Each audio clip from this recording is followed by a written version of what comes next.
This is Audible. Blackstone Audio presents Witchlock by Dianna Love. This book is read by Stephen R. Thorne. Chapter 1. How am I supposed to find a demon among all these Santa elves and Christmas decorations?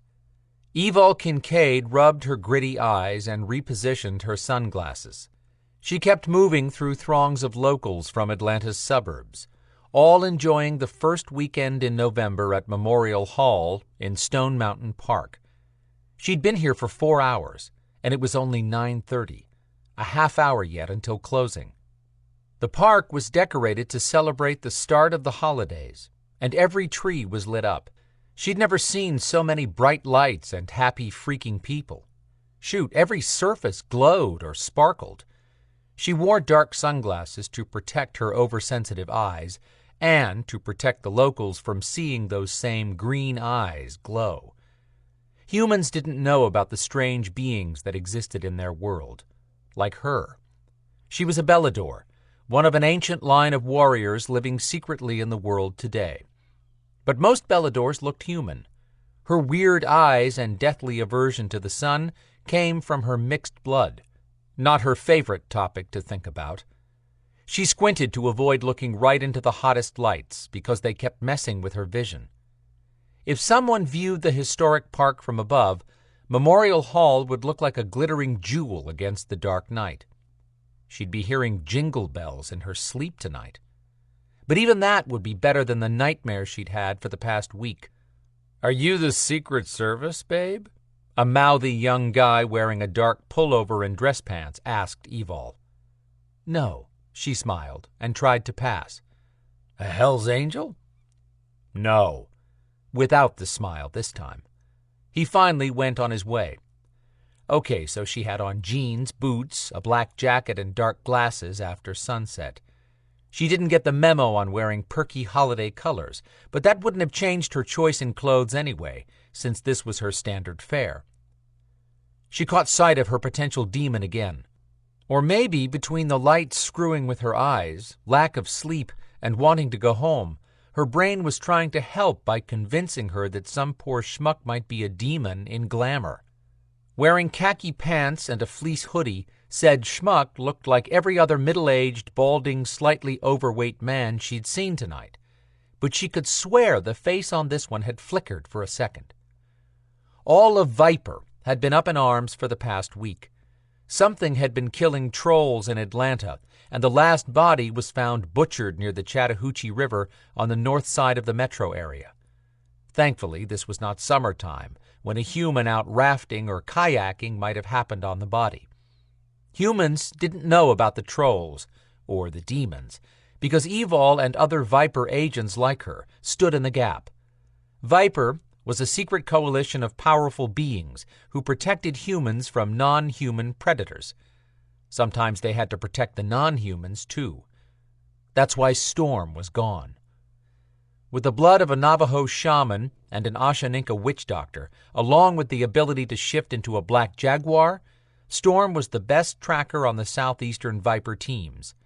He could identify a magic scent and track it as easily as he could a human or animal one, and he could handle whatever had taken down a troll. That didn't stop her from worrying about the man she loved. She gave her watch another glance. 12 hours and 6 minutes until he would be back in Atlanta. 9 in the morning couldn't come soon enough. The last 6 days had been the longest of her life, and the most conflicted. She missed him, but she'd also spent every day since he left stressed about his return. This whole relationship thing was still new and left her off-kilter some days. She hated that, hated to feel clueless about things most 23-year-old women took in stride. She could kill a demon 6 different ways, but she had no skills to cope with the changes that living with a man had brought about. Storm had moved in with her just hours before he'd been asked to leave and track the troll killer. Less than 1 day of living together, and it had been a major fail on her part. Giggles erupted nearby. Evol turned to find 3 little girls laughing and talking to one of Santa's elves. Without a preternatural loose in here, all the families visiting tonight would normally be perfectly safe with Stone Mountain's top-notch security staff. Evol gave the elf a once-over and got nary a ping on her internal radar. She smiled at the girls, who were obviously having a great time. I'll keep you safe, too. What would it have been like to grow up as a normal girl? One who hadn't spent her first 18 years locked in a basement. Khaki Guy stepped into view again and pulled Evol's gaze from the girls. Finally, he was where she could get a really good look at him. Not quite 6 feet, average-looking male with brown hair. He stood on the edge of all the activity as he eyed the bustling crowd entering and leaving Memorial Hall, where Santa was holding court. His appearance fit right in with the suburbanites, but no one else out here stood that still or watched with predatory intensity. Monsters came in all types, human and non-human. Evol had faced both. This guy's gaze latched onto the 3 little girls and tracked their forward movement. He wore a blank expression. Energy buzzed in the air for a moment, then disappeared so fast she couldn't pinpoint where it originated. In the next second, the man's face blurred. Gotcha. You'll have to wait your turn for Santa, lady, a female voice said from close behind. Evol wheeled around, blowing out a breath that fogged in the chilly air. Don't do that. Adriana LaFontaine's lips angled up on one side with her signature half-smile. What, catch you zoning out? Don't sneak up on me, Evol scowled, and turned back quickly to look for Khaki Guy. But she immediately regretted admitting that the Sterling Witch had managed to do just that, sneak up on her. I was not zoning out, I was watching a potential perp. Crud! The space where he'd been standing was vacant, and the little girls were gone too. What? Adriana asked, stretching her head forward. This guy was watching 3 little girls. Evol caught herself before saying demon out loud. Adriana kept her voice down. Are you sure he wasn't human? Sure enough. But Adriana must have caught Evol's hesitation. If he is human, that's for the park security, not us. Adriana was right, but Evol didn't care. Human or not, that creep was not going to hurt those little girls on Evol's watch. And his face had blurred. She was tired, but not that tired. He was not a human, Evol said, with more conviction, and started forward. Adriana's boot heels clicked behind her as she took quick steps to keep up with Evol's much longer stride. Where are you going? Evol tossed an answer over her shoulder. To find him, and make sure he isn't around those kids. Any kids. Adriana groused, I hadn't planned on running through Stone Freaking Mountain tonight. Either give me patience or something to kill.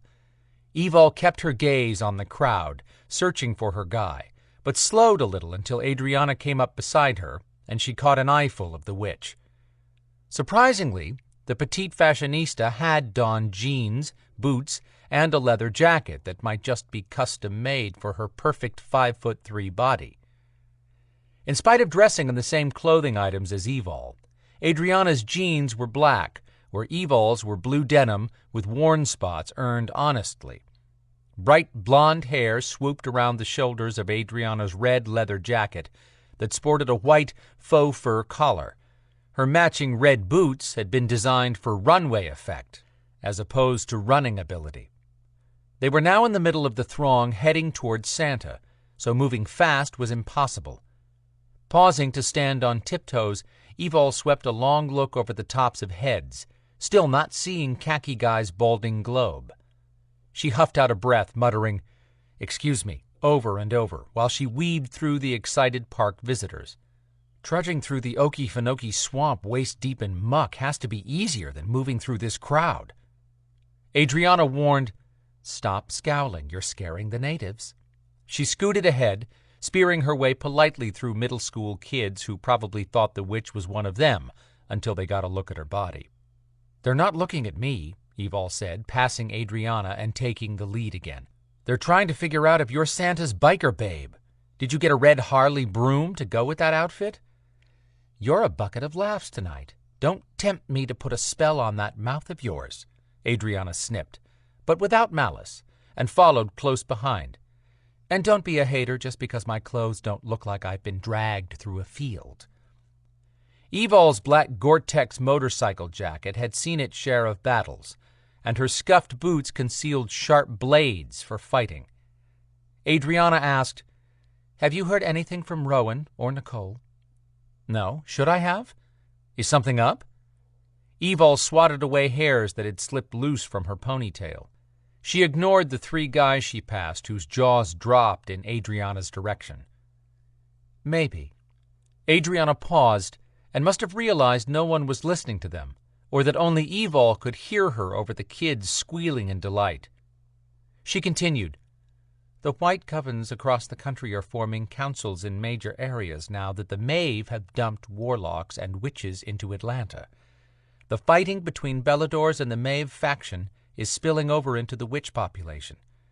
Until now, no witch has ever had to declare if he or she was dark or white." Evol stopped again and turned, slowly, scanning the crowd. With the same happy faces and winter clothing, they were starting to blend together. What was Adrianna saying? Something about the Maeve? The Maeve were the oldest and deadliest enemies of the Belador race, and even though Evol had recently found out she was half Maeve, she held no sympathies for that coven. Didn't matter. The witches would have to work out their own issues, because Viper had bigger problems. As one of 6 agents covering the park tonight, Evol had to determine if she'd actually seen a demon, and whether it was the same one that had been sighted an hour ago in the town of Stone Mountain. When Adrianna didn't say anything else, Evol ran back over the conversation. She'd only been half listening about the witches. "So, what's the problem?" "If the witches form a council here, which they will because Rowan is pushing for one, then Viper will recognize the council, which means Viper will expect me to tell them where my loyalty lies." Evol lifted her hands. "Just declare that you're a Sterling and be done with it." "It's not that simple."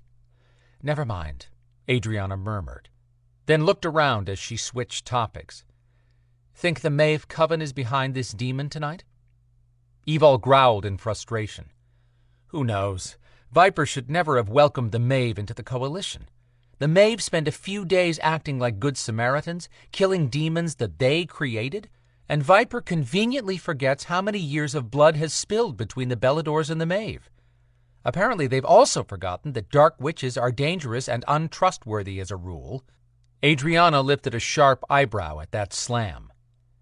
Evol rolled her eyes at the Sterling witch, who had used her dark powers to help Evol and Viper more than once. She amended her statement. "Present company accepted." Having once been the bane of Evol's existence, Adrianna was now a friend, though Evol still had to work at the trust part. Wind swatted more loose hairs around her face. When Evol stretched her neck, she looked up past Memorial Hall to where spotlights illuminated the carving of 3 Confederate soldiers on one side of the bald mountain.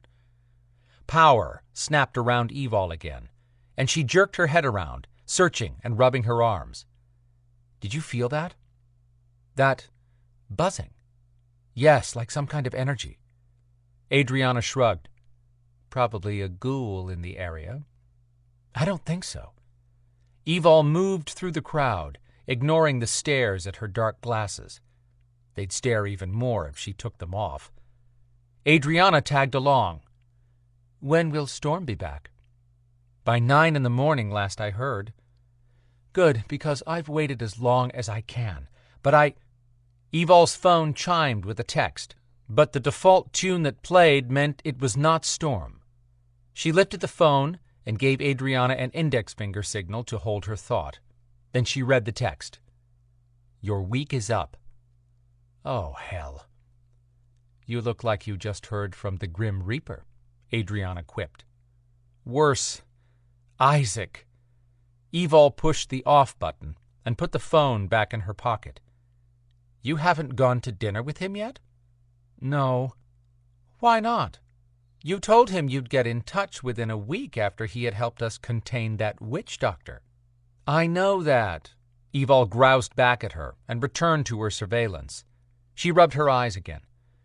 I didn't get a chance to talk to Storm before he had to leave town, and I'm not about to have him come home to hear that I was having dinner with another man while he was gone. With a hot warrior, no less, Adrianna teased.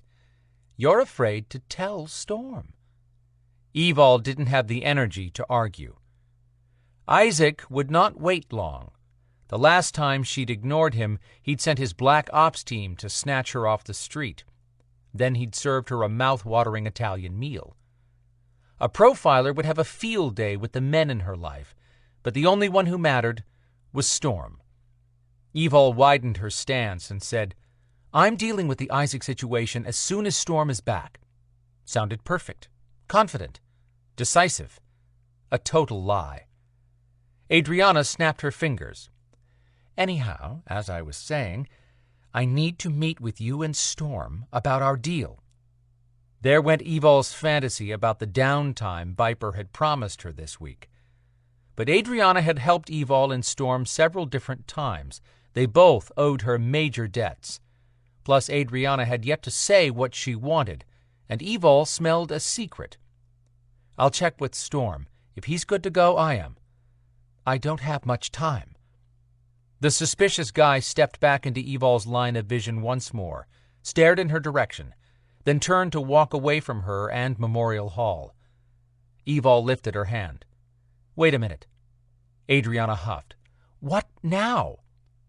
Evol kept her eyes on Mr. Khaki Pants as she told Adrianna, There he is. I'll be right back. Adrianna leaned to look in the same direction Evol had been watching. I'm supposed to be your backup. Look, this may be nothing more than my eyes playing tricks on me because of all these damn lights, Evol explained. But that's the guy. I saw something odd happen to his face earlier. What kind of odd? It was just a blur. I can't call in a blurred face, or I'll never hear the end of it at headquarters. Just stay here and keep an eye on the crowd. If I'm not back in 15 minutes, call in the cavalry. Fine, but I'm not going to deal with Zader going off on me if you get hurt. He won't. Zader Burke was Meister of the North American Beladors, and one of Evol's two best friends. He'll go off on me, Evol assured her, and hurried forward, weaving her way through miniature Santa stalkers. If she could just catch one more flicker of change in that guy's outward appearance, she'd know for sure what she'd seen before hadn't been an optical illusion created by all the mash of lights around her. Her special sunglasses shielded her eyes from normal city lights at night, but this place was uber bright. Give her pitch dark any time, where she could see without eye protection. Taking off her glasses would reveal unnatural neon green eyes, but more critical, it would leave her blind and vulnerable. As dead tired as she was, the glare from the screaming white strings of Christmas decorations in this park might be tricking her eyes. Wind whistled through nearby bony branches, jangling leaves that hadn't fallen, and offering an eerie background to the jolly event as Evol moved away from the crowd noise. She curled her chilled fingers, working out the stiffness in case she had to use the spelled dagger hidden inside her jacket. Khaki Guy hadn't acted like any demon she'd ever gone after. Decisions. There'd been no demon sightings in the Atlanta area for 5 whole days, until this evening here in Stone Mountain. Everyone had thought the recent infestation had been put to bed. Viper was adamant about getting this corner of the country back under control before the trolls made good on their threat and informed the humans that monsters lived among them. That would be pandemonium. The man she trailed slowed to watch a family walking toward Memorial Hall. Then he kept moving. If the potential demon in khaki slacks wasn't raising hairs on the neck of anyone in this crowd, then either this guy was just another park visitor, or this group didn't have a lick of spidey sense. As long as the coalition did its job, these people would continue to go on about their lives, content in their ignorance of anything unnatural in their world. Keeping pace with her target, but far enough back to be unobtrusive, Evol searched ahead. The only obvious destination in his direct path was the park's summit skyride, where high-speed cable cars zoomed visitors from ground level to the top of the mountain and back. Thankfully, that attraction had been shut down for the night. She'd heard Viper agents rave about the view, but she'd pass. She got nauseated 15 feet off the ground. Strangely, she had no fear of heights when she shifted into her griffin form and flew, but she wasn't allowed to do that in the human world, even if no humans were around.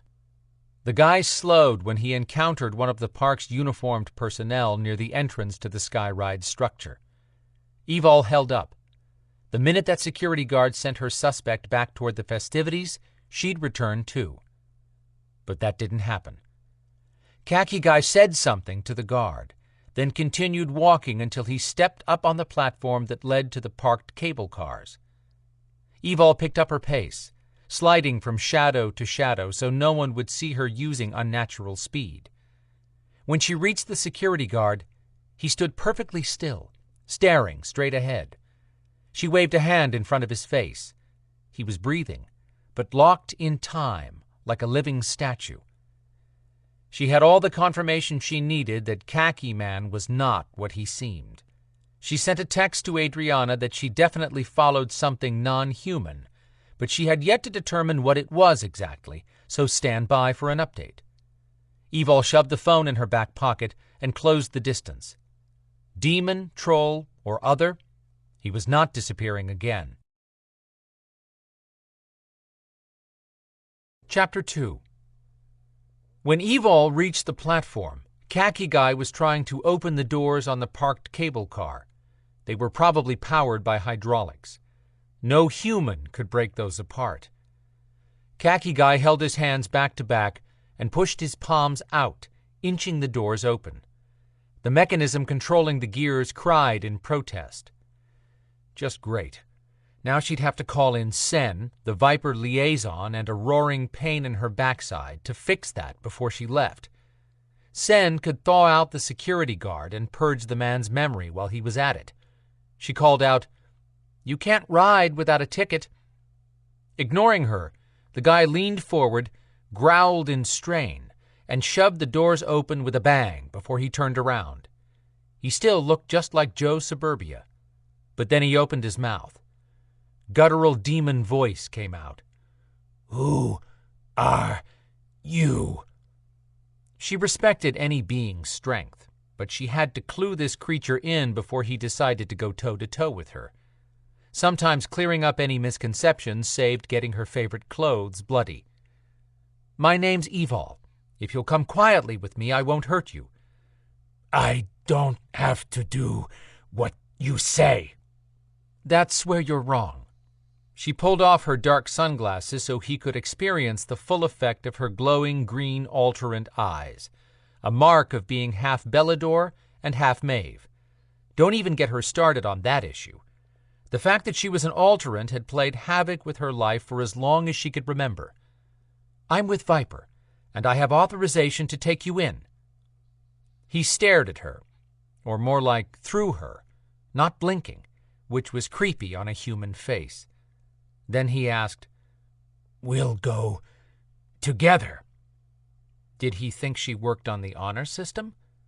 "Sure, I'll give you an address for the hidden Viper headquarters in the North Georgia mountains, and you'll turn yourself in while I go home and take a long hot bath. If only." "Yes, we'll go together." He nodded and turned back to the cable car. "Hold it, this way, buddy," she called over to him. The words flew right past him as he climbed inside. Just once she'd like a demon, or whatever he was, to cooperate. Evol pulled out her dagger just to be prepared, and walked over calmly, standing in front of the door. "Come on out, and let's go." The seats in the car lined the walls, wrapping around the inside. He sat on the far side near the front with his body leaning against the window. Was he demented? She dealt with a Kressel demon once that had acted confused, but the Kressel had been under a spell. A Maeve spell, come to think of it, from what Evol had put together since then.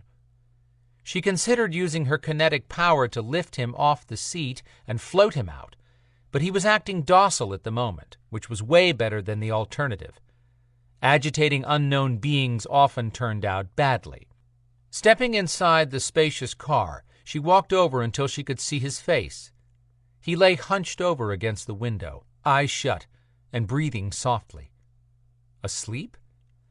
At least now she could use her kinetics to get him out of here, but that would be simpler with both hands free. She slid her dagger into the sheath inside her jacket and raised both arms shoulder high with her hands stretched toward Mr. Khaki Pants. She powered up her kinetics, expecting him to be a lightweight, but she strained to lift him 2 feet off the floor, then turned to walk him toward the door.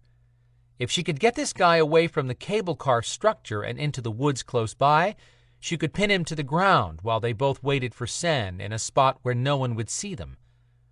Once she had Khaki Guy contained, she'd call Zader telepathically and give him the location.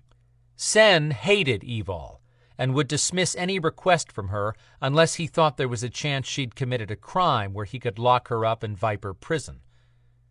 She'd almost reached the opening with her captive when power burst all around her in a blast of lightning bolts, knocking Evol backwards off her feet.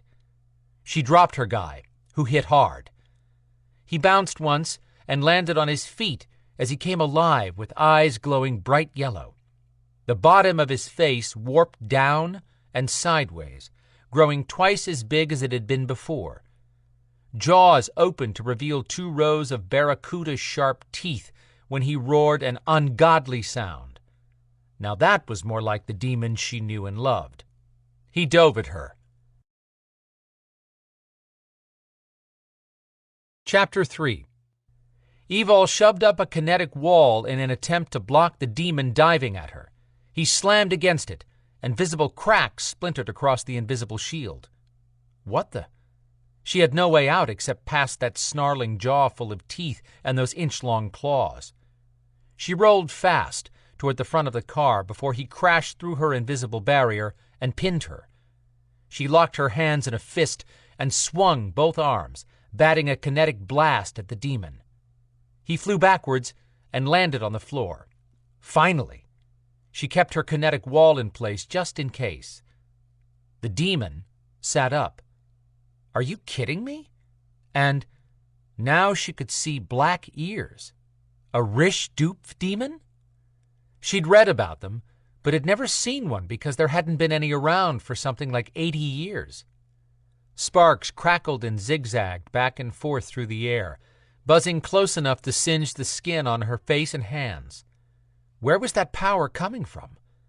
A spell, maybe, and one that didn't play nice with her Belador powers because it was corrupting her kinetics. She'd pull out her dagger, but killing him had to be her last choice. If her memory was right, Rish Doop demons had been created as servants or slaves and didn't have a lot of power. Someone had super-juiced this one.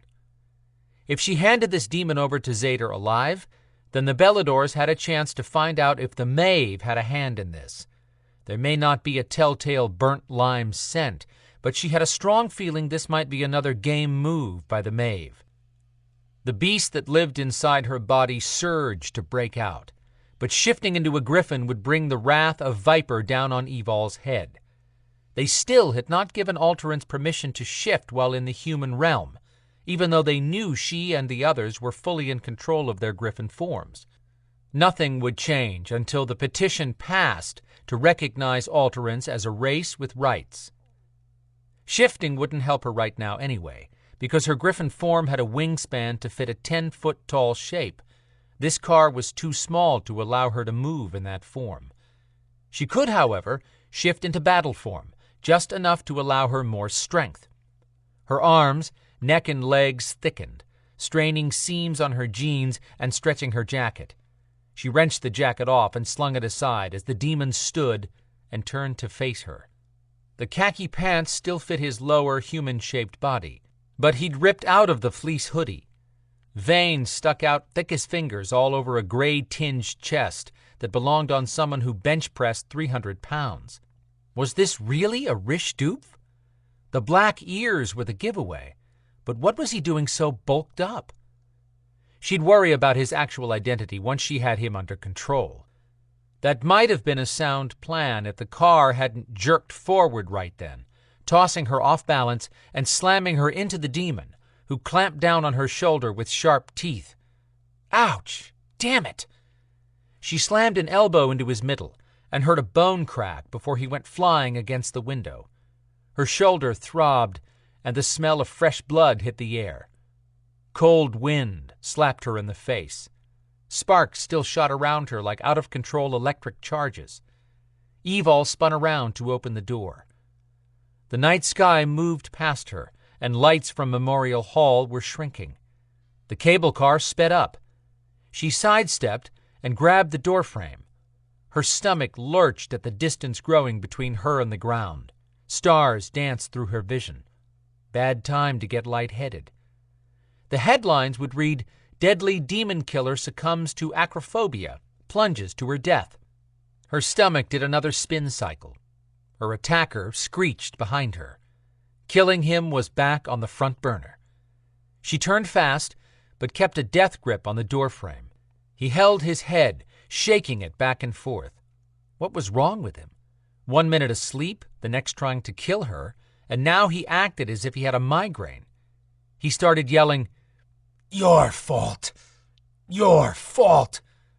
She had nowhere to go and didn't want to see the world growing smaller outside the car, so she stayed put. His shouting hadn't been so bad, but then he changed it to, "You die! You die!" His body arched and twisted, lifting inches off the floor and hanging there a moment. This had to be the strangest demon she'd ever met. He landed hard, as if whatever held him just let go. His chin dipped to his chest, and his body moved sluggishly. Finally, she might get the upper hand. She risked a quick look forward. They were over halfway to the mountaintop and had a front-row view of the carving straight ahead, which was better than looking down. Evol eased toward the front to get away from the open door. Her palms were slick with sweat.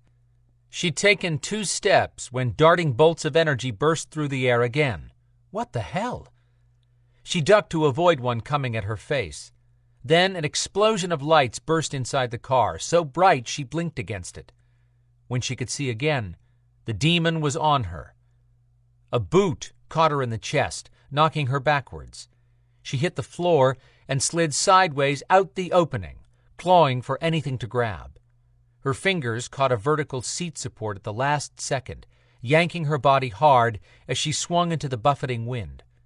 If she hadn't changed into battle form, she doubted her arm could have held against the wind dragging her weight. "Don't look down now, or it's all over." The demon kept making crazy sounds she couldn't interpret as actual words, but if she had to guess, she'd say he was engaged in a one-sided argument with someone. Forcing her free arm against the wind, she struggled to reach for a second handhold.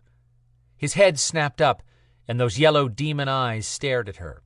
He moved forward and lifted a foot above the wrist to her only handhold.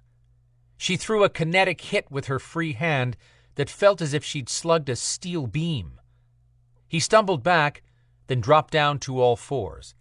Not what she'd hoped for, but in another minute they'd reach the mountaintop platform where she'd be able to stand on firm ground. Her fingers slipped where they were clamped around the chair leg. So much for wishful thinking. She gripped it tighter. He snarled and crawled toward her. The platform came into view, but Stone Mountain was a volcanic burp that had resulted in a rounded shape. She had to let go before smashing into the structure that would break every bone in her lower half, but not until the top area leveled out. Drop down too soon, and she'd miss the fence circling the crest of the mountain and slide off the side with nothing to push her kinetics against to break her fall. And this creature would escape. Protecting humans came before delivering evidence of who created this thing. Evol dropped her free hand out of sight and called her dagger to that hand, clamping her fingers around the grip when it touched her palm. The demon opened his jaws, saliva streaming down in long drips, yellow eyes on fire. Her handhold slipped again, and her heart tried to climb into her throat. Getting back inside the car was out of the question. She had to time her jump so she landed safely and on her feet. The last gigantic cable support tower at the top of the mountain came into view. The ground would level off on the other side. 30 more seconds and... The demon lunged faster than he'd moved the whole time and chomped down on her injured shoulder again. Pain burned through her muscles. She swung hard and stabbed him between the eyes, ordering her dagger. "Stay!" He screamed and jumped back, grabbing at the dagger and yanking. A futile effort. That dagger would only come out when she ordered it to do so. Her grip slipped to a 3-finger hold. She looked down in a panic. Stone Mountain curved away. What were those spikes shooting up from the base of the cable tower? The front of the car reached the tower and bounced, causing the car to jerk and sway. A whip of wind slammed her sideways and snatched her loose. No, no, no! She shoved her kinetics at the tower and pushed away from the spikes just in time, flying backwards. Her back struck the top of the chain-link fence that would have stopped her falling if she'd come down inside it. She hit, bounced, and landed, rolling. Downhill. Wrong direction. Swinging her arms out, her good one whacked a pine tree with a trunk an inch thick, enough to grab and flip over onto her stomach. The tree snapped, and she was back to scrambling for a handhold anywhere. She bumped over craters in what was otherwise a relatively smooth surface compared to most mountains. Her shirt bunched, and rock raked her exposed stomach. She dragged her hands, fingers, digging for any purchase in the unyielding stone. Lightning strikes had pockmarked the mountain's face with the sporadic craters, and rough edges raked her clothes and tore her skin. She slapped at any imperfection in the smooth surface for a handhold. 4 fingers snagged another pine tree, this one with a thicker trunk, but still only 6 feet tall. Good news? It was her uninjured shoulder. She wheezed and panted, dragging deep breaths in and out. She'd noticed this tiny line of trees beneath the cable lines earlier, when she'd looked up at the mountain from below, and thought it amazing that anything could grow on this slick rock. Chugging in another gulp of air, she thanked her lucky stars something had grown here. The damn tree trunk creaked, threatening to give way. Clawing with her other hand, she gritted against the pane and found a 3-inch deep crater with her fingertips. Would this nightmare ever end? On second thought, she shouldn't be wishing for a quick end while dangling off a mountain. Everything hurt, and her shoulder burned hot from the demon bites, but at least she was not falling, for the moment. Sucking hard breaths in, her arms and body shook from the terror of clinging to a mountainside. Fighting a crazy demon had only pissed her off, but almost falling to her death 1,600 feet down? Yep, that took the starch out of her. Her dark hair blew all over the place and covered her face. She'd lost her ponytail band somewhere along the way. That might be a plus if her wild hair kept her from seeing just how much trouble she was in. She had to heal her shoulder, but to do that required calling up her beast. She'd done it many times, but it was a lot harder while terror from the height spiked through her body. It wouldn't work with her insides in chaos. She needed to calm down. This would be a great time to shift into her griffin form and fly away from the mountain face. But there was the stinking permission problem again. Also, she might crash before fully shifting and getting her wings to function properly. Sweat ran down her neck in spite of the chilly temperature. Blood trickled from her hand where her weight forced the rock edge to cut into her fingers. She had to get out of here before it severed all the digits. But she had nothing to push against with her kinetic power to shove herself up from this spot. She calmed down and called out telepathically, "Zader, can you hear me?" She heard something garbled in her mind. Bad sign. She should be able to reach a Belador, especially Zader. Her shoulder felt on fire from the demon's saliva. Was that interfering with her ability to use her telepathy? She had no way to tell anyone how to find her. By the time Adriana sent someone, would they even know to look on top of the mountain? Something bumped her arm, and she jerked. She tried to look up, but couldn't see anything with her hair doing a Cousin It imitation. If the demon was still alive and coming for her, she had no tricks left up her sleeve and no dagger for backup. "Hold on!" a hoarse voice shouted down. Her heart thumped with hope. But if that was a human? She didn't have time to think long on someone being in danger if the demon still lived. Tiny pebbles bounced over her body ahead of the sound of someone's boots scuffing down the side of the mountain in a hurry. Now she realized what had bumped her arm. A rope. Who had gotten here so quickly, and with a rope? "Hold on, sweetheart." Could it be? She blew hair away from one eye to see Storm lowering himself down next to her, slowing as he came closer, carefully reaching for her. Her heart held a celebration. She smiled in spite of being in pain and terrified of falling.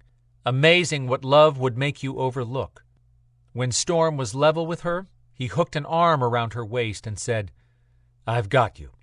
The greatest 3 words in her world right now. She took a deep breath of relief and sagged into him. "Can you climb up the rope?" For him, she could move this mountain. Sure. She grabbed, and her hand slipped, slick now with blood. Storm cursed. "Why haven't you healed your wounds?" "I haven't caught my breath long enough to call up my beast for healing." That sounds so much better than "I've been too petrified of falling off this mountain to calm down long enough to call up my beast power." She'd wasted her breath. Storm had the ability to tell if she was lying, and that answer had barely skated near the truth, but rather than call her on the lie, he said, "Let go of the tree and heal your wounds while I hold you." Before Storm, she trusted only 2 people, Zader and Quinn, Beladors who were like brothers to her. Storm held a place in her heart that no one else had ever claimed, and no other man ever would. She wrapped her arm around his shoulder, curving into him as she released her other hand, hissing at the pain. He muttered something darker than his last curse and started chanting softly in his native Navajo language. As soon as she relaxed, she got busy calling up the beast energy that flowed through her body, repairing the shoulder muscles first, purging her body of the poison from the demon bite, then sealing the cuts on her hands and the torn skin on her belly. Her shoulder and hands would still hurt for a while, but she'd be able to function. When he kissed her temple, she realized he'd stopped chanting. He held her tightly for a moment, then eased up and asked, "Ready now?"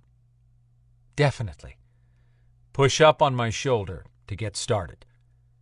Going up was only slightly less terrifying than sliding down, but she kept her eyes on the rock and the rope.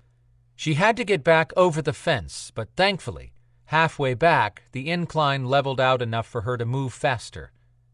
When she finally reached actual level ground, she released the rope. Storm had tied it to an observation post where people could look through mounted binoculars.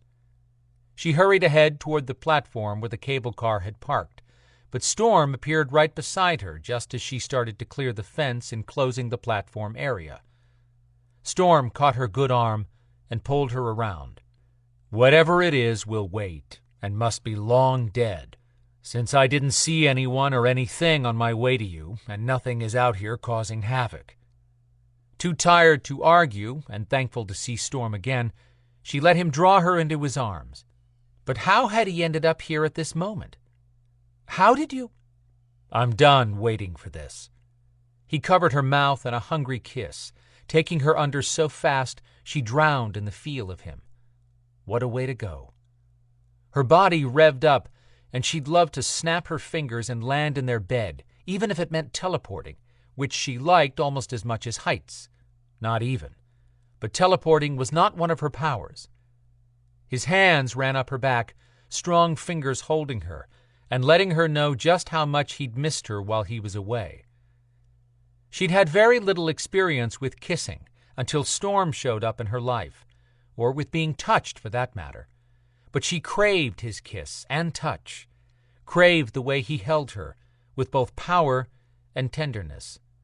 He drove his fingers into her hair, which had to look like she belonged in the psych ward by now, but he didn't seem to notice. His kiss became gentle, and now he devoured her in slow bites. Her world spun on its axis and settled into a comfortable roll as he slowed the kiss, nipping at her lips. She had a hand on his chest. His heart pounded at a savage pace, and she knew it was for her, all for her. She would never be anything like the chic Adrianna, but Storm had made his choice for his mate. Me. She needed to keep that thought front and center.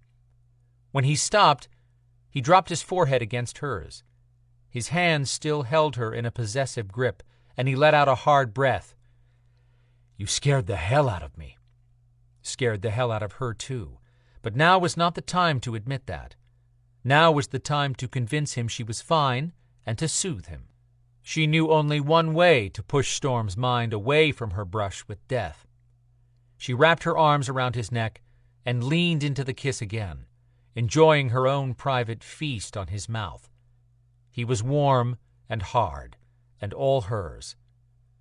When she shivered this time, it had nothing to do with the brisk wind whipping around them. His body burned like a furnace. Right here in his arms was all she needed. It was the one place she felt safe when safe had never been in her vocabulary. When he'd moved into her underground apartment a week ago, chaos had erupted in the brief hours he'd been there before Zader had called for Storm's help tracking. Living together wasn't going to be as simple as she'd thought, and what had once seemed perfect for her and a pet gargoyle now felt cramped, since Storm had moved in and Quinn's cousin, Lana Brasco, was also staying there. He broke the kiss once more and turned to eye the cable car. I shouldn't have let you talk me into leaving. Zader needed you to help the Beladors. He assured me you'd be safe while I was gone. He sent Adrianna to help tonight, and this was why she'd convinced him to go help Zader's team. She needed Storm to give her the space to perform her duty without him hovering. That's going to be a tough sale after tonight. She'd fought too hard and too long to be accepted as an equal among the Beladors, and now that she'd finally achieved that, she would not let anything make her look weak. Storm had argued that they were Viper partners, and that should trump his leaving for any other reason. But they'd gone from being partners to mates, which meant he couldn't be objective about her role with Viper. Storm wanted her locked up somewhere safe. That wasn't happening, and it was just another issue they had to figure out. Sirens blared at the base of the mountain. She swatted hair off her face and muttered, Sen's going to love this. Screw him. We all have a job. Here's his cleanup. When any of the agents ran into a problem that required powers or magic they didn't possess, Sen got called in. No one Evol knew had any idea where he came from or what he was, other than difficult, arrogant, and a walking grudge against Alterants. Or maybe Evol was the only Alterant who brought out his hostility. But one flick of his fingers and the cable car would be restored and functioning.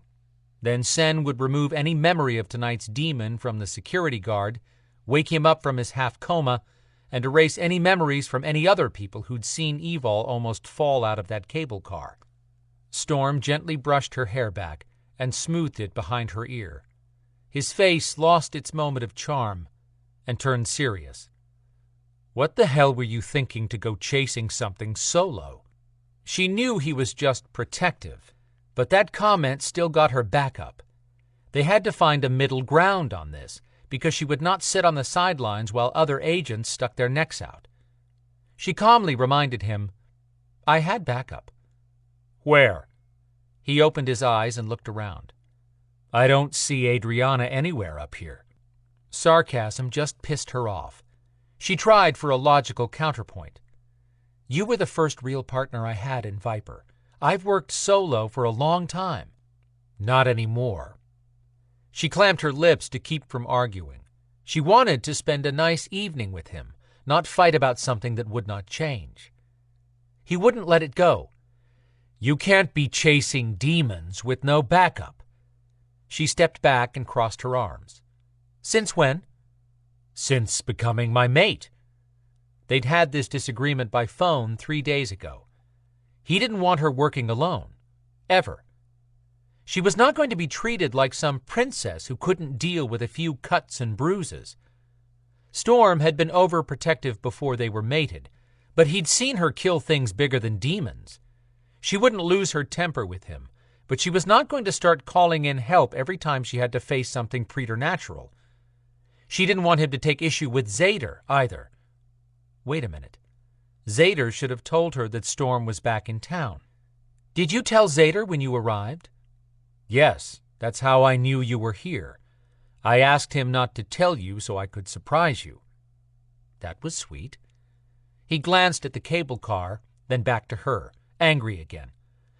And I'm the one who gets surprised when I find you close to falling 1,600 feet. She pushed the topic away from her near death.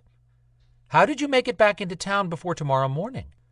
I had everyone on the troll killer team push around the clock for the last 2 days so I could get back early. That's why he looked so tired. She had to leave all the heavy talking until tomorrow and just get him home. Did you get the killer? Yes, but he was dead when we found him. I'll tell you about that later. I left the group so I could return faster on my own. She thought on that. Did you shift and return as a jaguar? He nodded. Why? They had vehicles. They also stop all the time to eat and for every other reason. Worst road trip ever. Zader told me where you were supposed to be, but you weren't with Adriana when I got here. She caught the undertone to expect more conversation later, and held her tongue so he could get it all out. Storm was the most patient man on the face of the earth when it came to her, unless he thought she was in danger. She'd been living in a dangerous world her whole life. That was not going to change any time soon. Storm said, Adriana pointed out the sky ride and told me you'd gone after something you thought was a demon. I took off and reached the sky ride platform just as your cable car was too far out for me to leap and catch. I ran to find the trail up the backside of the mountain while you took the scenic route. She knew how preternaturally fast he was, but that surprised even her. Where'd you find a rope on the way here? When I saw you hanging off the damn mountain, I raced back to the sky ride building and used magic to open the storage area that had rescue equipment. He studied her. What were you doing, hanging from a cable car when you hate heights? When had he figured out she was freaked by heights? She growled. I didn't do it intentionally. I can now take dangling from a cable car and clinging to the side of a mountain off my bucket list. She totally missed with lightening the mood. The fierce look in Storm's eyes went up another level. She put her hand on his crossed arms and said, I would have hung there until someone came along. I was not going to let go and lose you. His eyes softened, and he swallowed hard. I'm glad you didn't let go. Never. He looked as if he wasn't convinced, and started to say something, but didn't get the chance. Power flashed around them in a burst, and a rogue wind slapped their clothes. Chapter 4. That whip of power could only mean that someone had sent Sen to deal with the mess on top of Stone Mountain. Evol reminded herself that killing the Viper liaison would only delay her going home. She took one look into Storm's eyes, which had immediately darkened. He knew who had arrived too, and she'd have her hands full keeping peace between these two. She took a breath and prepared to face Sen as she turned around. Storm stepped up beside her, but at least he didn't try to step in front of her. Sen's body materialized near the platform 30 feet away and on the inside of the fenced area. He stood in black jeans, boots, and a black short-sleeved T-shirt, oblivious to the cold seeping into Evol's body. His hair, often a different length within a 24-hour period, now fell loose around his shoulders. Today he stood almost 6'6", and would tower over most of the agents. She'd seen him shorter, so he'd probably chosen uber tall today just for her, so he could lord his position as if she and Storm were cockroaches avoiding his boot heel. Sen cast a glance around them, then said, Zader called me from a tribunal meeting. This better be important. So either Zader had heard her signal for help after all, or Adriana had made the call. I caught a Rish-Dupe demon stalking humans around Memorial Hall, Evol replied, giving Sen as simple a statement as she could to limit what he'd criticize. If that's true, what are you doing up here? She clamped down on her irritation at his immediate suspicion with anything that involved her. The demon walked around with a glamour, then jumped into the cable car. When I tried to contain him, he attacked me and somehow got the cable car moving. We fought all the way up here. Sen stood with his arms crossed. A Rish-Dupe, and even you couldn't stop him. Sen made her sound like a bumbling fool, but this Rish-Dupe had not been what she'd expect from that kind of demon. He was glamored to the point that I couldn't tell his race at first, but once I realized what he was, he showed his form, and was tougher to take down than he should have been. He had more power than any demon I faced before. He ripped up my shoulder before I finally killed him by stabbing him with my dagger. Who else saw him besides you, alterant? Storm stiffened at Sen using the word alterant as if it were a slur. When Storm moved forward a fraction, Evol squeezed his arm in a silent plea not to engage. Sen had shown his godlike powers more than once, and Evol didn't want him flexing his muscles. With a tiny finger flip, he'd smashed Storm in jaguar form up against a brick wall. Evol had thought Storm died, and he almost had. Storm had assured her Sen would never get a second chance to kill him, but keeping these two apart would be better for everyone involved. Storm let out a breath that sounded threatening, but he eased back off the balls of his feet. His body was still rigid with the urge to act, but he kept his temper restrained. Sen chuckled. Tension swept from Storm. You are such a jerk, Sen. She'd have to deal with having asked Storm to back down in front of Sen later, once she and Storm were alone. Sen repeated his question. Who else saw the demon? Just me. Why? Evol confirmed. The tribunal doesn't want Belador's retaliating against the Maeve by conjuring up bogus demon issues. What? Evol shouted at Sen. Are you serious? Belador's have been working around the clock to clean up the... She paused before saying they'd been cleaning up the mess left by the Maeve, because that was not going to help the Belador case with a tribunal that needed an attitude adjustment. Problems left from last month, she finished. A sound rumbled from deep in Storm's throat that reminded her of a predator on the hunt, waiting to attack its prey. Anyone with sense would realize that might be the only warning before Storm's control snapped like a paper leash. So you can prove this isn't some trumped-up issue? Sen asked. Take a look at the body. Dickhead, she finished, silently. The guy was strange, even for a Rish-Dupe. One minute he was entirely human, then the next his head and shoulders lost their glamour.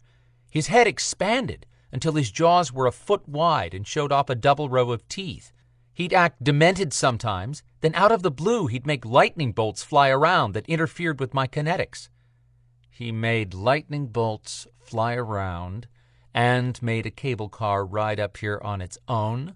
Sen scoffed, then directed his next question at Storm. That wasn't a Rish-Dupe. What kind of demon has that type of power? Storm smiled, but there was nothing nice about it. You'd be surprised at what some demons are capable of, given the right motivation.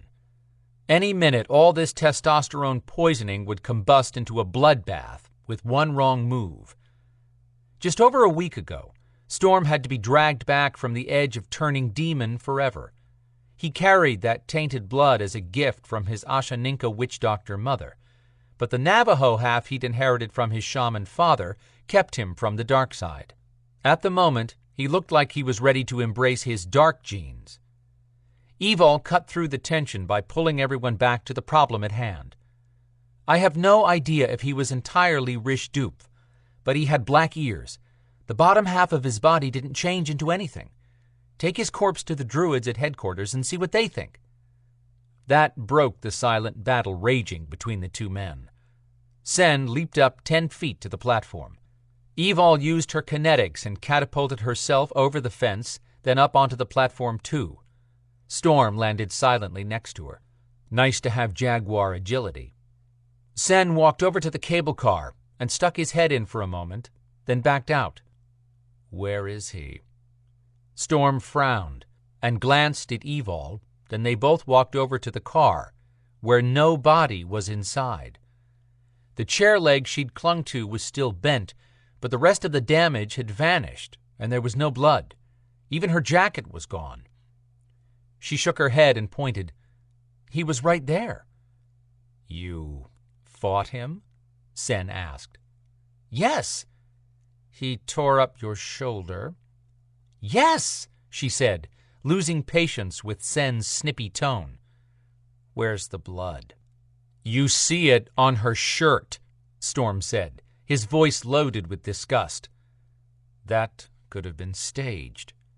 You son of a bitch, Storm said, taking a step forward. Sen said, Do it. Give me a reason to ask the tribunal to lock you beneath headquarters, where Storm would stay forever. Evol whispered, Please don't. She put her hand on Storm's arm again and felt his muscles quivering with fury. Sen mimicked in a bad imitation of Evol. Oh, please don't, Storm, or you'll get your ass kicked. Storm turned to stone, not looking her way, but he moved his arm out of her grasp. Now she'd pissed Storm off by giving Sen ammo to humiliate him. One day, Sen would go down in flames, and if she controlled all the water in the world, she wouldn't allow it to dribble on him. I didn't make up any of this, Sen. The Beladors are not faking demon attacks. No one can lie to a tribunal. All they have to do is ask Zader. Not that she wanted to send Zader to face a tribunal with all the personal troubles he had right now. But the mix of 3 deities that made up a tribunal wouldn't intimidate Zader one bit. He'd set everyone straight. It's coming to that very soon, Sen warned.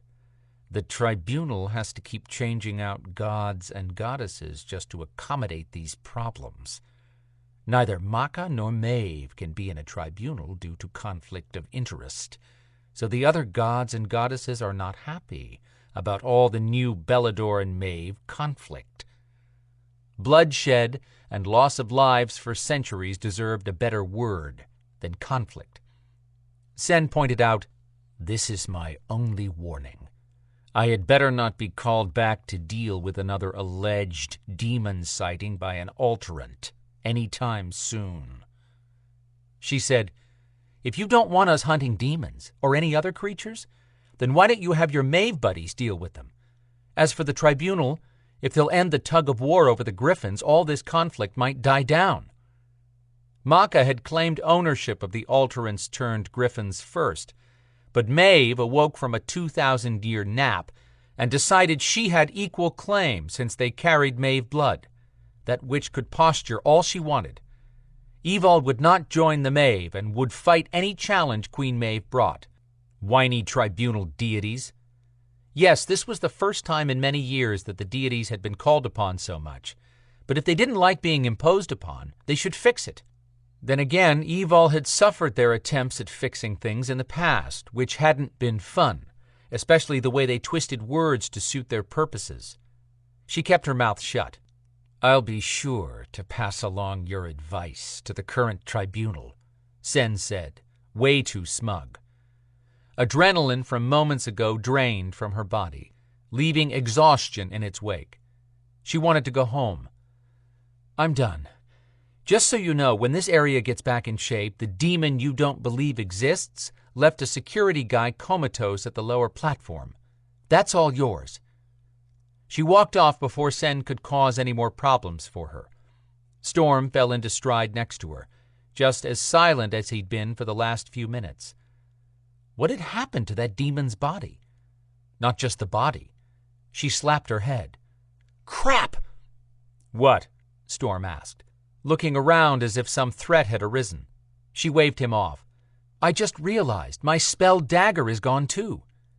He said nothing, but what could he say? Whatever she'd stabbed shouldn't have been able to walk away, not under its own power. Besides, that dagger had been a gift from Zader. He'd given it to her not long after they'd met, and she not only depended on it, she cherished it. Storm moved smooth as water slipping down the side of the mountain, sure-footed and determined. But although she was a city girl through and through, she kept pace with him, looking over in time to catch him watching her. Things were uncomfortable again. She hated this weirdness. He'd been upset with her for sticking her neck out, almost since the day they'd met, but it had never been like this, with her having to tiptoe around him. She said, "Do you have to go back out hunting tomorrow?" "No. Zader will let me know if anything new comes up on the killing." She stumbled in spite of her night vision, but Storm caught her by the arm and steadied her. He asked, "When was the last time you slept?" Soundly? Not for a week.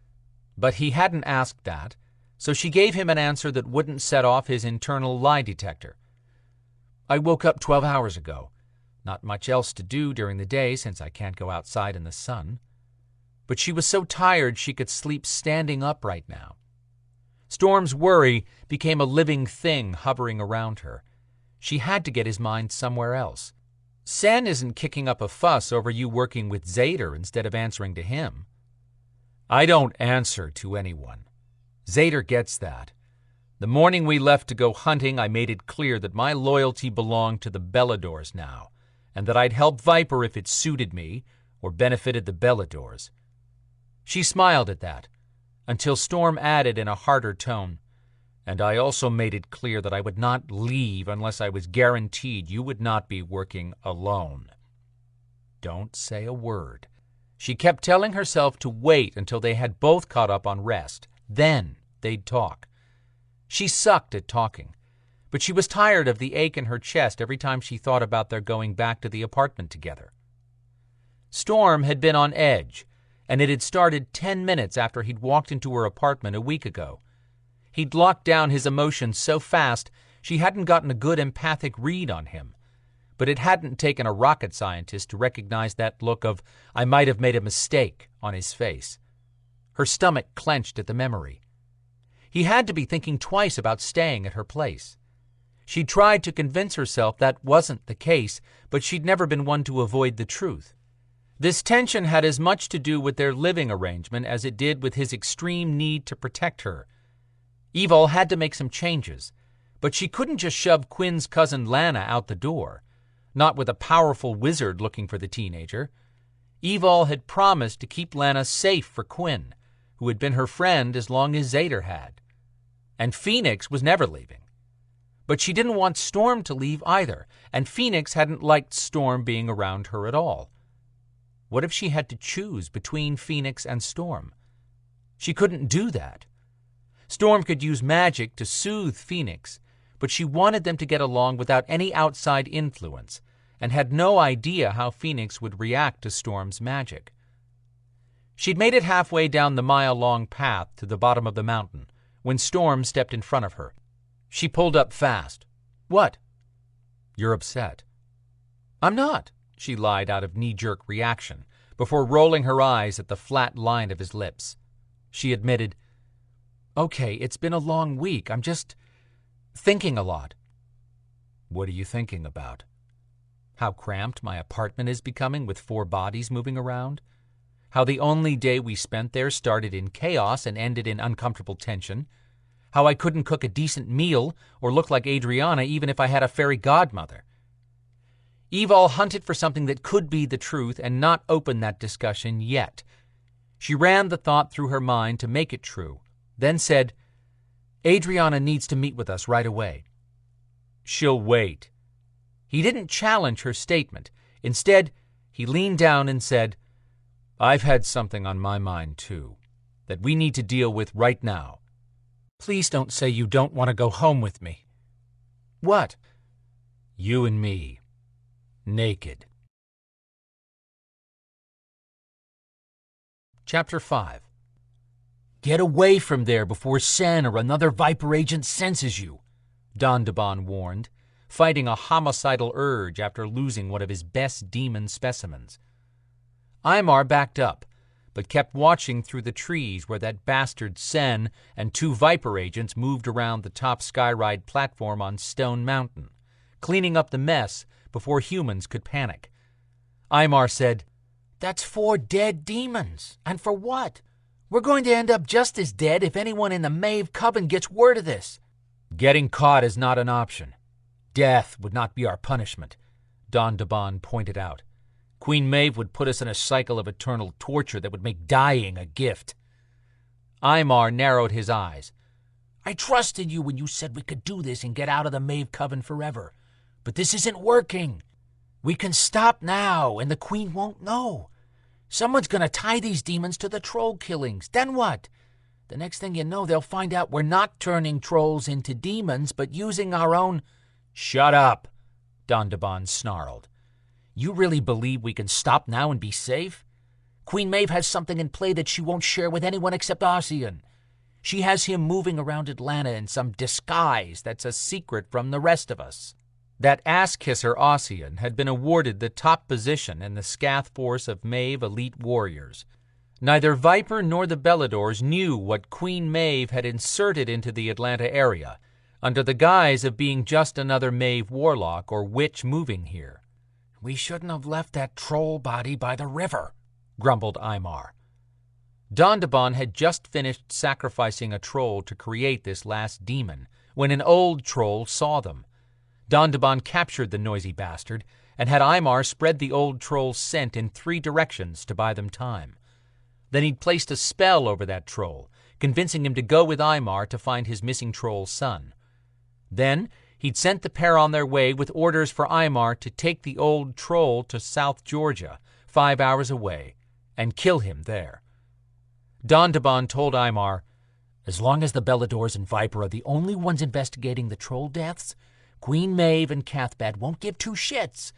But if word of new demons gets back to her, we'll be screwed. That's the part we need to keep hidden. Queen Maeve and Cathbad won't believe a Maeve is creating the demons unless they catch one alive, and I won't allow that to happen. What you should be thinking about right now is how you can help me with the next demon." Dondaban had served the last Coven Queen for 666 years. Then the original Maeve ruler, Queen Maeve, and her confidant Cathbad the Druid, had reincarnated. This queen would never die, but warlocks like Dondaban would. He had no intention of spending what mortal life he now had left as a servant to another witch, just another grunt for the royalty. Aymar chewed on his fingernail, a disgusting habit, but everything about Aymar disgusted Dondaban. With a body as substantial as a 50-gallon steel drum filled to capacity, Aymar's forehead jutted out over thick eyebrows, like a bad human experiment, and his shoulders were hunched in a way that modern clothes couldn't fix. Stick him in jeans and an oversized T-shirt, and he looked like a thug. That body was better suited for the robes they'd worn in Tower Maeve, their coven's home on another dimension. Dondaban, on the other hand, had taken to this human world. He'd like it even better if he had any semblance of a real life. Queen Maeve and Cathbad still lived as if it were 2,000 years ago, assuming all their people were loyal followers, happy to continue waiting on the royalty hand and foot. Every leader required a lackey, which was why Dondaban tolerated Aymar, and also because the annoying warlock had considerable power when needed. Dondaban couldn't do this alone and not get caught. This way, if anyone ended up in perpetual misery, it would be Aymar. Dondaban could cast a control spell on his sidekick so fast Aymar would never know what hit him, and Aymar would confess to creating the demons all by himself. Aymar stopped gnawing his grubby fingernails long enough to complain some more. "We have to find more trolls for testing the spell. But the troll families keep contacting Viper about the disappearances. You think Viper really cares if someone thins out the troll population in Atlanta?" Aymar frowned, but didn't argue that point. "No, but what if Queen Maeve suspects one of her own coven is working rogue in her territory? She'll call us all in, and we won't pass her lie test." Dondaban had thrown that caution to the wind when he came up with this plan.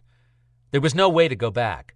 He needed a powerful coven to join, one that would accept him as a peer. That wouldn't happen until he could prove he was no longer with the Maeve, and had an army of glamour demons at his beck and call. What he hadn't told Aymar was that once they had absolute control over his special Rish-Dupe look-alike demons, Dondaban would use magic to bind his creations to him, and turn the entire group into a force even the Beladors would think twice about attacking. He'd make this work. To pull it off, he had to find the perfect dark witch coven that would take him in, and help him fake his death in such a way that Maeve would never find him. She'd find Aymar, whom Dondaban intended to use for his final sacrifice. Once Dondaban was in contact with a coven worthy of his talents, he'd pull out his big gun, Noire magic. Every dark witch in the world would trade her own child to get Noire. Only the Maeve Queen could make that trade. Anyone else caught sharing just one Noire spell outside the Maeve coven would die in a truly painful way. But offering to share Noire would convince any other dark coven that he had turned his back on the Maeve, and then his army of demons would give him power within the coven. He would rule others for once. And he had the perfect witch in mind who would give him an introduction to the Sterling coven. All he had to do was manufacture evidence that Adriana LaFontaine was behind the glamour demon trolls. With just the right proof, he'd be able to blackmail her into helping him, because no one but a fool believed a dark witch would really help Viper. Chapter 6. Evol had been enjoying the last of her hike down the mountain trail with Storm, until a witch appeared in front of her. 60 seconds ago, she'd been smiling over Storm's not-so-subtle admission that he wanted to make love to her, and wasn't above making that happen right here in the woods. Since Evol wasn't into public sex, and her apartment was 17 miles away in downtown Atlanta, she was in a hurry. Adriana stood where the trail ended, across the street from a parking lot. Evol gave Adriana the evil eye, and the witch smirked, damn her. "Glad to see you're in one piece," Adriana said, as Evol and Storm stopped beside her. They stood on a sidewalk that ran parallel with the road around this side of the mountain. In daytime, this place was busy with locals wanting to hike up the backside of Stone Mountain. The Sterling witch struck her usual pose, hands clasped together in front of her, everything proper and precise no matter what she was doing. Evol told Adriana, "Thanks for telling Storm where I was."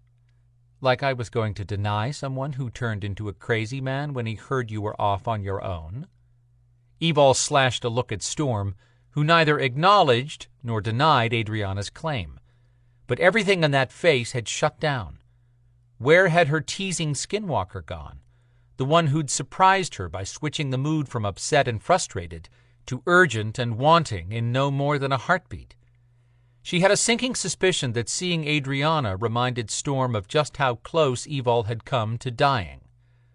Adriana must have picked up on the unease rippling through the air, because she moved ahead. "Since we're rarely all three together at one time without others around, and time is becoming an issue, I want to talk about our deal." "How about after we get some sleep?" Storm said, making it clear he was not up for an argument. He reached over and tugged Evol to him, kissing her hair. "She's whipped." Evol started to protest, but she'd rather talk later too. Still, her new witch friend had said she was on a tight timeline. Storm's suggestion failed to faze Adriana.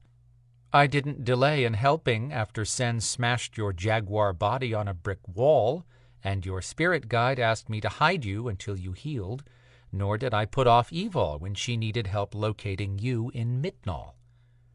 "You're right, but just to be clear, I'm not feeling uber appreciative about your sending her into demon hell," Storm muttered. Adriana's calm countenance shifted into the first signs of anger. "Maybe we should have left you there." "No, we shouldn't have," Evol said, and lifted a hand to halt Adriana. The witch rarely showed any reaction, but she was just as testy as Storm. Evol got why Storm was, but not Adrianna's reason. Evol turned to Storm. She is right. We should find out what she needs and pay our debt. Storm wiped a hand over his eyes and mouth. Yes, we should. Sorry, Adrianna. There never seems to be the perfect time to do anything, and I didn't mean to sound as if I wouldn't make good on our agreement. I appreciate all you've done. Adrianna answered, Thank you. His gaze roamed over Evol's torn and bloody shirt, now covered by his jacket, but he conceded, Let's go somewhere close and eat. I'm starving. Me too, Evol agreed, glad to feel harmony return. I know a place just east of the park that's open all night. Works for me, Adrianna agreed. I have my car here. I can drop you at Storm's SUV. When they reached Adrianna's Lexus sedan, she slid into the driver's seat as Storm held the front passenger door for Evol. Adrianna murmured, What's up with him? Evol whispered, Think he's tired. He ran all the way here from South Georgia in his Jaguar form. Once Evol and Storm transferred to his truck, Storm drove silently as Adrianna followed them to the Metro Cafe Diner, which stayed open 24/7. Evol's mouth started watering as soon as she entered the cafe. She slid into one of the red vinyl booths with Storm on her right and Adrianna across from them. Vintage rock played softly in the background, entertaining a dozen customers enjoying late-night meals. A little quiet for a Saturday night, but it was close to midnight at a diner in a peaceful suburb, not some party club in downtown Atlanta. Two young men sat at the bar nursing beers and thumbing their smartphones. They'd paused long enough to scope out Adrianna and Evol until Storm had unloaded his alpha stare in their direction. The men decided to stick to safer entertainment on the internet. Adrianna requested hot tea, but Storm and Evol made up for her meager request with their food orders. Between shifting from human form to Jaguar and racing back to Atlanta on 4 legs, Storm must have burned a ton of calories. Evol hadn't eaten a decent meal since he'd left, mainly because she'd been eating her own food. Grabbing a meal now took the pressure off of her cooking at home. Score. With the waitress out of the way, Adrianna leaned forward and said, Give me a moment, and I'll create a privacy spell that will allow the waitress to pass through when she returns. Storm's fingers covered Evol's hand, warming her from the soul out again. Maybe he was only tired, as she'd told Adrianna. Adrianna leaned back, closed her eyes, and murmured a soft chant. When she sat forward again, she asked, Can you free up some time very soon? I can, but Evol doesn't need to help, Storm answered before Evol had a chance to speak. She gritted her teeth and said, We both made commitments to Adrianna. We're both paying up. End of discussion. A flash of anger rushed off of Storm. Too bad. He had to get past this uber-protective mode he was in. Had she known becoming his mate was going to flip a switch and throw him into overdrive when it came to her safety, she wouldn't have... Okay, she still would have become his mate. Regardless, they lived in a dangerous world, and Adrianna had come through more than once on tight timelines. Evol would not put her off any longer if Adrianna had something pressing. Plus, Evol had wanted to know Adrianna's secrets for a long time. No sterling witch joined Viper just for the exercise. Evol said, We should be able to get a couple of days off after the last few weeks of non-stop work for Viper. What do you need us to do? Storm said nothing, but he did lean in to listen. Adrianna drew herself up, shoulders back like a polite child waiting to recite English homework. I came to Viper for a reason. They needed a dark witch, and I needed to find someone powerful enough to help me, but also a being I could trust not to betray me. That limits the field greatly. I didn't expect to find 2, but it will give us a better chance of succeeding. Evol had heard some of the Beladors speculating about Adrianna's reason for joining up, but no one ever had real knowledge. The witch kept to herself, and had been judicious in making friends, but she'd clearly decided that Evol and Storm deserved her confidence. Not a bad bet, since Adrianna had held Evol's confidence more than once. Other than the occasional half-smile, Adrianna rarely expressed emotion.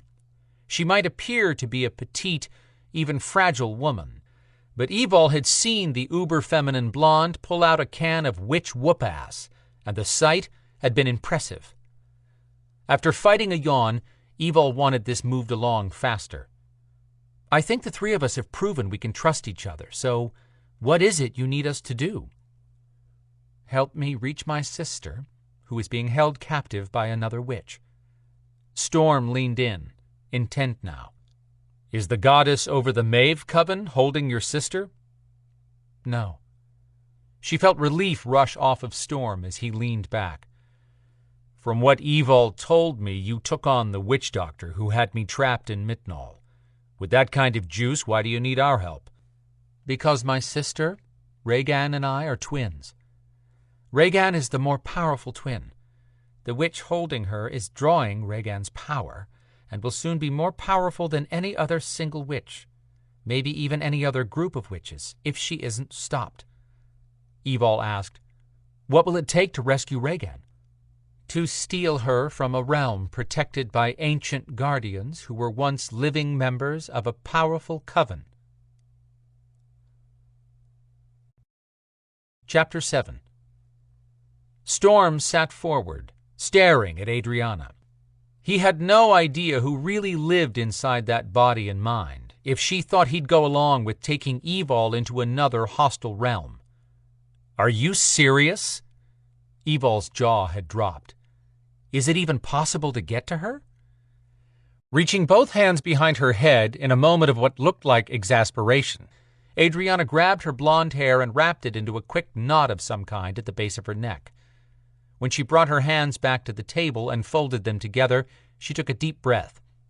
Storm felt frustration flow out of Adrianna like water.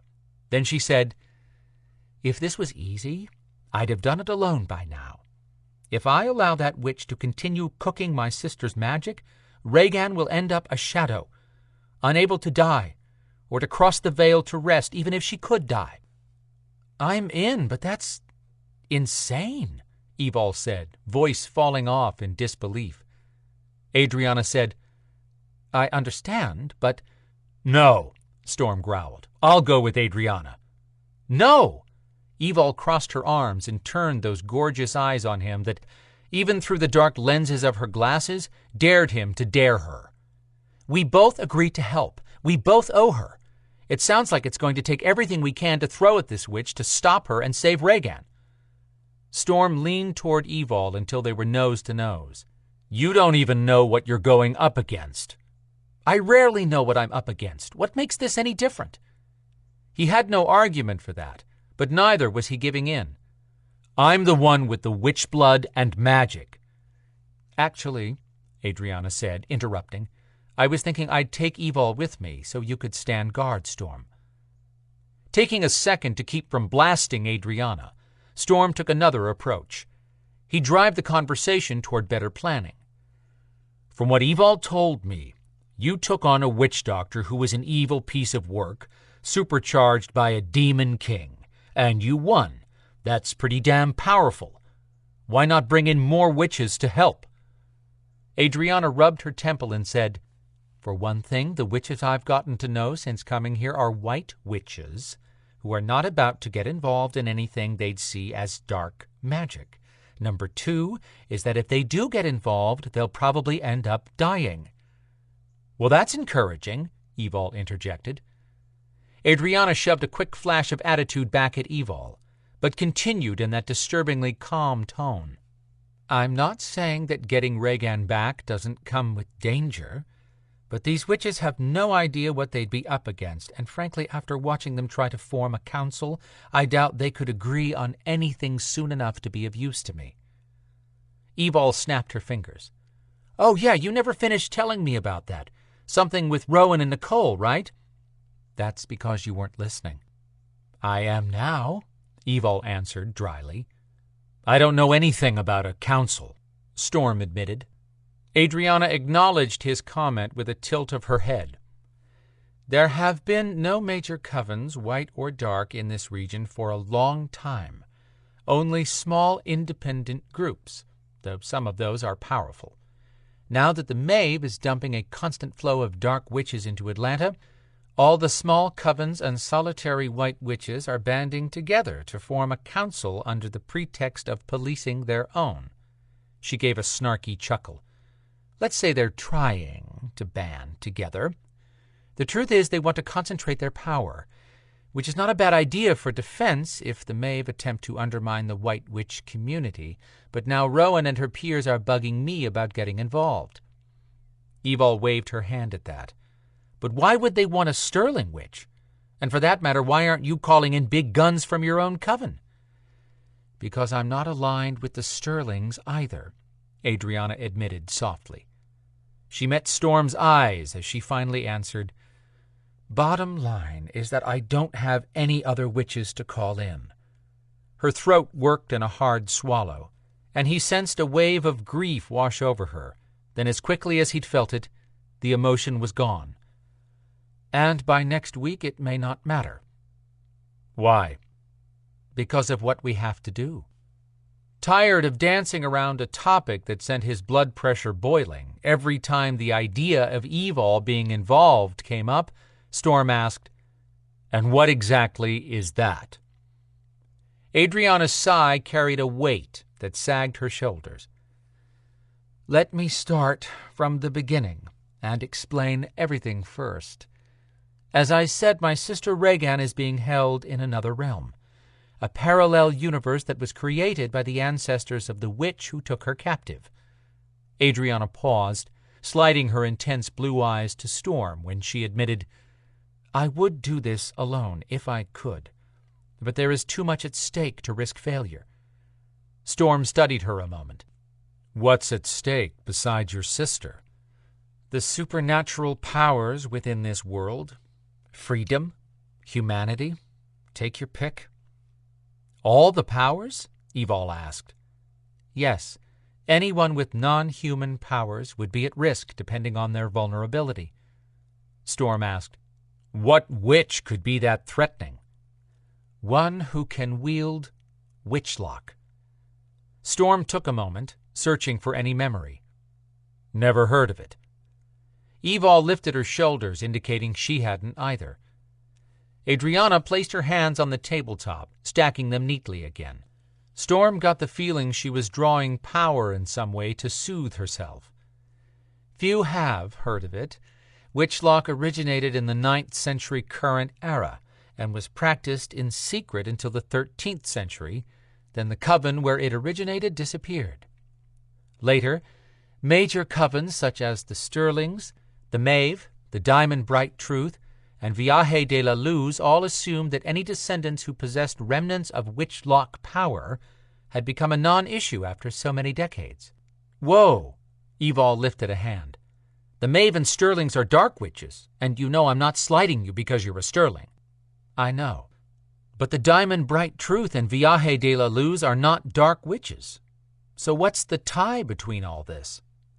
Adrianna explained, Most of the world believes that there are only light and dark witches, because few contemporary covens are even aware of a third group known as the Kiev-Ru.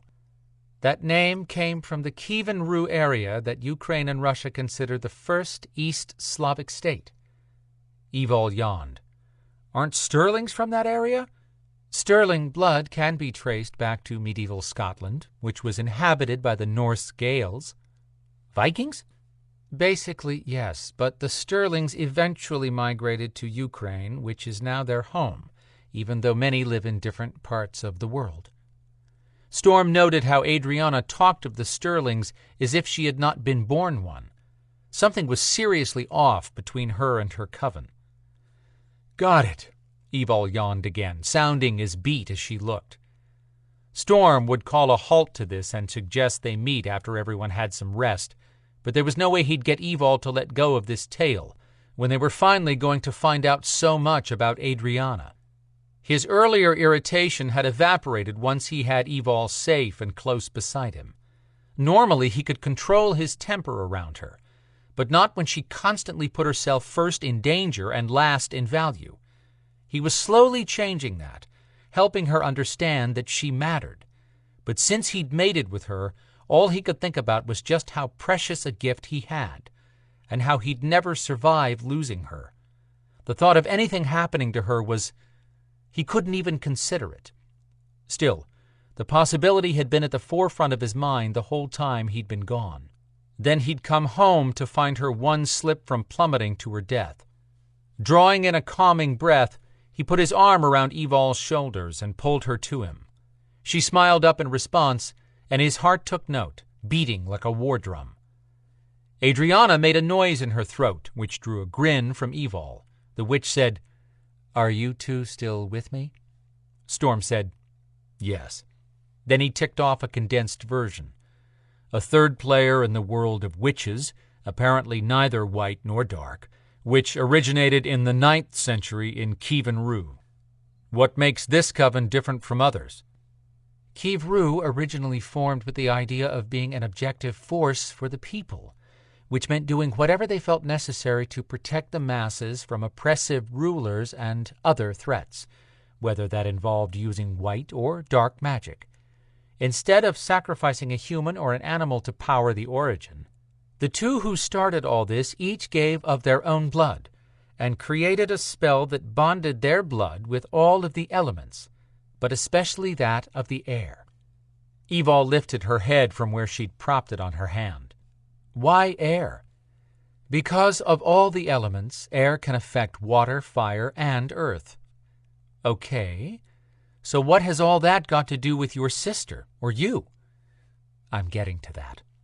I'm trying to give you as short a story as possible, but this happened over many centuries, and you need to understand what we'll be up against.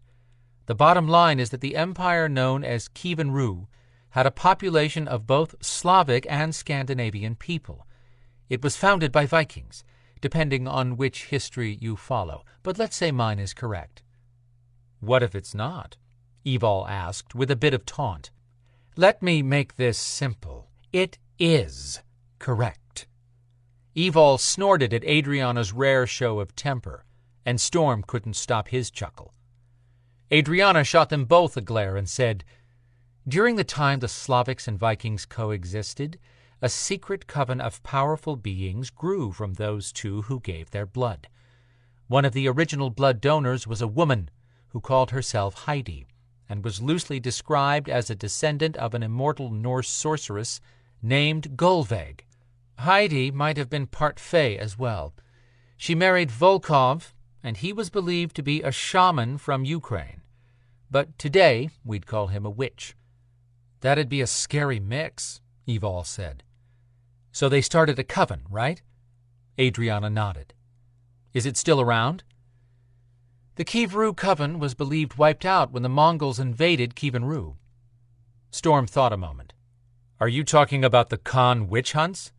"No, those events were quite public, and the Mongols did not fear going after those witches because the public was aware of them.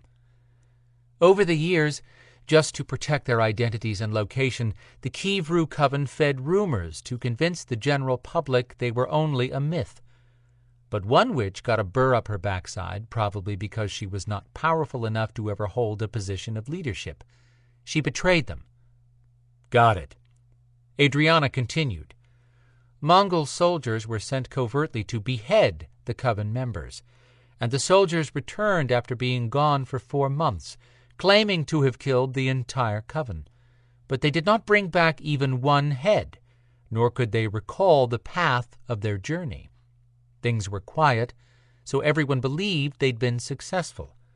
They weren't, but the coven lost its leader, the one who wielded Witchlock, and at that point they truly became more myth than reality. They took what was left of their group and went underground." Adrianna looked introspective for a moment before going on. "Fast forward to the late 20th century. 2 decades ago, rumors circulated that the Kiev-Rue coven was active again. Across all this time, elders in the Sterling coven have refused to dismiss an ancient foretelling that a leader would arise to once again wield the power." Storm asked, They haven't had another to wield Witchlock in all this time? Not until now. The new leader has arisen, and the time approaches when she will come into power. She's called Veronica, and she's a direct descendant of Heidi. Publicly, the Kivru refuse to involve themselves in the world or its politics, but many Sterling elders suspect that the Kivru have always had a hand in directing world events from wherever they hid during each century, and that their magic has ultimately influenced many changes in the mortal world. Now Veronica is in a position to take control. You've met her? Yes. As I mentioned, the Sterling family line has Norse origins, just as Kivru do. Veronica and some of the Sterling coven share blood. Storm leaned forward. I hope I'm wrong about where you're going with this. Adrianna glanced at Storm, then back at Evol before she answered. When Veronica's family surfaced again 20 years ago, they stated that the new leader had been born, and offered to allow the Sterlings to continue to exist without threat from Veronica once she came into power, if the Sterlings would hand over blood in exchange when the time came to pay up. Storm breathed a soft curse. Sometimes it sucks to be right. Your people sacrificed someone in their own coven to Veronica? Evol asked, clearly appalled. Blood wasn't actually shed, but an agreement was struck and blood was handed over, Adrianna explained. When Veronica came to collect, she demanded the most powerful of our next generation. That is my sister, Regan. Veronica locked her into a timeless stasis so Veronica could draw on Regan to form the power nucleus for the rebirth of Witchlock. Adrianna paused, then added, At least I originally thought the stasis was timeless. Evol sat forward again, obviously thinking it through. Why would they do that? Hand over their most powerful resource to another coven when that leader hasn't come into power yet? The elders believed the foretelling, and that Veronica would be the one to wield Witchlock. They knew that if they didn't take her deal, she'd find another coven who would. And even Regan's power would not be enough to protect them. They saw it as win-win. Evol huffed at that. The only losers being you and your sister.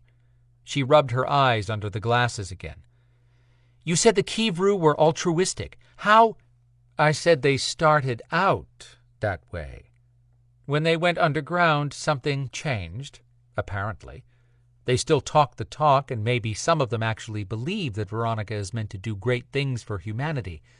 But I can feel what she's doing to Regan.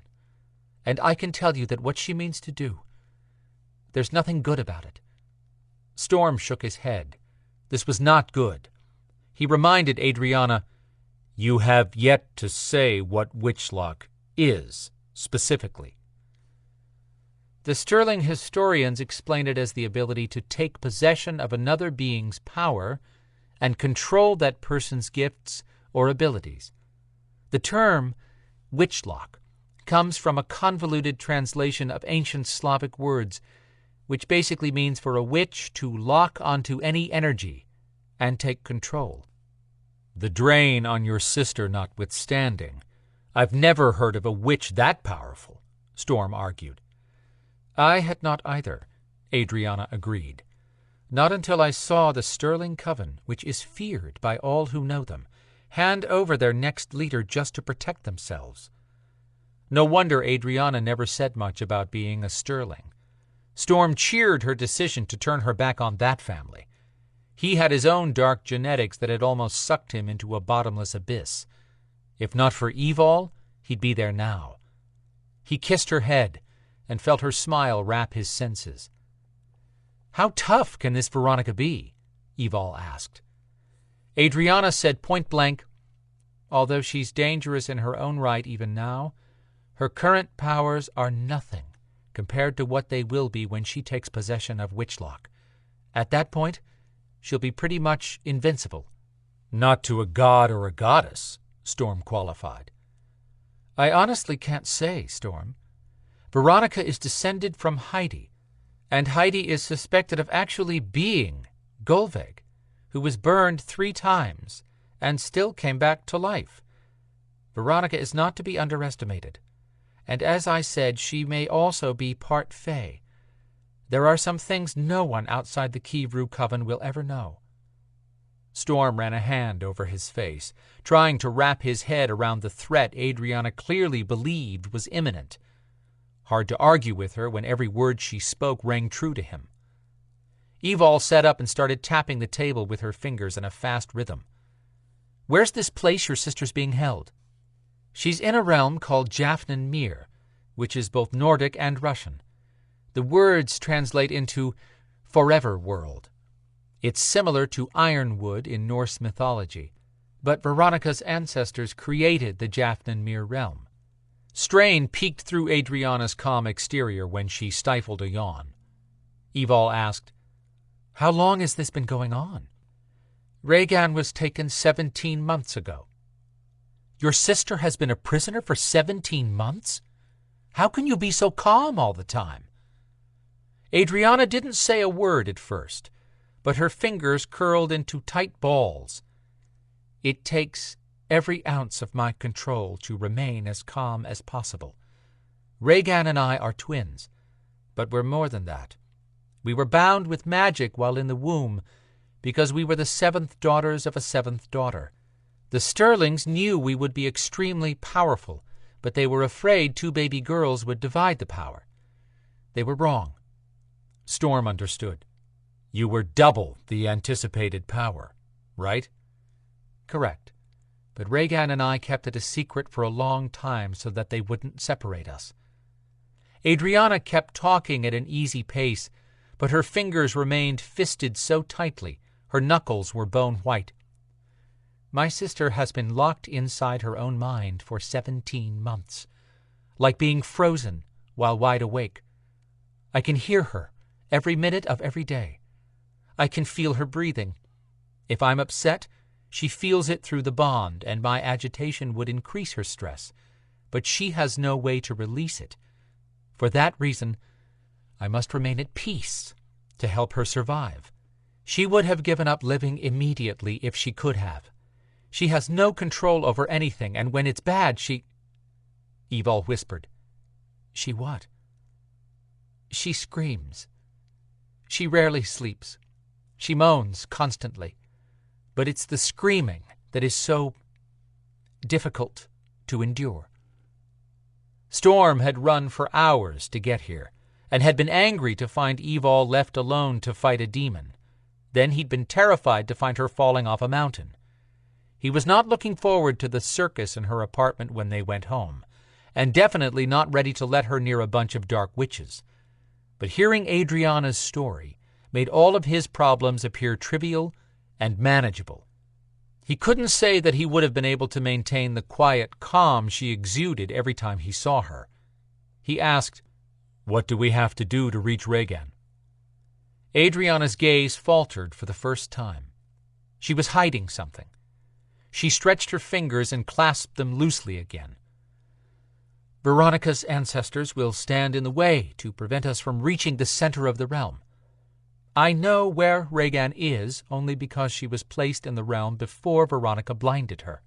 If we do get past the Guardians, the minute Rhaegan realizes I am near, Veronica might also know. I've searched and traded favors for any bit of information, but I don't know everything.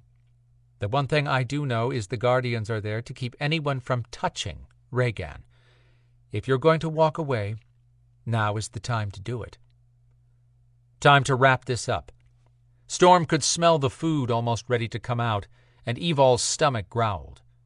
Storm said, "To avoid arguing, let's say that we're both on board to go after your sister and getting her out of there.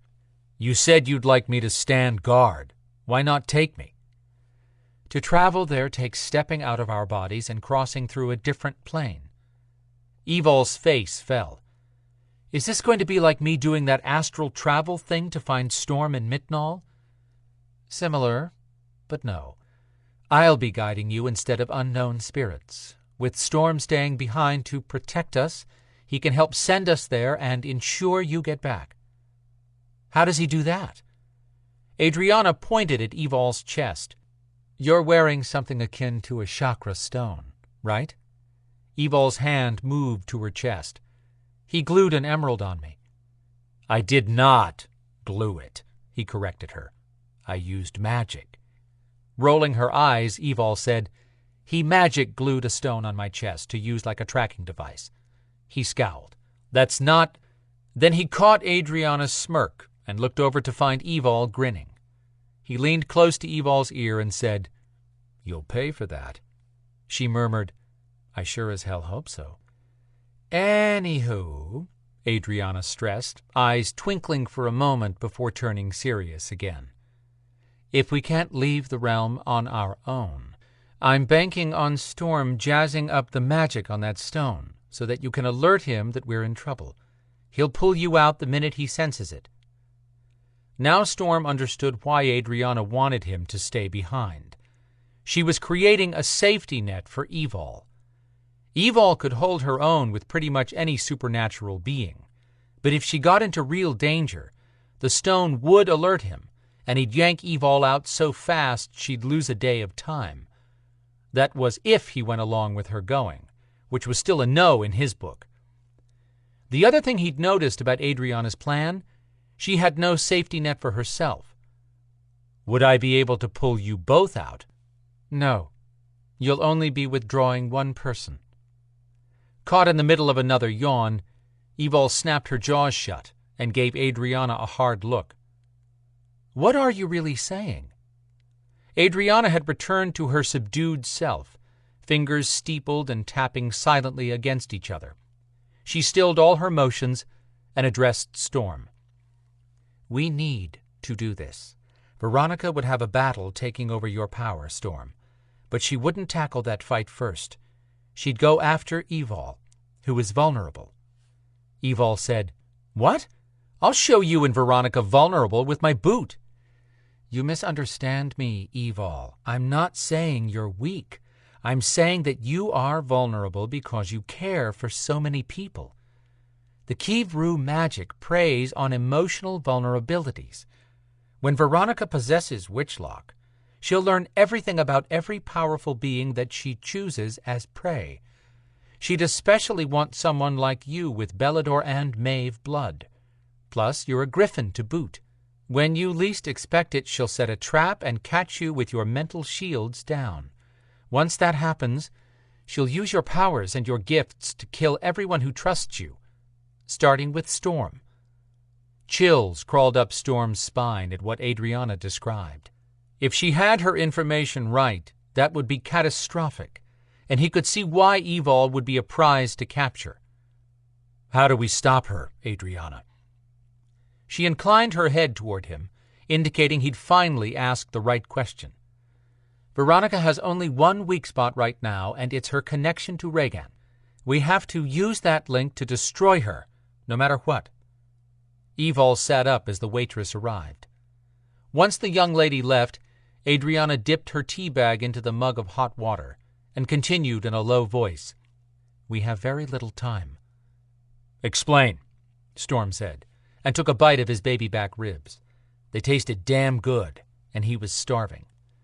"Witchlock requires specific astronomic and astrologic conditions to come into full power.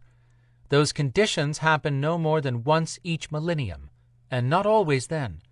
Veronica's people kept the time frame secret for many reasons, but mainly so another coven wouldn't tamper with the power. I've spent every free minute trying to pin down her endgame. I now have that. We have until the upcoming solar eclipse to stop her. It's directly following a blue moon." Storm had just lifted his fork, but lowered it before asking, "Do you mean—" "Yes. The solar eclipse is in 2 days, and will be visible in this hemisphere. If we miss that window, Veronica will have no more use for Regan. At that point, everyone with any power will be at risk, including some of the gods and goddesses. If I can get to my sister before that and open the bond link, she'll trust me to do whatever I have to do at that point." Adrianna put her tea bag down and dried her fingers on the napkin, then lifted her chin to face both of them. Evol toyed with her napkin, but she had deep thought lines marring her forehead. "Where is Veronica right now?" "My sources say she's in the Kivru compound in Ukraine, but the best view of the total eclipse will be in the U.S., so she'll be on this continent in time for that."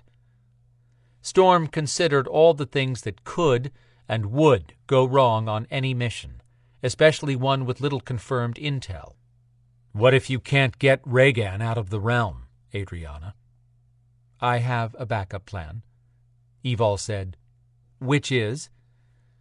"I've kept the link between Rhaegan and me shut down to a bare minimum connection, so that Veronica doesn't catch me not looking and find a way to latch onto my powers, too. If I can't get Rhaegan out alive, I'll open that link all the way to bond completely with her again. Together, we should be able to destroy Rhaegan's connection to Veronica. That may not stop Veronica from accepting ownership of Witchlock, but it will significantly limit her range of power." "That might kill Rhaegan," Storm pointed out. "There's no question that it will." "I hate to point out the obvious, Adrianna," Evol said in a sarcastic and weary voice, "but that means you both die. How is that a good plan?" Putting her tea aside, Adrianna replied, "If I don't stop Veronica, my sister will turn into a shade. Plus, none of us will be able to defend ourselves against Witchlock. Even the Maeve may be vulnerable, but their new queen might just join sides with Veronica against the Beladors. I'm not suicidal, and I want to free my sister more than anything, but I'm accepting the responsibility to do what I have to if this doesn't work." Storm had heard enough. "I'll go with you, but not Evol, and the plan will be to rescue your sister and return both of you here." "Wait a damn minute," Evol said, lighting into him. "You don't get to say what I can do and not do." Adrianna said, "I haven't told you."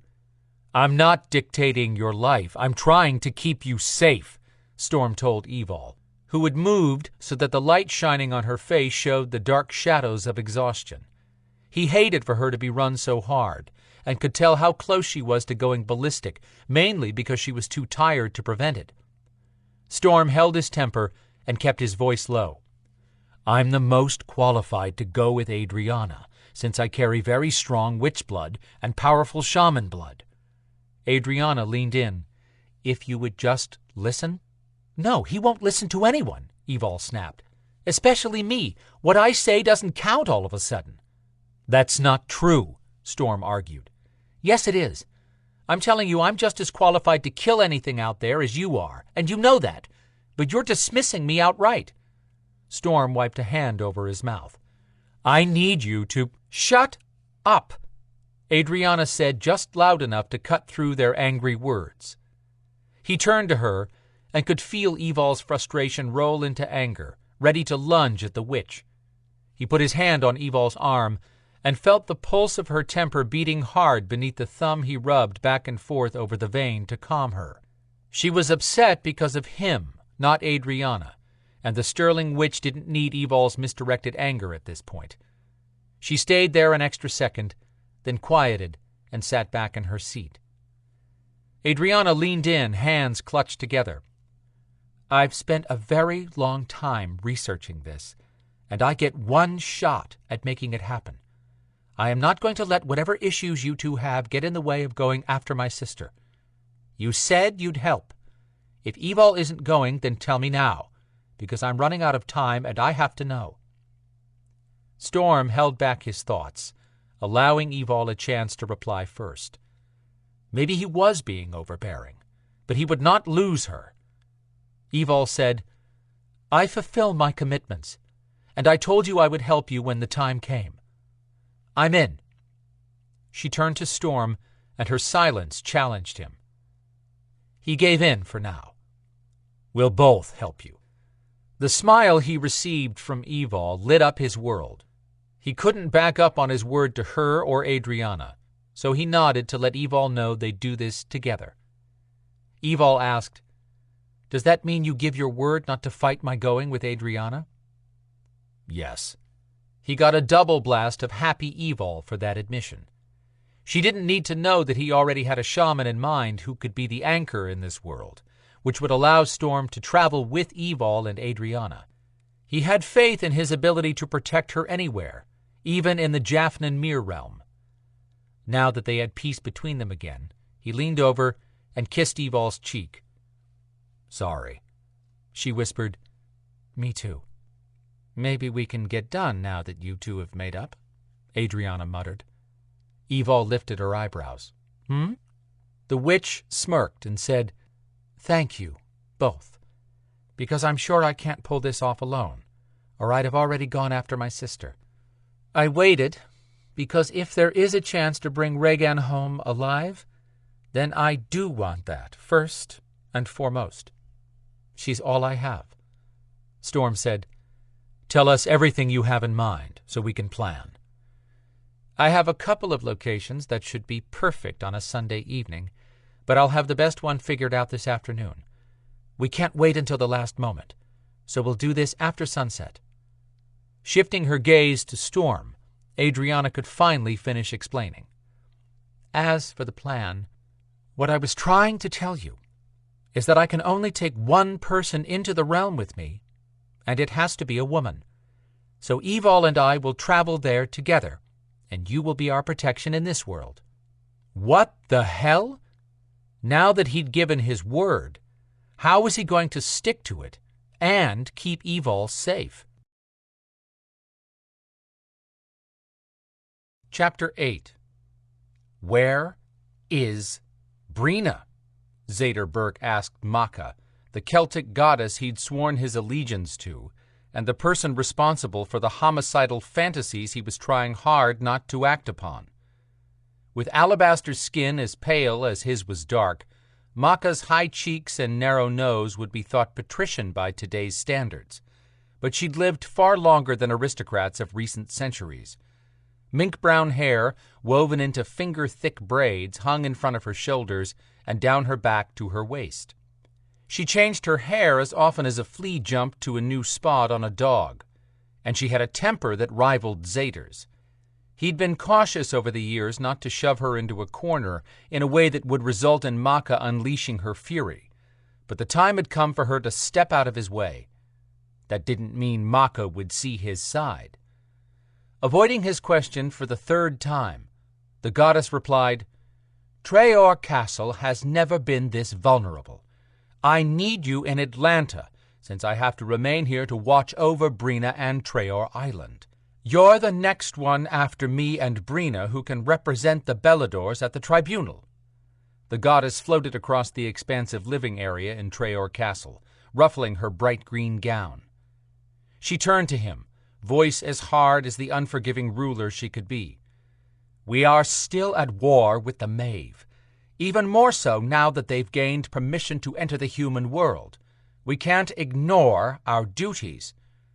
He'd never ignored a damn duty since he'd picked up his first Belador sword at 8 years old. But he was not in the mood to battle wits with her. Not now. He knew the threat hanging over Treor. For 2,000 years, this island had been hidden in a mist over the Irish Sea. 2,000 years. Then breached 2 weeks ago by the Maeve Coven.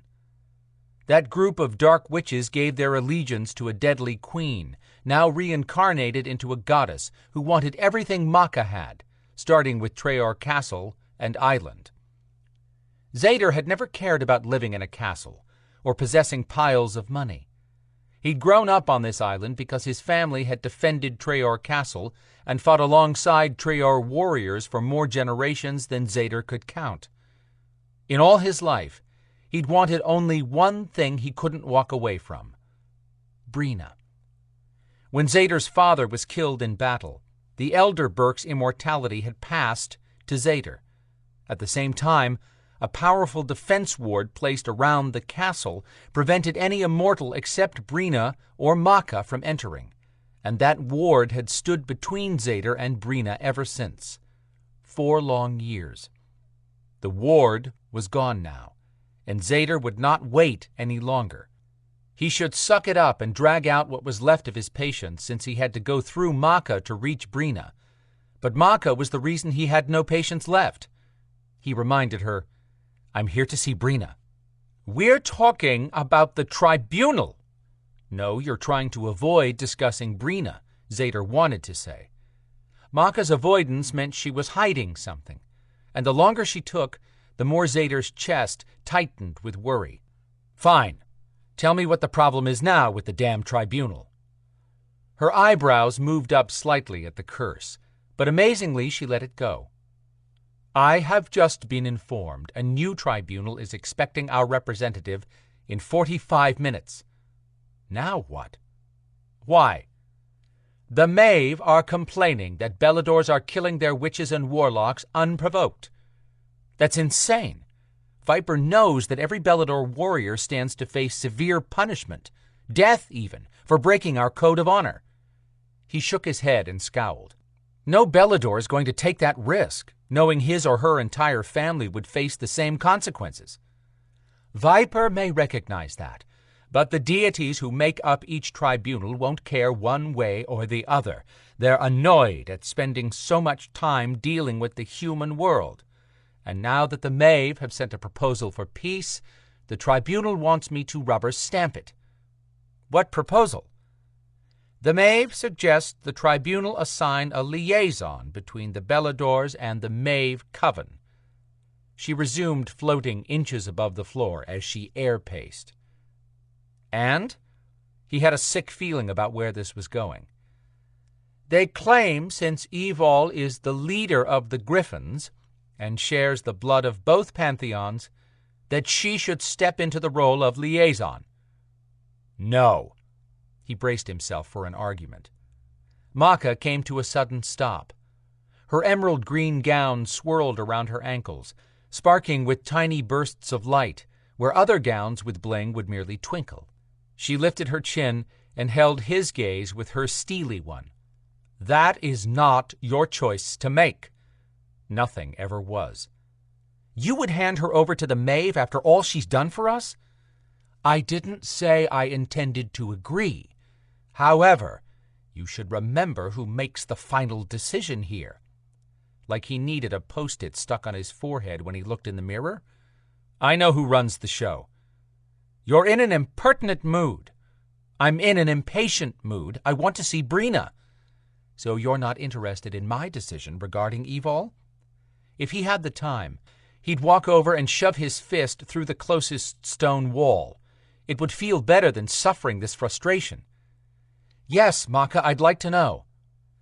"I refused to agree to the Maeve offer."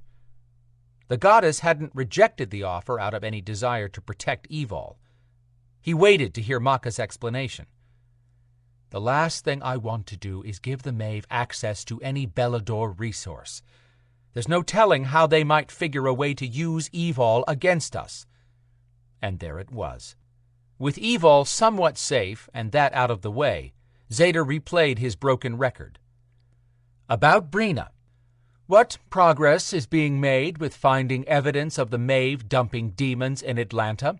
I'd like a detailed report before I have to teleport you to the tribunal meeting. That is your duty, after all." "I know my duty," he said in a voice so deep the words came out in a growl. "Here's what I know. We have no solid evidence that the demons dumped at Atlanta a week ago were products of the Maeve. Then it seemed they went away for 5 days. Now new demons have shown up, but the Maeve are no longer popping on scene to kill these new ones the way they were a week ago, to show the tribunal the Maeve coven could be an asset for Viper." She muttered, "Smoke and mirrors game."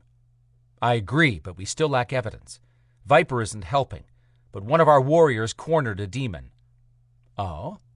"It was a Rish Dupf that—" "Those?" she scowled. "Why call forth something with the mentality of a slug?" "I don't think they called it up. I think these things are being created." Maka pulled back at that. "Why would—" "I don't care why. Interrogate it." "We can't. It was necessary to terminate the demon." "A Rish Dupf? What warrior couldn't contain a Rish Dupf?" she said with so much fury the walls trembled. "Evol, But Zader was not giving her up. He had only the details that Storm had texted him after the Skinwalker found Evol on top of Stone Mountain. A warrior who put survival ahead of intel. This particular Rish Doof turned aggressive, and the top half changed into something that could kill a Belador. Maka harumphed, and the air vibrated. Zader crossed his arms. And it had no Maeve scent. No scent, period. When we got a call earlier this week about a gutted troll, I asked the Skinwalker Storm to track the killer. At first I thought a demon had gutted the troll to fuel a spell to turn something else into a demon. But the scent leading from the corpse turned out to be another troll's. They found him way south of the city, dead. Why waste manpower to track down a troll killer? Because the troll deaths coincided with the new demons that have been sighted. I think those two things are connected. I've ordered our Beladors to not link unless they're positive about what they're fighting. Zader would not risk losing an entire squad of Beladors. They gained power by linking with one another in battle, but all of them would die if one was killed while they were linked. That's your first priority, to get to the bottom of this soon and deliver evidence to a tribunal that the Maeve are behind the demons. Maka mused out loud as she lifted another few inches off the floor and stared beyond him, lost in thought. Then her gaze returned to his. I'd hoped the tribunal would come to their senses before now and boot the Maeve out of the human world, but that clearly isn't going to happen. All I get from them are messages saying the tribunal wants an end to the bickering between the Beladors and the Maeve. They think this is bickering? Zader asked, appalled. Blood has flowed for centuries because of a war. What the hell do they want? She sent him a sharp look as a reprimand for his language. They want to have peace in the human world. Deities are not particularly happy to keep coming in to settle what they consider petty disagreements. I don't blame them, since I would have destroyed something or someone by now if anyone wasted my time. Our most immediate fight is over the Griffins. That fight translated into a new way to screw Evol yet again. Zader asked, What do you think will happen with the Griffins? Or let me be more specific, with Evol. I refuse to let the Maeve have her or them, but I can't fight the entire coalition of deities if they decide otherwise. I sent back that I'm willing to discuss a peace treaty, but not their proposal. Good luck ending up with any peace treaty that had teeth, but he'd leave Maka to her negotiations for now. He glanced at his watch. 28 minutes. Did you just check your watch while in my presence? You're the one concerned about my making the tribunal meeting on time, he reminded her. Her glare slid down her haughty nose and hit him between the eyes. She warned, You're immortal, Zader, but only against a weaker adversary, which I will never be. His patience had clung by threads since the beginning of this discussion, and he'd like to tell Maka she was welcome to his life, a miserable place without Brina. But Brina was the reason he'd shown humility to the goddess, and would suck it up one more time. I was not being disrespectful, Maka. I'm simply tired from working around the clock, which has left me no chance to see Brina until now, and you have yet to tell me where she is other than in the castle. If I sounded short, it's unavoidable at the moment. Not an apology, because that was asking too much. You should take note of the allowances I've made for those close to you. Where was she going with this? He asked, such as, Quinn. He should not be allowed to live after falling into bed with the enemy. Zader had forgotten that this would come up again. I told you after the last battle here that Quinn met Kazira when he was very young, and he did not know she was Maeve when he fell for her. Quinn has always been truthful with me, and was even prepared to submit to death by your hand at one point. Her gaze flinched. Didn't expect that, did you, Maka? Zader continued. Quinn is solid, and has paid the highest price for that moment in his life. You put him in as Meister once, she said, allowing it to stand as an accusation. And I would do it again. Zader would hand that position to Quinn now if he thought his friend could handle it. But Zader pushed that aside. Thank you for allowing Quinn to take Kazira's body back. I trust that you will ensure the witch's body is dealt with appropriately. Maka meant that Kazira's body should be burned and the ashes scattered, but she failed to say that, so Zader answered, yes. Whatever Quinn did would be appropriate and kept away from the world. Zader asked, can we get to Brina now? He must have finally gotten through to Maka, because she let out a long sigh and said, she's in the library. She goes into a rage with objects flying around when she can't recall things. 1 minute she almost has a grasp of a memory, then it slips away, leaving her without an anchor to any point in time. The battle to regain her memories is wearing her down physically and emotionally. She sleeps often, waking in terror. That sucker punched the air out of him. She'll remember. I'll help her. He stepped toward the door. I'll allow you to see her as long as she doesn't become any worse. She'll allow me? Zader swung back around.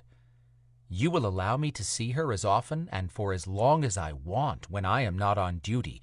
You owe that to me and to her. I have never asked for anything from you for myself, except that Brina and I could be together. Not once, since my father and her father died together as Belador warriors, have either of us given less than our best to you and the Belador tribe. Maka's hair fanned straight out like the spokes of a wheel. Her body glowed with energy flooding her. Walls shook, and the floor rumbled as if it would explode from the pressure. As he waited for her to strike at him, he added, the sooner you help me bring Brina back to us, the sooner we'll marry and start a family. You want babies to rebuild the Traor dynasty and secure the Belador power here forever. I want the woman I love in my life and to father her children. We have the same goal for different reasons. I intend to get started on that goal right now. Please teleport me to the entrance of Viper headquarters in 25 minutes. That calmed Maka when nothing else would. She nodded. We need to get Brina back, and soon. Her mental state seems to grow worse each day she goes without remembering. I'll trust you to take care with her. That's a given.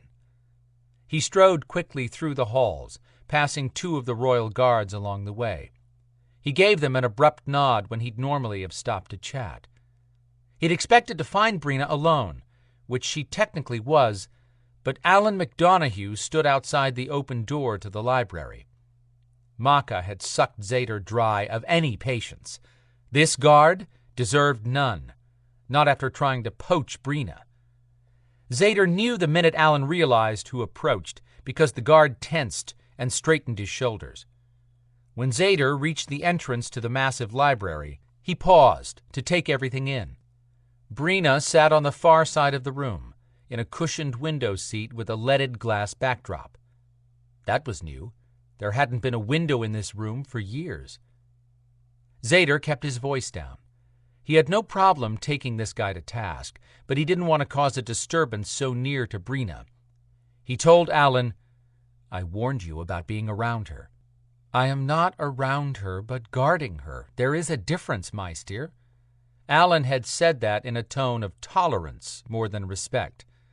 Find someone else to guard. In fact, spend your time outside training your men, overseeing the griffins, picking up rocks. I don't give a damn what you do. Just stay away from her. Understood? Alan had gone rigid as a post. Understood. Zader stepped back, giving him room to leave. Once the guard was out of sight, Zader stepped into the library and walked with loud enough steps to alert her that someone had entered. Brina's head lifted. Flame-red hair fell to her waist in soft curls, looking as if the locks were threads spun of fire and copper. Her heart-shaped lips parted with surprise, and green eyes as bright as a lush valley in spring studied him. In that moment, he saw her go from hope to disappointment when she couldn't gather her memories of him. A traitor within the Beladors had used noire magic supplied by the Maeve to trap Brina within magic threads, while the Maeve attacked Traor Island and Castle. Zader had killed the traitor, but not before Brina, along with Quinn's teenage cousin Lana, had tried to escape by teleporting. They'd ended up lost in another realm. Evil had brought Storm to Traor as a last-ditch effort to bring the two women back, which had ended successfully. But Brina's memories had deteriorated. Were still deteriorating. Zader kept walking and forced his lips into a smile. He had little time to make headway with her, but it could be too much time if she became agitated. She'd been through a lot, and he would not press her for more than she could handle. But his warrior queen was strong. Somewhere inside that body still lived the woman who had waited within the walls of this warded castle for 4 long years, seeing him only in hologram form, just to do her duty as a Traor. His woman had been raised a fighter. She sat cross-legged on the cushions. In her lap lay an enormous album that had leather bindings softened by a century of wear. The large pages made her hands appear as small as a child's holding a normal-sized book. He tried not to think about how fragile Brina looked. She'd never been fragile, but everything she'd been through recently showed in her sad face. She closed the album and held up her hand in a silent order, forcing him to stop 3 strides short of her. He obeyed her silent request, but it took all of his control to hold back from bundling her into his arms and drawing her close to bring peace back into her face. "I'd like to visit with you." She blinked, closed her eyes, then opened them, frowning. "I know you, but I'm not bringing you clear to mind." Her Irish lilt curled around his heart and hugged him. "You do know me, and if you'll let me, I'll help you remember a lot of things." Standing this close and not touching her reminded him of the years he'd suffered without her in his arms and his life, sating his loneliness for short periods only when one of them visited in holographic form. His father had bequeathed his immortality to his only child without Zader's knowledge. Zader had come to terms with the unfairness in life and now cared about only today and tomorrow. Brina studied him. "Tell me something that I should be remembering." 1,000 memories rushed forward, all clamoring to be the one that brought her back. "There is a huge tree not far from here where we once swam as teenagers.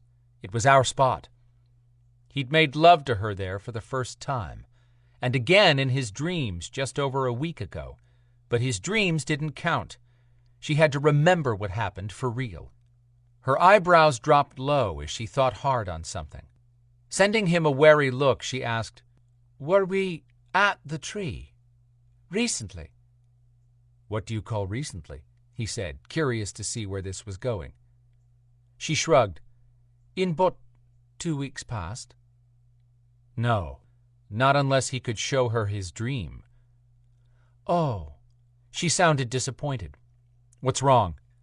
"I recall being in a place such as that only a wee time back with a man, and we were—" Her voice trailed off, and she couldn't meet his gaze. "It matters not, since it was not you. Who the hell had she been to their spot with? And what had they done? What did you do at that tree?" Her cheeks blushed, and jealousy stormed his body, because he knew exactly what she'd been doing with a man. He demanded, "Who was this man?" She put aside the album she was holding and stood.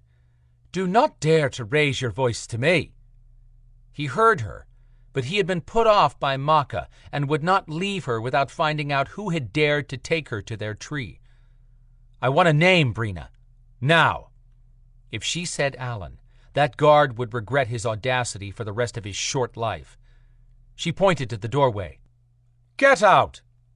That order had rung with the power of Brina the Belador warrior queen everyone missed, and would have made Zader happy to see one part of her return, if not for what she'd said. Raising his voice had been the wrong move. He took a step closer and hoped Maka didn't show up to interfere. Brina's eyes widened with the shock of anyone defying her. Keeping his tone gentle, Zader spoke as he eased closer to her. "You might be confusing the time, because that's one of our memories. That tree was our favorite place, our secret place to meet. But the last time was 4 years ago." She shook her head, now distracted by his words. "Why would we have gone there then, and not recently?" He held her gaze as a bridge between them, moving another step closer as he spoke. "Because your father helped Mako ward this castle against immortals before he went to battle the Maeve 4 years ago. And without knowledge of that, my father asked for Maka's promise to pass his immortality to me. I couldn't touch you until I broke the ward." The soothing sound in his deep tone had to be working, because she appeared mesmerized, and murmured, "How did you break the ward?" "I rushed through it to protect you when the Maeve attacked Traor."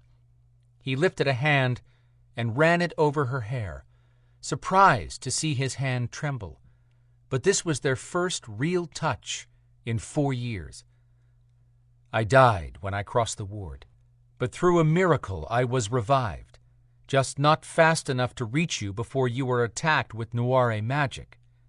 He paused to lean closer. "I killed the traitor, and I would kill 1,000 more if they tried to harm you." Then he kissed her, a gentle kiss, a little hello from their past to remind her of their first kiss. But she leaned in, and his heart banged against his chest with more happiness than he'd ever believed he'd feel again. Brina remembered him. He cupped her face and continued the kiss, slowing only to say, "The last time we were at our secret place, we made love under that tree. Your first time, and I'll never forget it. Never give you up. I love you, Brina." She froze and pulled back. He didn't try to stop her. She touched her lips. Confusion and wariness struggled in her gaze. "But we were not married then, correct?" "No, but we pledged ourselves to each other before we made love." "Pledged? I hold the power for the entire Belador tribe, and I gave myself without marriage." She took a step back, her legs bumping the window seat. Humiliation crawled up her neck in red splotches. "You took advantage of me when I was, 18? Heat crawled up his neck at being accused of something so disgusting. "No, it was consensual. You were an adult. Why didn't we marry then?" "I told you our fathers screwed up, or we would have been married by now." She challenged. "We couldn't have married somehow? What if I'd been pregnant?" "Then we would have married." "But only if I was pregnant." "What?" "No." Zader took a step forward and reached to calm her, but the room spun out of focus, and his step ended up on dirt and rocks outside the mountain headquarters of Viper. He roared in fury. Chapter 9. 2 hours before daylight, Evol quietly opened the door to her dark apartment. She slipped inside ahead of Storm, who made no sound as he followed. They tiptoed past the futon Lana had requested for her bed, where she was currently crashed out, dead to the world. Phoenix slept next to Lana, curled up on his beanbag chair with his little wings tucked in and clutching his favorite alligator stuffed toy. Evol smiled at the peaceful scene. It gave her hope that this living arrangement would be fine after all. Lana wasn't staying forever, and Phoenix would get used to Storm being here. Her little gargoyle had just been frightened the first night, squawking, screeching, and flapping wildly for the best part of an hour as he wrecked everything he ran into. Lana had tried to help by making Phoenix's toys fly, but that had turned the place into even more of a circus. Evol didn't want to think about that right now. She'd spent this past week dwelling on it every waking minute, which had been pretty much the whole time since she couldn't remember the last solid sleep she'd had. Not when she suffered nightmares of Storm changing his mind about living with her. She'd come up with a plan. That's what Quinn and Zader, her best friends/surrogate brothers, had taught her. Tackle a problem by coming up with a strategy. Their advice always sounded good on paper, but once she waded into trouble up to her neck, she generally just started killing everything until she could walk away. Not exactly a strategy for sorting out a personal crisis that was probably all just in her mind. Probably. Moving in stealth mode down the hall, she stepped inside her bedroom and left all the lights off, except the fused glass nightlight Phoenix loved. It threw a kaleidoscope of color over the room. Storm shut the door and started shedding clothes. She'd begun doing the same, but paused to admire the view of the hottest man alive. Cut muscle wrapped him from neck to ankles, and the man was entirely at ease nude. But who wouldn't be with an Adonis body like his? He had beautiful teak-colored skin, covering a powerful physique. Reaching up, he flicked the leather thong away that held his black hair, letting it fall past his shoulders. He smiled without looking her way. He'd caught her ogling him, and clearly liked it. Evidently, she was taking too long to undress, because the next thing she knew, he was in front of her, unzipping her jeans and pulling them down. She laughed, happy for the first time in a week, and stepped out of the jeans, which he tossed aside. She couldn't recall Storm being so messy. He caught her face with his big hands and stared deep into her eyes. "I like the sound of you happy." "You're the cause of it." "I like that, too." He kissed her, using his mouth with the precision of a maestro, tuning her body to a fever pitch that would sing the minute he plucked a few choice chords. She ran her hands up his chest and marveled at the fact that he was hers. His hands touched and explored. Every part of him moved in perfect sync. One particular part thudded against her abdomen, letting her know just how much he'd missed her. She eased down and grasped him in a firm grip, and he stilled. All that power at her mercy. She moved her hands slowly up his length. He groaned, a deep, feral sound, then lifted her until she had to release him and hook her legs around his waist. Then he headed for the bathroom, which was nowhere near as spacious and well-appointed as the one in the house where he'd been living. Another negative of Storm being stuck underground with her. He'd showered here that first day, but alone, because she'd been busy trying to calm Phoenix.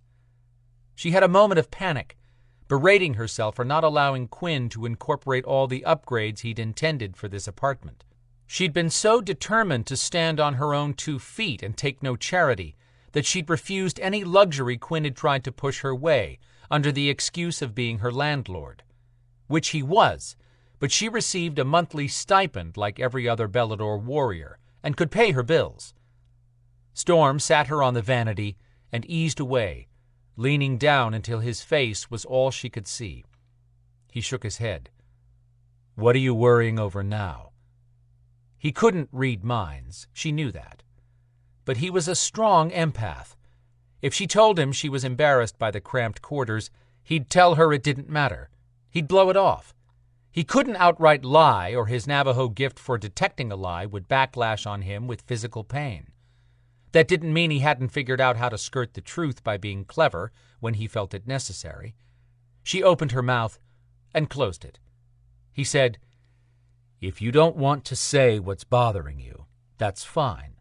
It's better than feeling like you have to shade the truth with me, because you don't. And you know that, right?" Right. She knew it in her heart, but her mind was not in sync with her heart lately. She finally admitted, "I'm tired and not up for any discussion." Not now, when they finally had a moment to themselves. Tap, tap, tap. Evol looked past him toward the bedroom door. "Now what?" "I'll check. You get the shower started." Storm wrapped a towel around his waist and walked slowly enough for Evol to start the shower noise before he opened the door. He found her critter outside. The half-pint gargoyle lifted his chin until his bright orange eyes stared up, unblinking. When Phoenix spoke, it sounded like a teenage boy, but came out as an order. "Evol." She'd warned Storm that her pet didn't have a big vocabulary, and after that first meeting, Storm had also learned the little guy frightened easily. For that reason, Storm tried to sound calm and patient when all he wanted was to be alone with Evol. "She's getting a bath and going to bed. Evol is tired. You should go sleep too." "Evol," Phoenix repeated, not moving an inch. This time those orange eyes flamed bright, then narrowed. Evol described Phoenix as harmless. Storm had survived by being able to read what truth lay beneath the surface in a confrontation with an animal or a powerful being. Deadly animals on the prowl attacked. So did frightened ones, and Storm's presence unnerved Phoenix. Storm wasn't sure where a gargoyle fell in the food chain, but he wasn't taking any chances with something capable of torching a pizza with fire from his snout. Yeah, he'd heard that story too. Evol had thought it charming when Phoenix tried to cook her a pizza in the oven with his own built-in blowtorch. Storm thought it sounded dangerous if the gargoyle ever lost his temper, but things had been so tense between him and Evol since he walked in carrying a duffel last week that he would not start in on her pet, as long as the gargoyle didn't harm Evol. Phoenix showed no sign of budging. This wasn't going well. Evol would come looking to see what the problem was if Storm didn't return to the bathroom soon. He rubbed his eyes with the heels of his hands, feeling the long hours and 200 miles he'd spent running in jaguar form before stopping at his truck, where he always kept an extra set of clothes. He couldn't have survived waiting until later this morning to see Evol. He dropped his hands, determined to find peace with Phoenix, but someone saved him from round 3. Lana padded down the hall from the living room. Blonde curls stuck out in 6 directions, and the teenager wore powder blue warm-ups. She squatted down, yawning, and patted Phoenix on the shoulder. "Evol has been working many hours. She is tired. We will visit tomorrow. Yes?" For Lana, the little guy's eyes turned into pure charm. What a con artist. Phoenix smiled at her and said, "Yeth. Morrow." She smiled at Storm, letting him know she'd handle it. Storm mouthed the words, "Thank you," over Phoenix's head. He was just closing the door to the bedroom when he heard a sharp sound and opened it again to find a burn spot 2 feet off the ground. Lana turned the corner, still holding Phoenix's hand. At the last second, the gargoyle gave Storm a long look and poofed a streak of black smoke at him, then disappeared into the dark living room. Might as well accept the truth. This was not going to work for long, but Storm wanted Evol relaxed and happy tonight. The discussion on living here could wait for now. He shut the door and used a quick chant, creating a spell to prevent any sound escaping this room. Now for his welcome home gift waiting in the shower. He opened the glass door, stepped into a cloud of steam, and found Evol under the shower head with a hand propped against the wall and water gushing over her. He curved his arms around a wet and naked Evol from behind. Holding her was all his best dreams wrapped into one. Still leaning forward, she reached back to touch his thigh with her free hand, always touching him now that she knew him intimately. He taught her to enjoy touching and was damned proud of her. She'd overcome a hellish childhood that included being raped by a man she'd thought was the family doctor. If the guy hadn't died in a wreck back then, Storm would... "Can't breathe," she laughed, and patted the arm around her waist. He immediately eased his hold, pushing his mind away from murderous thoughts. Now was not the time to think about anything but this woman. Reaching up, he cupped her breasts and brushed a finger over each nipple, teasing each one into a hard little bead. She arched back against him and trembled. Storm had run Zader's team hard for a week, and it had been worth every argument and gripe. The only one who hadn't argued was Trey, because he had a woman he loved just as much waiting at home too. Getting back to Evol just 1 minute sooner would be worth any effort. He kissed her neck and bit lightly at the same moment he pinched her nipples just enough to wring a cry out of her. She sucked in a breath and stilled suddenly. He leaned close, whispering, "I soundproofed the bedroom and bathroom." She let out her breath, and her voice purred. "You think of everything." Only for her. "Keep your hands on the wall," he told her, because he knew how tired she was. He'd first thought to encourage her to climb into bed and get the sleep she clearly needed. As much as he'd wanted her, he could have been content holding her while she rested.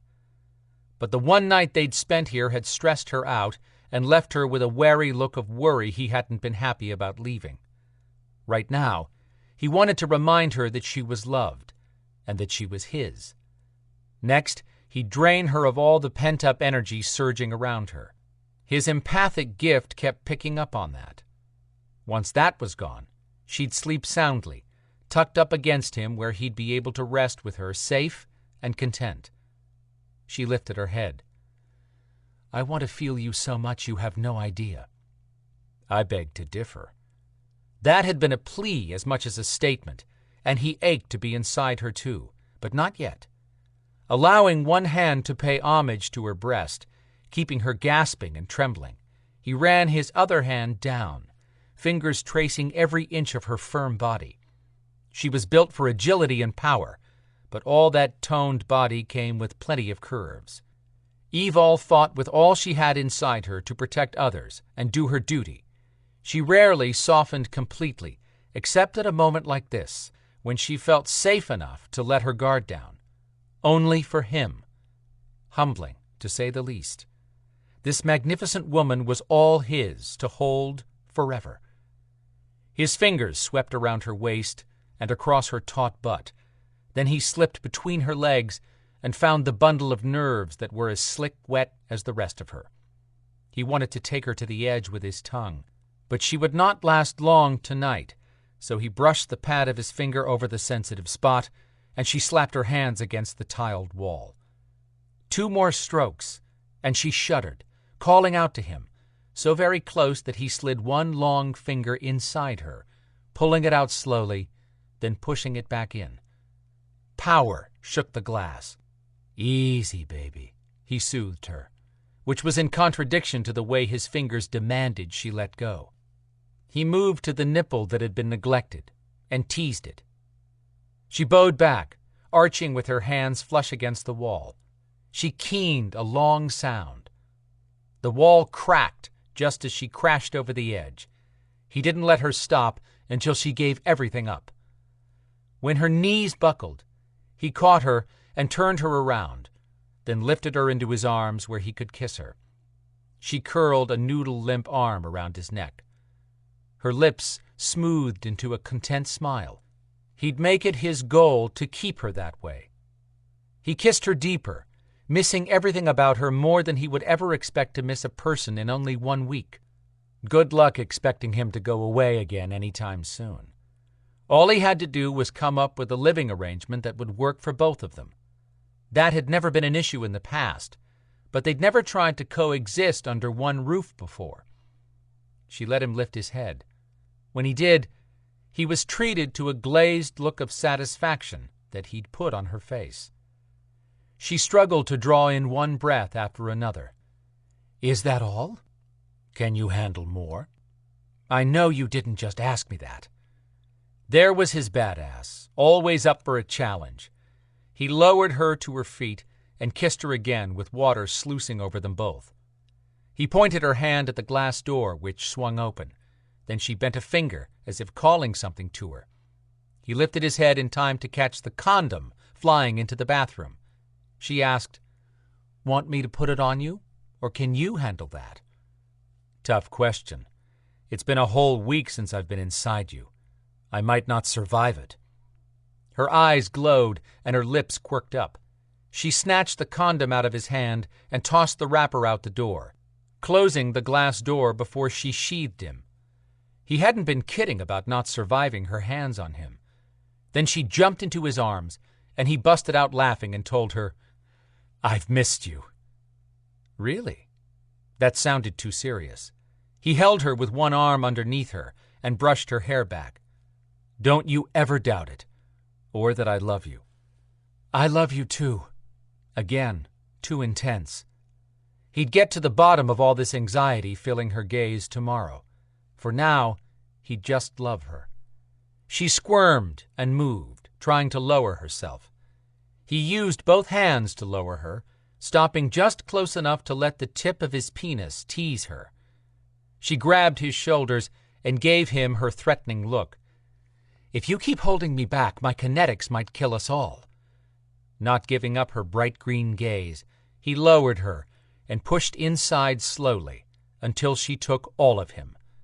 Sweet mother of mercy. Then she moved up and down, whispering, "Faster, harder." He took over and changed the rhythm, driving toward pleasure that damn near blinded him. He could face anything tomorrow, as long as he had Evol in his arms tonight. Chapter 10. Quinn stepped out through the patina green doorway of the private mausoleum that now held a Maeve priestess who should not be there. Late morning sunshine glared in his face and knocked back the chill in his soul.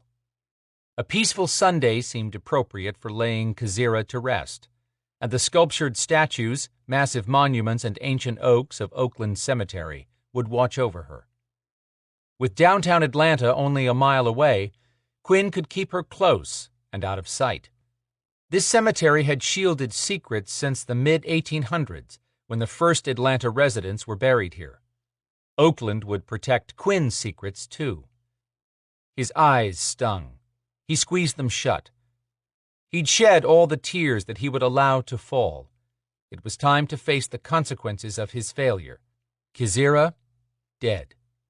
So young, so beautiful, so full of love. He hadn't deserved her love, but she'd given it without restraint.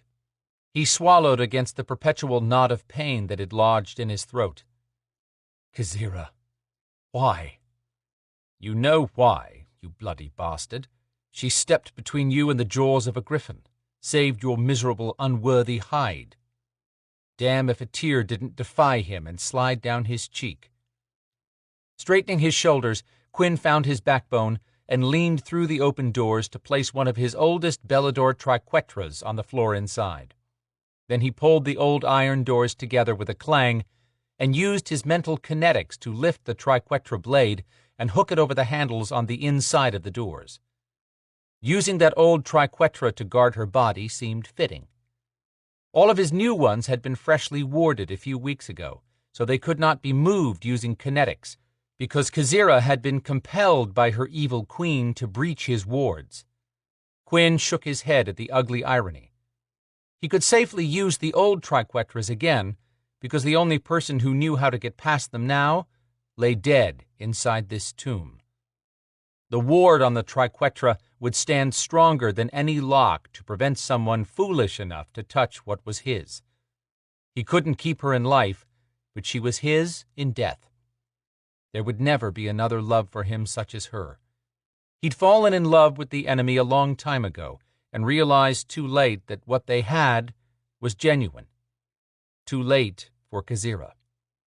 He'd be lucky if Maka didn't punish him or strike him down for his relationship with the Maeve. Not just any Belador enemy, their most hated.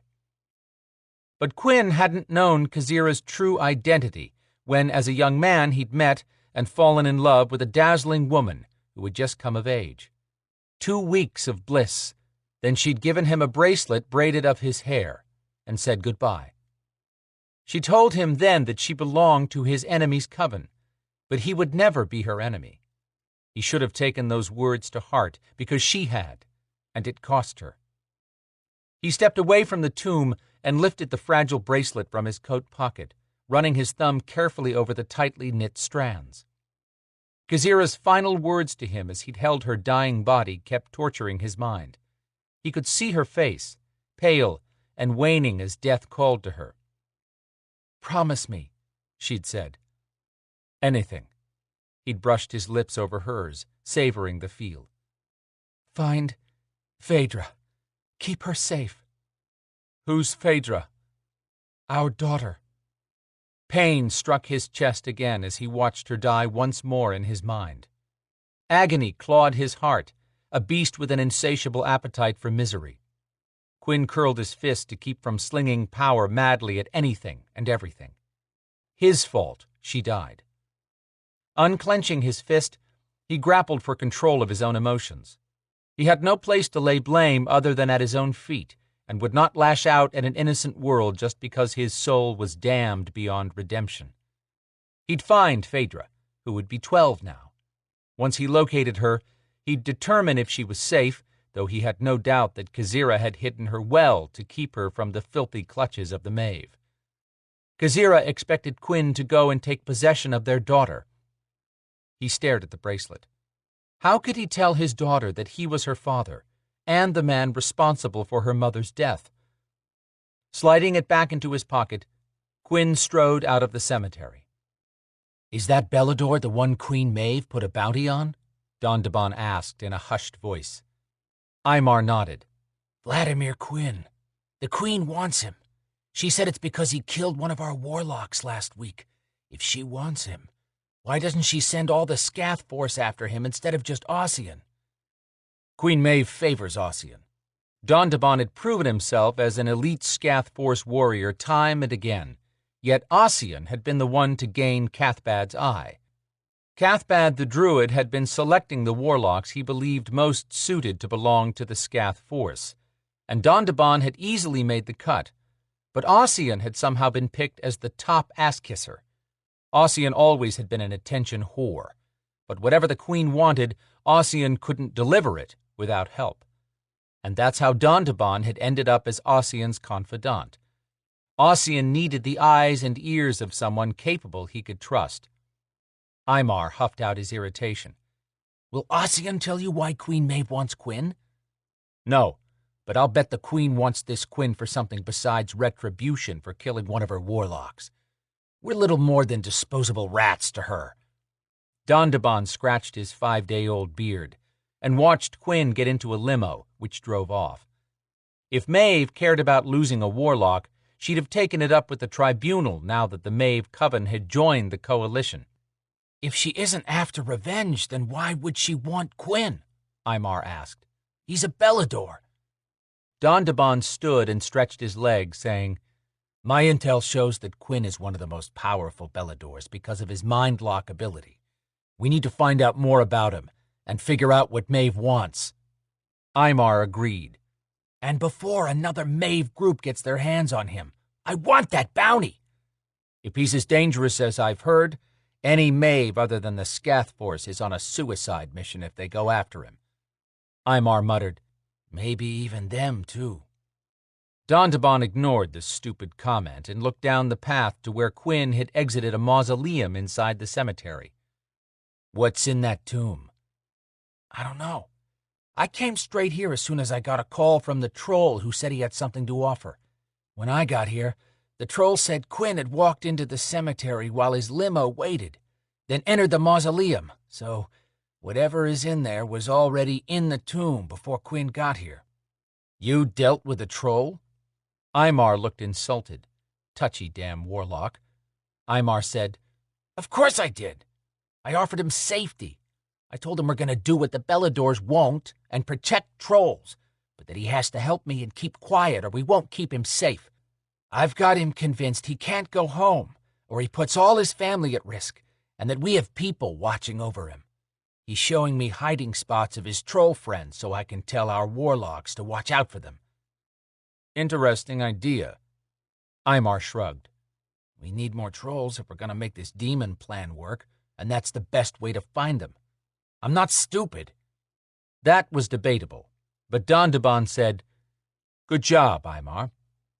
Dondabon turned around, checking to see that nothing else had entered the cemetery. There were only ghouls and orbs, not something he could get rid of in a place like this. What could be important enough for this Vladimir Quinn to visit that tomb? And why did Maeve really want this man? Dondabon would find out both, which meant he'd hold all the cards when he captured Quinn. Dondabon knew how to set a successful trap and never get caught. What Aymar didn't need to know was that Quinn would be far more valuable as a trade. Once Dondabon had decided if the Sterling Coven deserved his skills and genius, he'd trade them Quinn. No dark witch worth her salt would pass up a chance for that kind of power. Chapter 11. Evol brushed her damp hair in front of her bathroom mirror, feeling more rested than she had in days. Steam boiled from behind her where Storm showered. Alone, or they'd never get out of the bedroom. If not for the other two in the front room and Adrianna expecting them in 2.5 hours, Evol would stay in here all day with Storm. But she had to make the most of her time while she waited to leave here under cover of darkness. 2 hours should be long enough to figure out how to bring peace into this apartment. Evol's negotiating skills were as non-existent as her culinary abilities, but everyone currently living here was dear to her, so she had to find a way to keep them all happy. As soon as she and Storm finished dressing, she'd help Lana whip up something edible in the kitchen, because whatever Lana didn't know about cooking, she made up for with her magic. It would be nice to know if she was a mage or a wizard, but Lana's mother didn't know who Lana's father had been. The woman had disappeared just over 18 years ago from her home in Transylvania, and when she'd shown up again, she was pregnant, with no idea where she'd been. Lana had displayed some scary power, but she was sweet in spite of being a busybody. Evol stepped into the bedroom and smiled at the clothes thrown in every direction. Storm had been intent on getting naked last night, and she'd loved every minute of it, plus another round of lovemaking this morning when she'd rolled over to find him watching her with a look of contentment on his face. She wanted to live with him. Was that too much to ask of the universe? Once everyone finished eating, Evol would move Lana and Phoenix into the bedroom to watch movies so that Evol and Storm could have the living room alone. If they tried to talk in here, they'd end up in bed. Not that she had any complaints about that, but nothing would get decided, and she'd spend another day with this lead ball of worry rolling around in her stomach. She hated this feeling of being in limbo. Evol hunted for a shirt in her banged-up, pressed wood chest of drawers. She dug the piece out of the dump late one night, cleaned it up, and painted it blue. The drawers worked. Wasn't that the point? Pulling on one of her BDU shirts, her personal indulgence when she could find them in a vintage shop, she turned as she buttoned it. Storm stepped out of the bathroom, hair falling in straight black lines. He had that look on his face that said he'd picked up on her anxiety a moment ago. She brightened her expression and said, "I'm fine. Don't give me that look." "If you were really fine, I wouldn't be giving you this look." "I told you I'm thinking about things." He lifted both eyebrows. "Oh?" "Not that." He stepped over and hooked a hand on her waist, pulling her forward possessively. Then he lowered his head. "I'm losing my touch if you're not thinking about that." Then he kissed her and sent heat into all the right areas of her body. "You proved your point," she laughed against his lips. "I am thinking about that, but we don't have time right this minute." She put her hands on his chest, feeling the taut skin over hard muscle. Time for coffee and breakfast. The idea of cooking eggs and bacon terrified her, but Lana had talked her through one almost successful attempt. The eggs had been rubbery and the bacon had turned out black. Not just done, but black. She'd pull it all off the heat sooner this time. She killed demons, for crying out loud. She could cook a damn egg. She wanted to be the perfect mate, and she had no idea where to start. Storm kissed her forehead. His brown eyes softened with a thought. "We need to sit down and talk today."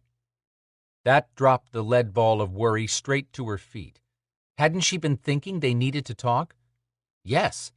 So why the sudden panic? Because if she was honest with herself, she'd been hoping she was wrong about the weird tension, and that he'd brush off her concern, and Phoenix would smile and be crazy about Storm, and... Yes, that was all fantasy.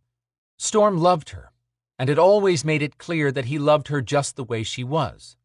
But he'd never lived with her. He sighed and looked away.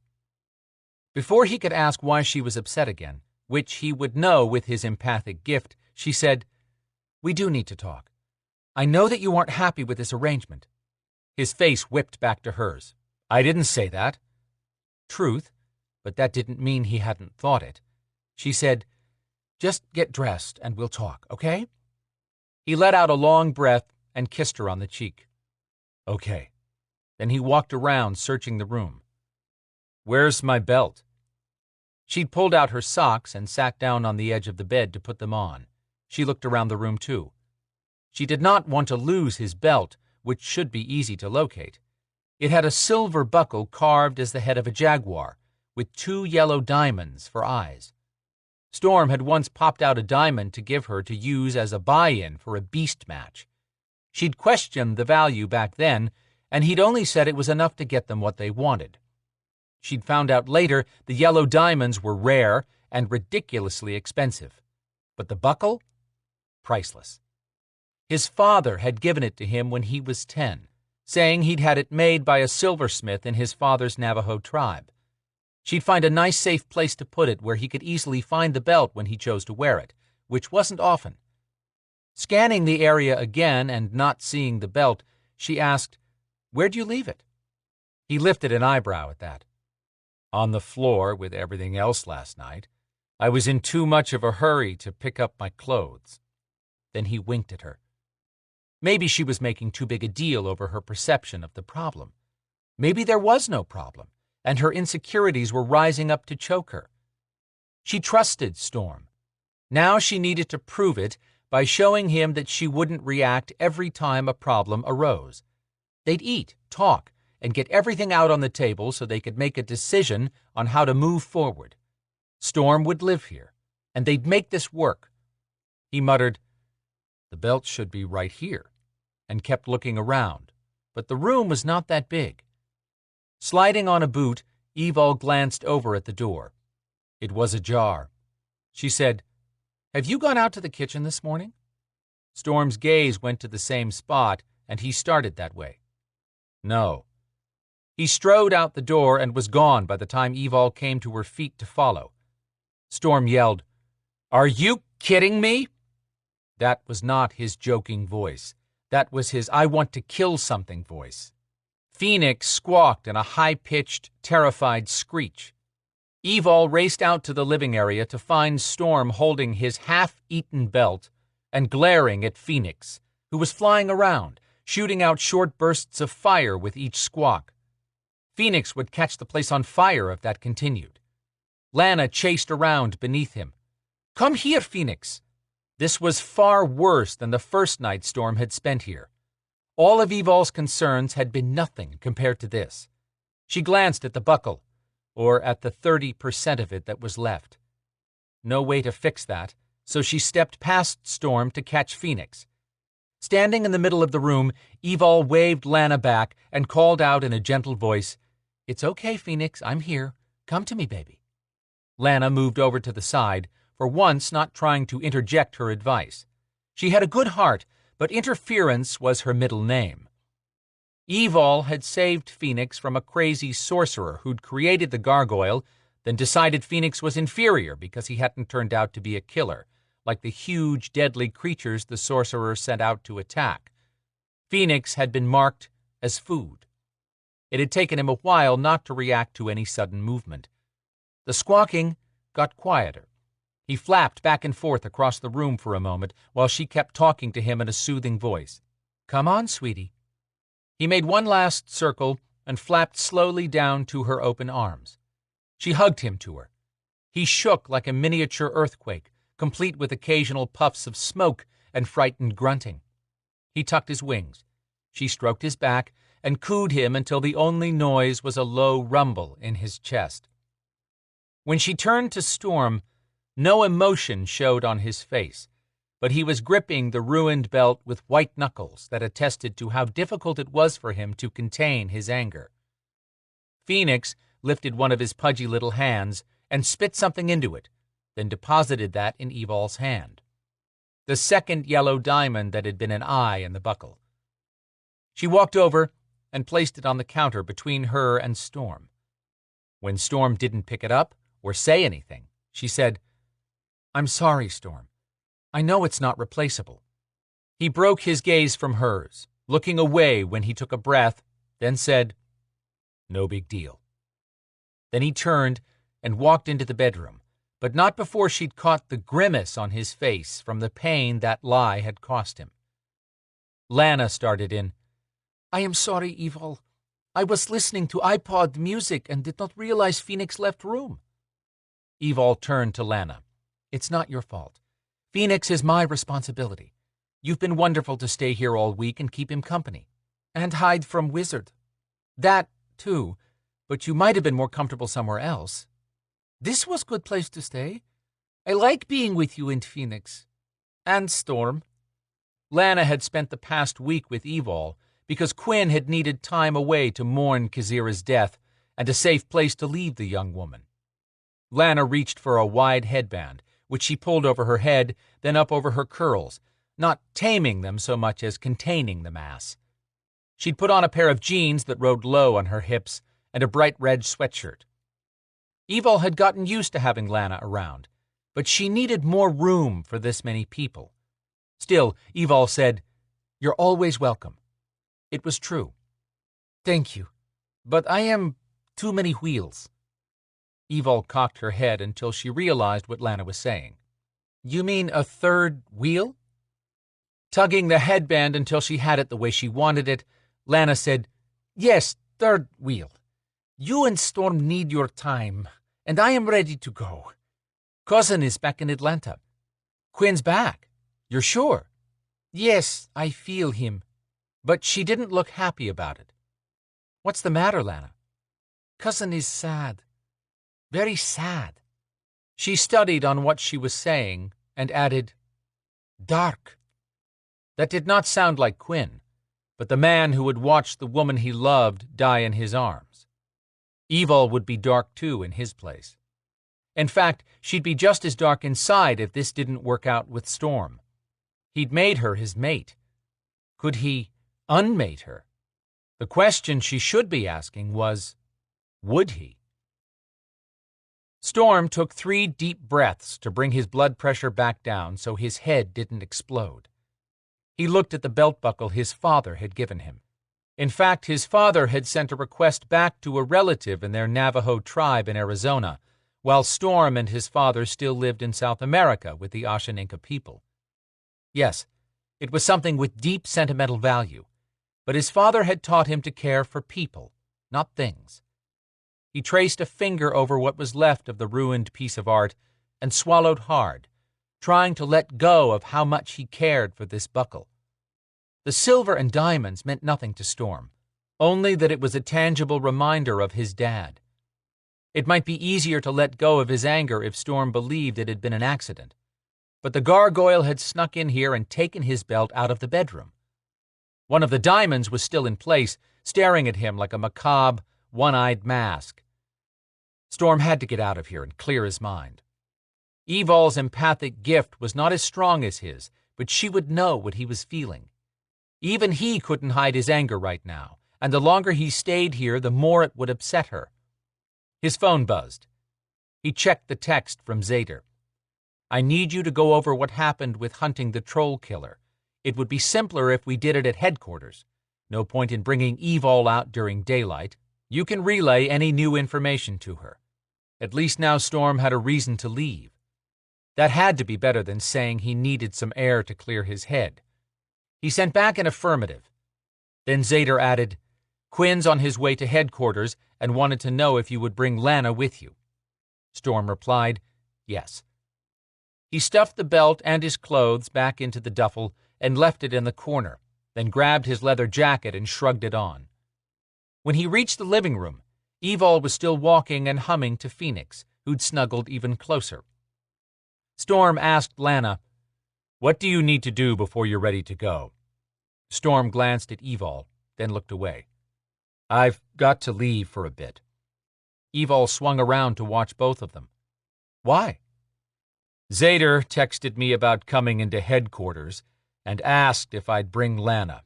Quinn will meet us there." Lana gave Evol a smug look. "I told you cousin was back." Then she picked up the handle of an old rolling suitcase.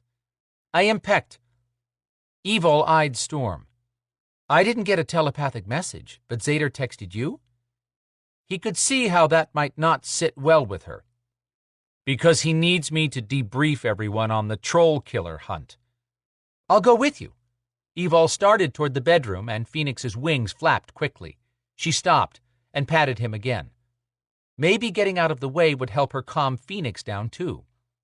Storm added, Zader said it wasn't necessary for you to come out in daylight to make this meeting, since I can catch you up on anything when I get back. Did he specifically say not to bring me? No, but he just doesn't want to have you travel in daylight when you don't have to. Why was she being so edgy about this? He'd think she would be glad to avoid the sun and headquarters, which meant interacting with Sen.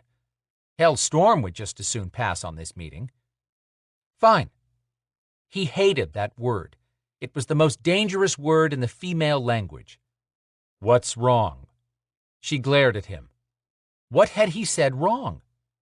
Evol glanced at Lana, then back at Storm. He got it. They had an audience. There was nowhere for a private conversation unless he cast a spell to protect their words, which he didn't have time for right now, even if Evol looked receptive, which she didn't. He had a stop to make before he went to headquarters, and that stop had become even more important now. He grabbed his keys off the counter, causing them to jangle. Phoenix lifted his head at the sound and looked from the keys to Storm's face. Phoenix hadn't touched silver keys that had been left out in the kitchen, yet he'd gone for Storm's belt in the bedroom. Evol cleared her throat and said, Don't forget the other diamond. Storm picked it up only because he didn't know if it would bother her more if he left it sitting there.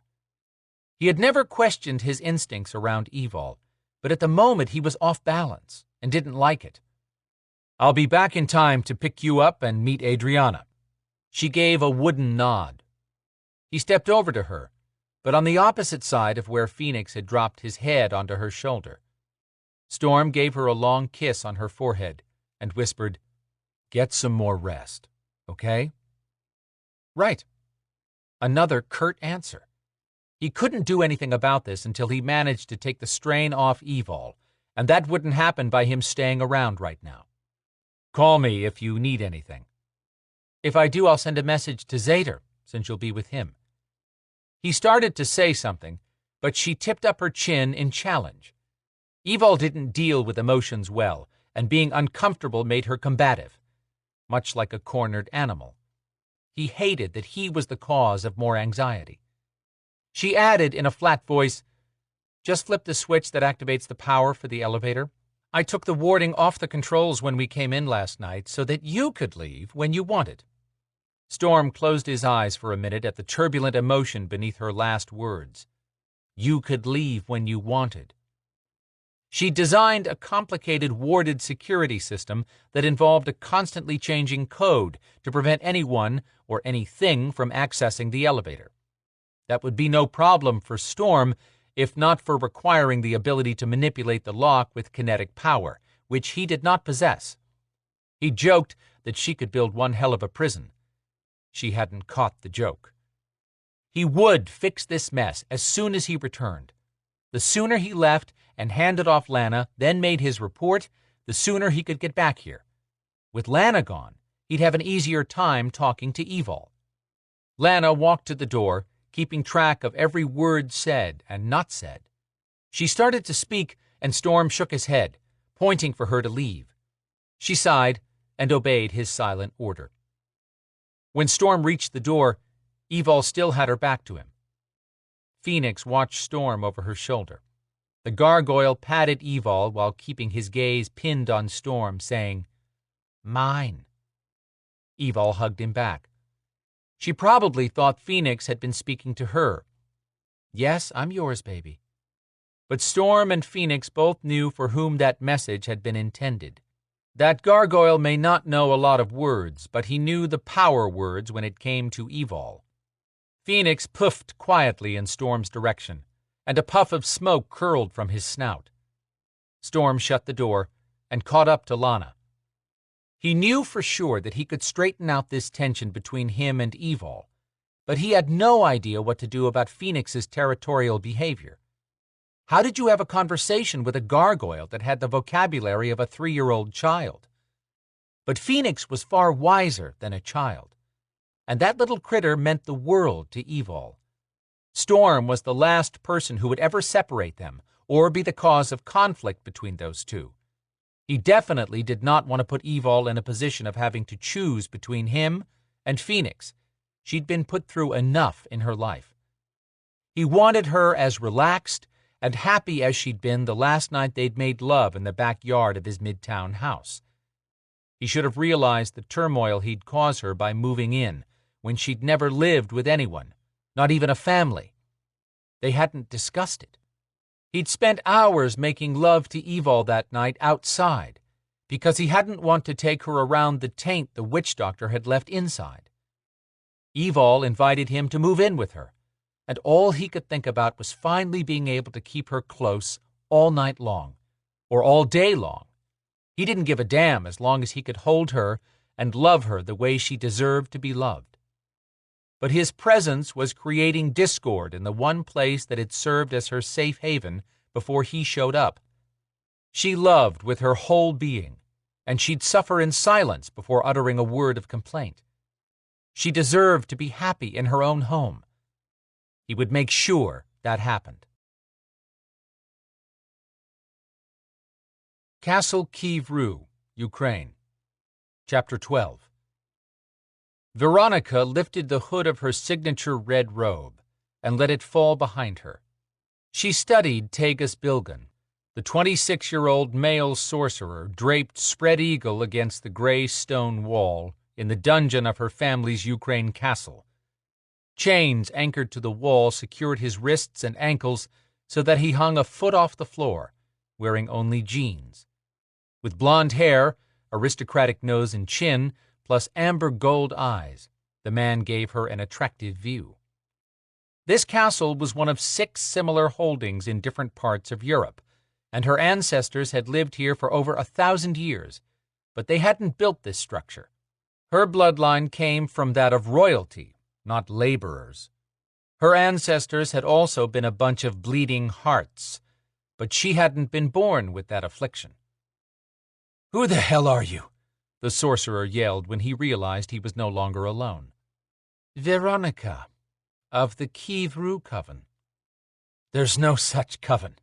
My family would know." "We have been in existence since the 9th century. Sorry, but I'm not a history fan. Give me back my cell phone and I'll look it up. Oh, that's right.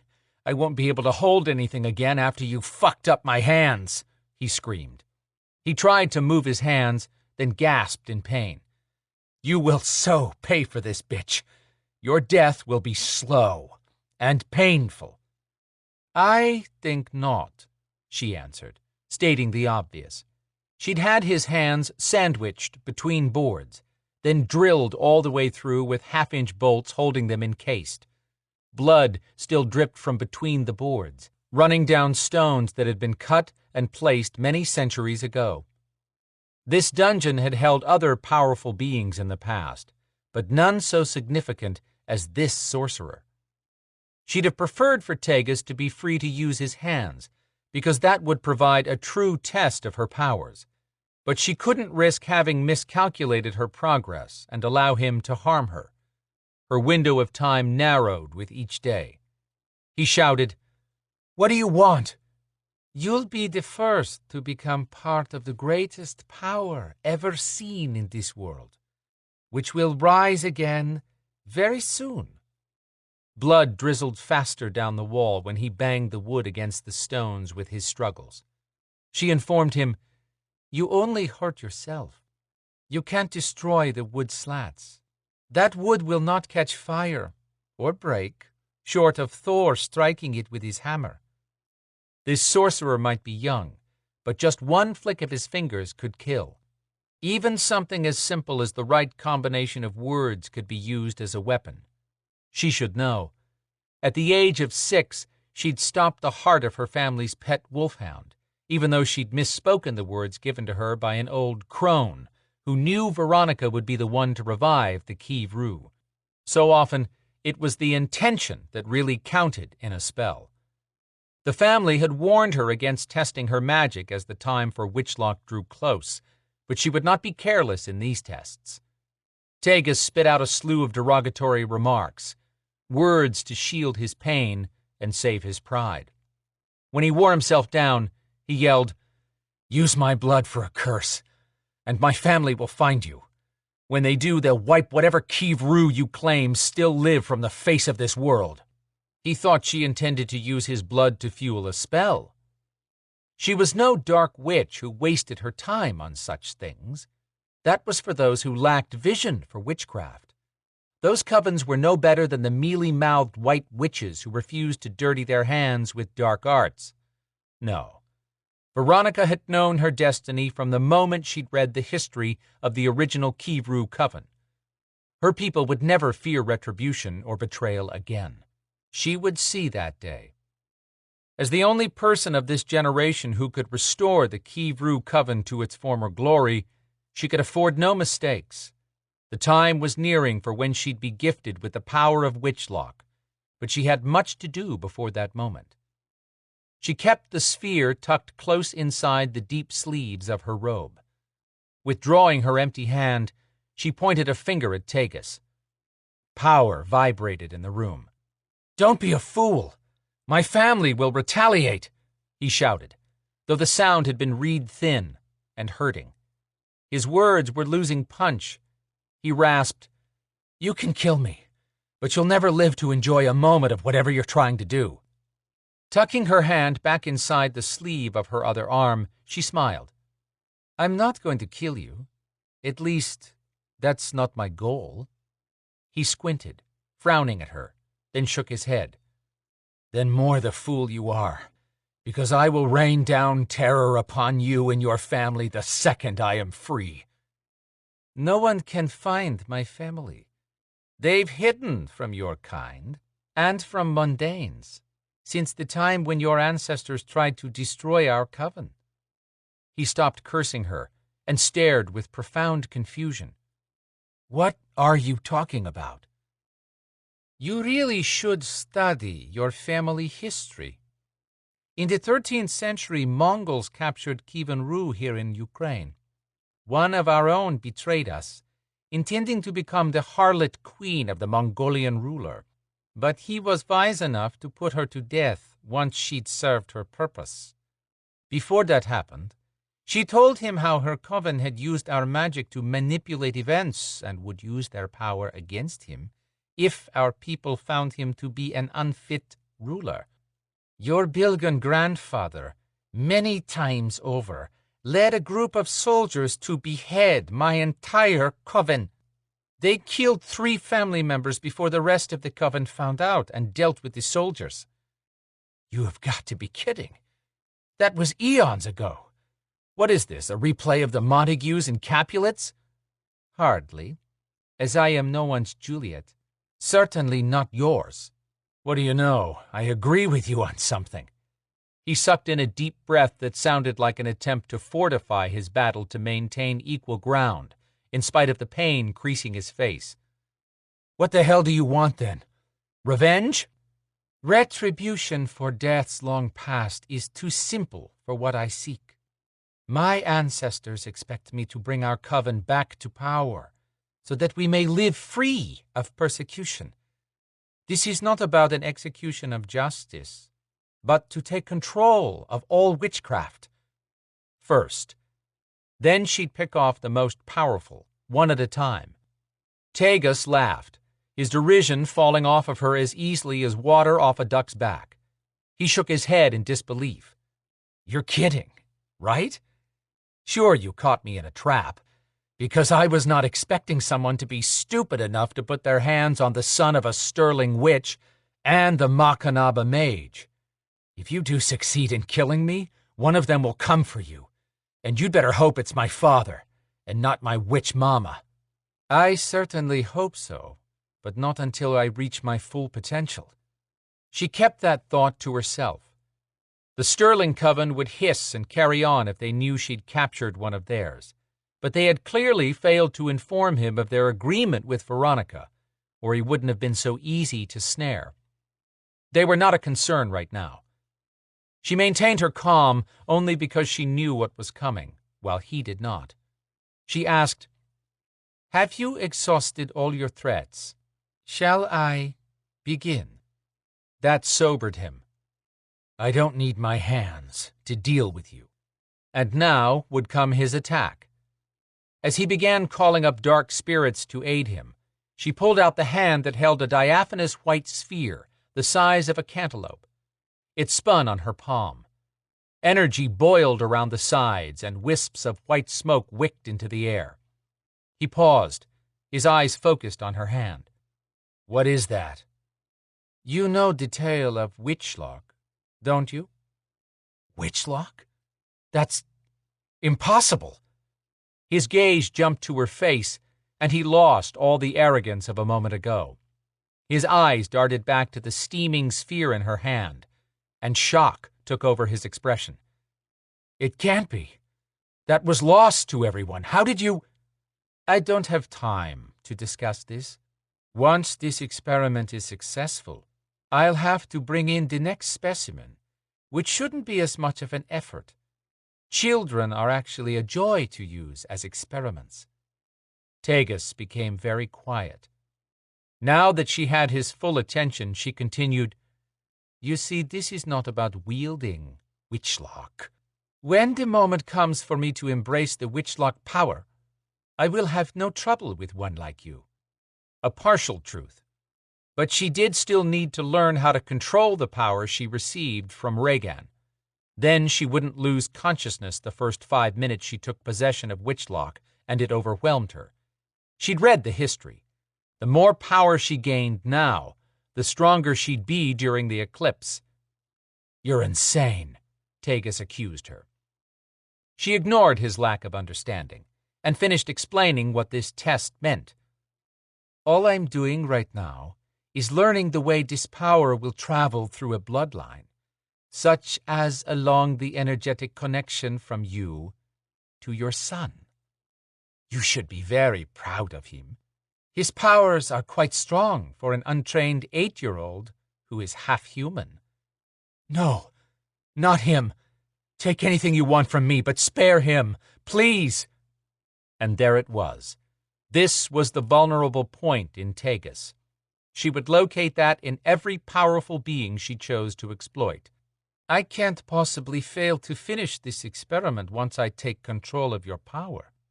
Tegus started shouting curses, not profanity, but the real ones that had been created by his ancestors and intended for the destruction of entire armies. Now she had a worthy adversary. She extended her index finger on the hand holding the sphere, ignoring everything except funneling the energy from the sphere through her body and out to her finger, then sending that stream inside Tegus's mind. His livid cursing was cut off mid-word by his own scream.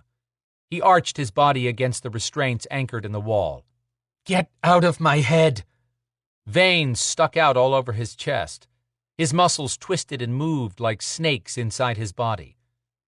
Howling came from a distance. He was calling in spirits. They wouldn't be able to harm her, not with this much raw power running through her body, but they could distract her. Her body trembled from the strain, and she drew harder and harder for each breath, desperate to maintain control. Blood trickled from her nose, and her head felt as though it would split in half any second. She grew lightheaded, but she kept drawing all the energy she could into her body, pulling harder on Rhaegan, and sending that energy up through her hand. Blue light shot from her outstretched finger and struck Tegus's head, lighting up his face. His body shook so hard the heavy chains rattled. Foam poured from his mouth. His body bowed and twisted unnaturally, muscles and tendons stretching. He fought her with all he had, and she admired the warrior in him. A gut-wrenching scream ripped from his throat right before the blue light vanished, and his body slumped. Blood ran from his eyes, which now bulged out of their sockets. Veronica cupped the hand holding the sphere against her chest and brought her other hand up to support her trembling arm. She licked away the trickle of blood running over her lip as she stood there shaking, and her stomach lurched a little at the metallic taste. She took in the slumped form of Tegus. Drat. His chest no longer moved with breathing. How disappointing. She'd lost control when she pushed too hard. Once she reached her full potential, directing it would be simpler. But her body could not tolerate more energy drawn off Regan yet. She looked at the sphere, where threads had begun forming inside the round ball of energy, and her mood lightened. This was the first sign of the final metamorphosis for the sphere. Maybe she wasn't so far from success as it appeared. But Tagis's child would be of no use now. Still, she hated to pass up a chance to play. She so rarely got to enjoy herself. This was not the time to lose focus or rush anything. Impatience would be dangerous. She had only one chance to take possession of Witchlock. Once she did, she would have the power to own anyone's witchcraft, and eventually the power of deities. One in particular. Tower Maeve, home of the Maeve Coven. Chapter 13. Maeve studied the wall of jewels in her private quarters within Tower Maeve, and felt the eyes of a predator on her back. She swung around to meet the living eyes of her dragon-shaped throne. The chair sat between her scrying wall and the doors that led to the rest of the tower realm where the majority of her coven resided. At least, that's where they resided until she could wrangle the power from that bitch Maka. The dragon watched her with an unholy look in his glowing silver gaze, with its black diamond pupils. She strolled around to the front of the throne, forcing him to move in order to continue eyeing her. Laughing, she said, "I have noticed your silver eyes. Did you tire of the original color? Or have you finally managed to control one part of your body?" Those eyes narrowed, with some vicious thought, she had no doubt. "What, Dagon? Do you have something to say after all this time?" That viper-sharp gaze stared back, unblinking. "Very well, I will allow you to speak, if you don't annoy me, but it will not undo the entire spell, so don't get excited." She pointed a finger and whispered a string of words. The dragon's eyes glowed brighter, then dimmed, and he blinked. She cocked her head. "Have you forgotten how to speak?" "No," came out low and gravelly. "I remember everything." "I have no doubt." She studied him, considering the best tack to take with this traitor who had thought to see her dead. "Would you like to share something you've seen during the years I was unavailable?" "No." "Then returning your ability to speak was a mistake." "No. Casting a curse on me was your mistake, and I will live long enough to see the favor returned." The confidence in his words sent chills down her spine. He'd almost overpowered her once. Never again. But she would not allow him or any other man to unnerve her in her own domain. "I do love a man with your confidence, Dagon. I'll make you a deal. Tell me something about Kizira that I can't find out from the scrying wall, and I'll grant you a boon." The dragon's eyes brightened at that offer, then took on a thoughtful look. When he moved his gaze back to her, he said, "Flavin compelled Kizira so that the priestess could not heal herself during the final battle, because Flavin believed Kizira had betrayed Flavin and the Coven during visits to the human world." Maeve added that bit of information to what she'd learned about the young woman being allowed a year away on her own at 19. What had Kizira done during that year? And had she betrayed the Maeve for the Belador warrior who had held her as she died? A deep noise came from Dagon's throat, reminding her it was time to pay up. Maeve said, "All right. What do you want?" And don't be ridiculous. If you ask to break the spell, I'll deny the boon. My request is simple. I have not slept since I became a chair. Allow me to sleep when you do not need me to observe. She thought about any potential problem with that, and couldn't see one. Perhaps she'd found a way to squeeze information from him by allowing him to enjoy sleeping. Then she'd dangle another bait later as a treat. Lifting her hand, she waved her fingers, and tiny lights twinkled around his head, then disappeared. She said, "Don't make me regret that. I am but a humble servant." He used to say that when he'd used his sword arm for her, before his loyalty turned. She'd teach him not to try her patience.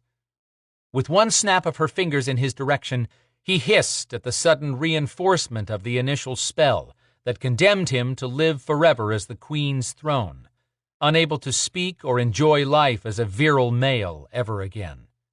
She warned him, "You may slumber when alone, but I warn you to choose your words more carefully next time you speak to me." The tall double doors opened on their own ahead of Cathbad, walking briskly toward her from the hall leading to her quarters. He rubbed his hands in glee. Ossian has inserted himself into Viper as an independent contractor. They think he's an independent warrior mage from the Julian Alps in Italy. That was quite clever of you to gift Ossian with the ability to shield his Maeve's scent and change his physical appearance, as long as no one at Viper becomes suspicious of him. Ossian is the best of our elite warriors. He will not let us down. With access to Viper intelligence, he's able to feed information to his scouts. One group has reported that Vladimir Quinn has returned to Atlanta, and they have located him. That's encouraging. But I'll be more enthusiastic once I find out the connection between him and the priestess, Kazira. Cathbad's grin broadened. You dinna let me finish. He was seen leaving a mausoleum in a cemetery. I'm thinking that's where he laid her to rest. He didn't burn the body and scatter the ashes. Maybe not. Cathbad held out his hand, and a crystal glass appeared with 2 fingers of brown liquid. But I'm thinking we may be premature in capturing Quinn until we know how to access the mausoleum. Why can't we just teleport into the vault? She asked, thinking out loud. There's no telling what kind of trap a Belador might have set. You have a point. Still, I want to see it. If Kazira is in there, we'll either capture Quinn and gain what I want, or find a way into the mausoleum and find my answers there. That's my Maeve, thinking like the sly queen who rules with a wicked fist. A snort sounded, drawing both Maeve and Cathbad's attention toward her throne, where a puff of white smoke drifted from the tip of the dragon's nose. Dagon's eyes were as hard as his stone body that formed the elaborate throne. Cathbad commented, I'm not so sure allowing him to live all these years was a good idea. Of course it was, she told him, her sharp words making it clear she would not be criticized, not even by Cathbad. Killing him would have been merciful, and I will not be accused of that fault. Chuckling, Cathbad agreed. Only fools would believe that of you. He turned from eyeing the dragon. Back to business. I hear the tribunal is quite angry over this conflict between you and Maka, and wants a solution. Oh? Should I be concerned? No. I think you may be quite pleased with a gift I have for you. Dandaban, one of our Scath Force warriors, has brought us an opportunity that you can use to gain advantage over the Beladors and, very possibly, force the tribunal to see it your way with the Griffins. Where is this gift? In the dungeon. Viper Headquarters, North Georgia Mountains. Chapter 14. Zader nodded at agents as he strode through Viper Headquarters, where the chilly air inside this mountain failed to improve his scorching bad mood. If Storm hadn't been able to pin down a scent from the troll killing, no one could. Not Storm's fault. The Skinwalker had run hard day and night trying to find the killer, which the Beladors needed more than ever now, or the Maeve would point a finger at the Beladors for that murder, too. He'd suffered through a half hour with the damned tribunal deities, who were no happier with him than he was with them. The hell with them. They wanted the Beladors to play nice with the murdering Maeve.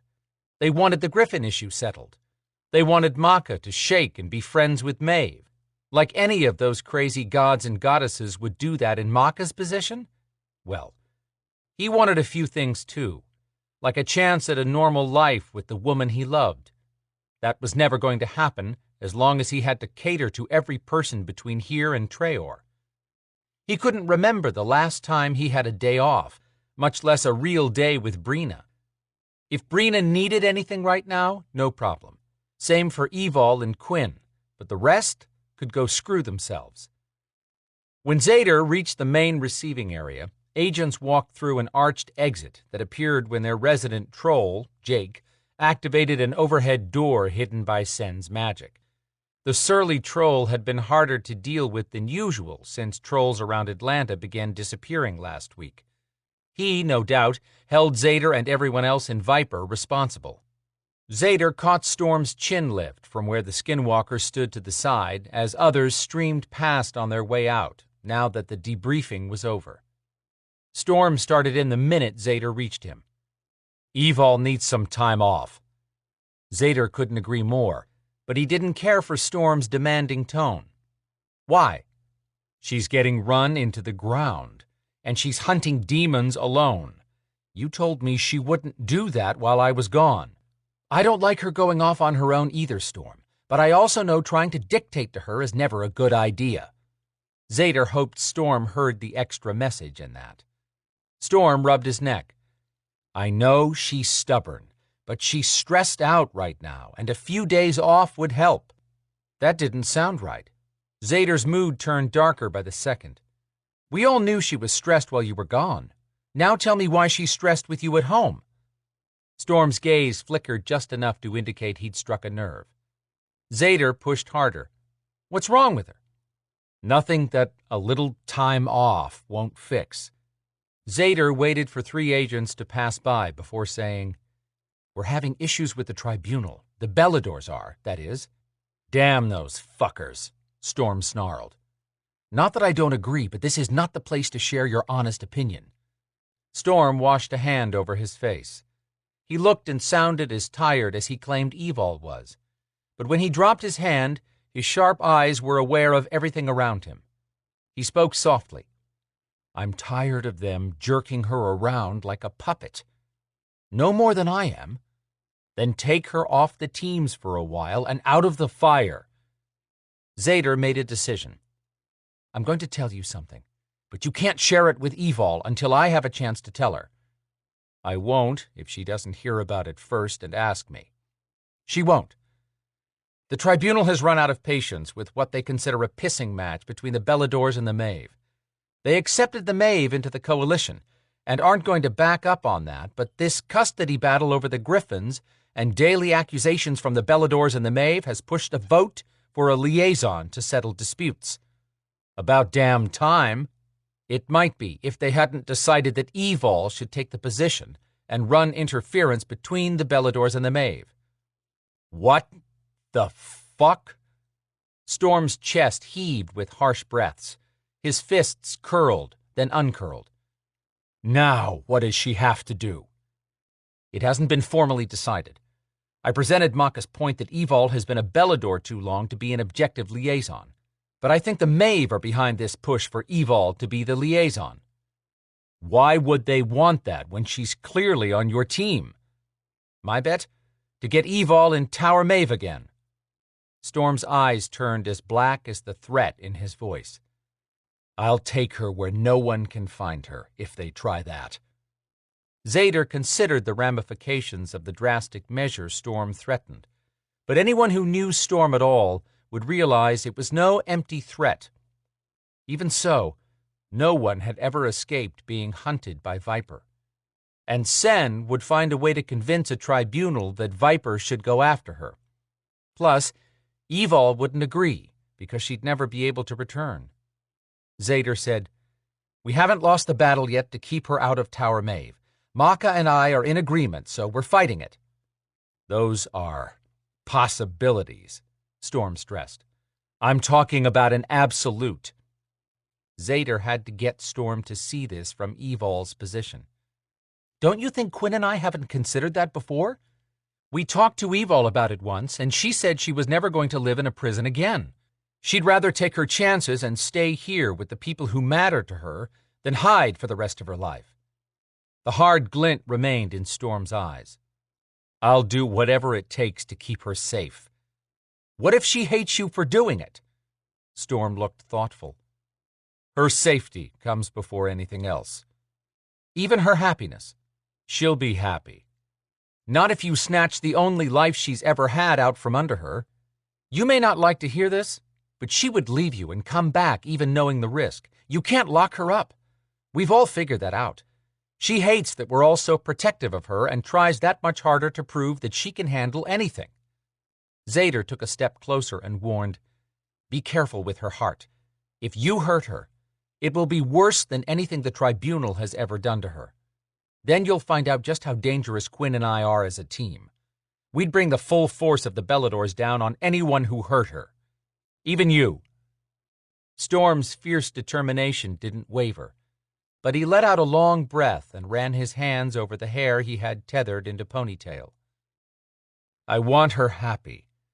She's never been in a relationship before, and she needs time to settle in and realize I'm not going to abandon her at the first hint of trouble." Zader believed Storm, and his respect for the skinwalker ticked up a couple of notches, but he didn't like that last part. "What sort of trouble?" Storm looked down, his face awash of internal debate, but he finally said, "I've dealt with Isaac Knight, Tristan's crap, Maeve crap, and fought everything from Svart trolls to warlocks to keep her safe and keep her with me. But I may lose the battle to a 2-foot-tall gargoyle." Ah, now Zader got it. Phoenix unhappy you're there. The little critter is territorial as hell around her, and making it clear he doesn't want me there. It would be funny, if not for the misery in Storm's voice. Zader had just as tough a battle with trying to get Brina by his side. For the first time since Storm came along, Zader was in his corner. "What are you going to do?" "I have a plan. Not sure if it's a good one yet."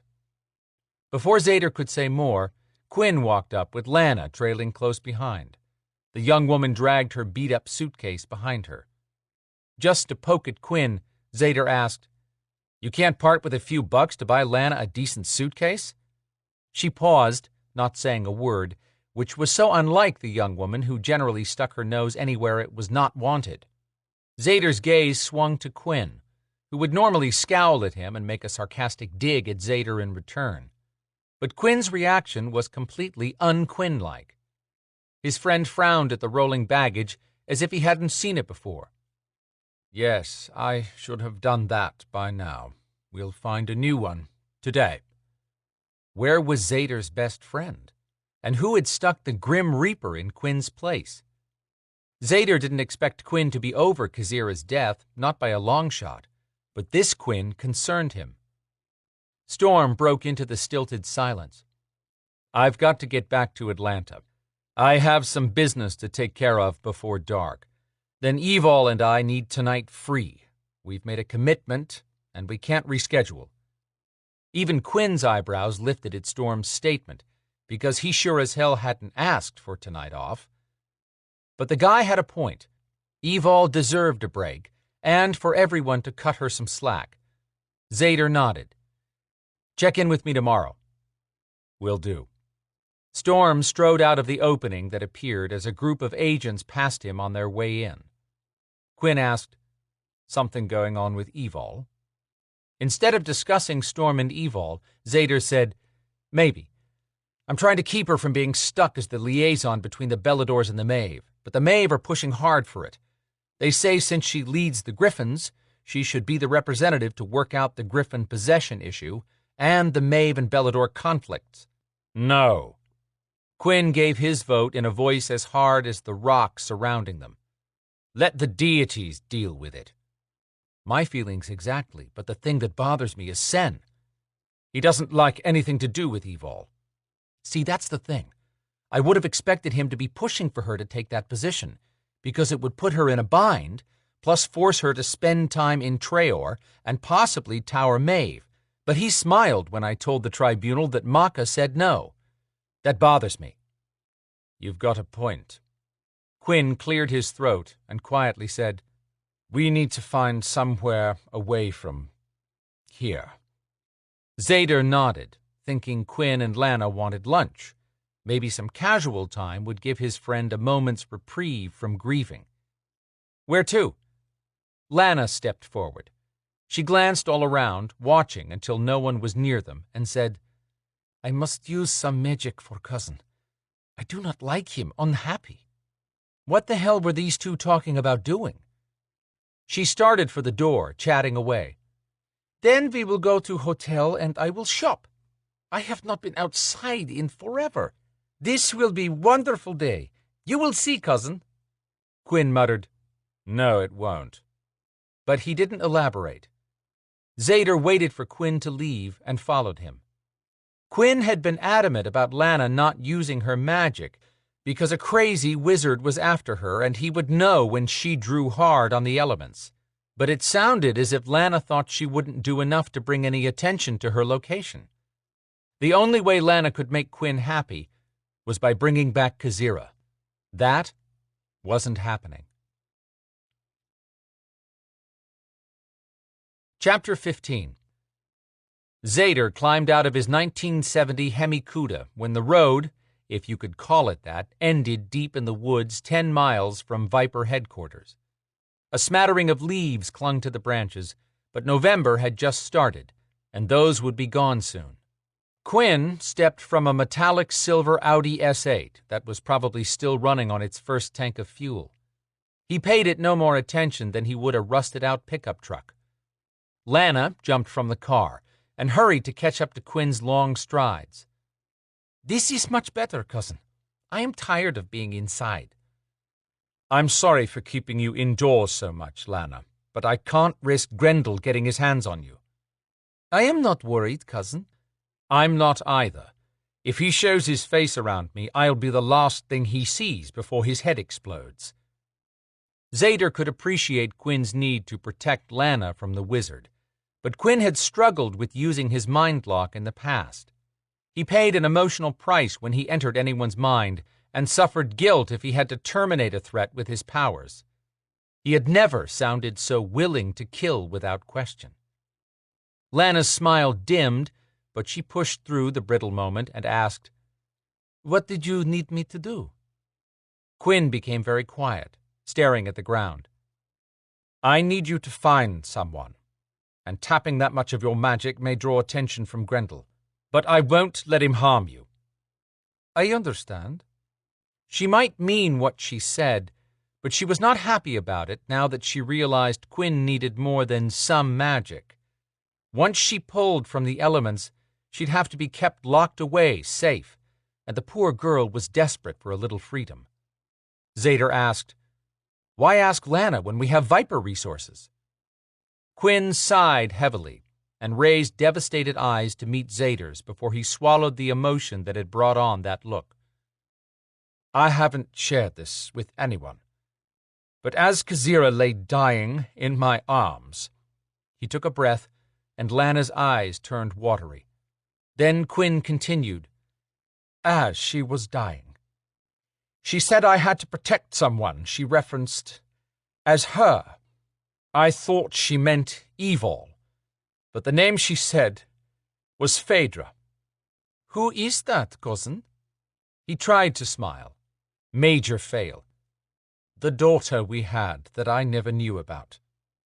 Lana's gasp covered Zader's reaction. Lana sputtered, Why? Quinn lifted his hand to stop the questions. We met 13 years ago by accident. I was in Chechnya, running patrols in towns where strange attacks on people were happening that no one could explain. So of course the Belador sent us in to investigate. Zader said, I remember hearing something about that, but the European Meister was handling the problem. Right. I'm not up to telling the whole story about how I met Gezira. That was understandable when every time Quinn said her name, he grimaced as if someone had stabbed him. We spent 2 weeks together, during which I had no idea she was Maeve. As royalty, she could shield her Maeve scent. I had stepped in to stop a warlock from attacking her and almost died battling for it one time. When I woke up, she had me tucked into a cabin and was healing my wounds. He stared off into the distance and said, Evidently we produced a child. She should have told you, Lana whispered. You would have cared for this girl. Yes, I would have, Quinn agreed. But Gezira was wise to keep our daughter hidden from the Maeve, and she kept our relationship secret His voice broke. To protect me. He cleared his throat again. Anyhow, Gezira died before she could tell me Phaedra's location. Zader asked, Couldn't she have left you a letter or something? Not being a Maeve priestess, Flavin, that miserable whore of a mother, had access to Gezira's thoughts. Gezira was clever. I'm sure she had ways to hide those thoughts from a surface scan, but she would never trust leaving anything tangible when it could mean the life of our daughter. Lana put her hand on Quinn's arm, and he smiled sadly at her. She said, I will find her. Do you have something of hers for me to touch? The teenager had proven herself fearless when it came to protecting others, but she earned Zader's admiration with her loyalty to Quinn at that moment. She put his needs above her safety and wish for freedom, but she had the full protection of the Beladors even if she didn't realize it. Zader studied the young woman. Can you do that, Lana? Yes. I have many gifts. Some do what I want, some do not. But no one is better at finding others than I am. No lack of confidence there. Zader liked this kid. You should train. That is what Brina told me would happen when we came back, but... Her voice trailed off, and Zader was sure it had something to do with the look on his face. I am sorry, Zader. She will remember that she cares only for you. Lana, Quinn warned, and she quieted. She did nothing wrong, Quinn. Right now, I welcome any encouragement. I know. I also know what it feels like when a wound is constantly reopened. Zader didn't want to shift the focus to his problems, not when Quinn had suffered so much and now had to find a 12-year-old child he never knew about. Zader told Lana, Brina is a woman of her word. She'll see that you're trained. I would like that. Turning to Quinn, she said, Cousin. That was all the prompting he needed to get back on track. Quinn pulled a braided hoop 1/4 inch thick and the size of a bracelet from his pocket. He held it up. Gezira managed to tell me to hold on to this bracelet. She wove it of my hair when we were first together. I now see black threads through it, which I believe must be the color of my daughter's hair. Every word came out of Quinn with pain, but saying my daughter sounded as if it damn near broke him. His hand shook. He said, Anything you can tell me will help, because I have no clue where to begin. But I know Gezira has Phaedra somewhere not just anyone will locate. Nodding at Quinn, Lana closed her eyes and murmured something too low for Zader to hear. The air, dead calm just a moment ago, now swirled and picked up momentum, shaking the leaves. All at once, Zader heard whispers here and there. He turned right and left, then looked at Quinn, who gave him a sign to wait. When Lana opened her eyes, she said, I ask for help, and have been told yes. If I cannot see your daughter, and where she is clearly, then the spirits will help me, but I must show them what I can first."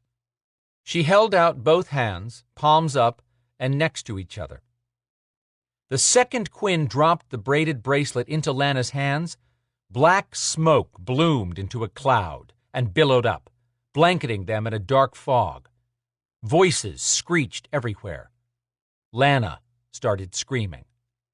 The smell of burned skin singed Zader's nose. He fanned his arms to find her. When he could finally see her, she was on the ground, holding her hands to her chest and crying. Quinn had the bracelet in one hand, holding it far from her, and his other arm around her shaking shoulders. "I'm sorry. I'm so sorry." Quinn kept repeating his apology in a voice raw with horror. Zader squatted down in front of them. "Let me see, Lana." She was taking short, halting breaths and shaking hard, but she opened one hand that looked as if acid had been poured on it in the outline of the bracelet. Zader said, "Let me send her to our druids in Treor. Garwiley should be able to heal her hands faster than anyone here." Quinn's eyes were swollen and full of agony. "I should never have done this." Lana, trooper that she was, sniffed and wiped her nose on her sleeve. "Was not your fault, cousin." "Yes, it was. I should have had someone else look at it first. You protect your daughter, I know. Do not let anyone else touch that." Quinn turned her to face him. "Why?" "It carries Maeve magic so strong. I think only Maeve can use that to find her. I am sorry, but I know you do not want to hurt others." Hugging her close, Quinn said, "I'd rather cut my arm off than ever harm you. I'm so sorry." "No problem, cousin. I want to see Garwiley. He will heal my hands, and I want to stay to see Brina. She needs help." Zader said, "If that's okay with you, Quinn, I'd love to take Lana to Brina after she's healed. Lana would be safe from Grendel there, too." Lana nodded, staring up at Quinn with large blue eyes. He leaned over and kissed her head. "You'll be safe in Treor." "And not locked inside, yes?"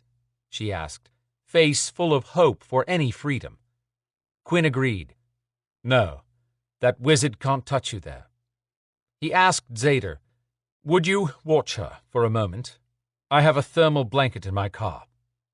Zader did too, but Quinn looked like he needed a stiff drink. Barring that, a moment to breathe would help him. "Sure. Might want to bring her some water, too." As soon as Quinn walked away, Lana turned to Zader. She shivered from shock, but she blew hair out of her eyes and said, "You must help Brina." Did she think he didn't realize that? "I know. I mean, you must help her in dreams. She will remember if she sees you in same place. I feel that will be good." "What do you mean if she sees me in the same place?" "When Traitor attacked us and we were gone, I told her how to find someone in dreams to help, because cousin was not sleeping, so I could not reach him. I told her to find someone she cares much for. Had to be you. She slept. Did you not see her in dream while we were gone?" Unbelievable. "Yes. It was vivid, but I was so tired I thought I was hallucinating." "Do you see her in dreams now?" "Haven't slept long enough to dream." "Does not take long, but you must want to see her badly for her to find you." "Does she dream now?" He tried to process that he could be with Brina in a damn dream state. "Maka said Brina is having nightmares." "She looks for you in dream, then maybe panics when she is alone." "Go to her." "But she doesn't remember me when she wakes up." Quinn returned and wrapped her in the thin mylar blanket, then held a bottle of water for her to drink from. "We need to get you to Treor." Quinn helped Lana stand. She looked shaky and still rocked forward and back gently, but she told Zader, "Brina will find you in dreams. She wants you."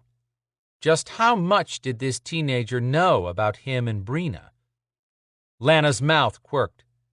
She tells me nothing. Your face tells much. You're scary. You know that? Zader said, unable to keep the smile from his voice. If Lana could help him bring Brina back, he would personally ensure the young woman got trained and anything else she needed. Finish up, Lana, Quinn said gently. We have to take you to Sen so he can transport us. Sending Quinn to Treor was not a good idea, especially if Quinn had to talk to Sen for more than 3 seconds. Zader offered, Let me take Lana so I can get her to Brina where I know she'll be in good hands. Brina's prickly these days, and if she doesn't recognize you, it could be a problem. Quinn frowned, but said, I understand. Would you do me a favor and keep an eye on Evol? Of course. Why? Lana perked up, all ears. Zader took one look at the teenage snoop and sent Quinn a telepathic message. I talked to Storm. Evol isn't adjusting well or something. I have no damned idea because I don't think Storm is treating her badly. That's a change of tone coming from you.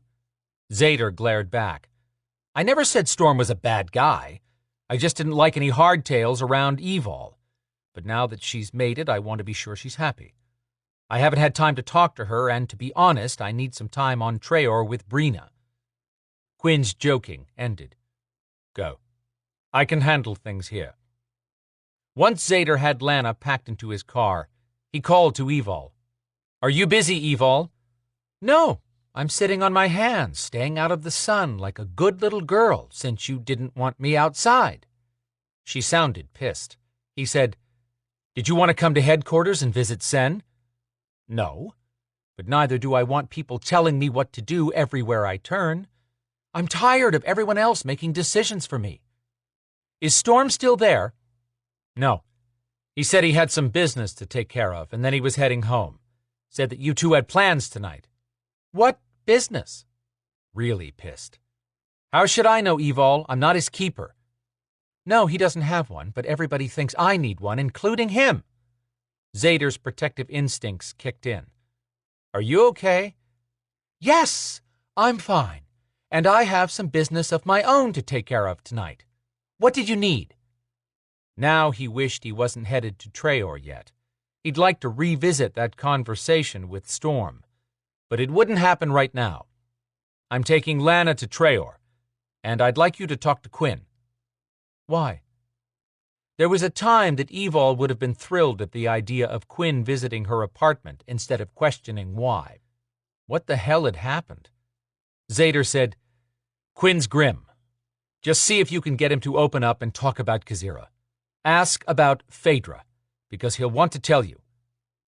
Who's Phaedra? She asked in a softer tone. Ask Quinn. It's better if he tells you, but don't mention that name to anyone else. Okay, but I may have to leave soon. I understand. If you don't catch up with him tonight, then maybe tomorrow. Zader withdrew from Evol and sent one more message to Quinn. I don't know what the hell is going on, but Evol is upset. Find out what it is and if Storm is the cause. If he is, I want him picked up and taken somewhere you and I can have a private talk with him. Affirmative. Chapter 16. Evol paced across the apartment, while Phoenix stacked building blocks made of wood and plastic. She checked her phone again. No call from Storm. Her phone buzzed. She answered without looking. Where are you? In my living room, Nicole answered with a chuckle. Clearly I'm not who you were expecting. Nicole would realize even more if she were here with Evol, because this White Witch had a lot of gifts, but Evol valued her most as a friend. Evol said, No, I thought this was Storm calling. Speaking of him, how's it going? Evol gave her reflex answer. Fine. That good, huh? Do you still have Lana with you? I can keep her for a day or two. No, she left this morning, and it has been crowded down here, but she's not a problem. It was good to have her here so that Phoenix had someone. Evol paced again, noticing Phoenix had taken a whirly toy that Lana made for him and was trying to make it fly. Lana could do that. Evol could only throw it or pull it across the room with her kinetics. Phoenix kept trying to make it spin in the air, and when it didn't, his shoulders drooped. The minute she got off the phone with Nicole, Evol would play with him until she had heard from Storm or Adrianna. Then it would be go time. "Evol," Nicole called out. "I'm here. What's up?" "The Council of Witches being formed is coming together, but I'm concerned about Adrianna." "Why? Everyone knows she's a dark witch." "We would welcome her as a liaison between the Maeve and us, but she won't open a dialogue." "Adrianna wants nothing to do with the Maeve. She's pretty much her own person." "She's not going to have the option very soon. The witches on this council are significant players, and Rowan will head it up. As a sister-in-law to a Belador, Rowan will be the liaison between the council and the Beladors.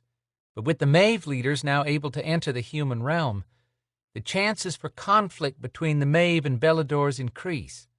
The council wants to ensure fair representation for both groups to prevent Viper from interfering. Witches have not had to join the coalition, and they want to keep it that way.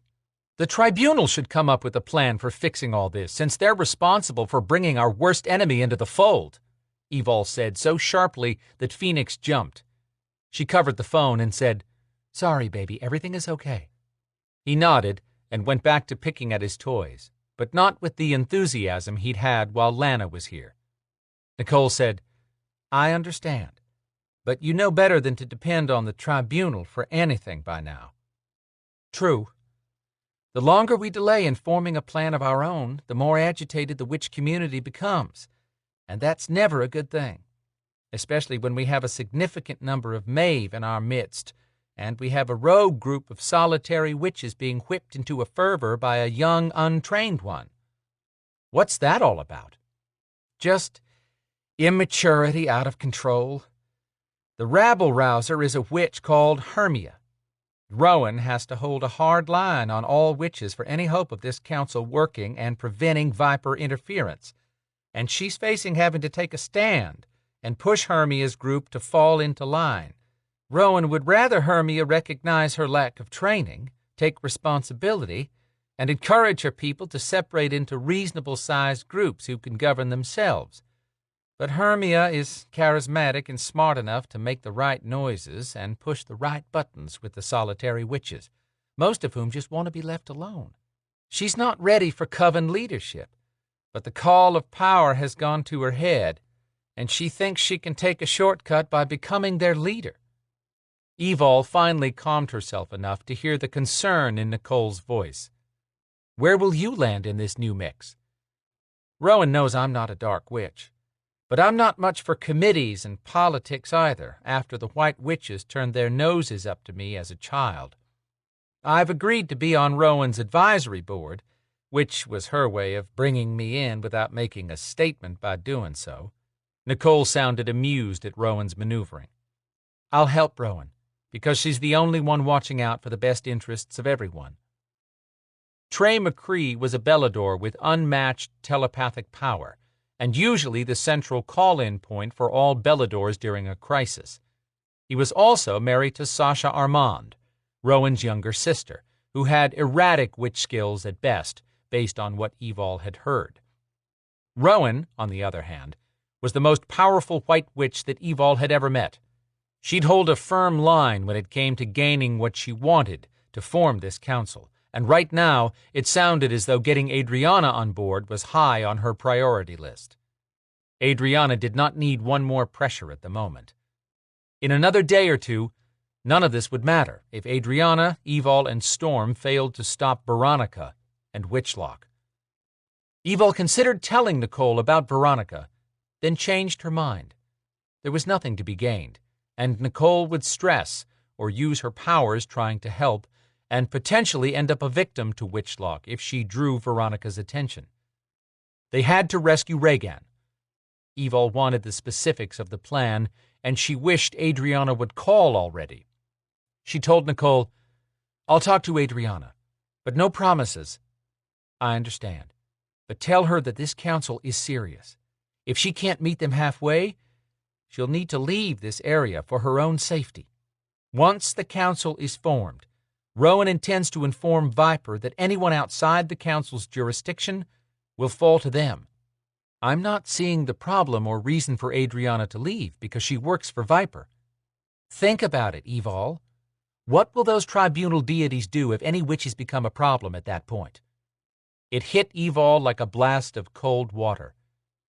They'll call in the Maeve, and make it the Maeve's problem since that will be the most powerful and organized dark force on the coalition. Exactly.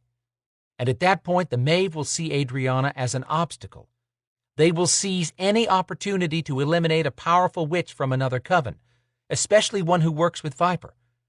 Rowan and the others want to establish a power base and their autonomy before the Maeve become entrenched in this region. Other areas of the country are forming similar councils, which will all send a representative once a year to a summit meeting.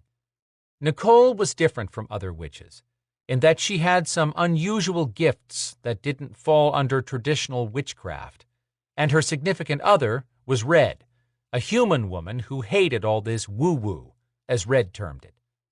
Evol asked, "Is Red good with all this?" "She will be.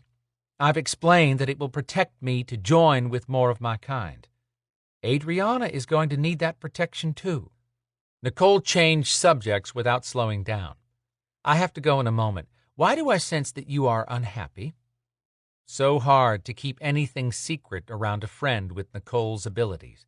Evol said, "Hold on." Then she told Phoenix, "I'll be right back." He lifted a chubby four-fingered hand in his OK sign, still intent on stacking the toys that Lana had suggested Evol buy for him. Lana had realized he needed some way to practice motor skills and reasoning. Evol should have figured that out. Just like she should know how to be Storm's mate. She entered the bedroom, pushing the door shut, and dropped on the bed. "I think I made a mistake, Nicole." "About what?" "Storm moving in with me. He had a nice house that was above ground where he could come and go. I have to live underground, but he doesn't. And I know he's willing to do it, but that's going to get old quickly." "Might have already." "Have you talked to him about it?" "No, we haven't had a minute alone since he brought me home that first night. If I ask him about it, you and I know he won't complain. Then he'll work even harder to hide how much he doesn't like it here." "You might be wrong, Evol." "Phoenix ate half of Storm's silver belt buckle. It had a jaguar head carved into it. The buckle also had 2 yellow diamonds in it, but thankfully those don't taste good to Phoenix. Still, it was a piece of art and worth a fortune. And most important, Storm's dad had it made for him." "Oh, yeah, that's bad. But surely he understood that Phoenix is like a child." "An insecure and very possessive gargoyle child," Evol clarified. "I have no skills for figuring any of this out. I can't cook an edible meal. We live a nocturnal life because I can't be in the sun. Storm is always understanding and accepting of everything in my life. What does he get from me?" Nicole laughed. Evol said, "Besides that, I'm sure it's not as bad as you think. Storm isn't going to leave you over an apartment. I didn't say he would break up with me, but I don't want him being miserable just so we can be together. You wouldn't want that for Red." "No, I wouldn't," Nicole said in a solemn voice. "Talk to him so that he knows you realize what he's giving up, and figure it out together. The only 2 skills you need to make a relationship work are communication and honesty." Evol nibbled at her thumbnail, thinking on that. Nicole was right. She'd talk to Storm, and they'd figure it out, even if it meant him moving back to his own place. She'd been over the moon happy about him moving in. The idea of him not living here made her stomach hurt, but she could hide her disappointment from him if that was the best way for them to stay together. She could do anything when it came to Storm. Her phone beeped. Evol said, "I've got a call coming through. I'll talk to Adrianna and let you know." "Thanks." Clicking the buttons, she was glad to see it was Adrianna, who started in without a hello. "I've found a place for us to cross into the Jafnanmere realm. It's the new sports arena being constructed to replace Atlanta's sports dome." Evol pulled up a mental image of the construction right next door to the current Georgia Dome in downtown. Storm is... Evol was not going to admit she had no idea where Storm was presently.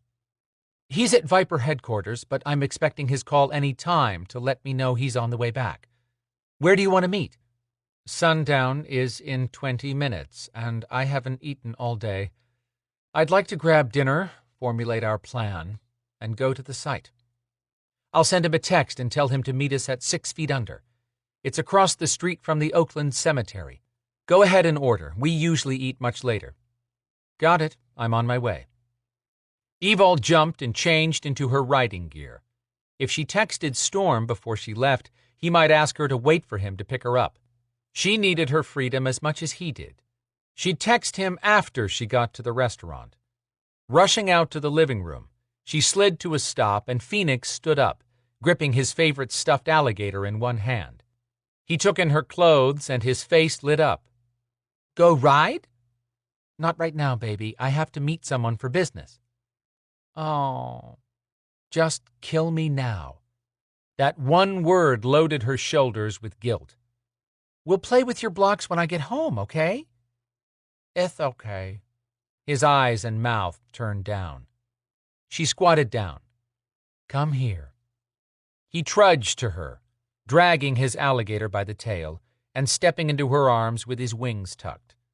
Then he dropped his head on her shoulder, and one horn nipped her neck. She hugged him close and said, You know I will never give you up, right? He pulled back, and two little teeth poked down over his bottom lip when he smiled.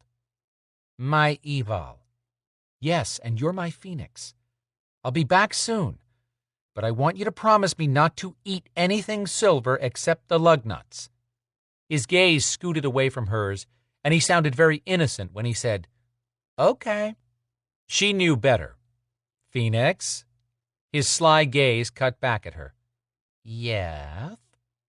Please don't touch anything that is not mine or yours, especially not Storm's. What accident? The little devil was sly enough to avoid giving his word. She said, I need your promise. He tapped his little foot and finally said, Promise. Thank you. Storm is going to live with us, and he will treat you nice. It would make me happy for you to be nice to him, too. Phoenix made an exaggerated sighing sound. I said, promise. Great. I'll see you soon.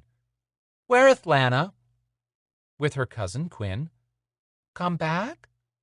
Evol's throat tightened. He was ripping her heart into little pieces with how lonely he sounded. I'll ask when I see her. Yes. Phoenix nodded and grinned. It took so little to make him happy. I'm sucking at that, too. Chapter 17. Evol made the short trip to 6 feet under, arriving as Atlanta calmed down for Sunday night. This late in the day in November, temps had dropped into the 30s, so riding over on her Suzuki Gixxer just before sunset in full-body aero-stitch, deerskin gauntlet gloves, and a completely enclosed dark helmet had actually been nice. Not so much fun to be fully covered like this in the middle of August. She did appreciate Zader trying to save her making the run to headquarters, and if she never saw Sen again, it would still be too soon. But she didn't care to have everyone thinking she was vulnerable the minute she stepped out of her apartment. She'd killed plenty of creatures, hadn't she? The last demon took your dagger and disappeared, and you came damn near to dying by falling off a mountain. Okay, her job had pitfalls, but she was no princess to be put on a pedestal. She was having a tough enough time just being a mate. Inside the restaurant, the smell of fresh-cooked fish and other kitchen aromas had her close to drooling. She found Adriana sitting at the bar, nursing what appeared to be club soda. Evol set her helmet down. Adriana was halfway through a bowl of chicken fajita soup and put her spoon down. Is Storm on the way? Crap. Evol pulled out her phone and punched in a quick text about meeting her and Adriana. As expected, Storm replied that he'd pick her up. When she sent back that she was already at the restaurant, nothing came right back. Then all she got was, "'Kay, be there in 40 min." Bad sign. He was irritated. She told the witch, "He's on his way." Adrianna talked between bites as she finished her meal. "I've got a question. I heard Belador's around Viper saying stuff about you being able to walk in the sun after you turned into a griffin. But no one sees you outside in the daylight now. Are you just nocturnal by nature?" "That ability went away. I'm nightbound from here on." Adrianna frowned. "I don't understand." "Remember when you told me the spirits would expect payment for guiding me through their world to locate Storm in Mitnall? You warned me to choose my sacrifice. I made an open-ended pact, and they jumped on it." Adrianna studied her with compassionate eyes. "I wondered what happened after you made the offer for the spirits to take whatever they could from you where you stood." Evol lifted her shoulders, trying to own the feeling of unconcern so no one threw her a pity party. "I have no regrets, since Storm is back here and alive. I was willing to lose all my Belador powers to find him. But the spirits took something from me that I'd never really had anyway, so really they've only inconvenienced me. Nothing more. Nothing except what you longed for after living in the dark for your whole life. Now who was hosting a pity party? Sure, Evol would like to be able to watch the sunrise or sunset with the man she loved like a normal person, but she hadn't been dealt a normal life. To balance things out, she got Storm, forever. Pretty good get on that point. Any more mental complaining and she'd have to put her brain into timeout. "Can you be in the sun in your griffin form?" Adrianna asked. "I have no idea. I can't shift in this world without permission." That was another constant irritation on top of all she'd been through. She had the ability to shift into a beautiful griffin now, instead of the hideous beast form she'd once been relegated to. But even though Maka had accepted alterance into her pantheon and petitioned for recognition, Evol still couldn't shift, not even to show Storm. "I'm sick of other people ruling my life." That was why she'd left the apartment on her own tonight. Something had to be under her control. No one was ever going to tell her when she could come and go, not even the sun, and definitely not Storm. Adrianna pushed her bowl away and spun on the bar stool, all 5'3" of her, dressed in a denim skirt and a dainty white shirt with full sleeves. She sported short silver boots with spiked heels. How did she walk or do anything else in those? Ready to change the subject, Evol asked, "Why did you pick the construction site for you-know-what?" Keeping her voice down, Adrianna said, "It will be free of activity on a Sunday night. There are security cameras, which I've taken care of, and—" Adrianna's voice drifted off as her gaze shot past Evol. Evol turned to find Isaac Knight strolling up to them. Men came in all shapes and sizes. This one walked in with the swagger of a linebacker on a day off. Usually, Isaac showed up packing enough personal artillery, which included his custom demon blasters, to take out an entire terrorist encampment. At the moment, he was packing a wicked glint in his blue eyes, and a sexy curve to his mouth that had to be distracting the women he passed from whatever their dates were saying. The navy-collared shirt and dark pants might be an attempt to tone down the dangerous edge, but his bomber jacket and built-in attitude brought the threat level right back up. Evol had never missed Isaac's appeal. She wasn't blind, after all. But he wasn't Storm, who would not be happy to find Isaac here. There was a time she wouldn't have cared, but now she did. A lot. Storm was all she wanted in a man, and she wanted her man happy. She checked her watch. Storm still had another half hour. That gave her 30 minutes to get rid of Isaac. 25 if she didn't want the men to run into each other, which would end badly. Isaac gave a nod in Adrianna's direction. The witch angled her head, in a cool response.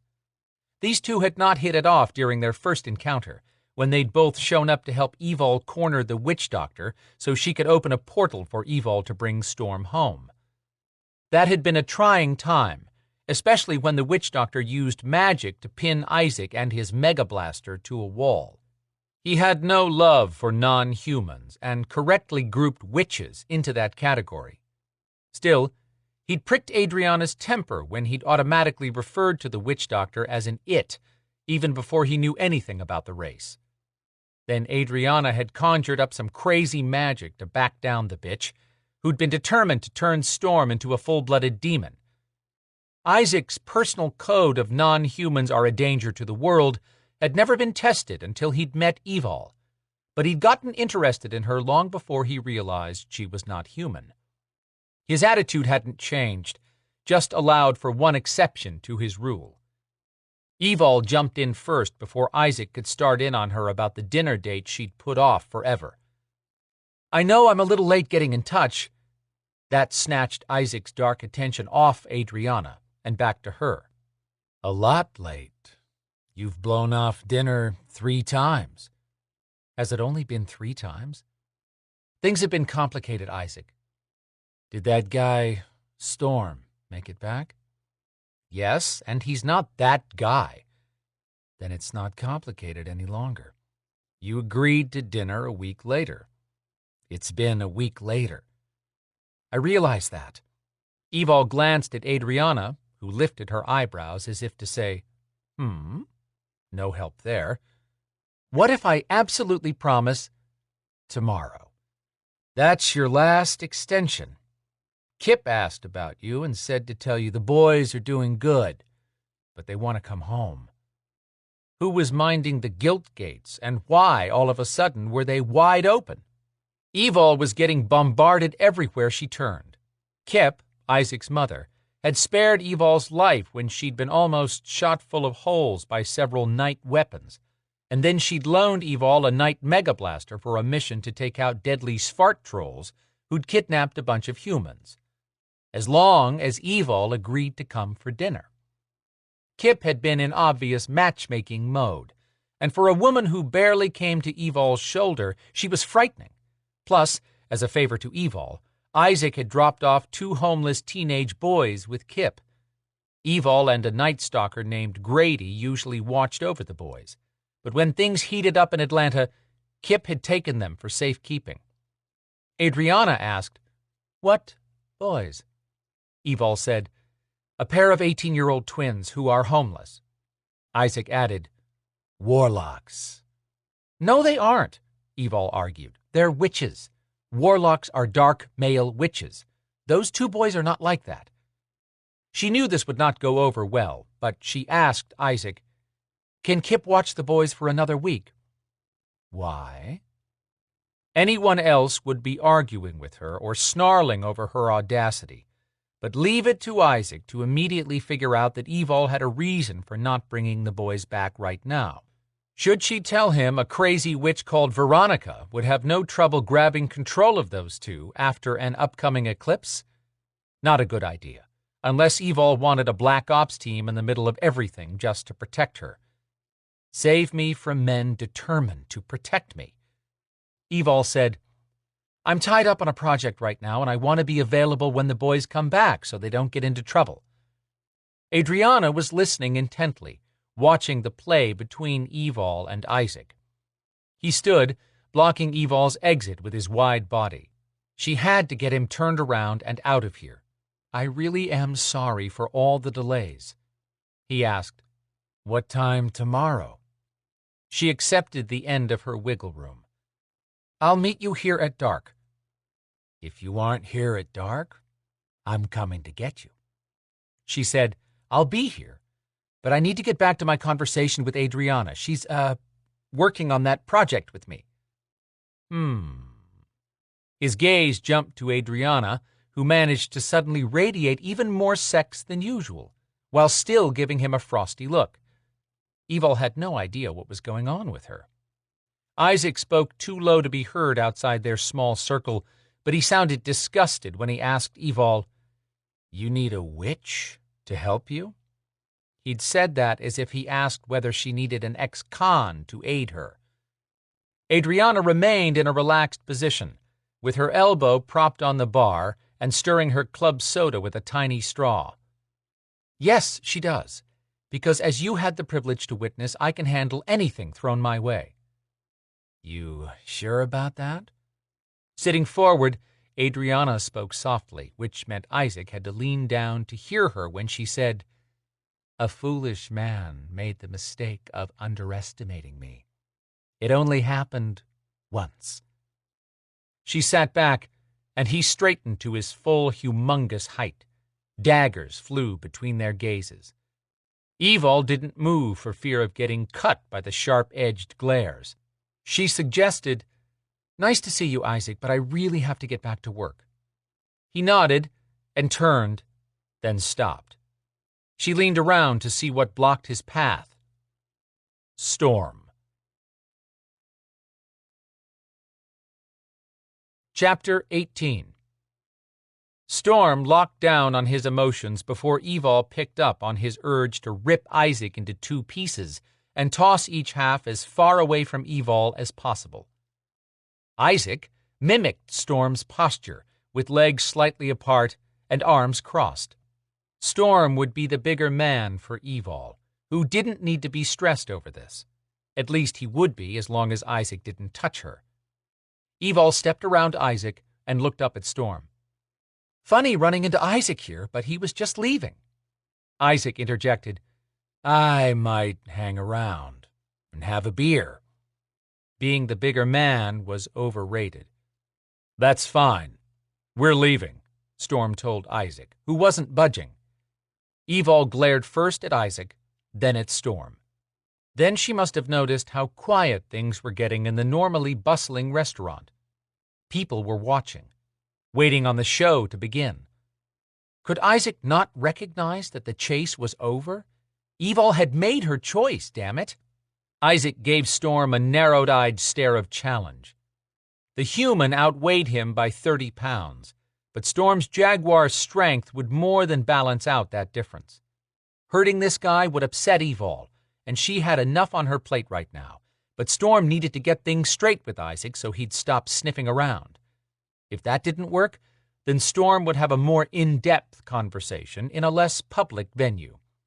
Evol muttered, "Another minute of this and I'll get testosterone poisoning." She leaned past Isaac and called out, "Ready?" Adrianna slid off the bar stool. Storm angled his head just enough to see Adrianna, whose eyebrows lifted and dropped just as quickly. She tossed money on the counter and slipped the strap of her tiny purse over her shoulder, striding past Isaac without a second look.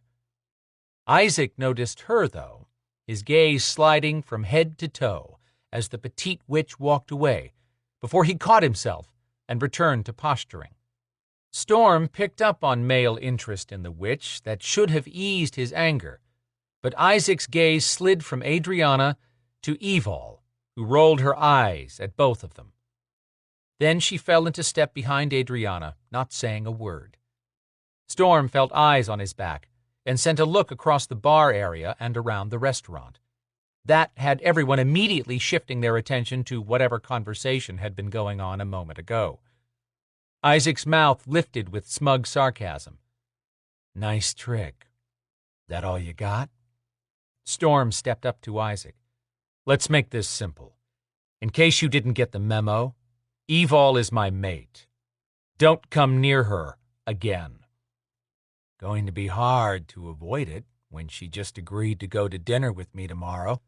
Shock whipped through Storm first, and disappointment followed close behind. What was going on between Evol and Isaac? Storm was a master at disguising his emotions and shrugged off Isaac's comment, telling him, "Don't get your hopes up." Isaac's mouth turned up, beaming arrogance. "Don't bet against me." He walked out. Storm needed a minute to pull his fury under control before he walked out of here and faced Evol. She was as genuine as they came, so his first guess was that she owed Isaac dinner for something in the past, probably borrowing one of Isaac's damned weapons. With that realization, Storm's blood pressure started dropping. Isaac had come around to collect on a debt. Storm had won her love, and he wasn't letting anyone impose on her. If Evol had an outstanding debt with Isaac, Storm would settle it. Sure that Isaac had cleared out, Storm turned to catch up to Adrianna and Evol, but when he stepped outside, the women were nowhere in sight. Thumbing the keys on his phone, he sent her a text on the way to his truck. "Where are you?" "Busy." His fingers paused on the handle of his truck, and he stared up into the heavens, searching for patience.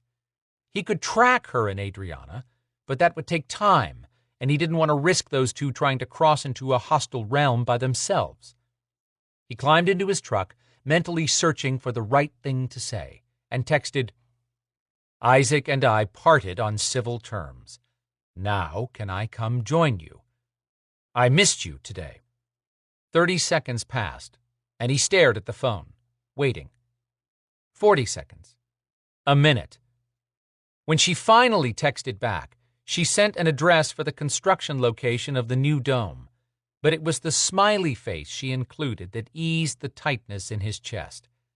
Still, she'd been stressed when she left the restaurant, and knowing he'd contributed to her tension felt like shit. He glanced up at the rearview mirror, seeing the face of a frustrated man. You're trying to build walls around her to keep her safe is not helping. No, but he could fix that. He'd have to give her space and hope like hell nothing happened to her.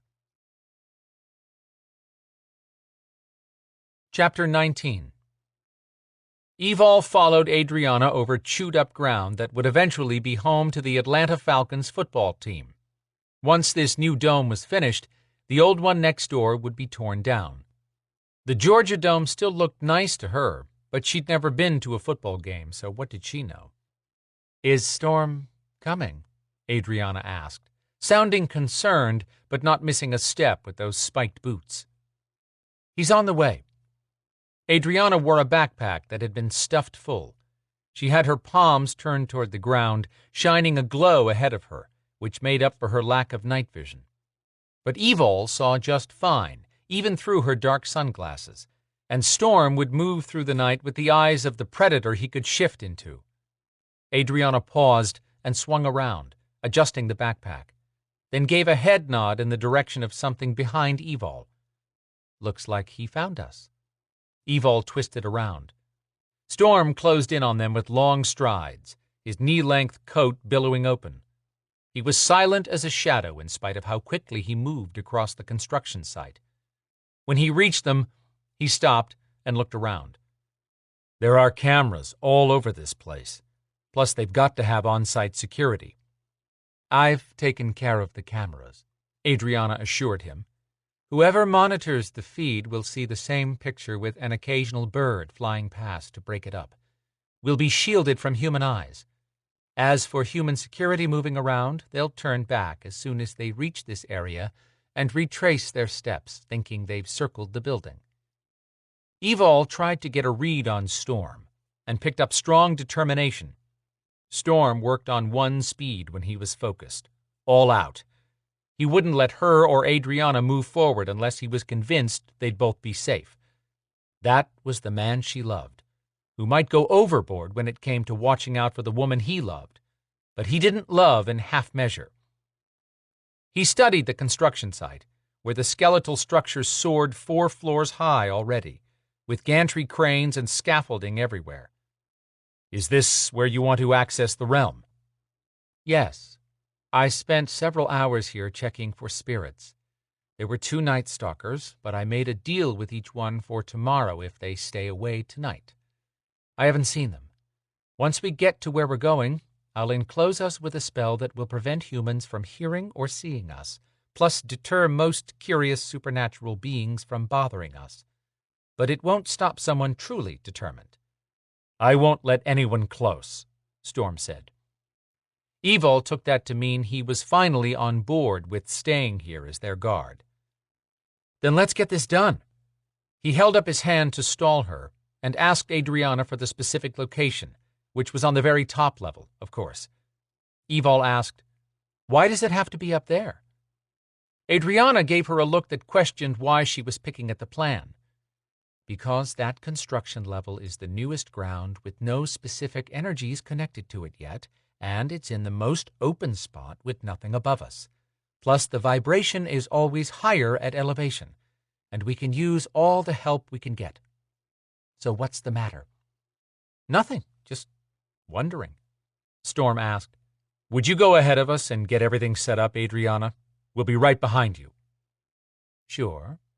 She walked away, hands glowing in front of her again. Here it comes. Evil gave him her full attention. "Were you going to tell me?" Storm asked in an even voice, which might mean Isaac hadn't said anything. "About what?" she bluffed. He waited, not saying a word. Nope. That blasted Isaac had bragged about the stupid dinner she owed him. She folded. "I agreed to dinner a long time ago, with his mother, in fact, and it somehow morphed into dinner with Isaac. I'm paying a debt. That's all. Isaac means nothing to me. Yes, I was going to tell you, but... But? Not until after this was over tonight. We just haven't had any time to talk," he finished, lifting a hand to smooth over her hair. She leaned into his hand, wishing they could just spend some quiet time together. "I wasn't keeping this from you. It's just a meal." "I didn't think you were hiding anything, sweetheart." She smiled, glad he was not making a big deal out of this, especially after having just run into Isaac at one of Evol's favorite restaurants.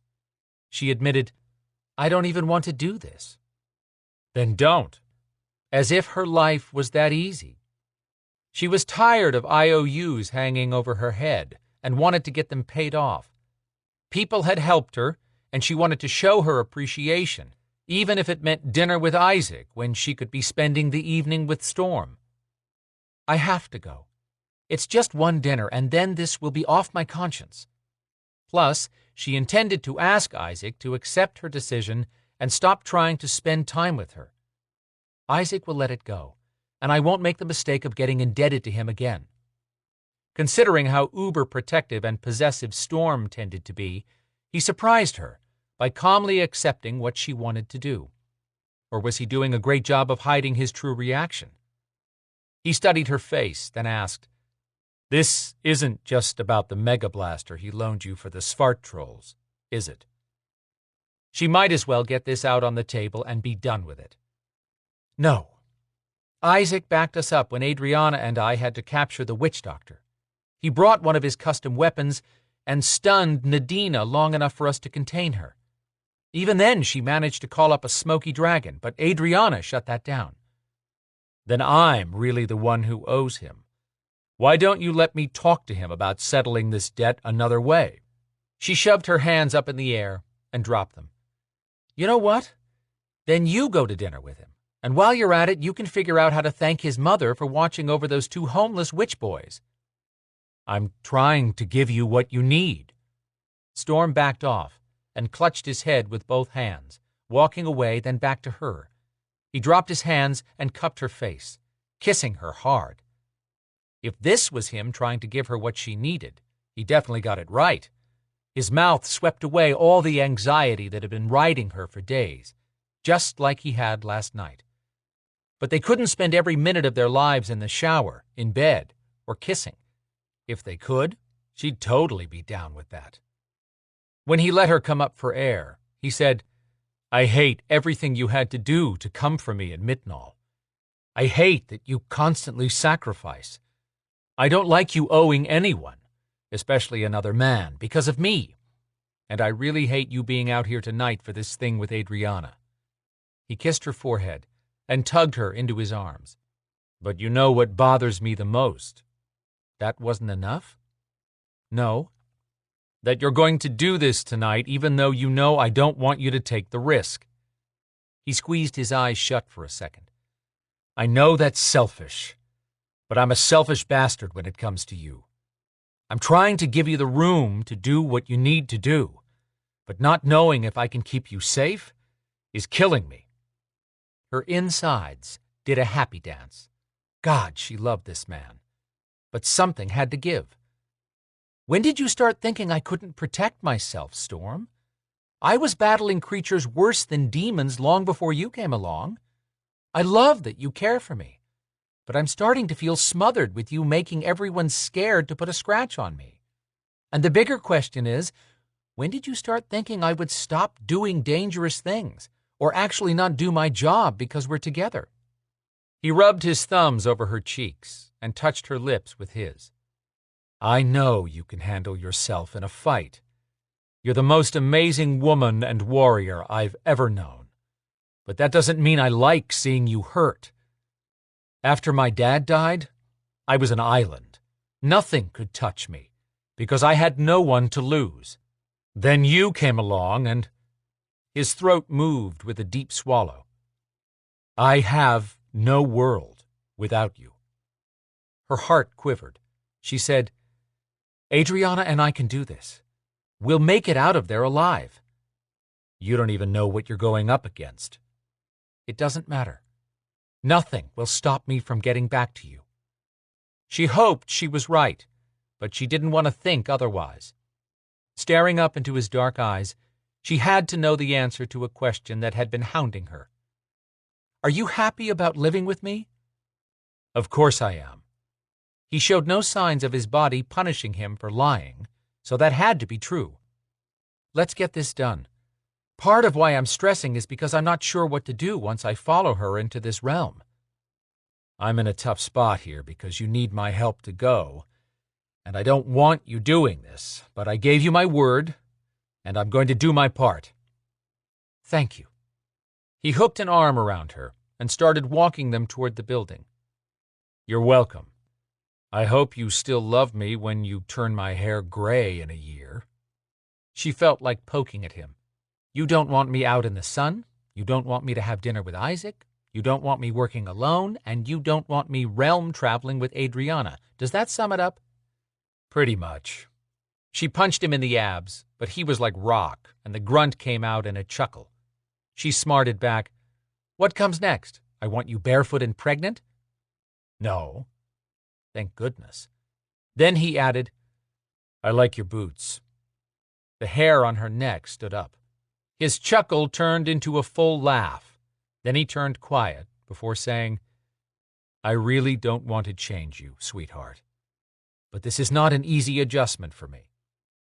Me either. She put a hand on his arm, and when he stopped, she reached up for a quick kiss, but he caught her in his arms and she poured her whole soul into it, letting her wild emotions run loose and showing him how she felt. When she pulled back, they were both breathing hard. She whispered, Let's just get this done so we can go home. Agreed. She climbed the ladders and scaffolding with Storm behind her, constantly commenting about the view. She knew he was doing that because heights bothered her, but it worked. She made it to the top without having a panic attack. Glowing candles surrounded an open area 30 feet across. Evol lost count at 25 candles.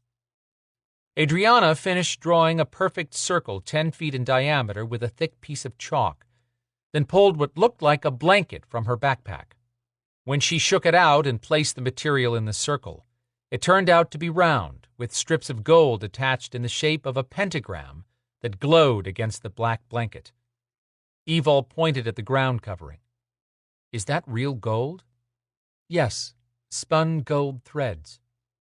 Adrianna drew odd symbols all around the outside of the round shape. Then she drew another circle 3 feet in diameter that touched the big one, complete with a perfectly drawn pentagram inside. She pointed at the small circle. Storm will be in this one. Evol, you will lie beside me on the blanket. We have to hold hands. Why? Giving Evol an I'm not in the mood glance, Adrianna said, Because it's the only way I can be sure we show up in the same spot on the other side. I see your point. Adrianna shook her head and asked Storm, Are you sure you have a strong tie to the emerald on Evol's chest? I do. I increased the power on it this morning while she slept. Well, crud. Evol's hand flew to the emerald that was just a cold rock at the moment. "Were you going to tell me?" she said, echoing his earlier words right back at him. "As soon as we had a chance to talk." He winked. "Touché." Adrianna waved her hands. "Can you two work out your domestic differences later?" With silence in place again, Adrianna stepped into the center of the circle, standing on the blanket. Then she chanted as she used a small dagger to point to the 4 cardinal directions, one at a time, then up at the sky and down toward the earth. Power zinged through the air, and a dome of shimmering light formed around the area, encompassing the 2 circles drawn on the ground.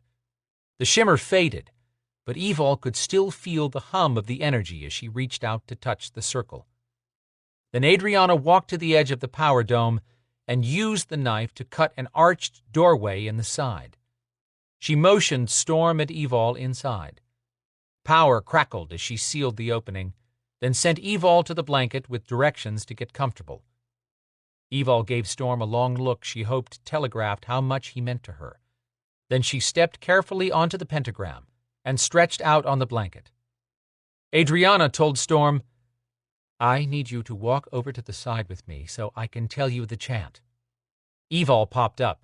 "Why can't I hear it?" Adrianna made a noise deep in her throat. "Because you'll be thinking about it, and, with your bond to Storm, you'll screw it up. You might even harm him." "Oh, never mind." Evol dropped back down. Storm backed far enough away to be out of Evol's hearing, which she could power up with her Belador genes, but she wouldn't do that after Adrianna's warning about harming him. When Adrianna stepped up to Storm, he asked, "Why did you lie to Evol?" "Because she will not agree to leave me with my sister and save herself if this goes badly. I'm sure she believes she can pull us all out alive, but if that doesn't work out, I have to destroy whatever is holding my sister for any hope of stopping Veronica. I'm giving you the backup plan for snatching Evol out and triggering a spell. Let me get this straight. You want me to flip the switch that will kill you and your sister in cold blood." Tension showed in Adrianna's stiff movements and in the strain of her voice. "I wouldn't ask anyone to do that if I had a choice. And I'm the one who will be responsible for any death." She handed him a pouch. "All I need you to do is hold this. I'll give you a chant to use when you receive a signal if Evol and I have failed. I need to know that you will say the chant. If you have any doubt about doing this, just remember that when Veronica comes for all of us, and she will come for Evol eventually, you could have prevented it." "I understand." He might not like it, but he wouldn't let Adrianna down. "You have to believe me when I say this is your best chance at keeping Evol alive. That's why I know you'll do what I ask. You won't kill in cold blood, but you will kill anything that tries to harm her." "Damn right." Remember being in Mitnall? The hellish memory burst into his mind of 1,000 demons led by their king, who enjoyed torture and murder. Hard to forget. Think of all those demons turned loose, and multiply that by 100. Even that would be nothing compared to the apocalypse Veronica will unleash if we fail. Adrianna glanced over at where Evol lay on the blanket. "I have no doubt you would die for her, Storm. But the best defense is a strong offense. That means we cut off Veronica's power now. Do that, and she'll go into hiding with her people until the next opportunity comes around 1,000 years from now, if she is immortal." Adrianna was right. Some battles were better avoided. She continued, "I spent the first 6 months Regan was captured trying to figure out how to rescue my sister, and came to the conclusion I can't allow Veronica to take Regan to the end of this. So yes, if we can't get my sister out and destroy the host connection, then my plan is to bind myself to whatever holds Regan, and call out the chant that will activate the pouch you hold. A kamikaze death." He ground his jaw. "Would your sister want you to do this?" "Yes. she would do the same in my place.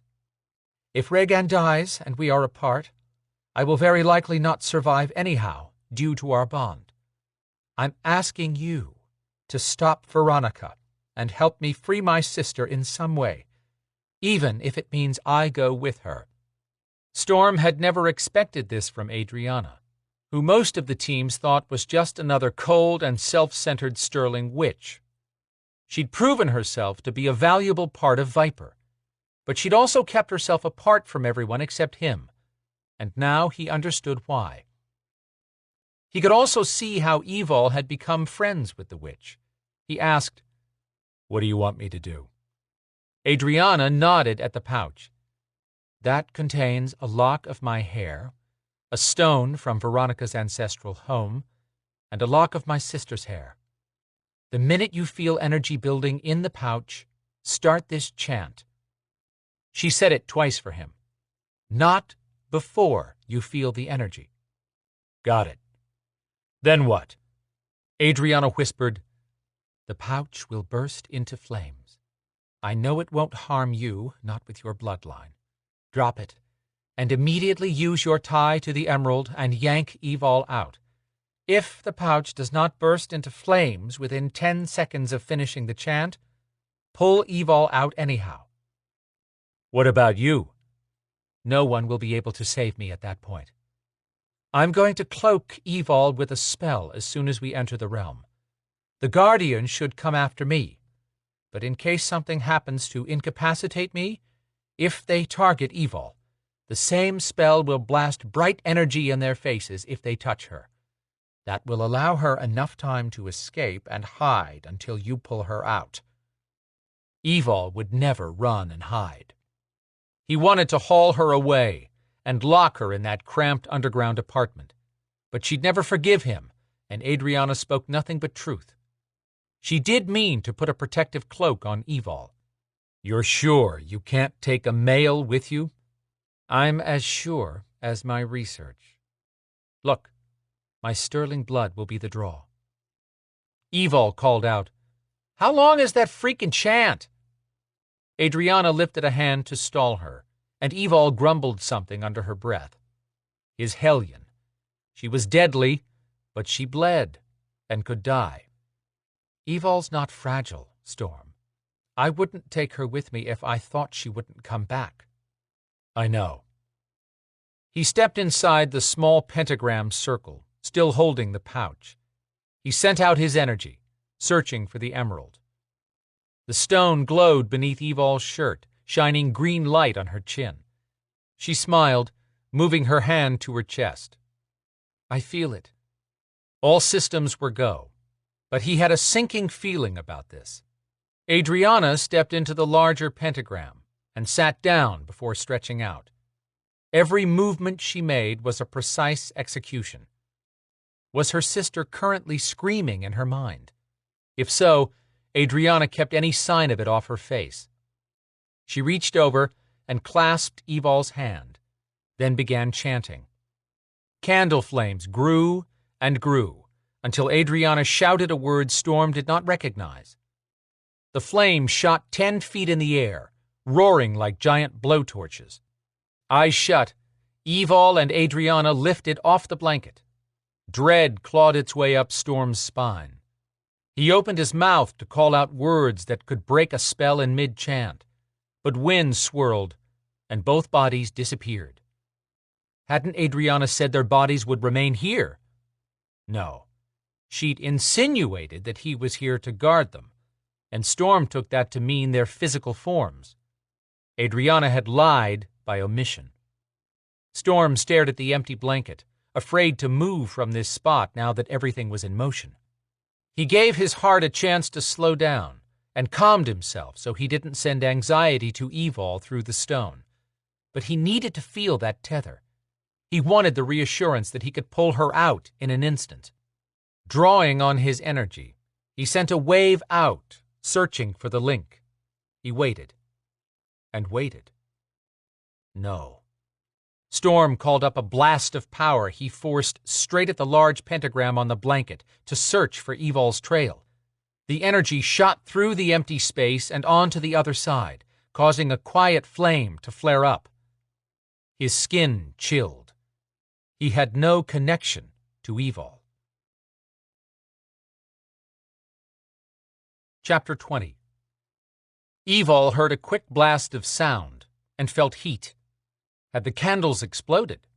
She couldn't feel the blanket. She couldn't feel anything except Adrianna's cold fingers, which she was now grateful to be holding. But had Adrianna died crossing into the realm? Evil opened her eyes. Colors warped past her, but she didn't feel as though her body moved. All at once, everything stopped. The sudden loss of feeling connected to reality reached inside where she kept her deepest fears and shook them awake. She flinched and gripped Adrianna's fingers tighter. "Put your feet down, Evil," Adrianna said softly. Looking to her left, she found the witch pivoting from horizontal to vertical. Evil willed her own body to move and her feet lowered to the ground. "Will you let go now?" Adrianna asked in a chiding voice. Evil snatched her hand away. "I didn't want to do that to begin with." "Right." Adrianna pushed long hair off her shoulders and turned, eyes searching. When Evil's eyes focused, she felt like an ant in a giant forest. So this was the realm of Jaffnin Mere. Evil's gaze climbed 100 feet in the air to where huge palm frond-type branches sprouted from smooth gray trunks. Trees? Twisted vines with spines crawled up around the trunks. The entire place appeared to be in sepia tones, like an old, brownish-colored photograph, which added to the ancient feel. The sky was an odd shade of gray. Strange vegetation everywhere reminded her of a leafy plant in Georgia used for poke salad. Or it would have if poke leaves were as long as Evil's arm and had a black base as thick as her leg. The ground shifted and made a sighing sound. Evil pointed down. "What the?" Adrianna said. "Everything here is part of Veronica's family. Every bush, the trees, any creatures. Our presence will become known to the Guardians before long, but let's try to delay that as much as possible." "Got it. What do we do next?" "I'm going to cloak you in a spell." Evil shook her head. "No, you're not." "Why?" "For one thing, I don't like anyone using magic on me, and for another, I have no idea how my powers will react to anyone's magic except Storm's." "You let the witch doctor cloak you?" "I had no choice. Plus, I don't need to be cloaked. It might hamper my powers like the witch doctor's invisibility cloaking did." "Why are you always difficult?" Evil let go of the argument and focused on what Adrianna had been up to before leaving the construction site. "Did Storm tell you to put some kind of protective spell on me?" "No. But I told him I would cloak you, and I don't want to face him if you do something stupid and get hurt." "Stupid? You mean like using my powers to watch your back?" Evil felt something move nearby and wished for the millionth time to have her dagger. She lowered her voice. "Something's coming. Let's move out." Adrianna nodded. "Give me a minute to locate my sister." "I thought you heard her all the time." "I do. Or I did. But she got quiet when I entered the realm. Button it up so I can listen for her."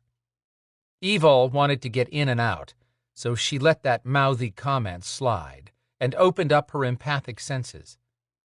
Lights flashed around her in small bursts of white-blue, the size of her hand. "Don't touch those power pops," Adrianna warned. "I believe those might be explosions of magic powering the realm." "Wonderful," Evil groused.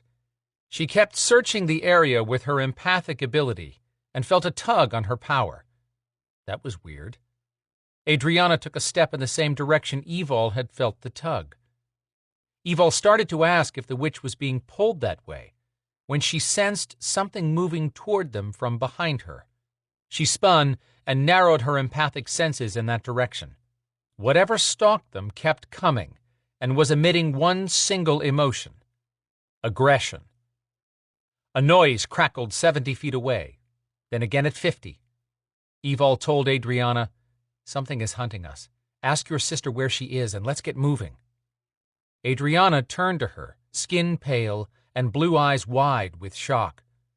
"I can't find her. She's not here." More lights flashed, popping everywhere at once. The bushes leaned to each side on their own. Evol did a double take at what stepped through the opening.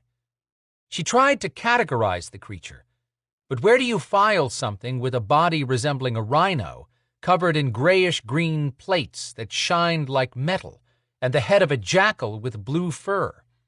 A massive jackal. The thing roared, and it sounded like two terrifying animals in chorus. The magnetic pull tried to draw Evol to her right. She planted her feet firmly to keep from being dragged to the side. To Adrianna's credit, she stepped up beside Evol and faced the creature with a determined glint in her eyes. Lifting her hands, Evol prepared to use kinetics and hoped like hell that her powers worked in here. Adrianna whispered, "Don't use your kinetics yet. Every time you use power in here, the realm takes an equal amount for itself. You may only get 1 or 2 uses." That limited her choices, but saving her juice for later wouldn't matter if that thing ate them. Adrianna pointed a perfect red fingernail at the creature, and it snarled. Then wide jaws opened. But this time a human voice came out that sounded as raspy as an old man who had smoked his whole life. "Who are you?" Adrianna said, "I am family." "Not my family." "Yes, I am." "Prove it." Adrianna tapped her chin as if thinking and said, "I know. I'll let you taste my blood. If I prove I am family, you will allow us to pass." Evol couldn't decide if she wanted to give Adrianna an award for best bluff ever, or conk her on the head for the stupidest idea she'd heard in a long time. Evol whispered, "Do I get to cut your head off to feed him for this taste test, since you clearly aren't using it?" Adrianna sent a scathing glare in answer. Then her entire body leaned away from Evol in the direction of that strange pulling sensation. Evol grabbed Adrianna's shoulder and brought the witch back vertical again. Murmuring her thanks, Adrianna smiled at the creature. "What will it be?" "Veronica did not tell us of new family." "She has too much to get done before the eclipse, and the young woman feeding Veronica power for Witchlock is growing weak. I am the host's twin. I was sent to keep her strong." Evol watched the creature. Did he realize Adrianna was lying through her teeth? Or did he buy that line? "Give me your blood, and I will decide." That would be no, he didn't believe her. Adrianna looked around and caught a branch with a leaf the size of a serving platter, but she didn't break it off. She told Evol, "Hold the leaf level." While Evol did as she asked, Adrianna used a fingernail to slice across her palm and drizzle her blood onto the leaf. Evol asked, "Shouldn't we have pulled this leaf off first so it would be easier to feed him?" "Do not harm any plant, or it will retaliate. Everything in here was created by their ancestors and of their ancestors." "How can a—" Evol sputtered to a stop when the leaf veins opened up and absorbed the blood. It even made a slurping sound. "Okay. Message received. Don't antagonize the landscape." When Adrianna nodded, Evol released the plant and waited. The creature lifted its head and angled it to one side as if listening to someone. Then he growled and said, "You may pass, but Veronica will be informed of this." When would the four-legged grump tattle on them? Now or later? "Where is the host?" Adrianna asked, ignoring his comment. The jackal's green eyes sharpened with predatory intent. "You would know that if Veronica sent you. Who are you?" "Oh, crap," Adrianna said in a hushed voice to Evol. "I can't hear or feel Regan. She hasn't been silent 1 second in the last 17 months. The ancestor creature shouted, "Veronica did not send you. You are an intruder." Evol said, "We need to fight or leave." "Agreed." Adrianna reached up and yanked a strand of hair from Evol's head. "Ouch! What the hell?" Adrianna whispered words quickly while gripping the strand, then tossed it into the air where silver-blue power poofed at Evol. She sneezed and swatted an empty space. "I swear I'm going to kill you myself." The creature lifted a massive hoof and slammed it down, shaking the ground. He roared, "Intruder!" Something shrieked in reply in the distance. Skin around his mouth pulled back, revealing sharp teeth twice the length of Evol's fingers. He snarled and leaped forward. Evol pushed Adrianna aside and dove in the opposite direction, rolling, then coming up on her feet. She spun around, ready to toss a kinetic hit at the creature. But Adrianna had her hands up and was chanting in a language Evol had never heard. Using kinetics might harm Adrianna, who had stepped between Evol and the creature.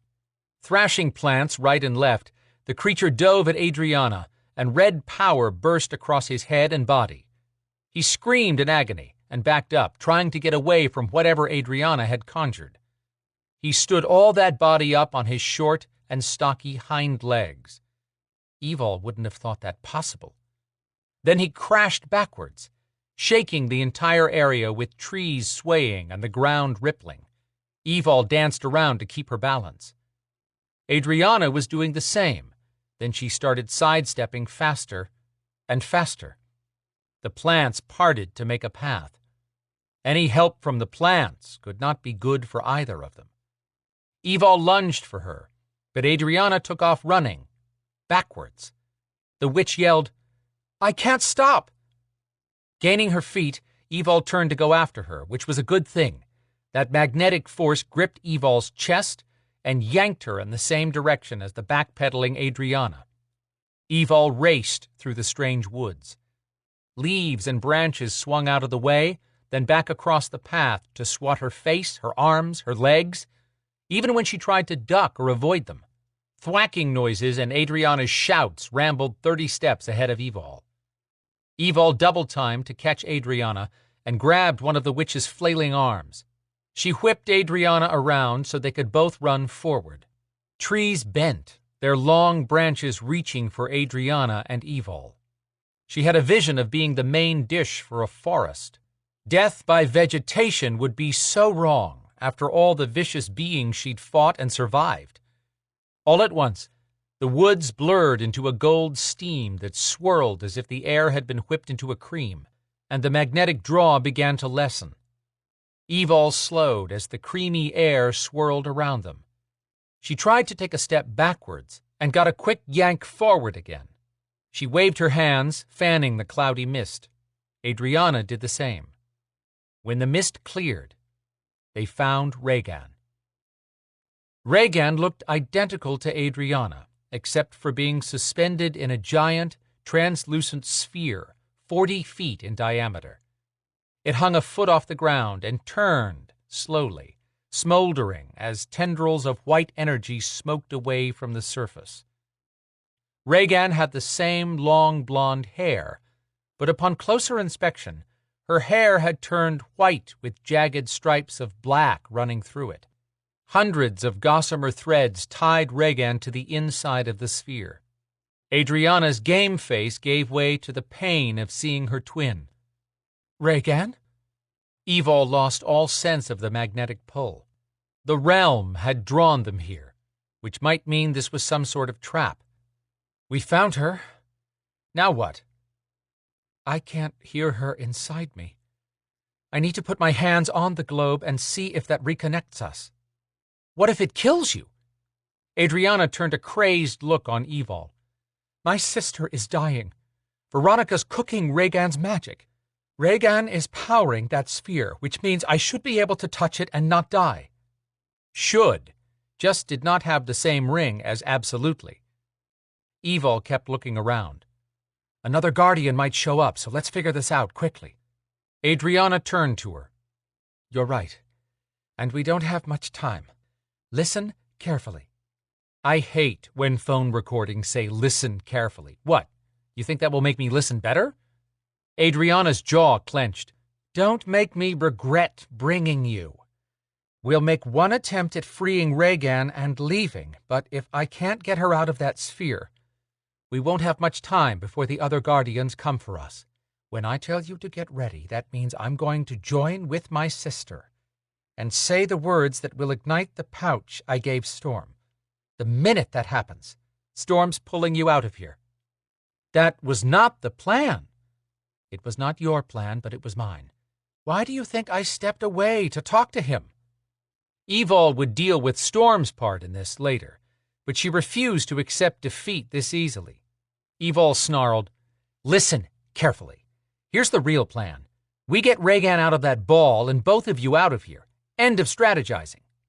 Swallowing hard, Adrianna said, I've dreamed of saving her for 17 months, but we'll be lucky if we get one chance at this before the Guardians show up. Then let's stop discussing it and get to it. Nodding, Adrianna said, I needed you to help me reach this point, and for that I thank you. But now, you just have to stay safe while I do this. Storm's expecting you to do that. I should appreciate all this thoughtfulness, but no one is telling me when to quit.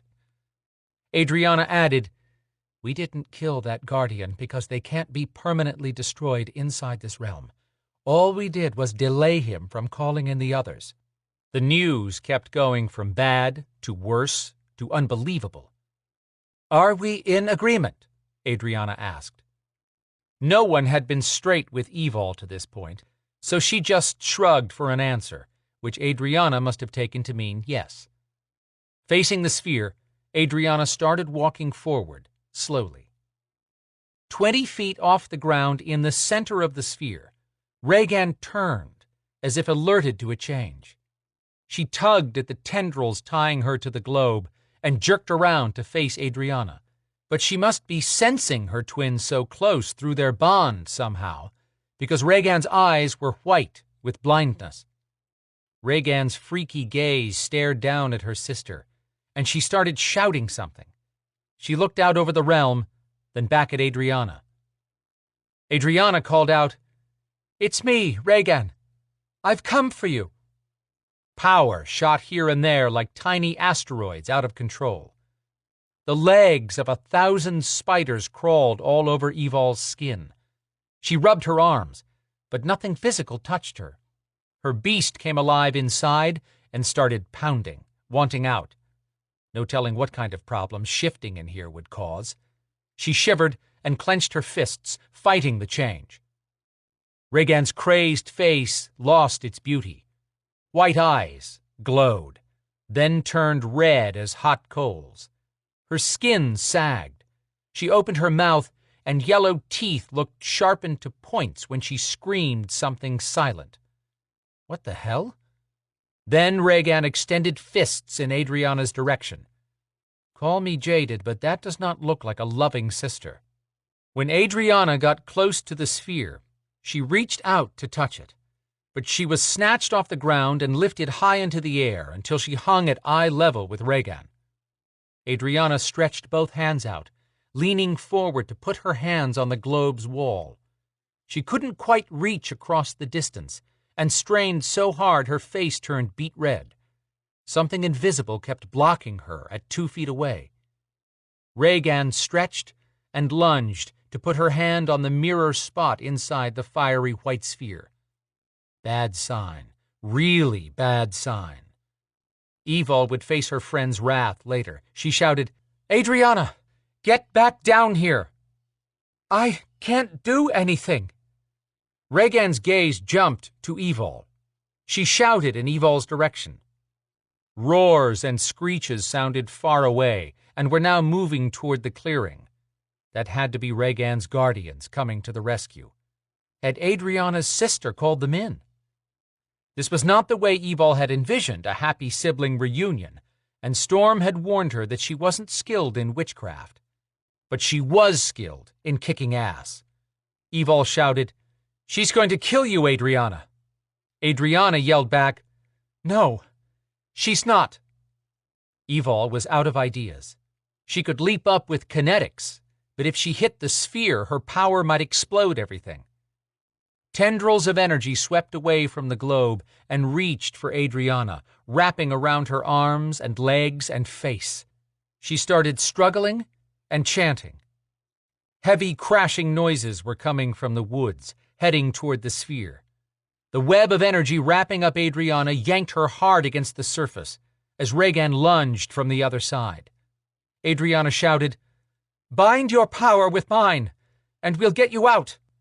Rhaegan's scream came through loud and clear this time. "Too late! Veronica's coming! Get out of here!" Chapter 21. Evil watched in horror as Rhaegan's body jerked back into the center of the white-hot sphere, and all the threads connected between her and walls of the globe drew tight as bowstrings. Rhaegan's hands slapped against her sides, and her body began spinning. Heart-wrenching screams from Adriana and Rhaegan filled the air, threatening to pierce Evol's eardrums. Crashing noises kept advancing, from all directions. Screw this. Evil was on her own in this realm and needed no one's permission. She called up her beast, and power flooded her body, forcing muscles to warp and bones to snap and change. Being drawn and quartered probably felt like this. Her stomach roiled at the hideous sounds of the change as blood pounded through her ears. A creature crashed out of the trees 100 feet away and stood upright, rising to 9 feet. He had the head of an ogre with rust-colored hair sprouting between spikes on his scalp. She mentally marked it as a he because a darker shade of hair failed to cover his genitals. The rest of his body reminded her of an oversized honey badger, which was disconcerting, to say the least. Did these ancestors take a hit of acid before choosing their shapes? She'd seen what a smaller creature could do. This one came after her, snarling with jaws snapping. As a griffin, she had the body of a 10-foot-tall lion with an eagle's head and huge claws, and a badass wingspan. Flapping hard, she lifted into the air as the guardian creature dove at her and missed. She swooped down and caught it by the neck, digging in her hooked beak. She lifted the ogre into the air and slung him far away, then turned to go after Adriana. When Evil reached her, Adriana was wrapped up like a golden mummy, and 1,000,000 energy threads covered her mouth. Evil couldn't do anything about that until she had the witch free and away from the sphere. Keeping herself steady with constant flapping, Evil used sharp talons to slice through the threads holding Adriana. That worked, but Adriana slipped from her grasp. Evil swooped down and caught Adriana in her claws just before the gold mummy body slammed the ground. She banked away as another creature raced from the forest and leaped at her. Whipping her wings faster, she angled around to take a look back. A mob of ancestors in a mash of funky realm shapes spilled into the opening. The sphere glowed and turned with Rhaegan caught in the center. Roars and screeches filled the air. Evil gave one look at Rhaegan and accepted that she couldn't save her, but she could at least try to get Adriana out of here. Flying hard and covering distance quickly, Evil used her eagle vision to locate an open spot to land in. She circled to slow her speed as she descended to the ground, then dropped Adriana a few feet above spongy-looking bushes to cushion her fall. The witch's body hit and bounced off, smacking the hard ground. Oops. Adriana rocked back and forth, still wrapped up in the gauzy threads and making angry noises. Evil landed and walked over to where she could place a paw gently on the mummy witch and use a sharp claw to slice threads that buzzed with energy. She pulled loose ones away with her beak. The minute Adriana's hands were free, she reached up and scrubbed away the threads on her face, then jumped up to her feet. She yelled, "You pulled me away! I had a chance to destroy that sphere, and you ruined it!" Evol stood there, unable to talk to Adriana because the witch had no telepathic powers that Evol knew about, or at least none that worked with the Belador. Adriana stomped around with fists clenched and hair askew in an uncharacteristic disheveled show of frustration. She turned on Evol. "We can't get back to Regan. They know we're here, and Veronica is on the way. I have no idea if she's here already, but she probably has faith in the ancestors being able to kill both of us." The trees nearby started swaying and whipping their branches back and forth so fast that Evol's wings caught air. Adriana paused her rant and took in their surroundings. "Start changing, Evol. Now!" Evol cocked her head at Adriana, because she had no way to explain that if she shifted back to her human form now, she couldn't do this again any time soon. She could feel her power draining away faster than normal. In fact, she wasn't sure she could return to human form just yet. But even if she could, changing out of her griffin shape would leave both of them vulnerable. Adriana's hands were shaking when she lifted them in front of her and began chanting, "From the past to the present, from death to life." She glanced at Evol and shouted, "Hurry the hell up! That emerald's going to light up in about 60 seconds, and you have to be in the same form to travel both ways." You could have told me that sooner.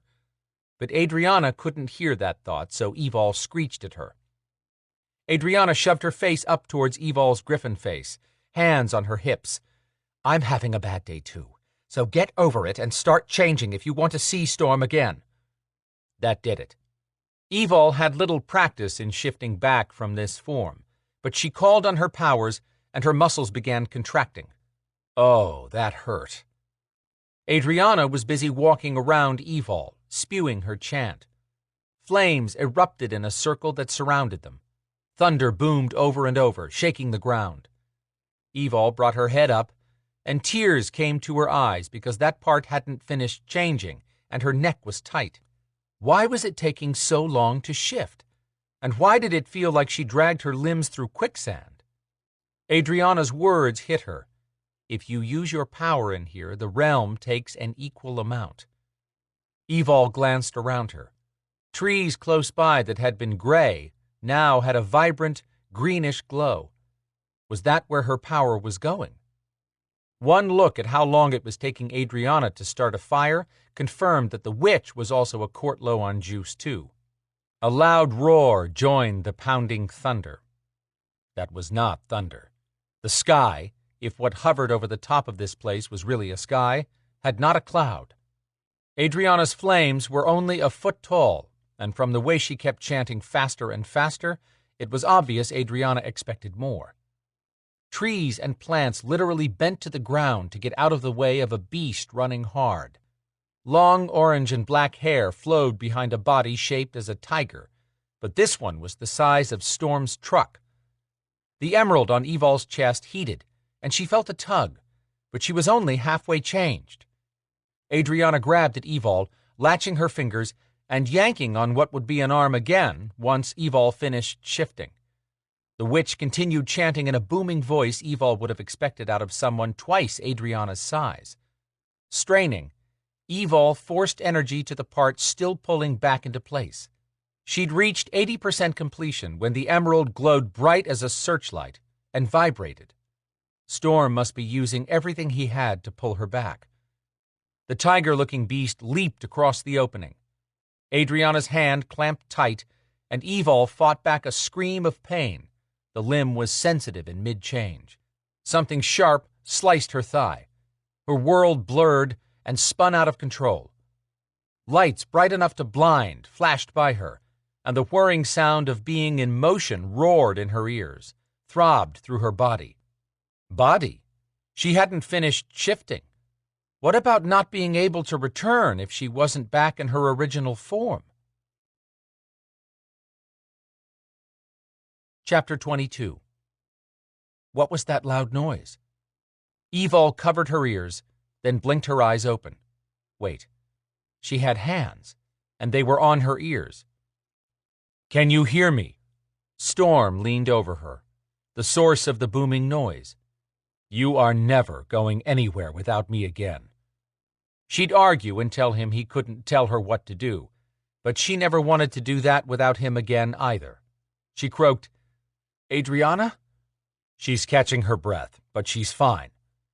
He pulled his knee-length jacket off. "Put this on until I can get you to the truck."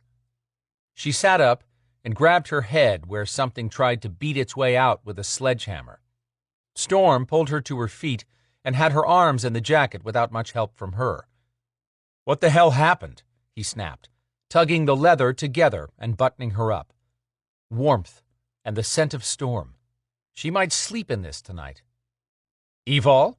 He ducked his head to look at her, eye level. His fury evaporated. "Are you okay, sweetheart?" Her thigh felt as if she'd been branded with a long, hot poker, and she'd like to curl into his arms and let him baby her. But she had too much pride for her spine to go wet noodle limp right now. She said, "I'm fine. I was shifting back to this form when you pulled me out of the realm." "Shifting from what?" She whispered, "Griffin, I don't have permission to shift here, but no one specifically said I couldn't shift in some unknown realm with a bunch of ancestors in beast form trying to rip us to pieces." When she took in the sick look on Storm's face, she stepped up and hugged him. "We made it back alive. I'm just drained. When you use magic or powers there, the realm takes an equal amount for fuel, so we're both at rock bottom right now. I see why Adrianna wanted you here for when we came back." He crushed her against his hard chest, and she welcomed the feel of his strength. He kissed her face and hair, then said, "You've been gone for hours." "Really? What time is it?" "After 1 a.m. He hugged her again. "You're safe, and I want you to stay that way. Promise me you won't go back no matter what." That was an easy agreement. "I promise, and besides, we can't go back." "I should be so lucky," he muttered. Adrianna wobbled her way over to them. "She means it, Storm. I failed to destroy the sphere holding Regan. There is no going back." Evol's heart broke at the devastation in her friend's voice. "I'm sorry, Adrianna. It was killing you. I couldn't leave you there to be trapped with her." Adrianna shook her head. "The realm took too much of my power. A lot more than equal measure, maybe because Regan and I share the same origin. I couldn't strengthen the bond quickly enough. Veronica's hold on Regan is too strong." She met Evol's eyes. "At least we tried." She raked a hand through her hair that was messier than Evol had ever seen it. "Regan is still trapped, and the ancestors have called in Veronica. They'll tell her I was there." Storm said, "Can she find you here?" Adrianna gave up a weary sigh. "My whereabouts are not a secret." Storm said, "We'll have your back if she shows up. At least you're both safe and in one piece." He paused and sniffed the air. "I smell burned skin." Adrianna said, "I thought the last beast that came after us clawed at Evol. Did it catch your leg?" Evol sent Adrianna a death look for pissing off Storm again when she finally had him calm down. The witch lifted her shoulders in answer. Storm asked, "Where are you hurt?" "My thigh. It's not bad." Burned like a bitch, but she wasn't going to whine. "Sit down so I can see." Once she was on the ground again, he moved aside a flap of leather to expose her thigh. Evol leaned forward to see what hurt so much, and damn if it didn't look like she'd been burned instead of cut. "Why isn't it cut and bleeding? I'm not complaining about the lack of blood, but—" Adrianna scratched her forehead. "That is strange. I don't know everything about the realm, but it's surprising that it clawed you. It was close enough to bite off your leg." "Lovely thought." Storm said, "It has a sharp cinnamon smell." Adrianna murmured, "Not good." "Why?" "That's the Kivru scent." "What does that mean?" Evol asked. Adrianna hesitated, then shook her head as she stared at the burn. "I don't know." "We should get out of here." Storm stood up and looked around. He told Evol, "If you'll sit tight, I'll help if Adrianna will allow me to pick up any of her things." He raised his eyebrows in Adrianna's direction, obviously asking permission along with the offer. Evol had no problem being a slug on the side. She tried to help Adrianna once in the past, and the borderline OCD witch did not like anyone touching her toys. Storm already knew that, apparently. "I've got this, Storm," Adrianna said in a no-nonsense voice worthy of a grade school teacher. He nodded, and Adrianna said a quick chant, using the knife to close the circle she'd created earlier. Storm moved Evol out of the circle and kept watch as Adrianna moved around the space, collecting her things. When she had everything packed to suit her, she gladly handed Storm the backpack, and he adjusted the straps, then slid his arms through. Once Adrianna had him loaded down like her own personal pack mule, she walked out ahead of everyone.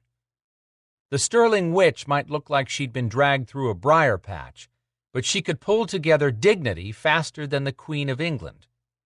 Storm helped Evol stand, and on the way to the truck, he lifted her over anything that might cut her bare feet.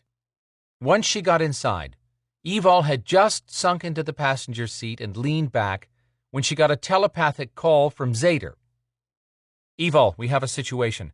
I've been ordered to a tribunal meeting. I need you to meet me there." That would require teleporting by Sen. Ugh. Evol sent back a quick, "I can meet Sen in Woodruff Park in 15 minutes.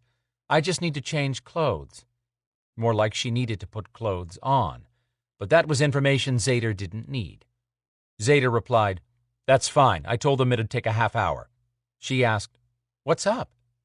"The Beladors are being accused of killing the Maeve without provocation, and the Maeve have demanded a judgment." "That's crazy." "I know. I wouldn't bring you in, but the tribunals are not happy about the tug of war over the Griffins, and the Maeve want to present an offer that involves the Griffins. Since you're the Griffin leader, they want you present. Bring Storm with you." She rolled her eyes at being called their leader, as if that meant she held some position of significance. Then she realized the last thing Zader had said, and replied, "Okay, but why Storm?" "The Maeve are delivering a body, and Viper has requested Storm to identify a scent and give testimony about the murder." "You don't think a Belador murdered a Maeve, do you?" "No, but I have to be prepared to deal with it if one of ours lost control and killed a Maeve." Zader's presence withdrew from her mind. She glanced at Storm, who might have to send a Belador to his death because some rules could not be broken. The Belador Code of Honor topped that list. Chapter 23. Veronica materialized inside Jaffnin Mere to find her ancestors in chaos. She swept through the forest, nodding at those of her family who had taken the shape of trees and plants in the muted colors of lives long gone. They bowed in respect as she passed. They cleared a path ahead of her, allowing her robe to float over smooth ground. The flowers burst into bloom in brilliant colors along the way. Those would be the Kivru children who had been lost too soon. When Veronica reached the center of the realm, where she'd formed the sphere, all the beasts surrounding the rotating ball ceased growling and roaring. They turned to face her, then settled on the ground, docile as guardhounds. She opened her arms out to each side, and her robe sleeves hung halfway to the ground. The smaller version of the sphere spun on the palm of her right hand. She could feel the palm sphere yearning to reach out toward Rhaegan's giant ball of power. Rhaegan still spun in the center, but something had disturbed the peace. Something had upset her ancestors, or they would not have called Veronica in. She tilted her head back. The hood fell away, and her blue-black hair fell gently down her back. Closing her eyes, she opened her soul to her parents, grandparents, great-grandparents, and on, including aunts, uncles, and cousins from many generations back. Their anxiety became hers.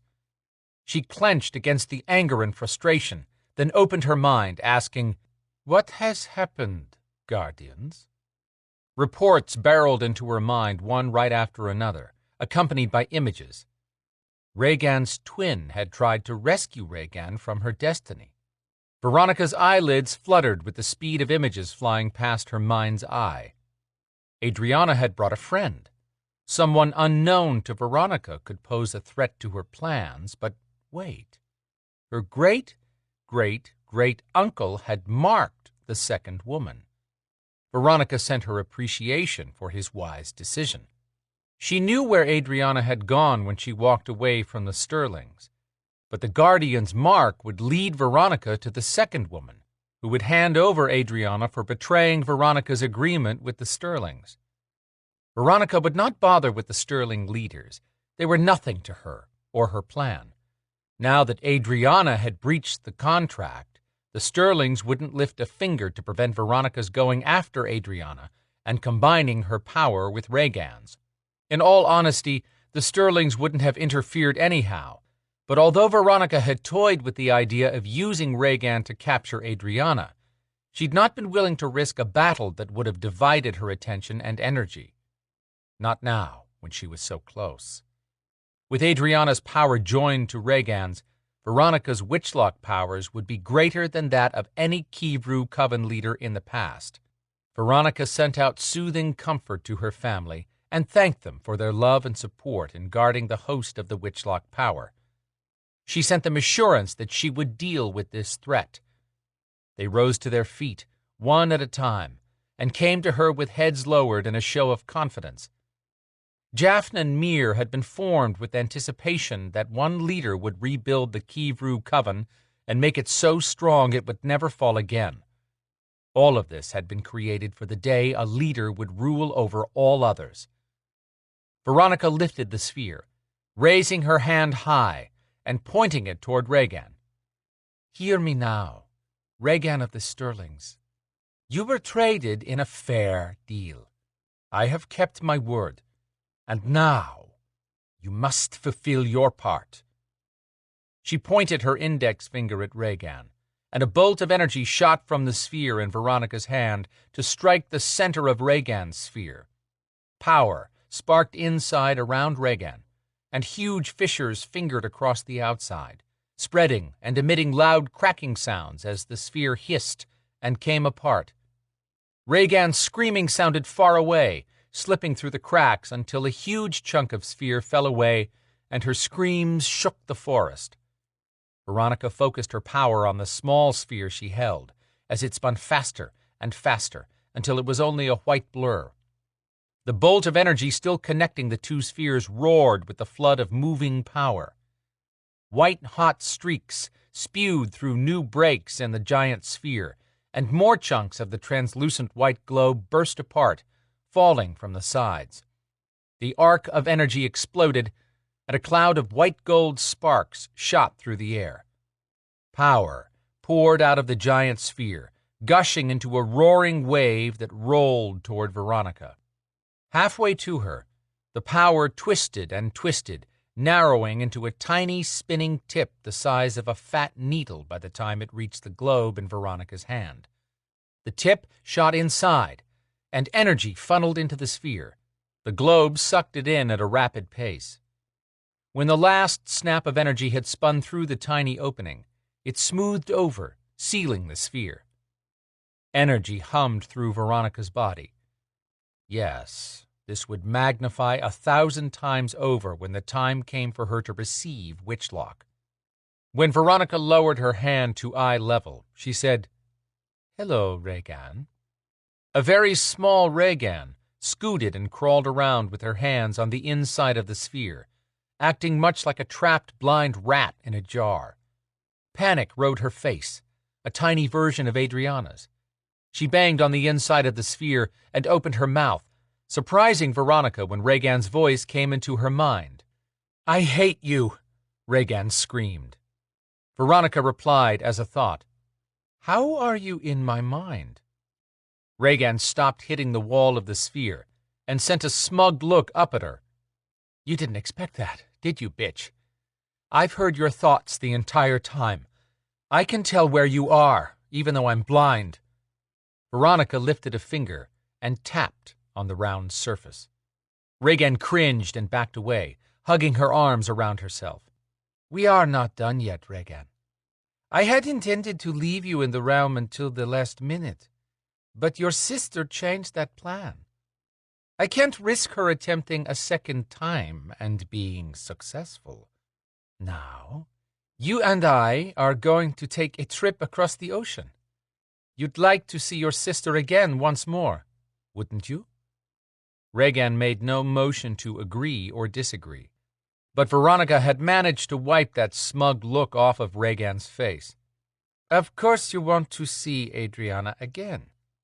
I would not deny you the chance to watch as I burn her from the inside out."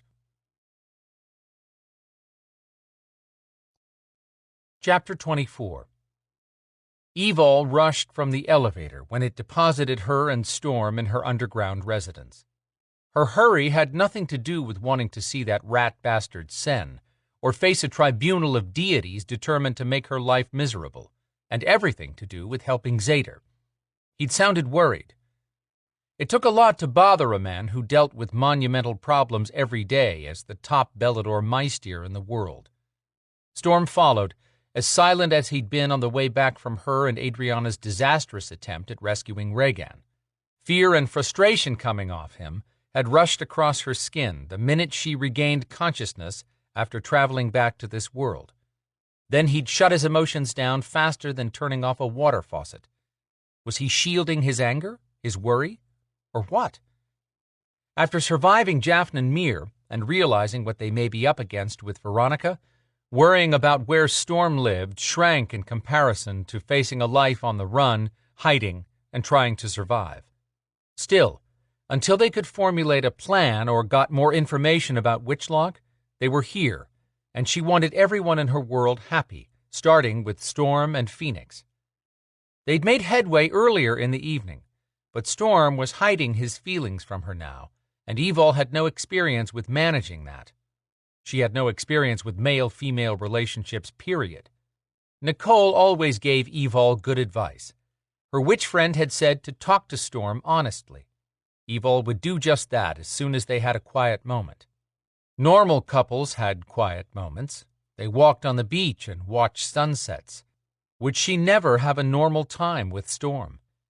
She opened the door and took 2 steps inside to find Phoenix on his beanbag, curled up with his stuffed alligator. She never came home and found him sitting still. His abandoned toys were in the same pile they'd been this morning. He looked up and smiled, rising from the beanbag. Storm entered right behind her, pausing at her back with his hands settled on her shoulders. Phoenix took one look at Storm and dropped back into his chair, turning his gaze away. Her heart sank to her feet. She didn't have time right now, but she couldn't leave him like this. Storm leaned close to her ear and said, "Get cleaned up and give me a minute to talk to Phoenix." Good idea or bad idea? She trusted this man with her life and her love. She had to trust him not to upset Phoenix. Evol nodded, but stepped over and leaned down to kiss Phoenix's head between his horns. He cut his eyes at her, and that wary look gripped her throat. Phoenix might not trust her with his love at this point. She said, "I promise we'll spend time together as soon as I come back. But I have to help Zader right now, okay?" He lifted his pudgy fingers and patted her cheek, but his big orange eyes drooped with sadness. "Okay. Storm wants to visit with you. Is that okay, too?" Those orange eyes turned a deep shade of suspicious. Phoenix didn't have shrugging down, but he lifted his shoulders, which was as good an answer as she'd get for now. With a quick look back to Storm, who smiled and winked at her, she raced away to clean up. She tossed his coat on the bed and dashed through a 30-second shower, then pulled her wet hair into a slick ponytail and stepped into jeans and a spare set of boots. She finished buttoning a clean BDU shirt before walking back into the living room. Phoenix had left the beanbag and was playing with his toys, his back to Storm, who had squatted down to talk to him. That didn't show much promise, but she had to look at the bright side. No one was yelling or squawking. On the way out, Evol said, "See you later, baby." Phoenix gave her his lifted hand goodbye that meant he was not in the mood to talk. She stepped through the doorway and waited outside. Storm finally emerged and shut the door. He didn't say anything, so she shoved the Phoenix and living together conversation to the back burner yet again. She'd like to say it was because she wanted the perfect time to talk, but that would be a lie. The longer she procrastinated, the longer she had with Storm before they faced that the only solution would be keeping separate residences. She'd been so happy at the idea of living together that the thought of him moving out now left her feeling as if she'd lost something before she had a chance to actually have it. Much the way she'd felt after losing her ability to be in the sun almost immediately after gaining it. The elevator spit them out into the dark area outside her apartment door, which was one level below today's street level. This area had been a gully back in 1869. Then train tracks were laid, and it became a new depot when Atlanta rebuilt after Sherman torched the city. The city gradually built bridges over the area to relieve congestion, and eventually the whole rail area turned into the famous underground Atlanta. Evol started across weed-infested pavement that had once been a parking lot for the brick building above her home, and Storm stepped toward the passenger door of his truck. He always opened doors for her, and it made her heart flutter every time. Zader and Quinn were the only men before Storm who had ever treated her as anything but a weird anomaly. She suggested, "Let's walk. That way you don't have to leave your truck up there. We're 10 minutes away." He fell into step with her and sent a sharp look her way. "What's wrong?" She opened her mouth to say, "Nothing," but that lie would disappoint him. Instead, she said, "I'm concerned about Phoenix," which was true. "Why?" "It's clear he's unhappy, maybe even depressed. I've never seen him like this." Storm's jaw flexed. Then he said, "He's upset that I'm here." Hadn't she just decided this was not the time to have this conversation? So why'd you bring it up? "You're just new to him." That could be the truth. "He likes Lana. She told me Phoenix knows Zader and Quinn. You've left him with Nicole before. They were all new to him at one time. He knows who and what I am to you, and doesn't like it." "I can't do this right now, Storm. I know moving in with me has been difficult, but—" Storm moved fast, swinging her into his arms. "Don't you dare apologize for anything. That's your home, and I'm the reason there's an issue. But will you trust me to fix it?" That sounded like Storm was asking for permission to work things out with Phoenix on his own. She knew she could trust him, but would she be able to let go and let him handle Phoenix? She kissed him on the chin. "I love you. You know that, right?" "I never doubt it, and I don't want you to doubt us. I love you enough to do whatever it takes to make this work." The tight muscles in her chest relaxed a little, and she hugged him. Just like everything else since she realized she wanted him in her life, she had to be able to meet him halfway on this, or it was never going to work. Zader's voice came into her mind. "Sen will be at Woodruff in 10 minutes. Evol backed away and took Storm's hand. "Of course I trust you, and whatever you do." "Thank you," Storm said. His smile sent a thrill through her every time, and now was no different. She hated to leave when they were finally talking, but forcing Sen to wait would probably end with being teleported the way Dorothy had traveled to Oz. Plus, Storm had never been to a tribunal meeting, and she needed time to give him pointers. When they emerged on Marietta Street, Storm took her hand, walking them at a fast clip. "Tell me about the tribunal." "Tribunals are made up of 3 deities. They could all be gods, all goddesses, or a mix. I've only faced a mix. We'll be taken to a place in what's called the Nether Realm, where they're on a dais, and we stand before them. Kind of a ground-like area that falls off at the edges in the best way I can explain it. The sky is dark, filled with stars, and reaches all the way from side to side. It makes me feel like I'm inside a snow globe, sans snow. I've sensed your concern from the moment you told me Zader requested my presence. What are you worried about? One of the deities zapping you into the ether?" The Maeve are accusing the Beladors of killing their coven members without provocation. He pulled her to the edge of the sidewalk, away from 3 guys huddled together against a building they passed. She lifted her eyebrows at him. They were human. He huffed a noise of irritation, but he did it in jest. "You're gonna have to get used to it, sweetheart. It's a natural reaction for a man to protect a woman, even if she can take down Godzilla with a flick of her kinetic fingers." He grinned at her. She shook his head at his teasing. She'd missed that during the 6 days he was gone. He must have noticed how close they were to Woodruff Park, because he turned serious again. "Is there any chance a Belador would just kill a Maeve without reason? Only someone suicidal." She spoke quickly, so they could finish before Sen saw them and popped in to ruin her moment alone with Storm. "We swear an oath to Maka that includes a code of honor with stiff penalties. And if we wrongly take a life or act without honor, everyone connected to that Belador, be it husband, wife, or any other family, will suffer the same consequences, even death." "Seriously?" "Oh, yes. That's why Zader needs help proving the Beladors are not killing warlocks or witches in the Maeve Coven. But above all, you must tell the truth." "What if I sense something that points at a Belador?" "Doesn't matter. If you lie in a tribunal, you'll light up as red as a signal flare, and they'll hand you over to Sen, if they don't vaporize you on the spot. But handing anyone over to Sen would be as bad." When Storm didn't reply, Evol said, "Zader and Maka want the truth. They'll deal with the fallout, but no one will blame you. I know Zader. He'll request this be a closed meeting and that Sen be forbidden from sharing a word about it. If a Belador is at fault, they won't be able to retaliate against you or me." He squeezed her hand as they crossed an intersection of 5 roads, which was the reason this area of downtown Atlanta was called 5 Points. The city had remodeled parts of Woodruff Park, adding planters along the short wall between the sidewalk and the park. With the temperature dropping into the 40s, Evol noted only 2 people meandering down the street, away from the park.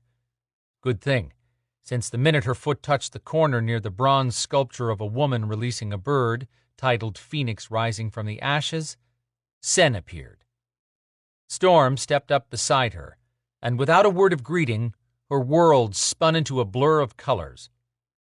Sen had some crazy abilities. Even if there were few people around, he still had to shield their blinking out of sight from 5 Points.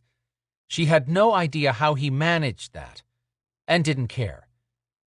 2 trips to 2 different realms in a short span of time were playing worse havoc than normal with Evol. Her stomach was doing a great imitation of a washing machine on spin cycle. Storm's arms came around her from the back, and the blurred colors receded. She inhaled deep breaths, fighting her nausea, and his scent flowed over her. When her feet touched down again, she couldn't have been more relaxed if she'd been in a spa on the way here. If Sen had realized that Storm prevented her usual vertigo reaction, he'd have sent them separately. A mist surrounding her and Storm dissipated, revealing just what she'd described to Storm. This tribunal was mixed. The goddess wore a blindfold and held scales. Evol guessed her to be Justitia. Then there was some guy wearing a wreath on his head and strumming a golden instrument. A lyre? Could that be Orpheus? Was he even a deity, or had he been dragged in for entertainment and to show how little respect the deities had for Belador and Maeve issues? She recognized the last god immediately and held back her groan. Loki. She'd thought he was on her side the first time she'd faced him in a tribunal meeting, but she'd learned firsthand how he'd earned one of his nicknames, Trickster. She'd landed in a South American jungle in the middle of an invisible, spelled cage that held another alterant who wanted to kill her. Good times. Zader stood 4 feet away and said under his breath, "Don't use telepathy." She nodded. She'd used it with Brina during another tribunal meeting, but everything felt tense here. Maybe Zader wasn't allowed that leeway. She hoped like hell that Storm didn't pick up a Belador scent on whatever the Maeve produced. Sen appeared on the other side of Zader and stood, looking bored, but he sent a cold look her way. Then he smiled. Her skin puckered with chill bumps. Good thing she picked a long-sleeved shirt so he couldn't see her reaction to his appearing happy. Sen happy could only equal bad news for her in this meeting. The deities were speaking among themselves and glancing around every so often, which had Evol thinking someone else was coming to this party. Energy charged the air between Evol's group and the dais. A man materialized and announced, "I am here to represent the Maeve." Who was that? Loki boomed, "Welcome, Cathbad the Druid, representing the Maeve." Evol glanced at Zader for a sign that this was nothing unusual. The gut-punched look he sent her dashed those hopes. Chapter 25. Evol didn't show any reaction to Cathbad's presence, but she had no doubt Storm had picked up on her spike of anxiety. She sent Storm a quick smile she hoped would convey that everything was okay, so he'd think her emotional fluctuation was normal for facing a tribunal.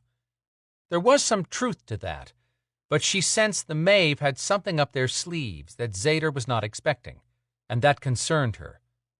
Loki stepped forward, playing with a feather. "We are here to settle grievances the Maeve bring against the Beladors. Zader Burke, Belador Meister, will speak for the Beladors, and should note that this tribunal is displeased that Brina of Traor is not present, as expected." Zader spoke up loud and clear. "Our warrior queen is recovering from the ill effects of a Noire attack. Maka appreciates the tribunal's understanding." Evol mentally clapped at how smoothly Zader pointed to Brina's absence being the fault of the Maeve. Loki ignored Zader's subtle accusation and spoke to the man standing closer to the raised stage. "Cathbad the Druid, step to the side so that we may all face one another." Loki pointed to his right. When Cathbad turned to place himself in full view of everyone, Evol got her first look at the man who had supposedly been reincarnated along with Queen Maeve. Tall as Storm and with thick, dark, wavy hair, he was definitely not the Cathbad that Evol had dealt with when she'd been taken to Tower Maeve before the attack on Traor. As deadly as that druid had been, this one had a look in his eyes that said he had indeed been around for more than one lifetime, and he would not be outmaneuvered. Orpheus strummed a lovely melody on his lyre, playing gentle background music and smiling like an idiot. Would someone serve hors d'oeuvres next? Loki announced, "Let it be known that all the tribunal groups are at the end of their collective patience with this constant conflict. We want it to cease. We agreed to do our part when the need arose, but this borders on frivolous use of our time." Frivolous? Clearly a bloody war that had raged for eons was not worth their time. If a tribunal hadn't accepted the Maeve into the Viper Coalition, none of this would be happening. But good luck telling these powerful beings that they were the ones at fault. Loki turned to Cathbad. "State your grievances, and we will resolve them one at a time." Loki turned to Zader and said, "Agreed." "Agreed." Cathbad launched into his first issue. "Before we deal with the evidence of a Belador murdering a Maeve," Evol couldn't look at Zader, who had to be seething, "I wish to revisit the fact that the Maeve have delivered a reasonable offer on the Griffins, and Maka has failed to accept it or make a counter-offer. Why should she be keeping them when 'tis common knowledge that these Griffins possess as much Maeve blood as they do Belador blood?" Evol fought the urge to shout at him for all the wrongs the Maeve had committed, but she would not speak until directed to do so by Zader. Loki sounded bored beyond tears. "What say you, Beladors?" Zader uncrossed his arms. "Maka submitted a petition that the Alterants, which evolve into Griffins, be recognized as a race, and no tribunal has acted upon that yet. She's provided sanctuary for the current Griffins until all Alterants and Griffins are granted the right to make their own choices. Maka has offered all Alterants and Griffins a chance to join her pantheon. Once a judgment on their petition is rendered, they'll be able to choose between remaining on Traor or returning to this world, where they'll be on their own. Cathbad argued in a fierce voice, "The Maeve are due half the griffins. Half that number of stock should be delivered immediately, and the Maeve will give them sanctuary until the petition is acted upon." Evol whispered, "Let me talk." Zader nodded and addressed the tribunal. "I ask that Evol Kincaid be allowed to speak." Loki nodded and rolled his hand, telling her to get moving and say what she had to say. She faced Cathbad, who had a too confident look in his eyes. The wrong people were happy right now. Griffins are not stock to be shared like cattle. We don't want to be in the middle of a tug of war any more than this tribunal wants to hear about it. We are people who should be granted the same rights as everyone else. She felt Storm's admiration touch her and had to force herself not to smile. Cathbad asked, "You aren't saying these beasts are people with families in the human world, are you?" His sarcastic tone grated on Evol's frayed nerves. All the Alterans who had traveled to Tower Maeve and been forced to fight for the Maeve came to mind. Tristan and his sister. Bernie, who had a girlfriend in the human world. The list went on, including Evol, who wanted a life with Storm. She replied, "Yes, many of the Griffins have friends and family. We should be allowed to choose where we want to live and with whom we wish to associate." She hoped Maka had been treating the Griffins well on Traor, in preparation for when the day to choose arrived. Cathbad acted as if he hung on her every word. "I see. So maybe you can tell me why those people are not living with their families and friends in the human world now." Loki grinned at the clever maneuver by Cathbad. The druid had put Evol on the spot. If she didn't support bringing the Griffins back to the human world, it would look as though they were being held on Traor against their will. If Griffins were sent to the human world before an agreement was reached on the petition, they would be vulnerable with no pantheon to support them. The Maeve would come after them, regardless of what Viper thought. If one of the Alterants shifted into a Griffin in the human realm, even for defense, he or she would face trial by a tribunal. She wanted full citizenship for those like her. In fact, she wanted them to be free of any pantheon to make their own decisions. But until that happened, the Griffins were better off on Traor, where they played a role in the island and castle security in exchange for Maka's protection. Everyone waited on Evol to say something. "I agree that Griffins should be allowed to live with their families and friends. I am willing to ask each Griffin and determine which ones, if any, wish to visit Tower Maeve." "No, it's half or nothing," Cathbad demanded. Zader said, "Evol has made a reasonable offer. Where's the Maeve's counteroffer?" He'd thrown Cathbad's words back at the druid. She loved that, but she was so tired of hearing yet one more person determined to run her life. She said, "Just once I'd like to make a decision about my life. I've lived by my oath to the Beladors first, and according to the laws of Viper second. Beladors are held to a higher accountability than any other group. That alone should allow me some autonomy." Loki actually grinned at her outburst, crazy deity that he was, and looked at the druid. Cathbad stewed a moment, then said, "We propose that Evol put this offer to the Griffins, if she accepts the role of liaison, and swears to perform that duty to this tribunal so we can trust her actions." Zader said, "No, Maka has already addressed this issue." Evol breathed out her relief. "Thank you, Maka."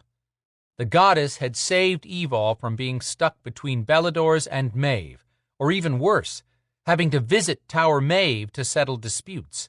She never wanted to go back there. Evol told Cathbad, "I've been with the Beladors my entire adult life. I am sworn to serve Maka. That makes it difficult for me to be impartial." "Your answer is no? Who's not being reasonable now, Belador?" Cathbad snarled.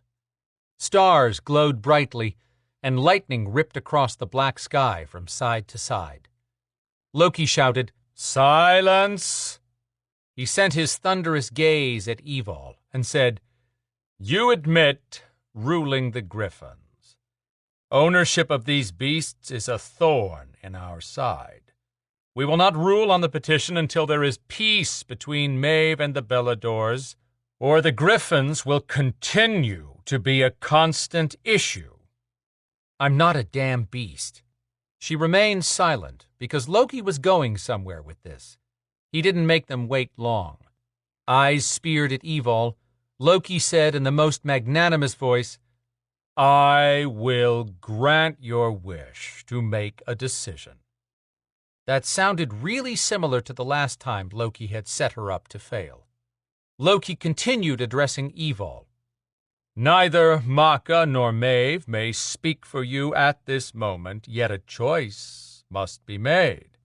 You decide if you will accept the liaison position or not, but be forewarned that refusing it means this tribunal will decide the best place for the Griffins to be held until everything is resolved, which will very likely be in protective custody beneath the Viper headquarters mountain." She felt eyes on her and looked to see a twinkle in Sen's gaze. He'd known this was coming. "You wanted a choice. Make your decision, leader of the Griffins," Loki said with a supreme look of pleasure in his face. He'd done it to her again. Chapter 26.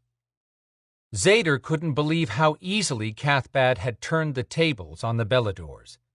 Evil hadn't responded to Loki's demands yet. Her throat moved with a hard swallow, and he wanted to kill someone. But from the look on Storm's face, Zader would have to stand in line behind the Skinwalker.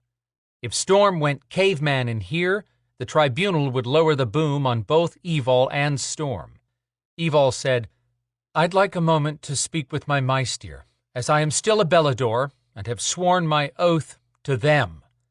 She finished that statement in Cathbad's direction. The son of a bitch druid had a gleam of satisfaction in his eyes. Thunder rolled, then Loki spoke. "Granted. 1 minute." Evil swung to Zader as he turned to her, and Storm joined them in the huddle. Zader started, "I'm sorry." Evil stopped him. "I know you and Maka tried to keep me out of this, but I am not going into protective custody." "I'll take you somewhere safe," Storm interjected. "You can't." "You have no idea how many resources I have, and I'll tap every one of them." Zader lifted an eyebrow at that, but wanted to let Evil say what she had in mind before time was up. She told Storm, "You're right. I don't know who you know, but it doesn't matter. The minute I refuse to give them a solution, they'll tell Sen to take me away, and not even Maka can stop that." Evil looked to Zader. "Can she?" "Unfortunately, no. We need a plan for now that ensures you leave here. Then we'll fix this mess later." He shifted his attention to Storm. "We'll all make sure she isn't screwed on this deal." Storm clearly didn't like it, but nodded. "What's next?" Evil said, "I accept the position of liaison to keep peace for now."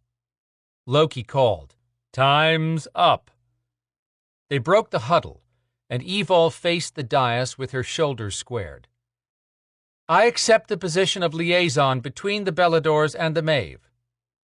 "Well then," Cathbad announced, "I say we put you to work." Zader had been waiting for Cathbad to get down to the real reason for this tribunal.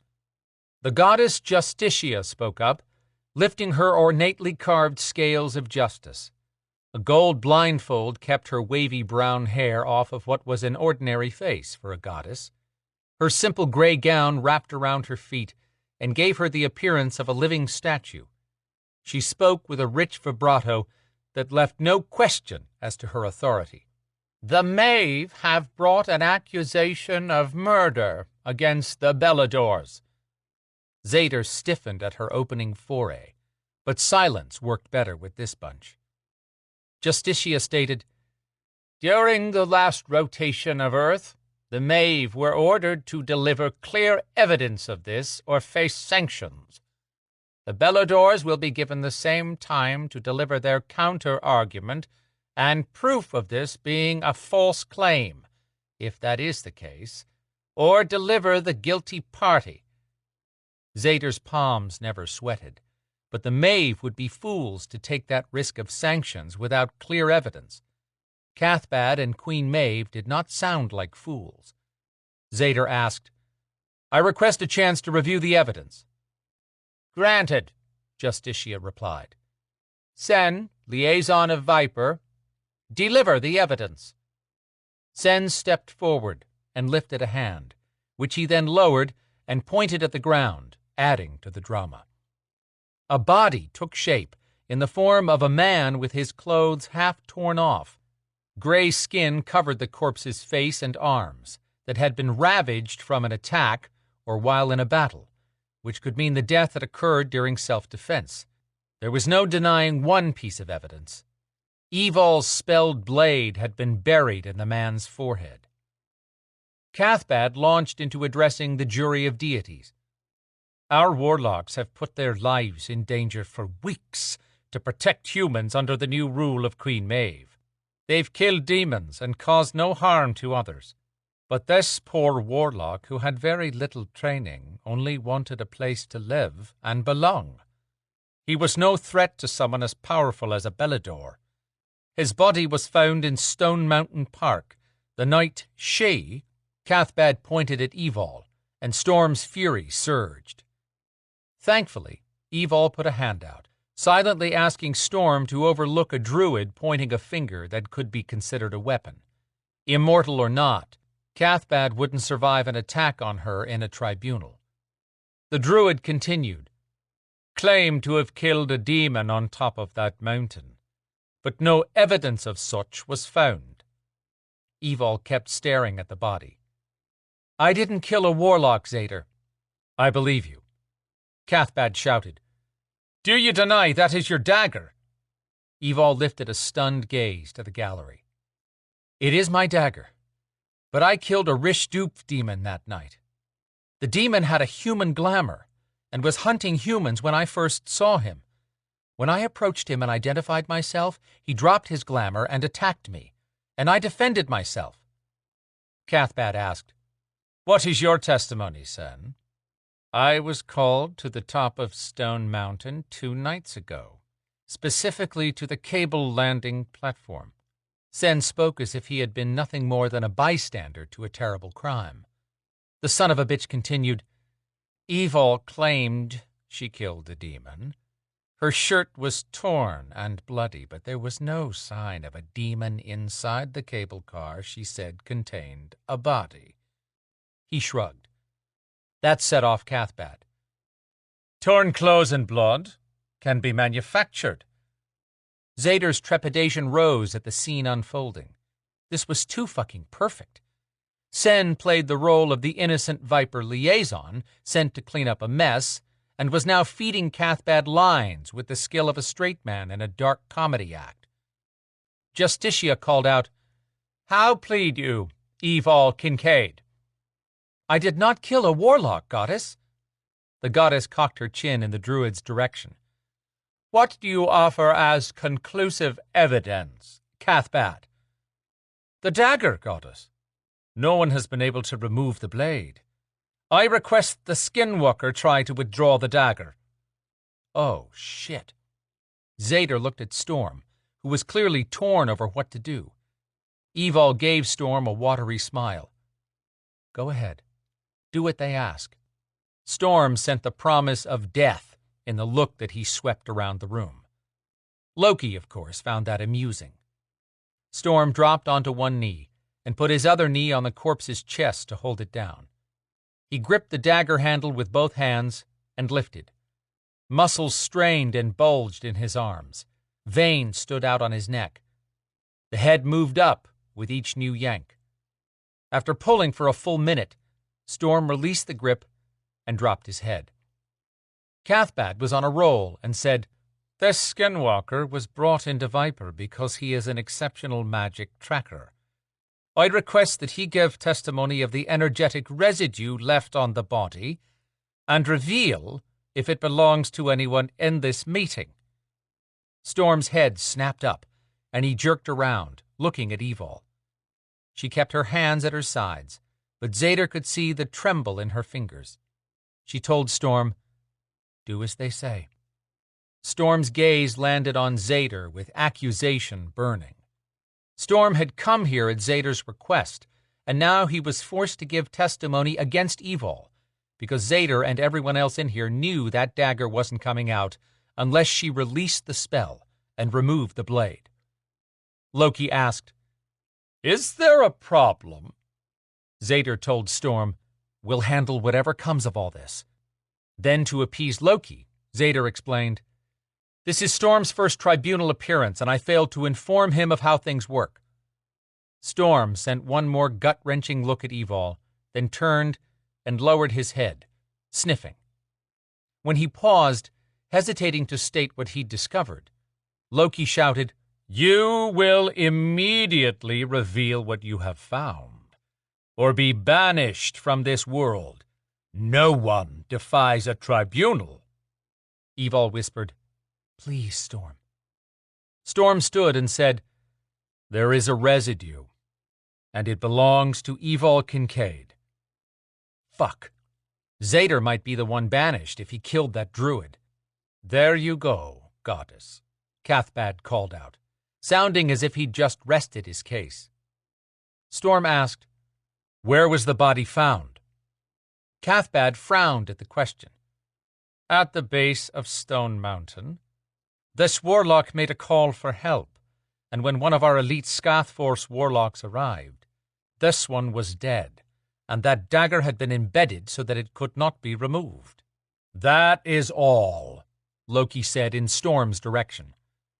Storm walked back to Zader and Evil with fury spilling from his pores. She whispered, "It's okay," before Storm turned to stand as close to her as he could. He whispered, "No, it's not, and I won't let them take you." Zader's sensitive hearing picked up Storm's soft words. He had to get those two out of here without upsetting the tribunal. He'd risk pissing off deities if it was his own neck on the line, but not when Evol's future was at risk, and Storm stood ready to take on the universe to protect her.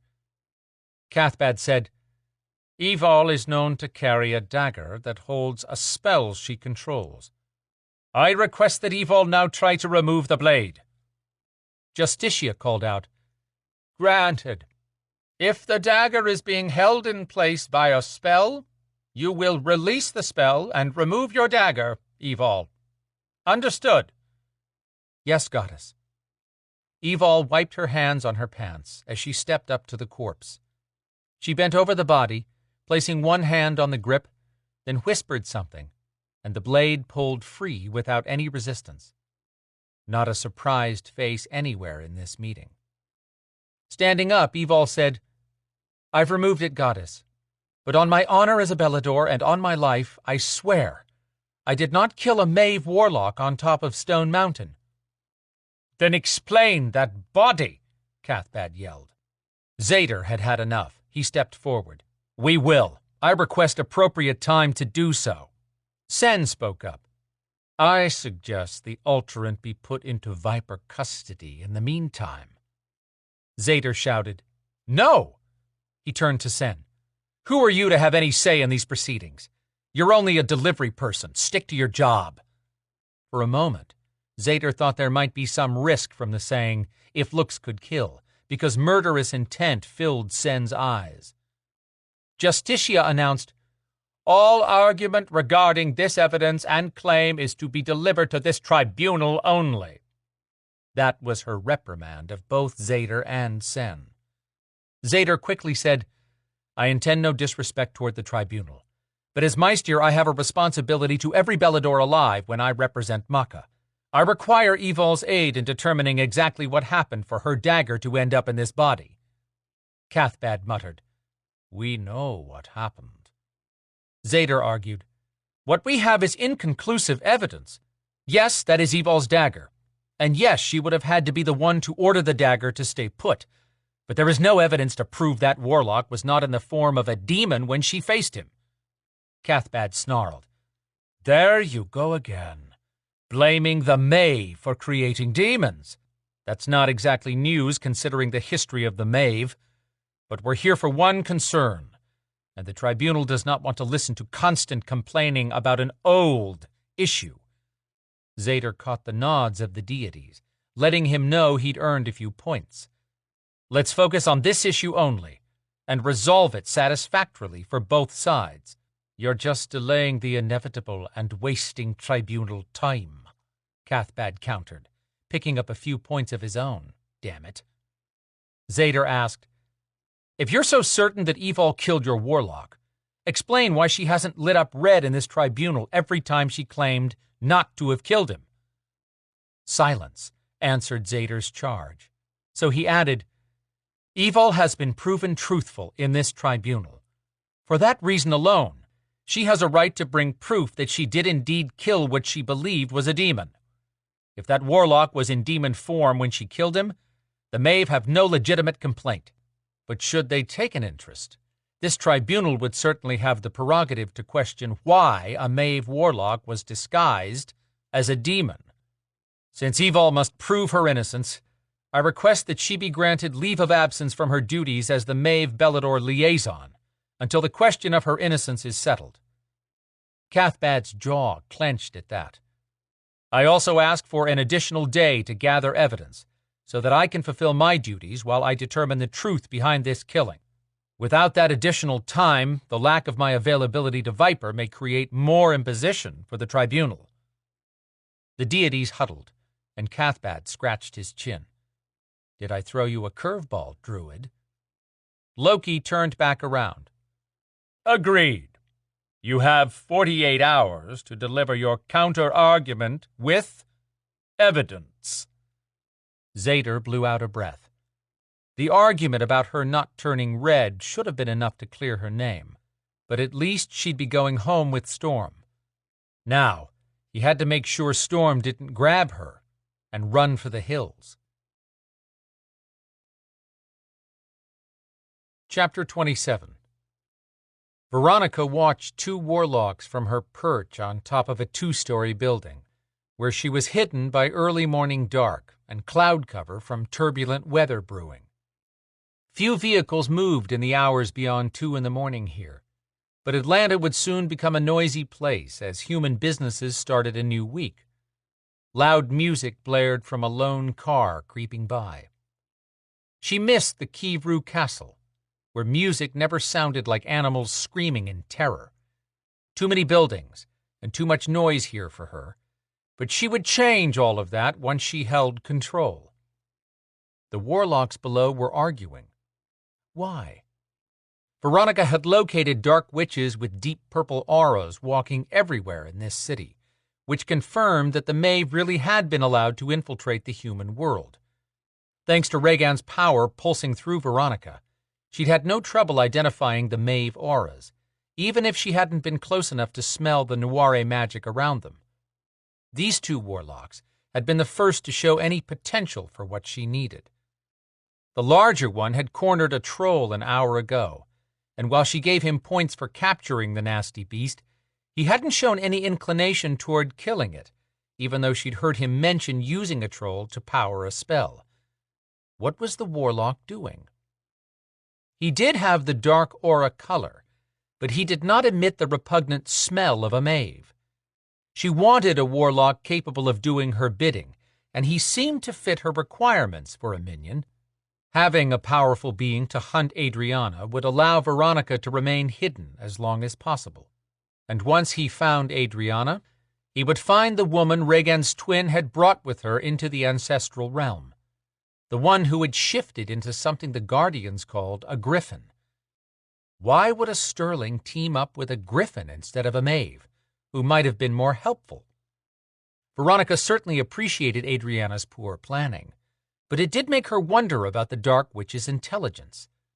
The Maeve were a deplorable coven, but a powerful one.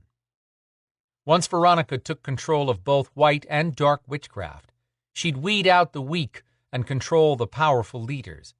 Then she would teach them how to properly run a world. Kivru had always watched over the people, but they'd wasted their talent on mere humans. Veronica would follow in her ancestors' footsteps, taking control of the powerful of all races who governed, and they would keep the sheep in line. Witchlock had changed the course of history more than once, and would again. She dropped silently to the narrow street that stretched between two buildings. Her robe floated gently around her until her booted feet touched the ground, and she could walk. The warlock who appeared in control raged at his companion. She'd listened from above them, but down here it was even easier to hear the taller one say, "We are grabbing 2 more trolls tonight and a warlock. Then I can try a change in the spell." Bad idea, Dondaban. Word is that Viper's cracking down hard, looking for the troll killers. We get caught, we got more problems than Viper. We'll have to face Maeve and Cathbad, or have you forgotten what they told me they'd do to us? I haven't forgotten a damn thing, Imar. We're in too deep at this point. You need to stop acting like a pussy and do whatever I tell you, especially after I saved both of our asses by handing that warlock's body over to Cathbad. That was brilliant on my part. You do as I say, or you're gone. And I don't mean walking away kind of gone. Imar mumbled something under his breath. Dondaban confirmed they were definitely Maeve. He must be hiding his scent. Oh yes, these two would be perfect. Veronica wanted to test her powers now that she had Regan close at hand. Her family would not be happy to find out she was testing her skills, but neither did they have her vision. Her family had spent years teaching her about world politics and how Kivru was the balance between dark witchcraft and light. She loved her family, in spite of their limited points of view. Every step Veronica made toward managing and wielding the power she'd gained thus far would shorten the learning curve for controlling Witchlock. "Take your time learning how to handle Witchlock," one aunt constantly cautioned.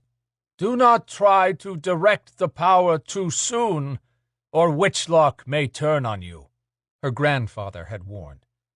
"Concede your will to Witchlock," another had said. Veronica's lips twisted with distaste. She would not concede anything to anyone, certainly not her own will to a power that would be hers to wield.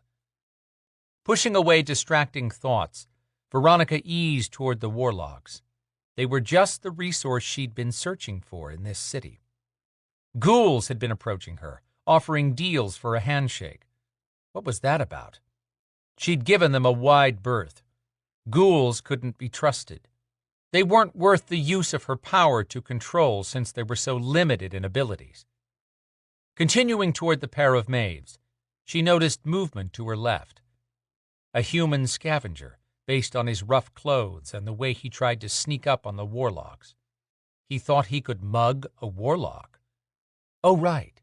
Humans didn't know about the Maeve or Viper's corral of mercenaries. Veronica would enlighten humans when the time came, but since this human had no idea whom he thought to attack, he'd slow her down and create an unnecessary delay. Veronica had kept her sphere hidden by tucking her hands into the opposite sleeves of her robe. She brought it out now. She called up a small sample of power and felt it roll through her arm as she pointed, sending an arc of light shooting to the would-be mugger. The man froze, with a look of disbelief on his face. At the whooshing noise and bright light splitting the early morning darkness, the warlocks whirled to see what went on behind them. Veronica's beam of light struck the human, igniting him. He glowed red for a moment. Then, like an ember, blown upon to bring up the heat, he burst into a 6-foot-tall tower of fire. The flames sucked into themselves and winked out of sight, leaving a chunk of black coal the size of her fist on the ground. That was expedient, and all the better that no one had seen it. "Who are you?"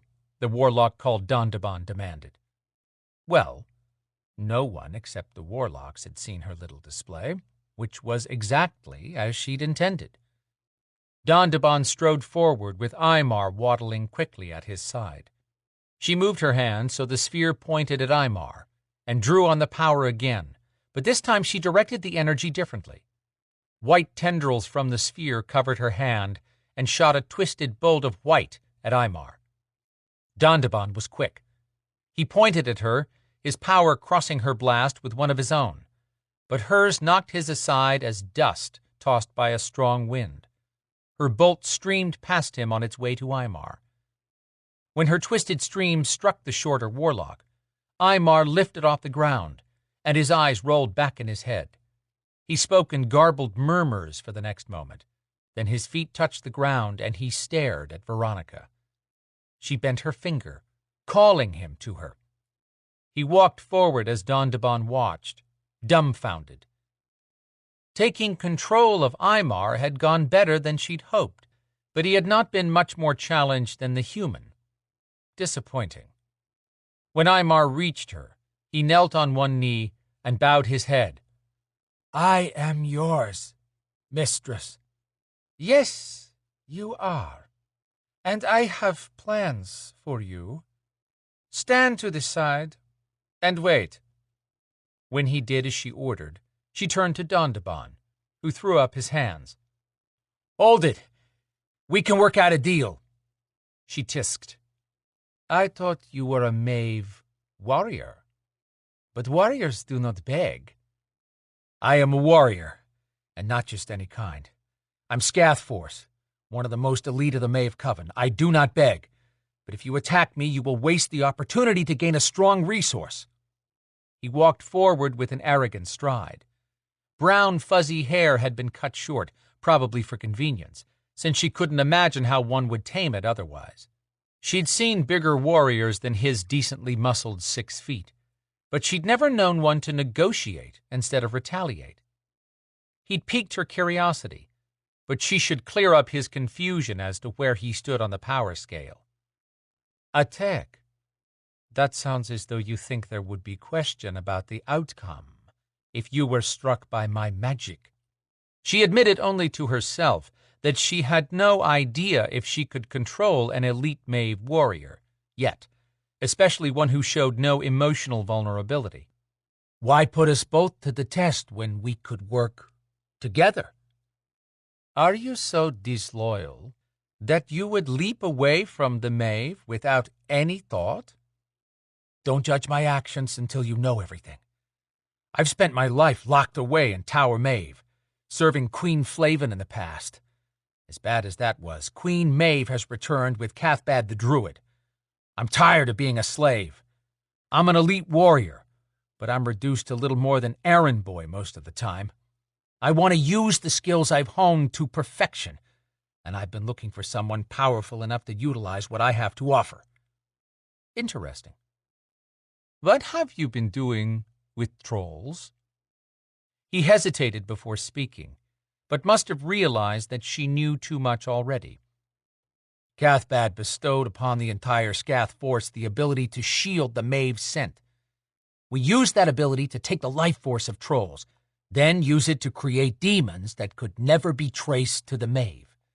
Our warlocks have been disposing of demons, and have thus won enough favor to gain access to Viper. You're part of the coalition. Yes, we are, and we're here to stay.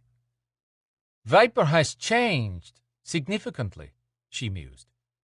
Do they require witches to join the coalition? No, not yet anyhow. Queen Maeve and Cathbad have made a strategic move, which opened the door to resources they can use to destroy the Beladors. And you no longer wish to destroy your enemy, the Beladors? Dondaban smiled with the confidence of a charmer. I have but one goal. I want to be free to do as I wish. Given a position of authority and respect, I will serve a powerful witch whom the Maeve cannot overpower.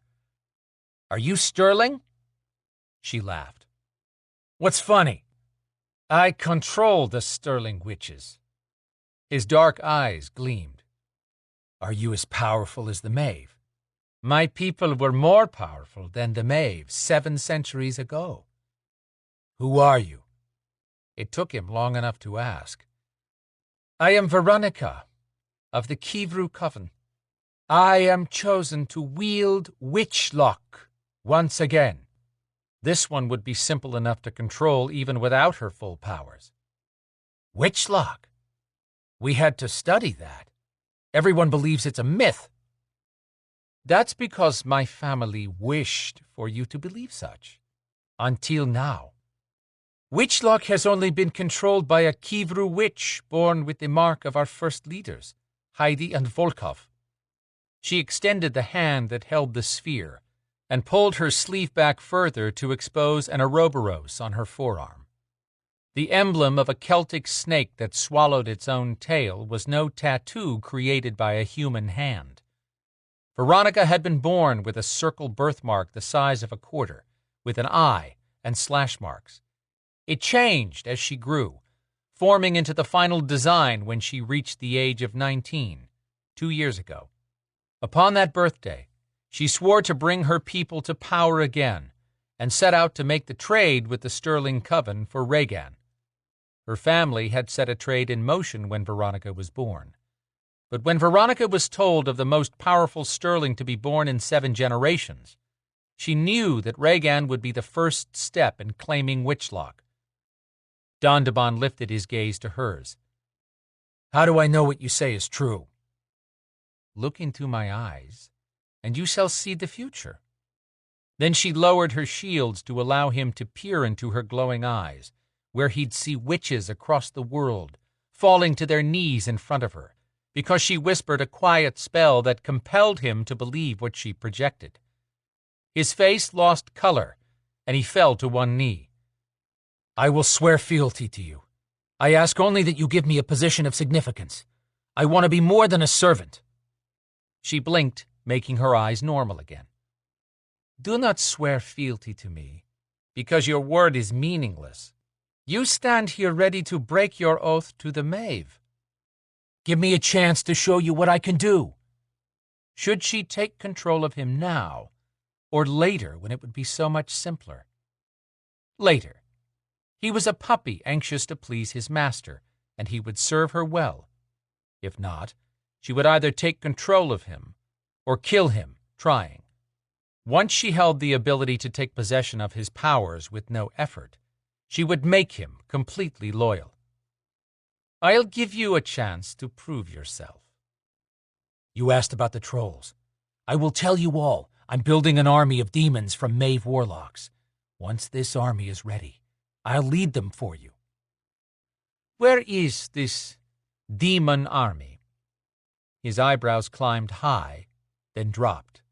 I have yet to produce a successful specimen, but I'm close. You're wasting your time, and you will not waste mine. I have no use for a demon army. Once I have Witchlock, I will rule all witchcraft. The warlock angled his head in compliance, then stood. Then what do you want me to do? First, I must find 2 women. Veronica knew Adrianna had come to the southeastern U.S., but still, she would have wasted time pinpointing the exact spot. The mark Veronica's ancestor had placed on the Griffin woman had provided the Griffin's location, leading Veronica straight to this city. She had not found the woman yet, but Adrianna couldn't be far if the 2 were friends. He crossed his arms, looking pleased with himself. Give me enough information, and I can find anyone. 1 woman is a witch, known as Adrianna of the Sterling Coven, and the other has dark brown, almost black hair, and kinetic ability. Plus, she can change into a griffin. He started laughing. She prepared to teach him to never laugh at her, but he must have noticed the change in her expression, because he immediately explained, I'm not laughing at you, Your Highness. You may call me Veronica. For now, she amended silently. Great. He rubbed his hands together, excited. I like working on a first-name basis. I was laughing because I already have what you need. Was it possible? What do you know of them? Adrianna works with Viper as a contractor. So that is what she'd been doing since abandoning her coven. Veronica said, Go on. The Griffin sounds like Evil Kincaid, who I wouldn't have called a buddy of Adrianna's at one time, but those 2 have been seen together on occasion. What else can you tell me about this Evol? She isn't supposed to shift in this world. She's a griffin, because she was born with Belador and Maeve blood, which marked her as an alterant. She's got wicked kinetics and communicates telepathically with other Beladors. Evol immediately moved up Veronica's list of powerful beings she needed in her stable of minions. Dondaban might not have been exaggerating when he claimed to be valuable. She told him, "Take Aymar, and bring me those 2 women." They won't come willingly. "Do not kill them, and leave no trail that leads back to me. If you require assistance, you will contact me, but tell no one I am in the city." Understood. I can handle this. Where do you want them delivered? She did like the confidence in his voice, and told him where she'd meet him on the top of another roof.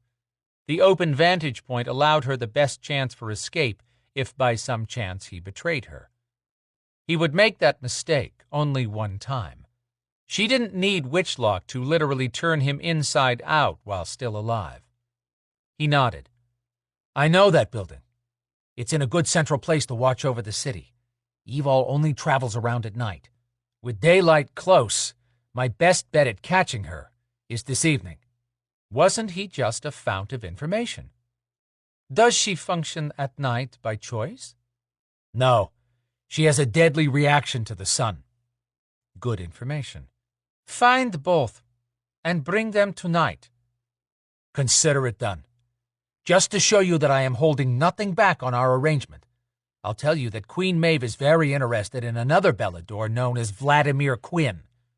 She thought on that. I have heard this name. What is so special about him? I don't know why Queen Maeve wants him, but she has one of her top people tracking him. Quinn has the ability to mind lock. He can take control of a mind, and he can destroy one with his kinetics. Mind lock. Energy rushed through her at considering the possibilities of controlling that power. What else do you know of him? I saw him at Oakland Cemetery, and I believe he's hiding someone in a tomb there. Yes, Dondaban was turning into quite the information source. Chapter 28. Evol gripped Storm's arms as they teleported from the tribunal back to Atlanta. Just touching him gave her comfort, even though Storm was a churning mass of anger and frustration. Storm couldn't blame Zader. She wouldn't. Zader had been as blindsided as she'd been when Cathbad produced a warlock corpse with her dagger stuck in its head. How had her dagger ended up there? The only logical answer was that the dead warlock had to have been the demon she killed. But turning a Maeve warlock into a demon would have required a lot of power. Why turn a warlock when changing something else that had less power would be simpler? So who had changed a Maeve warlock? And for what reason? The tribunal would point at the Beladors for that and accuse them of some nefarious scheme to make it look as if Maeve had created demons.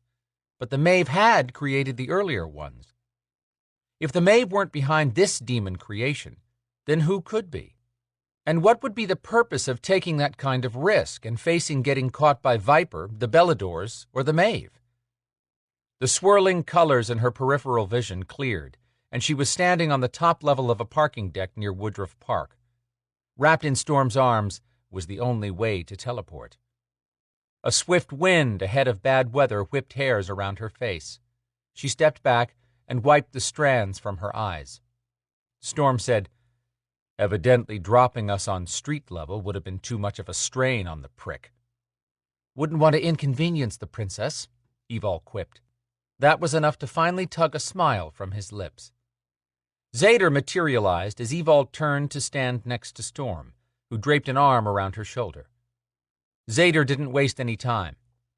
"I have no idea how we're going to find out how they framed you, Evol, but I'll put everyone I have available on this. I want my dagger, Z." She nodded at where he'd hooked the weapon on his belt. Looking apologetic, Zader said, "I told them I'd hold it as evidence. I figured that was the only chance of you getting it back later." "Damn." She stopped staring at the dagger with longing. I appreciate your taking it, though. I've just missed it. Storm broke in. We can't depend on the truth being revealed if the Maeve are actively working to hide it, which you know they will be. Hell, I was with Evol when she healed, but if a tribunal wouldn't accept her statement of killing a demon as truth when she didn't glow red, I knew it would only agitate them for me to start defending her. He turned to her. You aren't safe here. Zader said, If you try to take Evol somewhere to hide her, you'll hurt her without intending to. I promise you, Sen can find her anywhere, or I'd ship her off to Treor right now. If he gets that kind of shot at her, none of us will be able to stop him, and right about now, Sen is close to begging for that chance. Evol asked Storm, Were you thinking of trying that? Storm didn't even try to defend his position. He simply stated, No one is taking you away from me. And she felt the same about being ripped away from him. But she would not stand by and give Sen a reason to harm Storm or Zader. In fact, Zader looked worse every day and didn't need this crap. She asked Storm, Let's not go up against Sen, please? Storm's determination showed no sign of changing, but he finally said, I want to go back to the mountain and retrace everywhere Evol went. She had no intention of being left out of this. I'll go with you. Storm said, No. Zader said, I agree. What? You want to just lock me away? I'm no more interested in being stuck in my room underground than being imprisoned beneath Viper headquarters. Zader frowned, and Storm had the decency to look put in his place. Storm wiped a hand over his face and let it fall to his side. What do you want to do? Find whoever is framing me. Zader asked. We need to be asking why they're doing this, if the Maeve want griffins. With her guard dogs calming down, Evol gave up her anger and scratched her head. I don't know. It's not like the guy I tracked from Memorial Hall in Stone Mountain was trying to gain my attention. He seemed to be avoiding me. I went after him. Storm quirked an eyebrow at that, but didn't comment on her running toward danger alone. He said, The Maeve have some plan in play, and I'm betting it has to do with taking Evol to Tower Maeve. Zader grunted his agreement. Evol pointed out, Why prove me a warlock killer when that would very likely end with Maka or the tribunal vaporizing me? Storm snapped his fingers. Cathbad wouldn't risk that, but that bastard would offer to take you as restitution for their loss. Crap. Storm's right, Zader said, nodding. We have to be smart about how we play this, and hope that our people pick up intel, or that Storm lucks into something. We have more than luck in our favor, Storm clarified. I picked up something besides just your energetic residue. I picked up a trace of magic. Evol and Zader said, You did? Yes, but I didn't admit it because I wasn't specifically instructed to share that information. Evol laughed. Take that, Loki. Storm added, I can't tell what it is yet because it's almost as if the magic was sanitized, and that's what stood out about it. This felt more like a team. Evol smiled up at Storm, and he curved his hand on her shoulder, pulling her a smidgen closer. Then he explained further. The damage to the warlock's face was not consistent either. I think that clearly points to having changed shape, which is more than dropping a glamour. I'm going on the idea of what you and Evol alluded to in the meeting, that the corpse was originally a warlock who was changed into a demon, then given a glamour. She leaned into him, happy he agreed with her reasoning. Damn, Zader said, scratching his chin. That would actually explain how Evol's dagger turned up in a warlock corpse. Now we just have to deliver proof of someone changing that warlock. Another thing I didn't mention, Storm added. That warlock barely had a scent of Maeve. I doubt anyone standing back smelled it. I didn't, Evol admitted. Me either, Zader added. I think that adds to our theory, Storm continued. While I was gone, tracking the troll killer, I talked to Lucian, who said that last week when we had the first influx of demons along with the Maeve, he got close enough to a Maeve killing a demon that he should have been able to identify a scent, but there was none then either. Not even for the Maeve? Zader asked. I had reports that the warlocks doing the demon killing were part of the Maeve's elite scath force. They should have reeked of that lime scent. One would think, Evol said.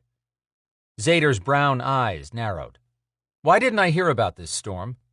I asked Lucian what happened when he reported that to Viper, and he said Sen dismissed it without a second thought, because it was when all of you Beladors were having so many problems with your power, while Brina was missing. Sen said he didn't care what the Maeves smelled like as long as they kept killing demons. No one told me, Zader snapped. Lucian was told not to repeat it, which makes me wonder if Sen had a hand in any of this. That floored Zader based on the surprise in his face. If that was ever proven, the tribunal would take Sen apart one piece at a time for all this trouble they're going through. He tried to kill Storm once, Evol interjected. There's no proof besides your word, Storm reminded her.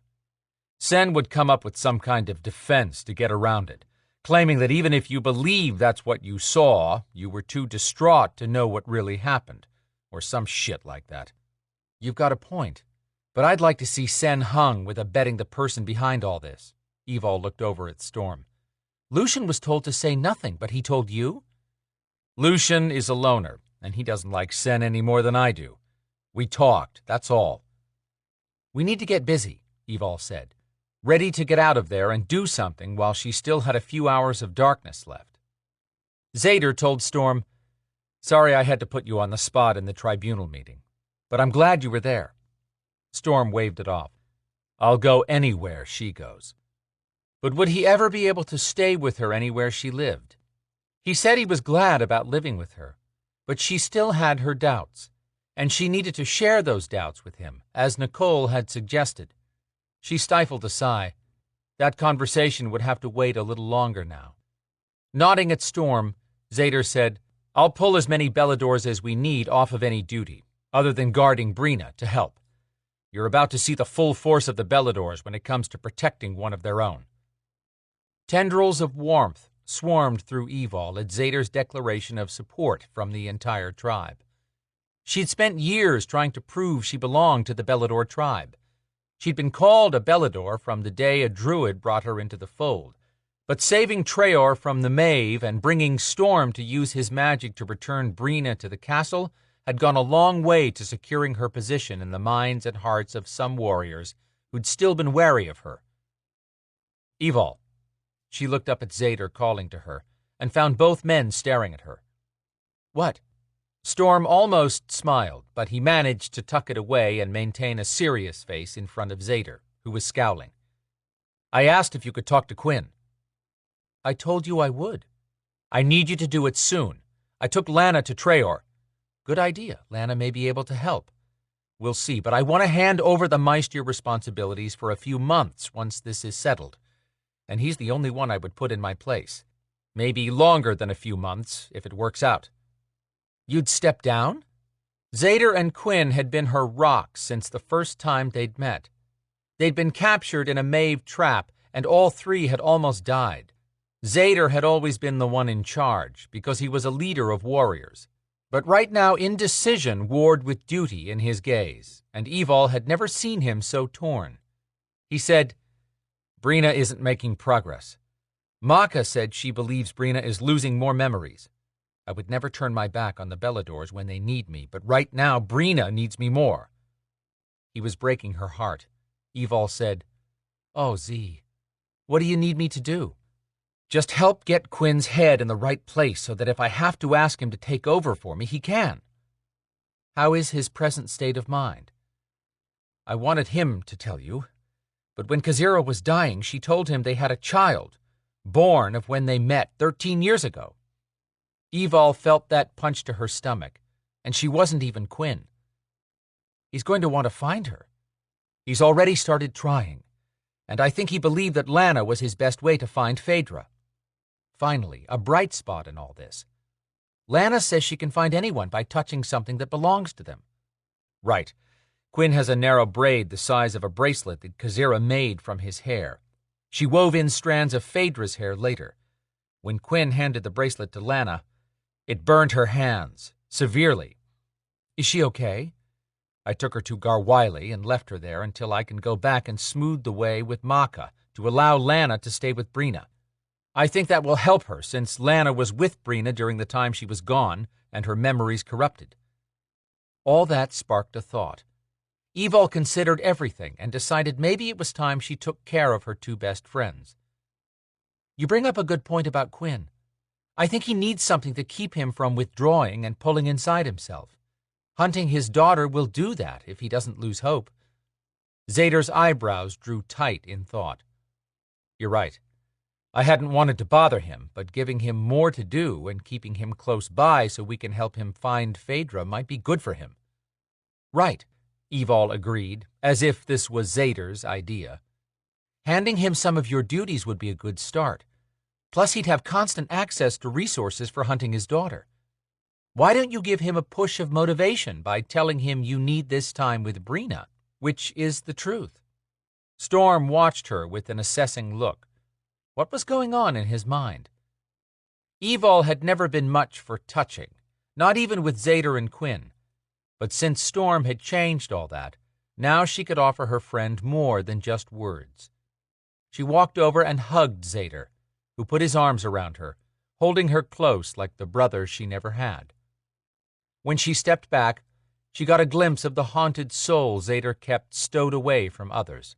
She asked, "If I talk Quinn into taking over now, will you go to Traor instead of waiting on the outcome of my trial?" "No, don't even start that." "Then I won't help Quinn." She crossed her arms, letting her defiance fly in his face. Storm looked at her as if she'd turned into a frog. "Why?" She explained, "If Zader thinks Quinn is capable of being Meister, then he should trust him now. All of you are so damn determined to protect me. Let's give Quinn that job too if you think he needs something to do." Zader opened his mouth to argue and stopped. "Right," Evol said, pleased with herself. For once, she was giving directions. "You don't have an argument, Z. If you really believe Quinn can be the Meister, then give him all your trust." Grumbling and pacing for a moment, Zader said, "I don't like this." "Welcome to my world." She smiled to soften her chiding. "You tell Quinn you're going to Traor and you need him to take your place as Meister. In all the time I've known you, you've asked nothing of me, and I'll bet you've rarely asked anything of Quinn. It's your turn to let us do our part, as friends. I have no problem trusting Quinn to stand by me with the tribunal. If he calls to ask my opinion, I'll tell him that we need him now. And we do. This is me helping you on my terms, the way you help me on yours. Get used to it." Zader gave her a sharp look, but softened with amusement. "You do realize I'm still Meister?" "Yes, and you're also one of my best friends. Do this for Quinn and Brina. Do something for yourself for once. Storm has the best chance of delivering the evidence we need. Let Quinn be a hero and help Storm." "Damn," he said in a rush of exhale. "If Quinn's okay with it, then I'll go to Brina." Evol would make sure of it, because Quinn needed his friends now too. She wiped her hands over her hair. Done. Now she had to go home to keep peace with Storm in an apartment that was starting to feel like a dungeon. Once this tribunal trial was dealt with, she'd have to fulfill her new duties as liaison, but she was going to have that talk with Storm come hell or high water, if she didn't end up in a real dungeon. Chapter 29. Evol watched Storm open the door of her apartment with his duffel in hand. He shrugged. "I'm sorry about this. My fault. I shouldn't have made you my mate without asking you first." "It's okay. I love being bonded to you. I can make this work, but you're just walking away." "You're not happy, and it's my fault." Her chest hurt, but it couldn't be from her heart beating too hard, because she had nothing but an empty hole where her heart should be. He stepped out and closed the door, as a loud chiming started. "No!" Evol sat straight up, suddenly awake. The chiming was her phone ringing, Quinn's ringtone. Still trying to get back to the present, she reached for her phone and checked the clock. 2:10. In the afternoon? Hello? She sounded drugged to her own ears, or put into a deep magic sleep. Had Storm?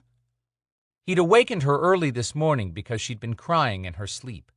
The same dream she'd had again just now. He'd kissed her tears away. They'd ended up making love, and that's the last thing she remembered. Evol, I tried calling you telepathically and didn't get an answer. She sat up, rubbing her eyes, trying to focus on what Quinn was saying. Sorry, I was up late. I can let you go. No, I'm good. What's going on?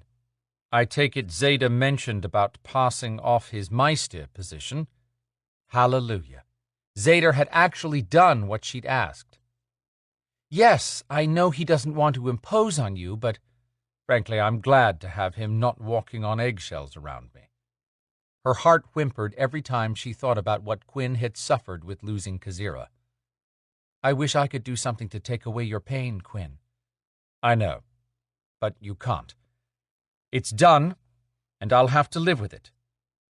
Guilt hung heavy in his words, but arguing right now would not change his mind. Evol asked, What did you do with Kazira? She's in a mausoleum in Oakland Park Cemetery, secured with one of my triquetras.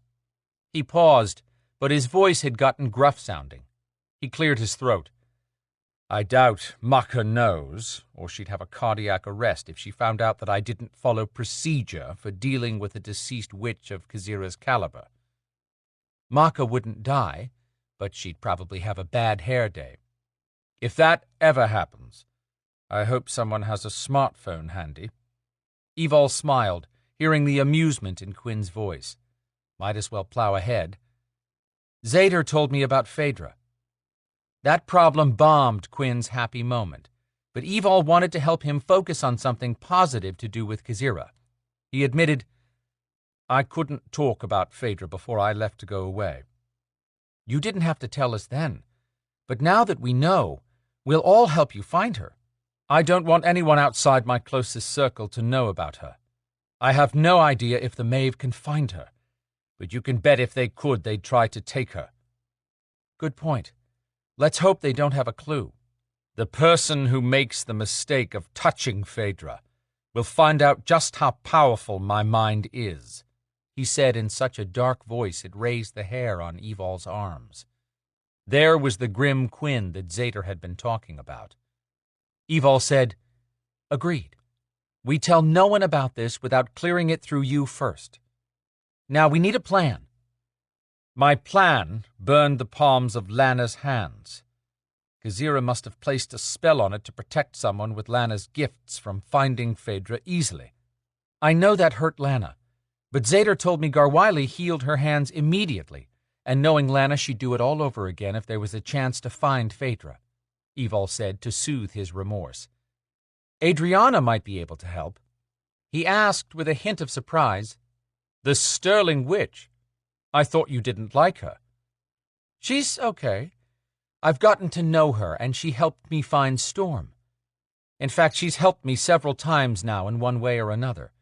Traveling to Mitnall was freaky, and Storm might complain about Adriana sending me through the spirit world again. But I'm willing if she is, and if you'll let her be in on finding Phaedra. I'm not interested in having you travel astrally, but I would be open to discussing this with Adriana if you're sure we can trust her. It hit Evol hard that she did trust the witch. Funny how things changed. We can trust her. Which brings me to something I need to tell you now that you're Meister. I didn't want to tell Zader, or he wouldn't have gone to Treor. Oh? Adriana might strangle Evol, because she'd see any interference as putting Regan at risk. But Adriana was the one who said all would be lost anyhow if Veronica ended up with Witchlock. Before I tell you, I need your promise not to do anything without telling me first, Quinn. That's a very broad promise. But you trust me, Evol said quietly, not asking, just reminding him. Of course. She told him about traveling to Jaffnan Mere and brought him up to speed about Veronica and Witchlock. He murmured, "Holy hell." "Yeah, but we have to stop Veronica, Quinn." "What does she look like?" "I don't know." Evol sat up, thinking about that. "I hadn't planned on meeting up with Veronica, but I'll ask.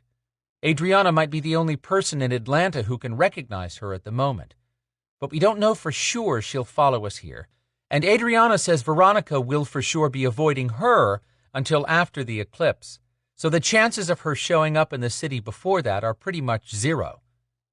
"Get a description," he ordered, sounding every bit the Meister in charge. "Will do." "What else do you have?" "We only know that she'll come to this hemisphere for the eclipse. I'm concerned about putting word out through Viper, because they aren't going to believe anything that comes from me, and we risk the Maeve finding out and getting involved in a bad way." "I agree. Witchlock has been nothing more than a legend for so long I doubt anyone will take this threat seriously, especially with Adriana having no support from her own coven. With this warlock mess hanging over your head, the tribunal may think you're only trying to throw the attention off of yourself. On the other hand, the deities might believe you, and that would be bad." "Why? What would they do?" Evol asked. "They would know the legend of Witchlock. Some of them would remember it, of course. If they believed us, which would be a huge if, the deities would not stay to fight. They'd see this world as a lost cause and bail on Viper and humans. They support the Coalition for their own purposes. Those deities that are part of the Coalition enjoy having the ability to keep an eye on other pantheons, preventing any single one from gaining an upper hand. Those who are not part of the Coalition are fair game that no one will lift a finger to protect. Silly me to think there might be an ounce of honor among them." Quinn said, "Some do possess honor, but the majority will always watch out for number one first. I see no value in telling the tribunal until we have definitive proof of where Veronica is and what she's doing. That way, we can prevent any leaks to the Maeve. Those bloody warmongers would find a way to use Witchlock against us." "I have no idea what we do now, Quinn." "You continue to stay safe." "Don't start on me," she warned. Quinn sounded as if he sat up straight and leaned forward when he spoke.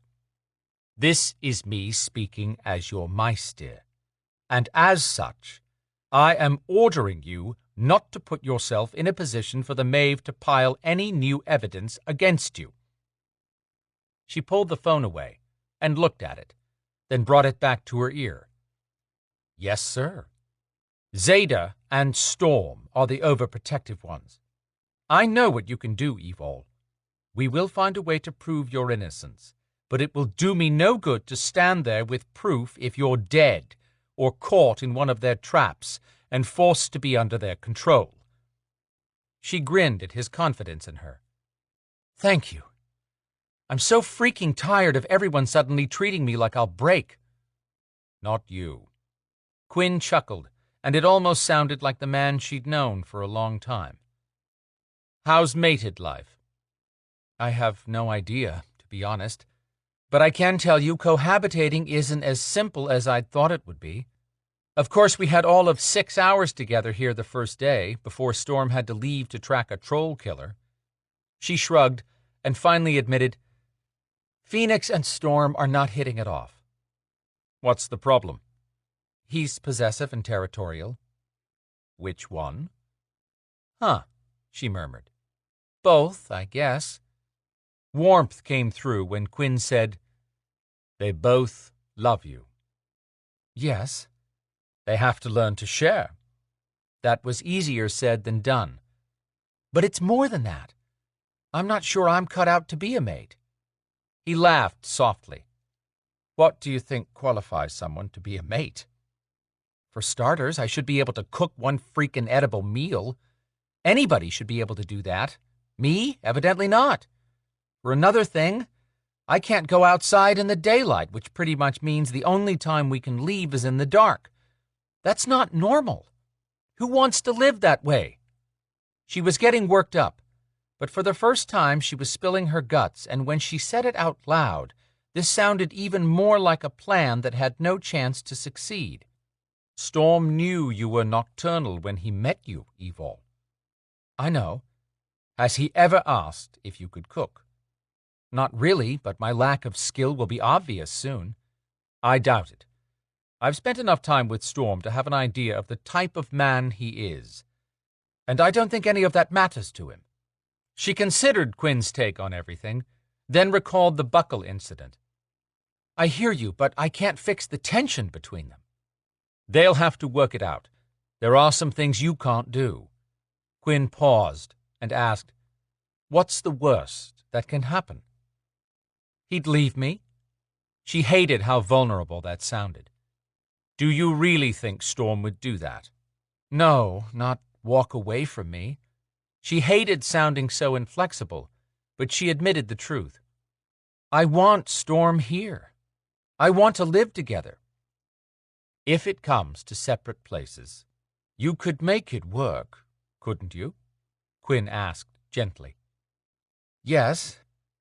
But she'd been so happy at the idea of Storm being with her, of being with him every day.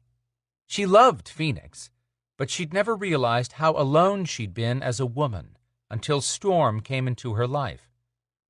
But Storm hadn't even mentioned bringing anything from his house to make this place more his home. He probably didn't want to risk Phoenix destroying his personal items.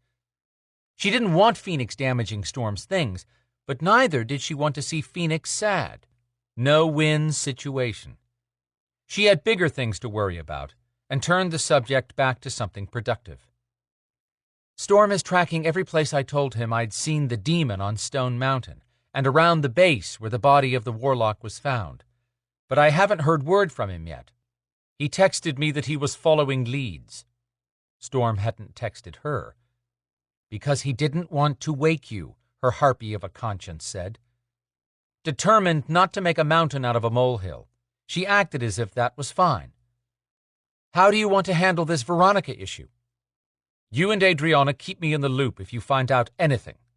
I shouldn't have to tell you to stay out of Veronica's reach." "Nope, I'm following my Meistier's orders," she said in a teasing tone, but meant every word. "If we can determine where Veronica is going to observe the eclipse and do her woo-woo when it happens, we may have to call in Sen to stop her. She's that powerful. I'd be concerned about having Beladors go up against her, and especially if they linked." "Point taken. We keep this on a need-to-know basis, and I'll deal with bringing in Sen, if it comes to that. I don't trust that bastard any further than I could toss him." She didn't either, but for once, Evol hoped Sen was as deadly as he seemed. She hung up with Quinn and texted Adriana. "Have you heard or seen anything?" Adriana sent back, "Are you just now rolling, Sleeping Beauty?" Evol's face heated at the dig, but she texted, "I told Quinn about V and the realm. He's the new Belador Meister. Won't share what he knows on this. Call him if you find out anything before I do." The phone hummed with an incoming call. Adriana. Evol answered, getting in the first shot. "Don't bitch at me about telling Quinn. I have a duty to protect the Beladors, too." "I understand, and I'm trying to keep the greater good in perspective," Adriana said. "But if Quinn or anyone else interferes and costs me my sister, they'll regret it." Evol looked up, where no answers magically appeared on the ceiling, and said, "If you trust me, you trust Quinn. Just so you know, he isn't telling anyone at Viper about this, and he won't send out some blanket order to Beladors, because it would be suicidal to send them in with no idea what they were up against. But if Veronica shows up, we'll have every Belador we need stepping up to help." "I hear you, but I'm telling you the fewer people involved, the better, because I am the only one who can break that chain of power, and that's only if I can open the bond with Regan. She and I have to open the bond at the same time. Do we have any reason to believe Veronica will be anywhere near Atlanta for the eclipse?" "No. And, in fact, I expect her to stay away because she knows I'm here," Adriana explained. If she's smart, she isn't going to risk me interfering again without the realm to drain my power. Even if she does come here, I don't expect her to show up until the last minute, so I'm guessing that we have until right before the eclipse tomorrow to find her. Not much time. Evol asked, "Shouldn't we warn people?" "What would you tell them? Run for the hills?" Adriana was silent for a moment, as if thinking. "No, there will be no hiding from her if she gains Witchlock. A deity might have a chance against her, but they aren't going to put their pantheons on the line for anyone." "That's what Quinn said." "He's right." Evol started digging out fresh clothes. "Have you found out anything?" "No, and I consider that good news. I've been searching out Night Stalkers for hours, but coming up empty. What about your guy?" "Grady? I'll catch up with him later and ask if he's got anything. He hears news from all over the country sometimes, so I'll get him to put out feelers. That reminds me, what does Veronica look like?" "I saw her only the one time, 17 months back. She's 5'7", busty, sort of like Madonna, the singer, if she were taller, and had black hair streaked with white, blue eyes, and a narrow chin." "Got it. I'll pass that on to Quinn." "Okay, but I'm telling you that I'll share with Quinn only if he shares with me." "Understood." She finished the call and sent a text to Quinn, then dove through the shower, dressed, and grabbed a power bar from the kitchen. She was starting to unwrap it when her phone buzzed with an incoming text message from Rowan. Crud. Could somebody please kill the fairy who decided to whack me with a popularity one today? Thumbing keys, Evol asked what Rowan needed.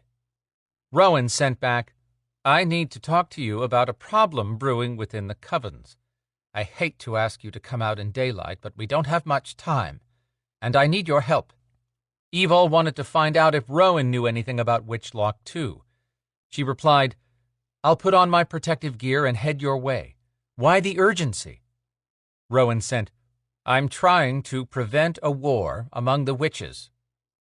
Evol rushed through the living room and slid to a stop when something the size of a tennis ball flew across the room, with Phoenix leaping for it. She watched him flutter up and down after the buzzing toy, his eyes lit up with excitement. Stepping closer, Evol asked, "Where'd you get that baby?" Phoenix jerked around and looked guilty, but he hadn't been doing anything wrong. Did Lana leave that?" He shook his head, ignoring the buzzing, "What was that thing?" "A flying alligator that opened and closed its jaws every few seconds." That was new. She squatted down. "Who made that?" He shrugged and turned back to his stack of toys. She was so glad to see him not moping around, she let it go. But when she reached the door, Phoenix spoke in a voice so small a human might have missed it. "Thorm." Looking back at Phoenix's little shoulders hunched over his building blocks, she started to ask what Phoenix thought of Storm being around to make more things fly. But her little gargoyle was now ignoring the buzzing alligator. One step at a time. She'd watch him and Storm together later and see if, maybe, those two could work things out. Hope settled into her chest as she left. Chapter 30. Quinn walked along the sidewalk where Marietta Street separated the CNN Center, which took up the entire block on his left, from Centennial Park on the other side of the street. He welcomed the drizzle that hid any slip in his emotions. He had to make good on the argument he'd just won with Zader and stop thinking only about himself. As two couples passed Quinn, one of the men called over to his buddy, "Never say never, bro." They laughed and moved on. Never. Quinn knew that word intimately. Just forming those 5 letters in his mind brought Kazira's image into focus, and all he'd missed with her because she was Maeve, and all he would now miss because she was gone. He'd never fold her hand inside his to walk along a street. He'd never hold her in his arms again. And Phaedra would never see her mother again. He sucked in a breath, and then another. "Where are you, Quinn?" Zader asked, his voice filtering into Quinn's mind and snatching him from yet another drop into a bottomless chasm of self-pity. Clearing his thoughts to sound like the leader he was expected to be, Quinn sent back, "Walking a section of downtown. I've assigned Belador specific zones that overlap." "Why are you still here?" "Just making sure you're good with taking over as Meister." "I wouldn't have called you if I hadn't thought it through. You need to be with Brina, and I need this duty. I owe you big time, bro." "No, you don't, Zader. If you do, then I owe you many times more. Let me know how it goes, and you can send Lana back if she becomes a problem." "I'm glad Lana is there. I think Brina will be happy to see her once I clear it with Maka. We'll be good. Let me know if you need me to come back for Evol." "We won't. Between all of us and Storm, she'll be fine." Quinn wasn't as certain as he tried to sound, but Zader could do nothing beyond the combined efforts of everyone he'd just listed. "Just promise you'll have Sen call for me if anything goes bad in the tribunal. I'll drag Maka in there, and damn the rules. I will definitely alert you if anything goes askew with the bloody tribunal." "Roger that." Then Zader was gone, and Quinn was now Meister over all of the North American Beladors. The only reason Maka probably went along with it was for Brina's sake. At least Quinn assumed Zader had cleared this with the goddess. Quinn just hoped Zader had a chance to be with the woman he loved. Black clouds that had hung over the city for the last hour, spitting out a drizzle, finally dumped their load of rain. Quinn pulled his wool coat up around his neck and hunched his shoulders. He'd worn a cap and now pulled the bill down to block water from his eyes. Reminded him of school in England after having grown up in Russia. That had been one damned cold country. He didn't miss it. The one fond memory he held from the region was the 2 weeks he'd spent with Kazira in Chechnya. They'd hidden in a cabin with snow piled around the windows and a fire flickering. Moisture stung his eyes, and he blinked it away. His heart could grieve all it wanted, but on the outside he had to pull it together. A Meister could show no weakness. For 4 years, Zader had kept his emotions hidden from all while he watched Brina slide from his grasp. Quinn could do no less. He reached the end of the block and continued his constant visual sweep of the area. But everyone was running to shelter now that lightning crackled and a major water dump was happening. Quinn moved down the empty sidewalk as cars splashed by. He passed a street on his left that went to an industrial area with a rail line running to it. Between the rain and the dark skies, the place had a gloomy shroud, but it was empty, so he walked on across the narrow intersection. Something pulled his attention for a second look. He backed up and turned to his left again. A woman stood a half-block away in a red robe that billowed around her. No umbrella, but neither was she getting wet. Quinn's instincts kicked in and put him on alert. An arched corridor between him and the woman formed an invisible shield against the rain. Very likely a witch, and no one that Quinn recognized, which made him think Maeve. Could this be Veronica? Almost certainly not. According to Evol and Adriana, she shouldn't be anywhere near the city. That said, he had a description. If he could get a look at her face, he'd know. He eased forward, and the alley grew darker, except where light glowed around her. Yep, he was dealing with something unnatural and powerful. He couldn't ignore an unknown witch in the area when she could be Maeve. The whole point of this search was to glean information about the warlock-turned-demon. He needed to get a look at her face, but she kept it hidden in the shadow of her robe. She had her head bent forward and her hands tucked into each bell-shaped sleeve. When he was 20 feet away, he stopped. That was close enough. "What business do you have in Atlanta?" "Quinn," whispered and echoed around him. "What?" Pain clutched his chest at that feminine voice. "Kazira?" His heart screamed yes, and his mind trembled at the possibility. This was ridiculous. Kazira was dead. He cursed himself for allowing his mind to go there with a potential threat in front of him. The world closed down to him and this witch. As she came within 2 steps of him, he said, "Stop there." She did. He ordered, "Reveal yourself, and explain your presence." She lowered her hood with one hand, and held a white sphere the size of a cantaloupe in the other. His gaze latched onto the spinning sphere. White-hot vapors smoked away from the ball, and it almost looked as though a tiny figure was silhouetted inside.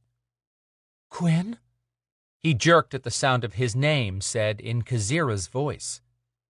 When he stared into Kazira's face, a fist gripped his heart. That couldn't be. All the blood rushed from his head, and he swayed where he stood. He whispered a desperate plea. "Kazira! Please be Kazira. You can't be Kazira."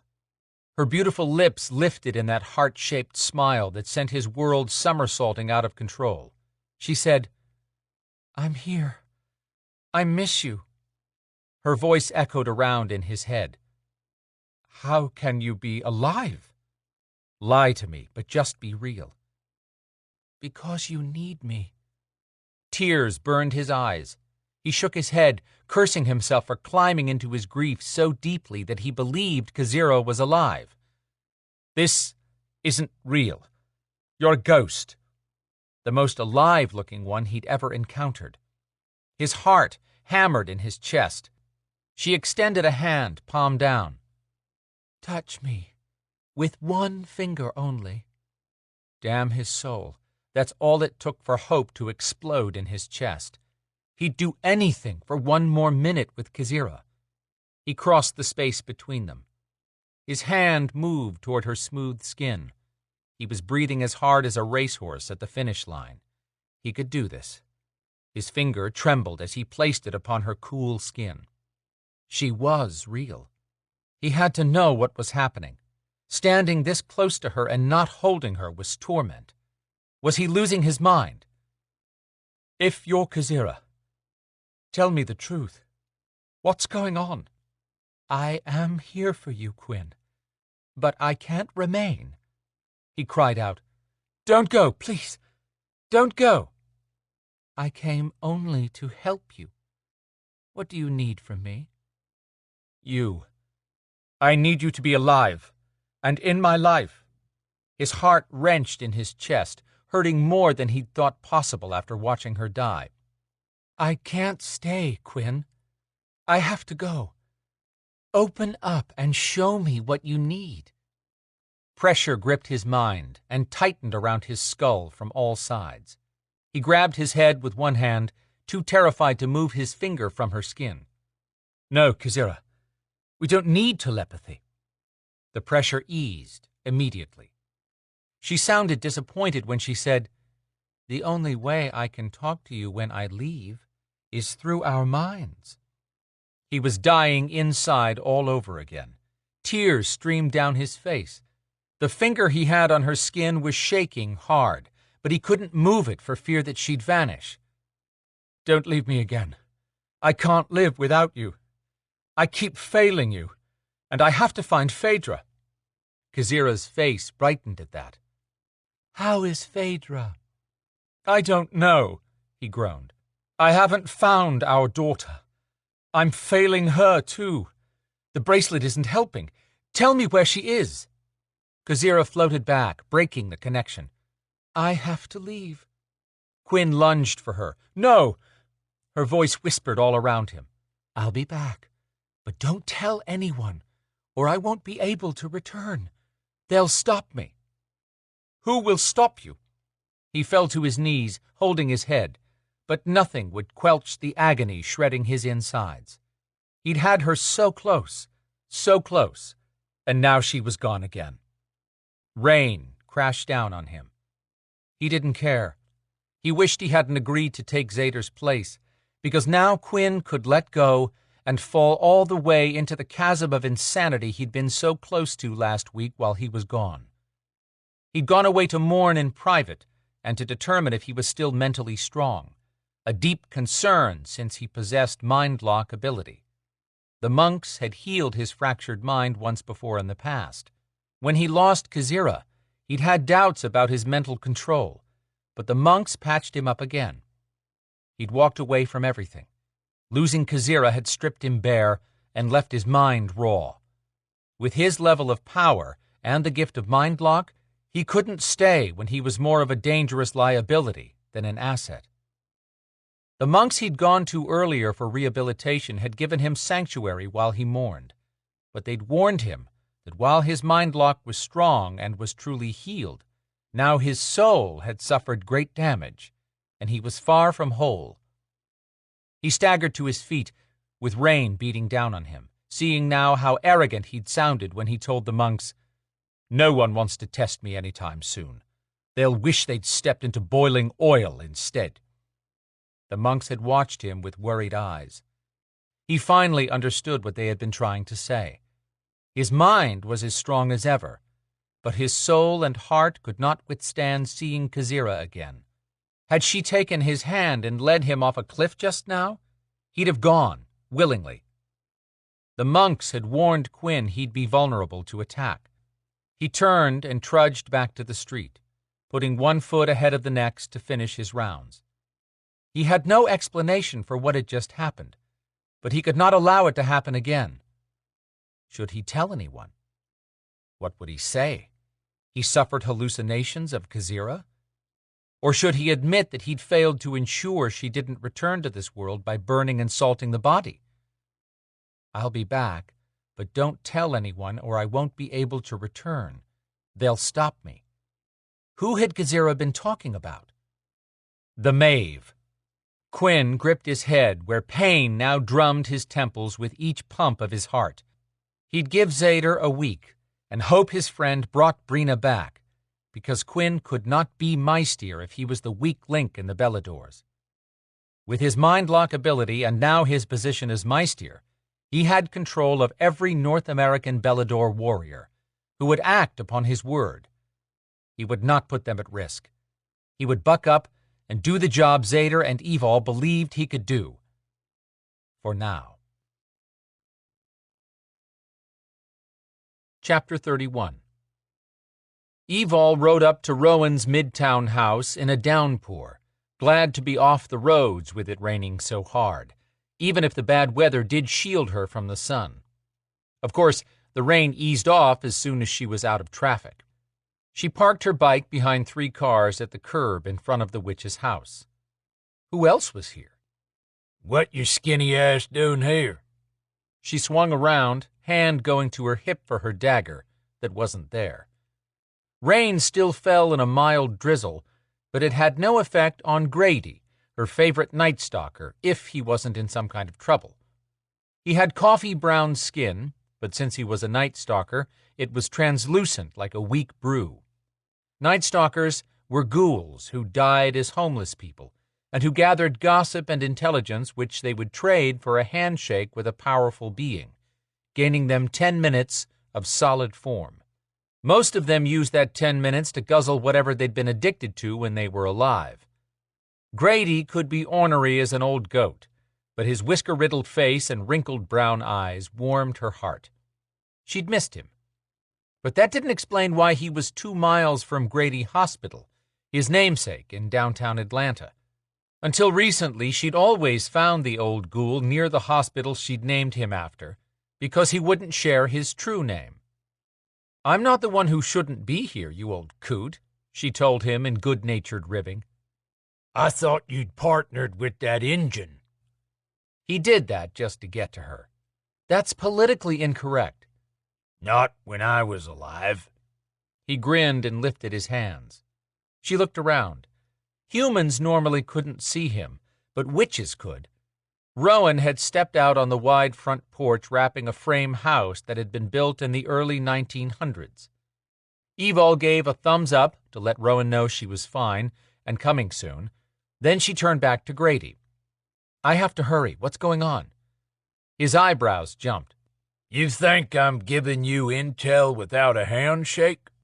"I didn't come here looking for you." Then you won't be disappointed when I don't tell you nothing." He grinned at that logic. She'd threatened to strangle him, but that would do no good since he was already dead, and had been dead since the 80s. Fine, I'll shake. But I don't want to hear a word about Old Forester, Mickey D. meals, or anything else. I have to get inside for a meeting. You sure are cranky these days. You got problems in your love life? She was not discussing Storm with Grady. Shake or not, make up your mind. She could be just as ornery. Fine. You ain't no fun today, anyhow. She looked around and found a place where she could step between two tall hedges so no human would see Grady take solid form.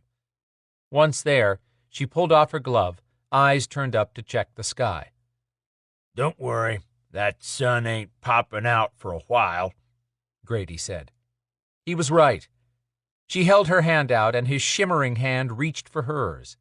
The minute they touched, power rolled down her arm and passed to him, fueling his corporeal form. Grady's solid form filled his flannel shirt and loose trousers, looking so alive it hurt to know he could only hold that form for 10 minutes. He'd been solid longer, one time when she'd broken the rules, big time. Evol and Grady had hidden in the church balcony, and she'd held his hand so he could watch his granddaughter get married. She released him, and he left his arm outstretched for a moment, but didn't berate her for only giving the minimum this time. Grady could be a roaring pain, but he'd been her friend since she came to Atlanta. Okay, Grady, spill whatever you have. A new power has entered the city. That's it? Grady, we have Maeve warlocks coming and going. Queen Maeve and Cathbad can visit when they want, plus something is killing trolls. Does it have anything to do with any of those? Maybe. So what is it? I saw it being used on a Maeve warlock. Evol felt her pulse pick up. Could Grady be key to finding out who had turned a Maeve into a demon? What did you see? 2 warlocks was stalking a troll. Then they caught it and locked it in their van. Must have knocked it out, 'cause nothing in that van made a sound. Then the 2 warlocks walked off arguing. All I heard was the big one say they had to get another troll. Little one, he ain't happy at all, but the big one threatened him. Did you get names? No. Big guy had a scar down the side of his cheek, like this. Grady drew a line from his left eyebrow straight to his jaw. Some woman showed up. She must be one hell of a witch. She called the little one to her like a damn puppy and made him heel to the side. Then she and the big one had a talk. I tried to get close, but she was putting some kind of whammy magic up to prevent anything from coming around. She won't talk to no night stalkers either. A powerful witch. Veronica? But why would she be anywhere around the Maeve before she possessed her full power? And wouldn't Adriana have heard something? Wait. Evol considered a more realistic possibility. Do you know what Queen Maeve looks like? Nah. Do you? No. That might have been her. The Maeve are accusing me of murdering one of their people without provocation. That shows those fools don't know you. There was her Grady, always in her corner. The problem is that I killed a demon when it dropped its glamour in Stone Mountain Park. I shoved my dagger into its head and told the dagger to stay. That body disappeared. Then Cathbad showed up at a tribunal with a corpse and my dagger stuck in it. I was the only one who could release the dagger. Grady growled and stomped around, then told her, I'll try to find that bunch again. Wish I'd had a way to follow their van. I'll put word out what I'm looking for among the Night Stalkers. They won't tell me nothing, but they'll let me know when they have something to trade with you for a handshake. Thanks. That would be a lot of help. Go on and get to your hen party. She hugged him, and she could tell it surprised him. He patted her on the back. Don't worry. I'll find something. When she stepped away, he said, You never said why you're not working with that engine. She shook her head at him. His name is Storm, and he's busy following a scent up and down Stone Mountain Park. Oh, I just seen him downtown for the last hour before I came here. She had no answer for that. Storm had been back in the city and hadn't called or stopped by the apartment. That hurt, and she couldn't put her finger on why, which meant she was making too much of it again. Acting happy to hear that news, she said, "Glad to know he's back, then. He has some business he's taking care of in town." It dawned on her that Grady hadn't explained why he left downtown. "What are you doing here, Grady?" I was following that witch in the robe. Minute she showed up, everything about her blurred into one bright ball of red. I wanted to get a look at her face. Don't like people in my territory I don't know, especially one bringing a load of power with her. But she just whooshed away, poofed out of sight, about a mile from here. So I came over to see if she was on her way to see this witch. "No, Rowan is a white witch." That one I followed is keeping a whole lot of power shielded. So don't you mess with her. She's not like the others. "I'll keep that in mind. But Evol would like a look at her, too. What could you see?" Nothing but her red robe. Had a hood. That's all." He laughed. Little Red Riding Hood witch, except this one's robe goes to the ground and it's got big old sleeves, and she wouldn't have no problem smoking the big bad wolf." A flowing red robe. Could the witch get any more dramatic? If the new Maeve Queen was anything like Flavin, the drama totally fit. "Thanks," Evol nodded, and made her way to the porch. Rowan met her at the door. "Thanks for coming, Evol. Nice to see you." She peeled out of her gear down to her shirt and jeans, then followed Rowan into the living room, where Sasha McCree played with her new baby, rocking it in a bassinet. That baby was the reason Trey had been looking worn out all the time lately. She said hello to Sasha, then looked around to find Lucian Solis, the mysterious Castilian contractor for Viper. He'd been on the hunt with Storm last week when they tracked the troll killer. Taking in the room, she asked, "Is this Viper business?" Both women looked to Lucian, who said, "No." Evol grinned and took a spot on the sofa next to Rowan. "Works for me."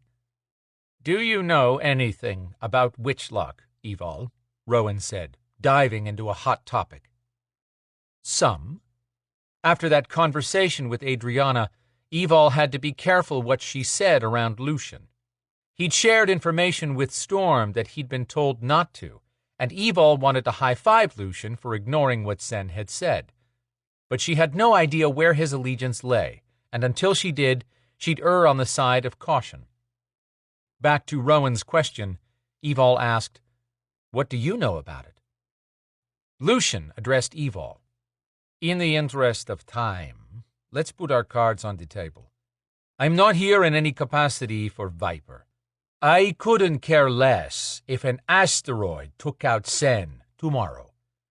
I'm also not a fan of witches." Rowan's sly smile called him a liar.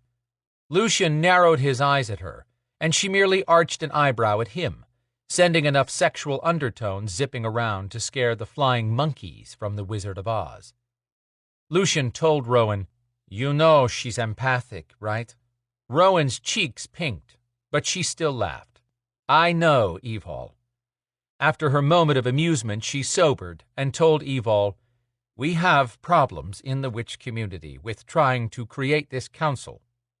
Is there anything I can do to help? That's not why I asked you here. I've been trying to take my time to coax the witches into making the right choice. As individual covens, we're vulnerable to the Maeve." Sasha snorted. "The other covens might be, but the Maeve would have a rude awakening if they came after ours." Rowan said, "Be that as it may, unifying us under a council will solve a lot of issues, such as self-policing any who fail to support our doctrine to harm none, at least for the white witches, and protect those who might be vulnerable to more powerful covens, white or dark." Evol frowned at that doctrine clarification. Will your council have anyone who isn't a white witch? Not at first, but I'm looking down the road, Rowan explained. Now that the members of the Maeve Coven are living among us, it's just a matter of time before there's a major conflict between one of ours and the Maeve. If that happens, and we have no ruling body, Viper will try to force us under the Coalition rule. We won't have it. Makes sense to me, Evol said. I'm behind all of you, but I'm not sure why you're telling me this. I need security that I can trust. You top that list for me. I'm flattered. But what do you think is going to happen? We have to move up our timeline for the vote on the council leadership to have it tomorrow, well ahead of the eclipse. Cold fingers of warning climbed up Evol's spine. Why? We have to finalize the decision before Witchlock. That's why I asked what you know about it. Evol avoided eye contact. What would Adrianna do if she was here? Lucian interjected. Adrianna's from the same part of the world as the Kivru. She has to have told you about Witchlock. Evol glanced at him, and yes, he was talking to her. Adrianna trusted Evol's judgment, but she'd made a promise to tell as few people as possible, and this little group had caught Evol off guard. She glanced at Sasha.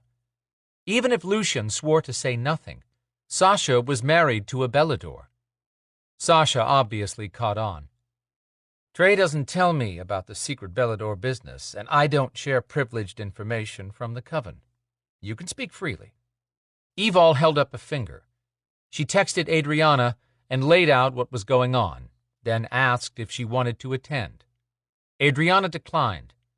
When Evol pointed out that this was an opportunity for some support, Adrianna sent back, I will not be responsible for their deaths. If they try to make a stand against Veronica and I see a chance to save Regan, there will be casualties. After sending back a confirmation, Evol felt better about continuing this conversation. She said to everyone in the room, I'll make you a deal. Tell me what all of you know, and I'll tell you what I know, as long as you agree to help Adrianna if you can. Lucian started to speak, and Rowan cut him off. Yes, if Adrianna is trying to prevent that power from spreading to our country, then I will help her. Rowan turned to Lucian, who scowled silently. You don't know Adrianna. She's a sterling witch, Lucian replied. What else is there to know? Evol groaned and covered her face, then dropped her hands to find Lucian staring at her with a look of confusion. Is that how I sounded when I first met Adrianna? Pretty much, he confirmed. I've gotten to know her, and I'm no longer being a jerk around her. Rowan chuckled at Lucian's face. She didn't insult you, but you are judging Adrianna without knowing her. Would you two be as open-minded if we were talking about a Maeve warlock? Lucian asked.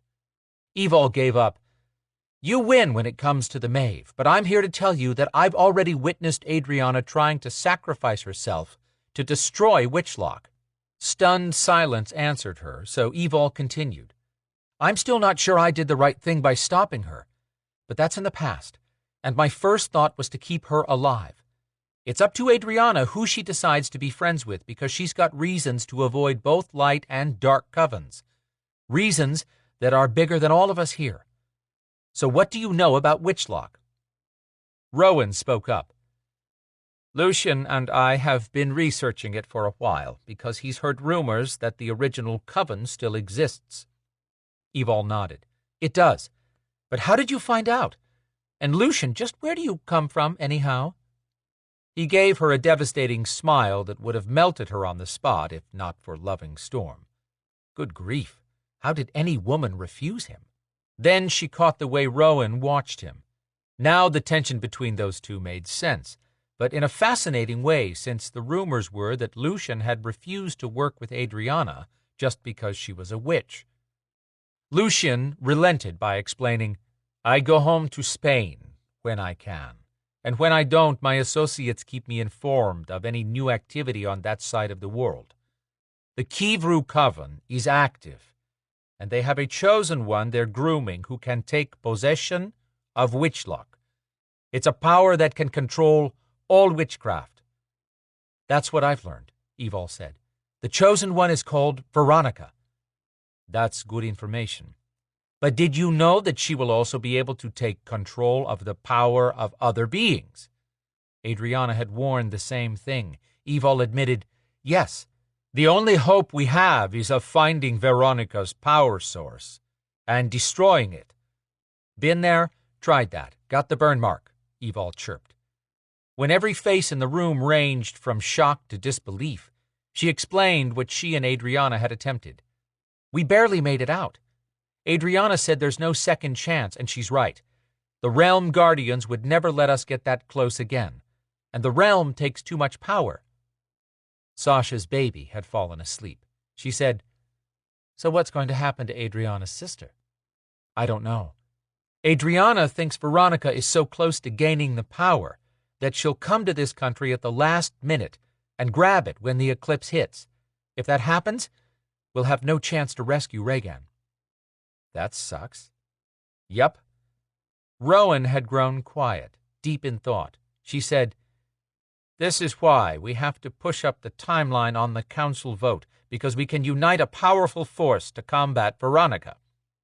Evol looked around. Then what's the problem? And why do you need me for security? There's a rogue group of witches who are with no coven.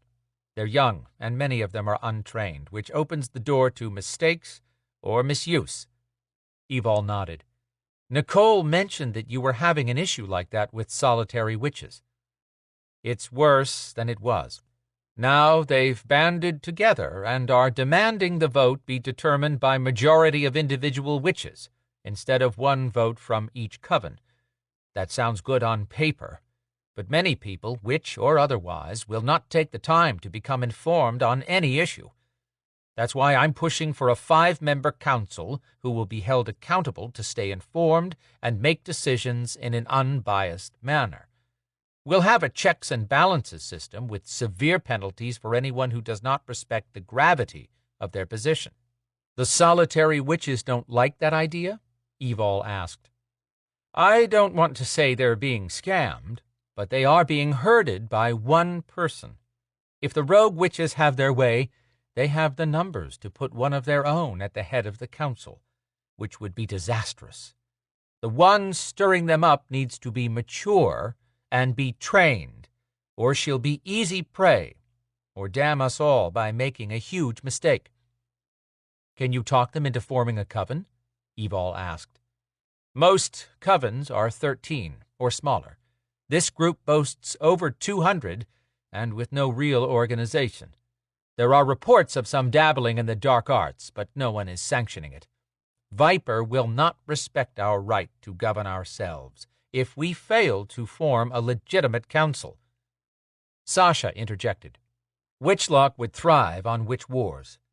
As a community of witches, we have a fighting chance against Witchlock, but only if all the covens unite to focus power, not just here, but nationally and internationally.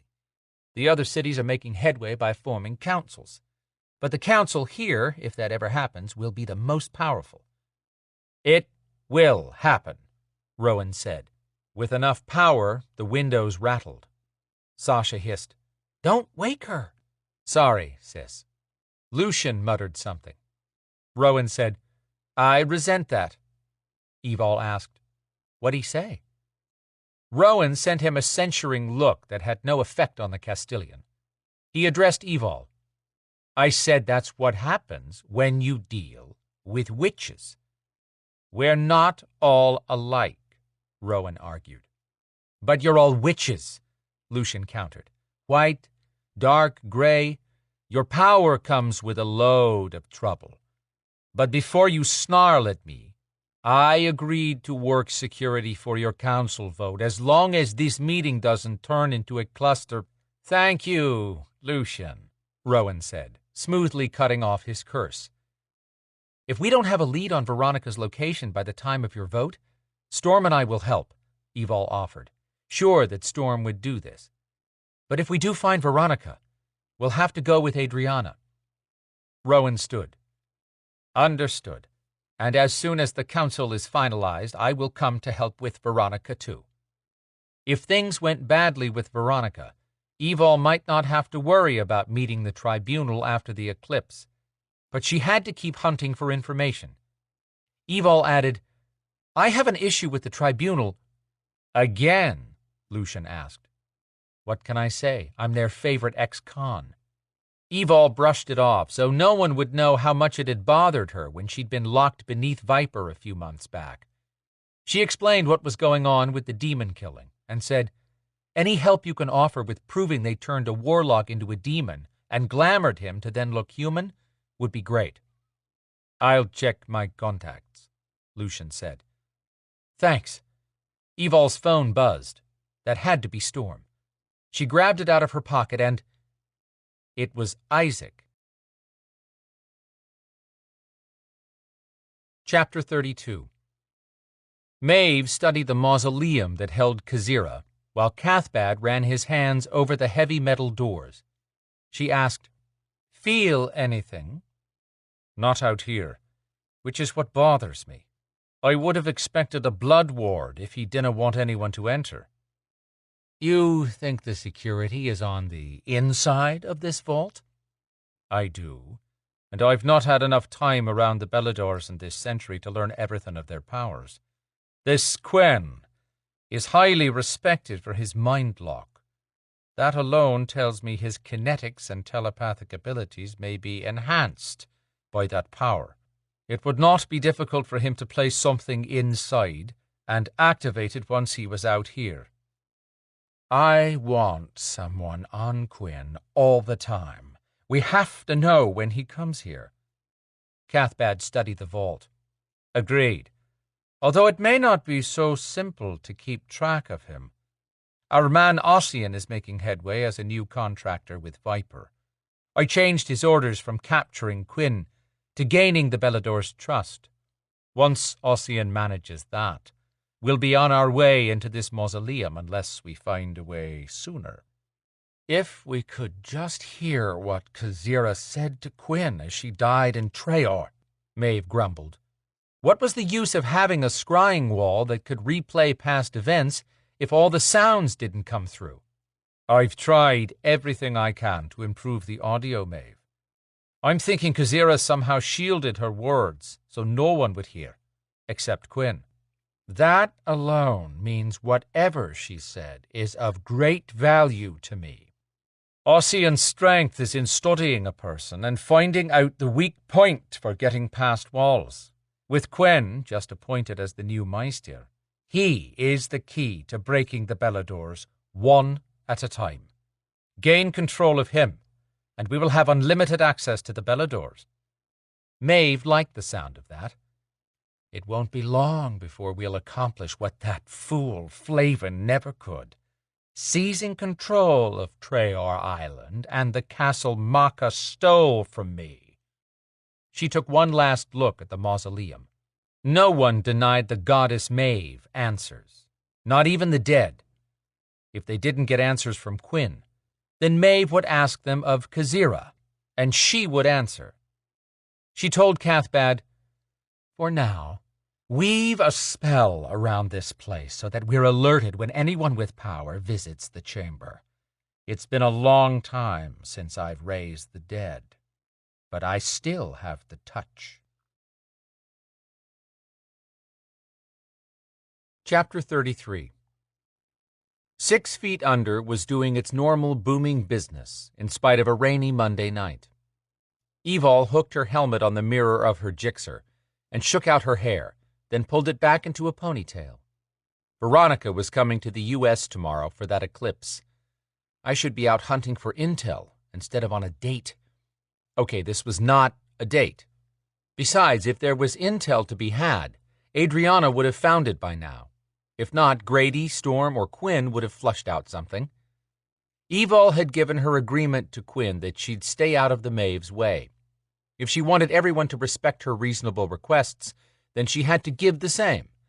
Since she couldn't run the streets with the Beladors tonight, she could at least accomplish one simple thing, which was to settle her debt with Isaac and convince him that she was not the woman for him. and remain friends. She wiped the water spots off her phone and sent a text to Storm, asking where he was since Grady had seen him downtown. She thought Storm would at least swing by here to see her before she went inside to eat, but she took his lack of presence as respecting her space to handle this dinner thing with Isaac. Her phone rang. Storm. She hurried to answer and almost dropped it. "Hey." "Hi, sweetheart. Where are you?" After the first 2 words, she wished to be meeting him for dinner. She said, 6 feet under. Okay. That had sounded resigned and not happy about it. She wanted to snap her fingers and make him happy, but that wasn't happening, so she offered, "This is just dinner, and then we're done. You can go with me when I pick up the twins, okay?" "Sure. No problem." She changed the subject. "Where are you?" There was a brief silence that bothered her. Then he said, "Taking care of some business in town." "How'd the tracking go?" "Not bad. I followed a trail from the mountain, and I've got a few ideas, but nothing firm yet. Don't worry, we'll get to the truth." She tried to sound like she had his faith. "I know, I talked to Grady." She shared what Grady had told her. "He's doing some snooping around, too." "I wish you weren't out tonight." "Are you on the way to the apartment?" she asked, thinking she might be able to beg one more day out of Isaac if it meant she'd get to spend time with Storm. Not yet. I've got a few more things to do. I'll be there before daylight." She wasn't planning on staying out more than a couple of hours. What was keeping Storm out so late? "I should be home in 2 hours, tops. Can you be there by then?" "I'll try. I've still got to deal with my house." "We could go together." "I've got it handled.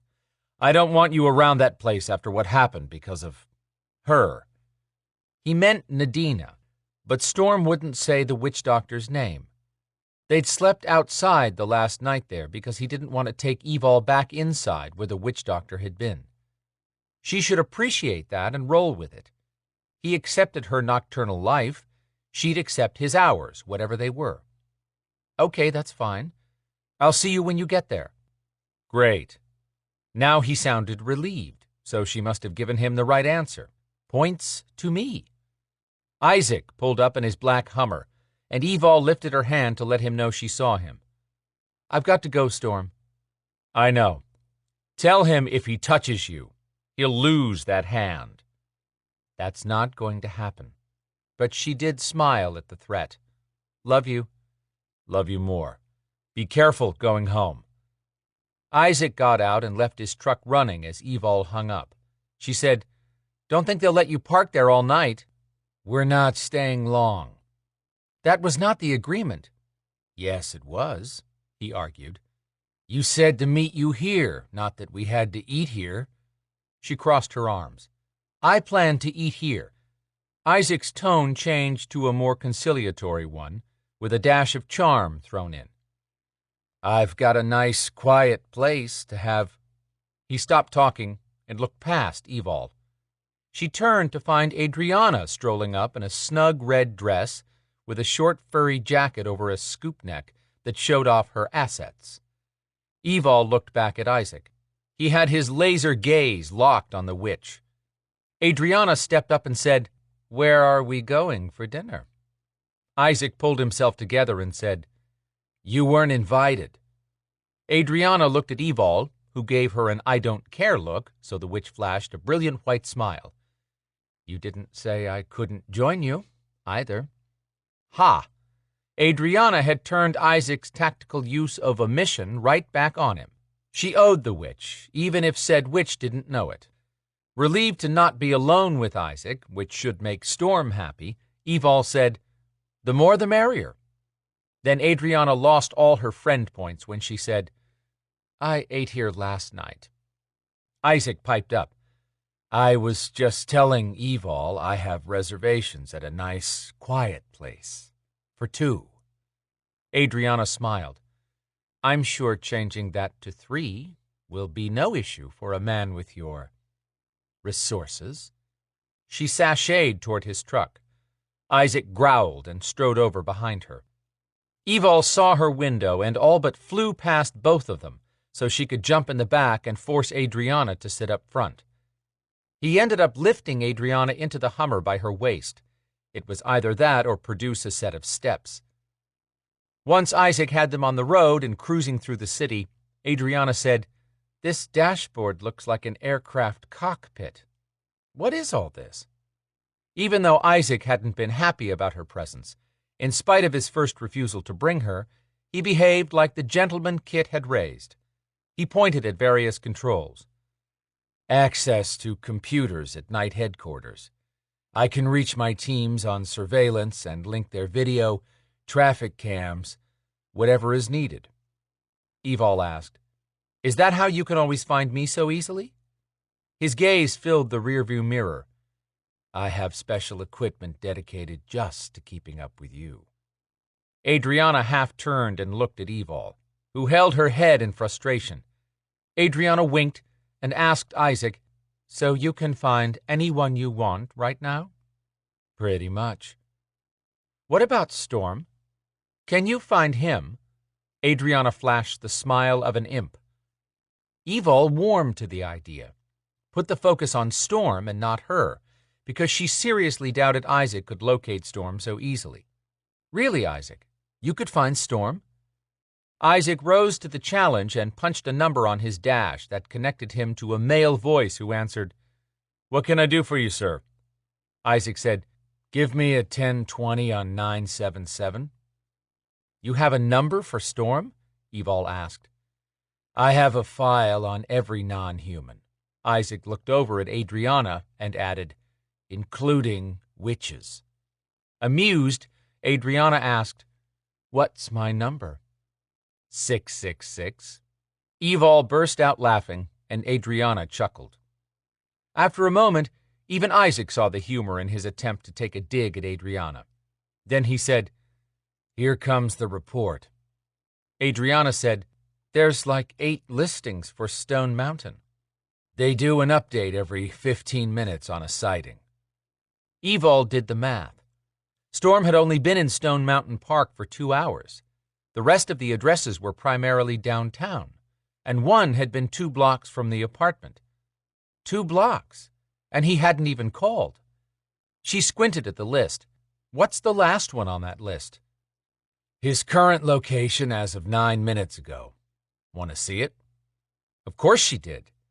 She had a moment of feeling like a snoop, but Storm had said he was taking care of business. If he was on a traffic cam, it was public knowledge. See? Didn't take much to talk herself into this. "Sure, what the heck?" Isaac tapped the screen, and the text went away. An image appeared from the street cam, but the street was empty. She was glad. All of a sudden, she felt bad about snooping on Storm after all, since 2 people stepped into view, and Evol couldn't have looked away if her life depended upon it. One person was definitely Storm. She'd know that strong profile anywhere. The other person turned at an angle that showed her attractive face, her blonde hair in a chic, swept-up hairdo, and the frilly white blouse and trim slacks in a style more suited to Adrianna than Evol. Storm reached over and opened the door, smiling and holding it for her to walk through. Then he followed her inside. Evol thought her stomach was going to come up her throat. Adrianna gave her a guarded look and asked Isaac, "What's in that building?" "It's empty." He tapped buttons. "Zoned for light commercial? No, that's not right." He tapped some more. "Looks to be plans for condos or apartments and offices. But there's no certificate of occupancy on file yet, so no one has moved in." Adrianna gave her a look and a tiny lift of her shoulders, as if she didn't understand either. But Evol had figured it out. She was not going to insult Storm by thinking he was seeing that woman. He'd earned Evol's trust. But Storm was looking for a place to live, and probably wanted his apartment finished before he told her. She should be glad he at least wanted to move closer to her, but it was hard to swallow past the ball of hurt lodged in her throat. They'd never have a life together, not like other people live together. Was it asking too much to have one part of her life feel normal, Evil wanted to get out and just leave, walk home. Isaac flipped off the video as he found a 3-story parking garage on the north side of downtown. He pulled into a second-level spot in front of a short wall that allowed a view of the night blanketing Atlanta.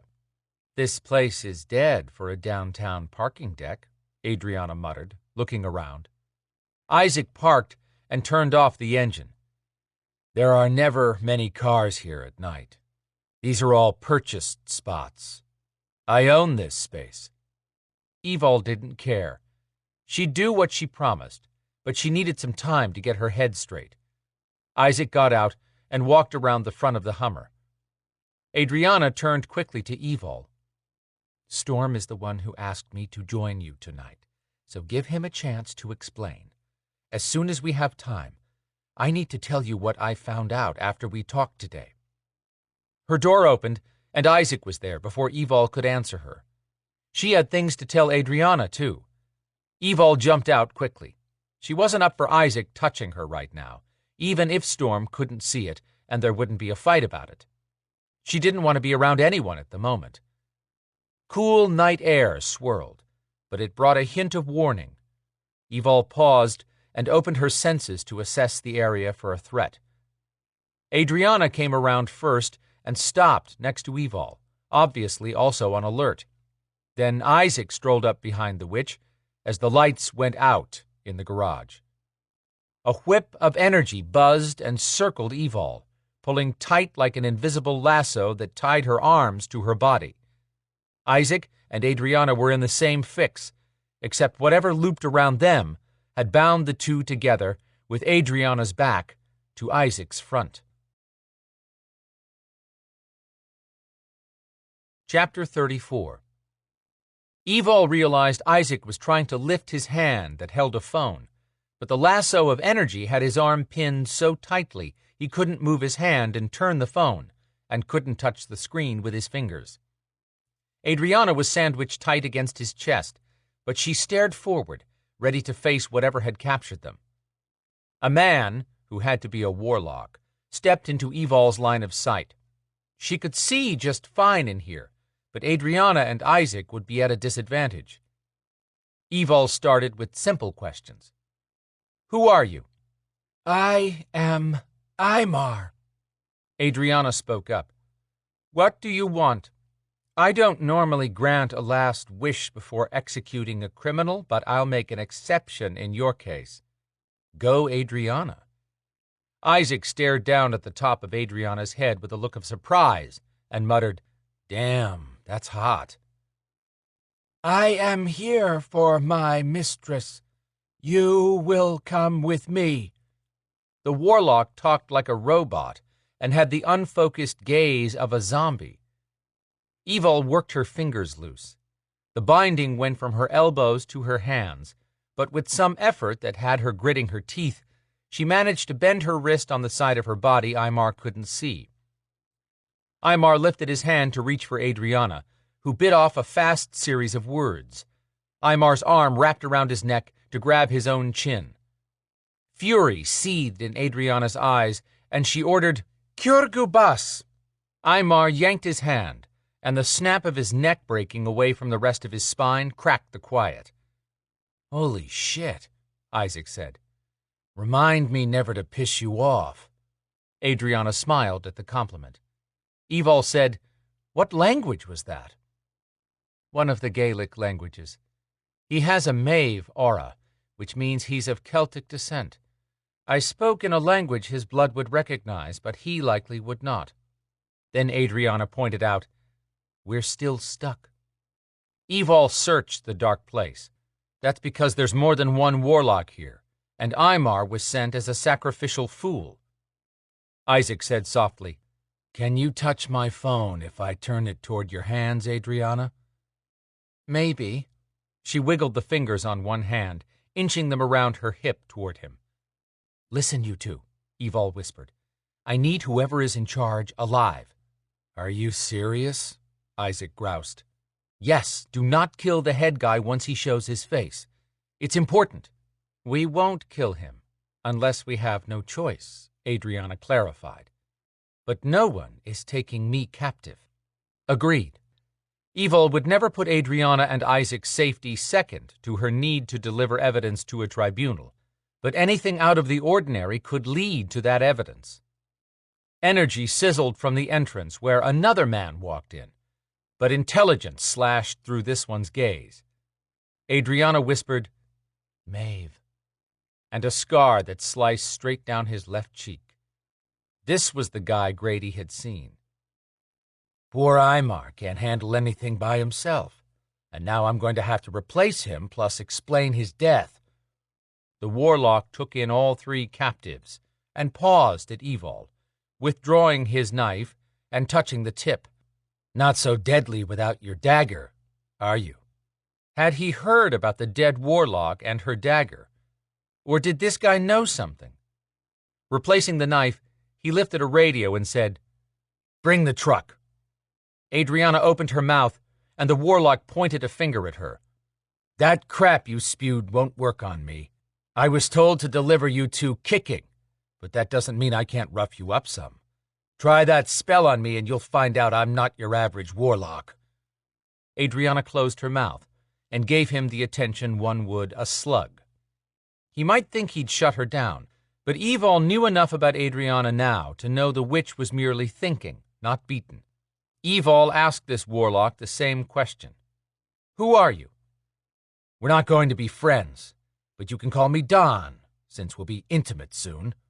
He leered at her. Evol shook her head. "Forget I asked. No point in remembering the name of a dead warlock walking." "You got a smart mouth for someone with trouble hanging over your head." She hadn't smelled the Maeve scent, but Adrianna called these guys Maeve, and he just confirmed it for Evol, because no other warlock should know about her dagger right now. Plus, she couldn't think of any other kind of warlock around who would be arrogant or stupid enough to attack her, much less her and Adrianna together, even if they knew nothing of Isaac's reputation. While killing a Maeve warlock would be a great stress relief right now, explaining a second Maeve death might not go well with the tribunal in their current frame of mind. Adrianna was still working her fingers behind her, but staring calmly at this Maeve, who kept his eyes on her and the cleavage the witch intentionally lifted with deep sighs of boredom.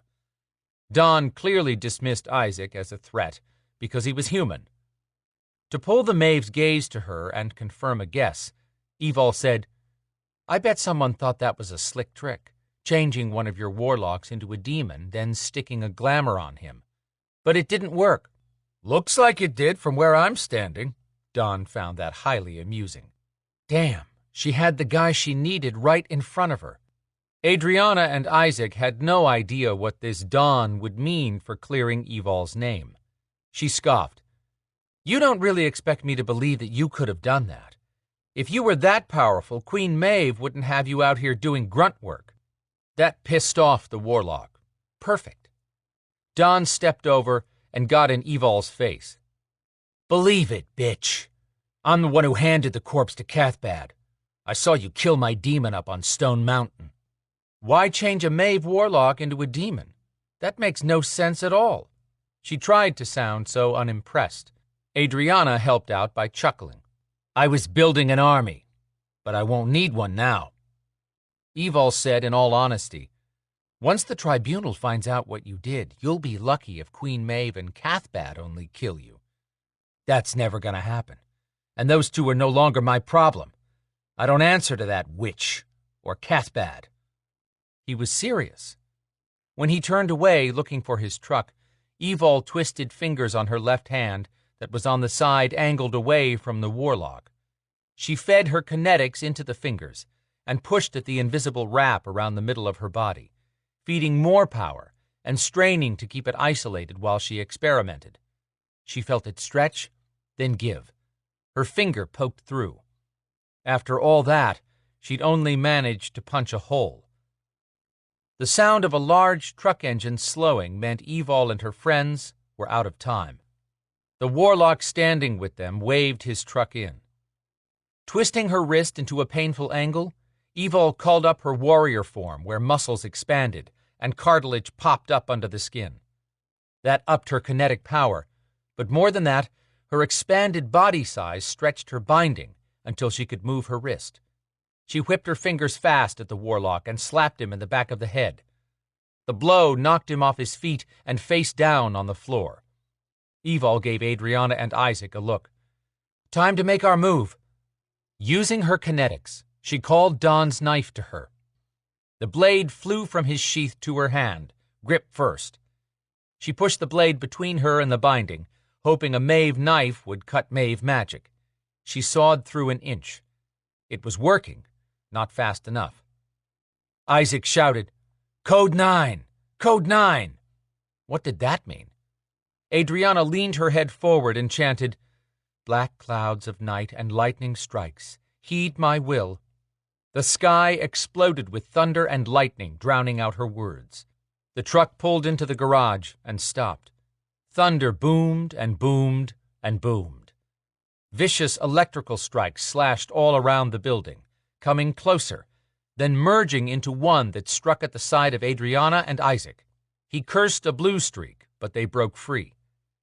Evol got enough leverage to shove the knife blade up and rip out of her bindings. Isaac stepped in front of Adrianna, pushing her behind him. Evol did a double take at Adrianna, who rolled her eyes at Isaac's protective move. But then, with a shrug and a smile, she crossed her arms. Was she mental? This wasn't done. A warlock jumped from the truck. In his former life, he must have been a sumo wrestler. Don was on his hands and knees, getting back up from when he'd had his bell rung by Evol's kinetic slap. That was nothing compared to what she planned to do next. But Isaac produced a handgun that looked nothing like his demon blasters. She asked, "Is that set on stun?" "I'm sure they'll get a shock when a hollow point hits them in the chest."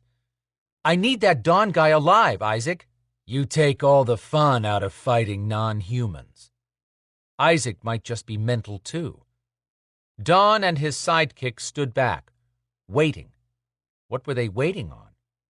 Coalescing from the darkness outside, where Adrianna's weather display had finally diminished, came a person wearing a long red robe with a wide hood that left the face hidden in darkness. Isaac looked over at Evol and asked, "What happened to your arms and upper body? Looks like you just did a steroid highball." "It's Belador battle form. Increases my power." She couldn't tell if Isaac was impressed or disgusted, because she couldn't afford the distraction of using her empathic gift. The funny thing was that she'd never wanted him to see her this way before, but she no longer cared what Isaac thought. Storm had seen her at her absolute worst, broken and bleeding and in full beast form, and he still loved her. She'd hold on to that and worry about anything else later. Adrianna had stepped up between Evol and Isaac. "That's what I wanted to tell you, Evol. She's here." There was only one person who could be the reason for the sick sound in Adrianna's usually snarky voice. Veronica. Isaac asked, "Who is she? Friend or foe?" "Definitely an enemy, but don't make any sudden moves, Isaac," Adrianna warned. "Remember containing that witch doctor with me and Evol?" "Hard to forget some crazy bitch who pinned me and my weapon to a wall without touching me," he growled with menace from the memory. "She was nothing compared to this witch, and this one is carrying the equivalent of a nuclear warhead in her hand." Veronica's hand held a small version of what Evol had seen in the other realm, but it appeared dense, with so much white energy churning inside. As the witch covered the 100 feet between Evol's group and the warlocks, Isaac asked, "What makes her so powerful?" "My sister," Adrianna answered. "We'll tell you more later. But first we have to get out of here, and as deadly as you are with a weapon, shooting her would be like throwing a dart at a balloon full of acid hanging over your head. You won't like the outcome." Veronica stopped 50 feet away. "I have no use for the human, but I will kill him if he gets in my way, or if you create any more problems for me." "Are we supposed to be shaking in our boots, Veronica?" Evol asked. Adrianna picked up the thread of antagonism and added, I think we proved we can take care of ourselves. We made it in and out of your ancestors' realm. You failed to accomplish what you went there for. And I now have Regan right where I want her. Veronica lifted her sphere, and Evol finally figured out why it seemed so dense. Regan was captured inside that small globe of energy. Tendrils of white snaked up Veronica's arm and disappeared inside the sleeve. Evol glanced at Adrianna, whose face had lost color, but she had a death glare building in her gaze. Adrianna warned, You should never have taken my sister. You have no idea the connection we hold. Oh, I think I do. You've proven to be trouble once before, but you will not do so again. We will stop you, Adrianna warned. Oh, I am sure you'd like to. But first, you'd have to find out the location I have in mind for taking possession of Witchlock. I've told no one, and you'll be contained. I'll tell you all about it afterwards, when I come for you. Once Witchlock completely manifests throughout my body at the end of the eclipse, I will take your power, and you will serve me. Then I'll go through the entire Sterling Coven, because I'll hold the knowledge of all that you and your sister knew about your people. Isaac still pointed a gun at the witch. A sound escaped from the dark shadow inside Veronica's hood, and she lifted the empty hand and whispered a chant. Isaac scowled and dropped the weapon, which glowed red. He held up his hand, and she saw a burn imprint where the metal had touched his skin. Evol had to get them out of here. She called over to Veronica, I know juvenile witches who are more impressive, but they don't pick on humans. Adrianna hissed, Careful, or we'll all go up in flames. Evol answered under her breath, She needs us, or she'd have sent them to kill us first thing. Isaac gritted out, Evol's right. When Veronica didn't rise to Evol's bait, it was time to give up the game. Evol said, This has been fun, but you're interrupting our dinner plans. Have your people get in touch with my people if you want to talk again.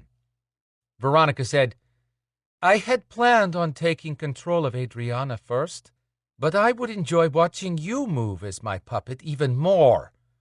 The witch lifted her hand with the sphere, and power burst from it, shooting at Evol, who threw up a kinetic field. The power smacked her invisible field hard and knocked her back a step. Evol muttered, If this is only a taste of her future power, we're all in trouble. You two get out of here and I'll follow. Adrianna and Isaac both yelled, No! Lifting her arms and spreading her fingers, Adrianna spoke in yet another language Evol didn't recognize. Maybe she should take one of those Rosetta courses. The weather outside boomed again. Atlanta forecasters had to be going crazy about now. Veronica's sphere energy intensified, burning against Evol's kinetics and sliding along her power to reach her body. Heat scorched her muscles, and they quivered from the strain. Isaac had run to his truck and returned with one of his night megablasters. Drop your shield, and I'll hit them. Evol's body shook, and her voice sounded like she was riding her bike over a rutted road. No, might backfire. Her sphere is too strong. Adrianna called up the elements, and a powerful wind shear blasted through the open wall, bringing rocks and debris inside the deck behind Veronica. Her warlocks dove under the truck, and a barrier of red appeared, glowing beneath the truck's frame. The mini hurricane slammed the side of the truck. Metal peeled off the bed, and the truck body rocked. Veronica stood firm, holding up her free hand to ward off the wind and rocks that were shredding metal, but not harming her. Should I call in more Beladors? Evol dismissed that idea as quickly as it came to mind. She had to fill them in first, on who and what Veronica was, so they wouldn't link to fight. This bitch would love that. Kill one Belador linked, and everyone connected suffered the same fate. That would be easier than knocking down bowling pins for Veronica. Isaac shouted, I can take her. This is a Knight 757 Stinger. No, Evol told him. But she was losing ground, sliding back 6 inches at a time, and her arms were getting weaker. Sweat drenched her clothes, and her head was on fire. Her blood might be boiling. Adrianna started forward, arms still raised and a mad look in her eyes. Evol yelled at Isaac, "Stop her!" He cursed and grabbed Adrianna around her waist, lifting her off the floor. She screamed, "Let me down! I'm killing that bitch!" Evol wished she'd get on with it then. Boom, boom, boom, shook the air and ground. Don's truck burst into 1,000 pieces. Veronica took one look at the source of the attack, a silver Hummer covered in armor plates with a long barrel sticking out the front like a military tank, and she swept her sphere in a circle, filling the parking deck with a cloud of red. The pressure against Evol's kinetics disappeared. She dropped her arms, groaning. A bath of ice water would feel seriously good right now. Isaac held his blaster propped in one arm, still pointed at the last place they'd seen Veronica, with Adrianna locked in his other arm. She'd quieted, and the devastation that was left behind her earlier anger actually hurt to see. Adrianna said, "She's got Regan in that sphere. Getting her out is going to be a challenge," Evol finished, to prevent Adrianna from drowning in the depressing odds. The red haze slowly dissipated. Veronica and her warlocks were gone, but Evol now had something to hand the tribunal. She had Adrianna to testify that a Maeve warlock admitted to setting up Evol, but she would not ask Adrianna until after the eclipse.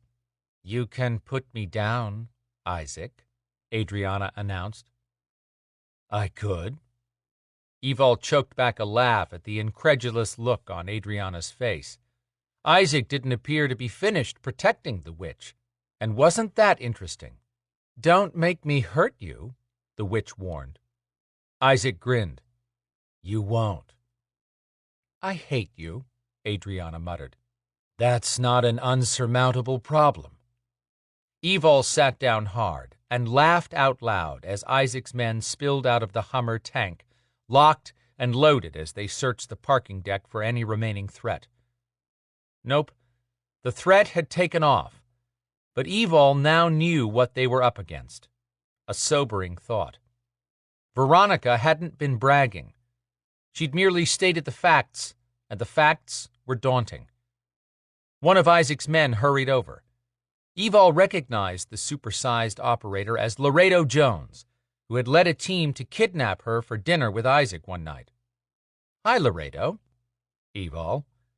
Then he turned to Isaac. "None of what went on up here was obvious on street level. Just a bad storm that kept coming and going." Adrianna shoved an elbow into Isaac's chest. He barely grunted, but he did finally lower the witch to stand on her own, and Adrianna glared her appreciation at him. Isaac's lips twitched. "I'll be back in a minute. Stay here until I know it's safe to leave." Then he walked off with his man. Adrianna grabbed her hair with both hands. "I really might have to kill that one. Welcome to the world of Isaac Knight, where his opinion is the only one that counts." Evol sighed and rubbed her arms. They felt singed from the inside out. She'd call up her healing powers as soon as she caught her breath. "Can Veronica do what she claims?" "Yes." "Could Queen Maeve and Cathbad stop her?" "Maybe, and that's a slim maybe. But those two would join ranks with her before fighting her. Any way you look at it spells disaster for humans and everyone in Viper." "Can we get Regan away from her?" Adrianna lowered her hands to cross in front of her stomach. "I don't know. If I could talk to Regan, the two of us might be able to use our power together, but I don't see a way to get close enough to do that. I'd have to put my hands on the sphere. That would happen over Veronica's cold, dead body, and Evol would be the first to admit Veronica was shaping up to be unstoppable. Could Viper talk the deities in the Coalition into joining forces to take down Veronica? Based on what Quinn and Adrianna had said, Evol had a better chance of Sen throwing a party in her honor than deities sticking their necks out to take on an unknown power that had disappeared in the 13th century. She had to go find Quinn to tell him what had happened and warn him about the Belador's linking. How were they going to find the location where Veronica would set up to watch the eclipse? Chapter 35. Storm walked out of the delivery entrance of the 5-story building, surprised to see the weather cleared up after all that noise for the last half hour. He waited for Katie Ahern to exit behind him. Then he hit the button for the overhead door to lower. He stepped back and let his gaze climb the brick walls. This had once been a textile plant, and he liked the changes happening. Katie read her notes. "You want to be able to sleep and eat here as soon as possible. I can't complete all the final decorating that quickly, but your bedroom, bathroom, and kitchen will be usable in 2 days," Katie said, drawing his attention to her. She frowned. "I wish I could pull this together as fast as I did your Midtown house, but I'm starting with nothing but open space here." "I understand, and I know I changed my plans for this building in midstream, but anything you can do will be fine. I only need the basics for now. Just enough living space to take the pressure off of Evol. You'll have all the time you need for finishing the rest of the living area. Then we'll start on the office space. Even with that, you may not get your money back out of this investment." "I'm not worried about that." He shook hands with Katie and started for his truck. He started to call Evol and realized it was close to daylight. He opened his phone and found a text he hadn't heard over all the noise of the booming thunder outside and the construction racket going on inside. Evol had sent, "Guess you're still in town taking care of business. We need to talk. About a lot of things, but mainly Veronica. She's in the city." His heart did a double pump as he finished reading the text. "Don't panic. I'm home in my underground bunker. She's going into hiding until the eclipse is done. We have no plan. Oh, there is good news. I found the evidence I needed for the tribunal tonight." How had she done that after he'd covered over 150 miles today trying to pin something down? Storm paused, leaned back against the brick wall, and stared up at the sky, searching for a star. But nothing shined through the clouds hanging over the city. He had to tell her what he'd been doing with this building. Would he and Evol be alive tomorrow at this time for him to confess his plan? Would she hate his idea? Would life ever go on in a way that was normal? Normal. He had no idea what that word meant for regular people. But he wanted his and Evol's version of normal, and forever. There was still the issue with Phoenix. Storm had left Phoenix a toy, but it didn't appear as though the little gargoyle had even touched it the last time Storm had swung by. When Storm had tried to talk with Phoenix, the gargoyle had ignored him. Was Phoenix so determined to stake a claim on his territory that he'd never be willing to share Evol? Storm ran a hand over his face. So exhausted, he could sleep on a bed of rocks. He wanted to think positive and believe that he'd still be able to hold Evol tomorrow, and their world would continue. But he was heading home now, and would spend what time he could with her in his arms. Chapter 36. Having located Lana and Garwiley, Zader now guided the girl through Traor Castle. This place had been home to Brina's ancestors for millennia and was filled with memories both tender and traumatic. He had to find a way to return Brina's memories of him, of them, or he couldn't face the idea of failure, or of her married to someone else.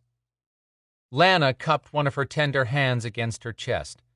Lana said Garwiley had cooed to her, smiling and talking as he'd healed her damaged skin. She thought he was amazing, and Garwiley was taken with the young woman. Garwiley also warned Zader that Maka was on a tear, as if that was news. "When did you return, Zader?" Maka asked from behind him. His neck muscles tightened at her annoyed tone, and Lana froze, but he gave Lana's shoulder a squeeze and whispered, "You're fine." When he turned around, Lana did too, folding her hands together in front of her. The young woman acted as if meeting Maka in Traor Castle were part of her normal day. "Hello, goddess." Zader thanked all the stars that Lana had addressed Maka properly. Maka scowled, but managed a curt, "Hello. What are both of you doing here?" Zader had wanted to talk to Maka once he had Lana settled, but wishing to have your way around Maka would result in leaving empty-handed. He launched into what had to be said. "I brought Lana with me for Garwiley to heal her hands." "Why couldn't someone at Viper take care of that?" Zader bit back his sharp retort. If he wanted to remain here, he had to appease Maka and get her on his side. "I could have gone that route, but I think Lana might be able to help Brina. I'd like for you to allow her to spend some time with Brina, and I'm here to do the same." Maka's eyes almost ran out on stems. "What about your duties?" "I've put Quinn in place as Meister while I'm on leave." 3, 2, 1. Maka snarled. "Who gave you the authority to make that decision?" Zader turned to Lana. "Do you remember where Brina's solarium is?" "Yes." "Wait for me there." Her expression held sympathy, but as she turned, she said, "Win this battle for Brina." Once Lana left, Maka said, "Now that we have privacy, explain yourself." He considered Lana's words. She had reminded him what the war was all about, bringing Brina's memories back, and he couldn't do that unless he convinced Maka that they had the same goal. He kept his arms uncrossed, showing he was open to discussion, but he was not accepting anything but a win. "Is Brina's condition improving, Maka?" The goddess quirked her head. "No." "Is it getting worse?" "Say no." "Yes." He had to put this in a context that would matter to Maka. "If Brina continues to lose her memories, where does that leave the future of the Beladors?" Maka didn't answer, so Zader suggested, "If Brina forgets entirely about what we had, she might choose Alan, but I doubt that based on her reaction to him." Good thing. Zader would rather not kill a castle guard. "Then what? Will you parade men in front of her until she chooses one? Can you ensure her happiness for the rest of her life and guarantee the man she marries will be happy as a prisoner on this island?" Maka actually flinched at that, but they both knew she had no argument. Zader pressed on. "Will Brina and this unknown man's children care about continuing the Traor dynasty and maintaining the Belador power base?" He paused, allowing that to sink in. "I have lived in the human world long enough to know what's out there. I have no oats to sow, because my world is here with Brina. I will be content to live on this island and raise our children here. I will teach them about duty and honor. Then once they're old enough, Brina and I will show them the world one at a time, so that a Traor is always here, and the Belador power will continue to be strong. Tell me you can find a man to Brina's liking who will be that husband, and stand beside her to rule over the Beladors." The goddess remained silent and thoughtful longer than at any time Zader could recall in the past. When she answered him, it was with resignation. "I shall allow Quinn to take your place, until Brina's memories either return fully, and she accepts you for marriage, or she is incapable of recognizing you. If the day comes that she no longer knows you, then I expect you to step aside while she chooses a husband, because her duty is to procreate, and my duty is to ensure the future of the Beladors. Do you agree to those terms?" Did he have a choice? "I'll agree as long as you don't interfere." She huffed a sarcastic chuckle. "As much as you may believe differently, I do not interfere to amuse myself. I have enough to do with watching over our Beladors worldwide. I have interfered only for the greater good, and I will do so again if I feel that cause is at risk." Clearly, Brina's happiness was not part of the greater good, but Zader had gained Maka's consent to stay here, which was the first step in his plan. He asked, "Will you allow Lana to remain?" "As long as she does not become a problem." She won't. You say that as if you had any control over someone with her level of powers, who is also untrained. She will create havoc for you, which is fine, as long as it doesn't disrupt my castle. With that parting warning, Maka vanished. Zader continued to the solarium, anxious to see Brina again. He'd spent 4 years standing on one side of an invisible wall, with her on the other. Only one wall separated them now, Brina's lack of memories. When he strode into the room, Lana sat next to Brina on the window seat, where light filtered in through the leaded glass. Lana smiled, and Brina seemed pleased to see her. Zader enjoyed a moment of pride over doing something that made Brina happy. As he approached, Lana looked up, and her eyes turned wary. What was that all about? Brina lifted her head and studied his face with mild interest. He'd never been nervous, but seeing Brina now took him back to the first time he'd met her and lost his heart when she smiled at him. He'd outfought men older and more experienced than he was, and had spent time in the human world with his father for years, but nothing had struck him mute like Brina's smile. She stood, and Lana jumped up, saying, "It's good to see you, Zader." Why was Lana acting as if she'd just realized he was here, when they'd walked over from Garwiley's private quarters together? Brina's lips curved up, and the tight muscles in Zader's chest relaxed, until she extended her hand and said, "It's nice to meet you." Chapter 37. Evol rolled over to answer as the phone played the loud, obnoxious default tune from an unknown number. She reached for her cell phone, but her attention snagged on the empty spot beside her where Storm should be. She answered, "What?" "This is Rowan. I need help." Evol sat up, shoving hair out of her eyes. Why had she slept so hard again?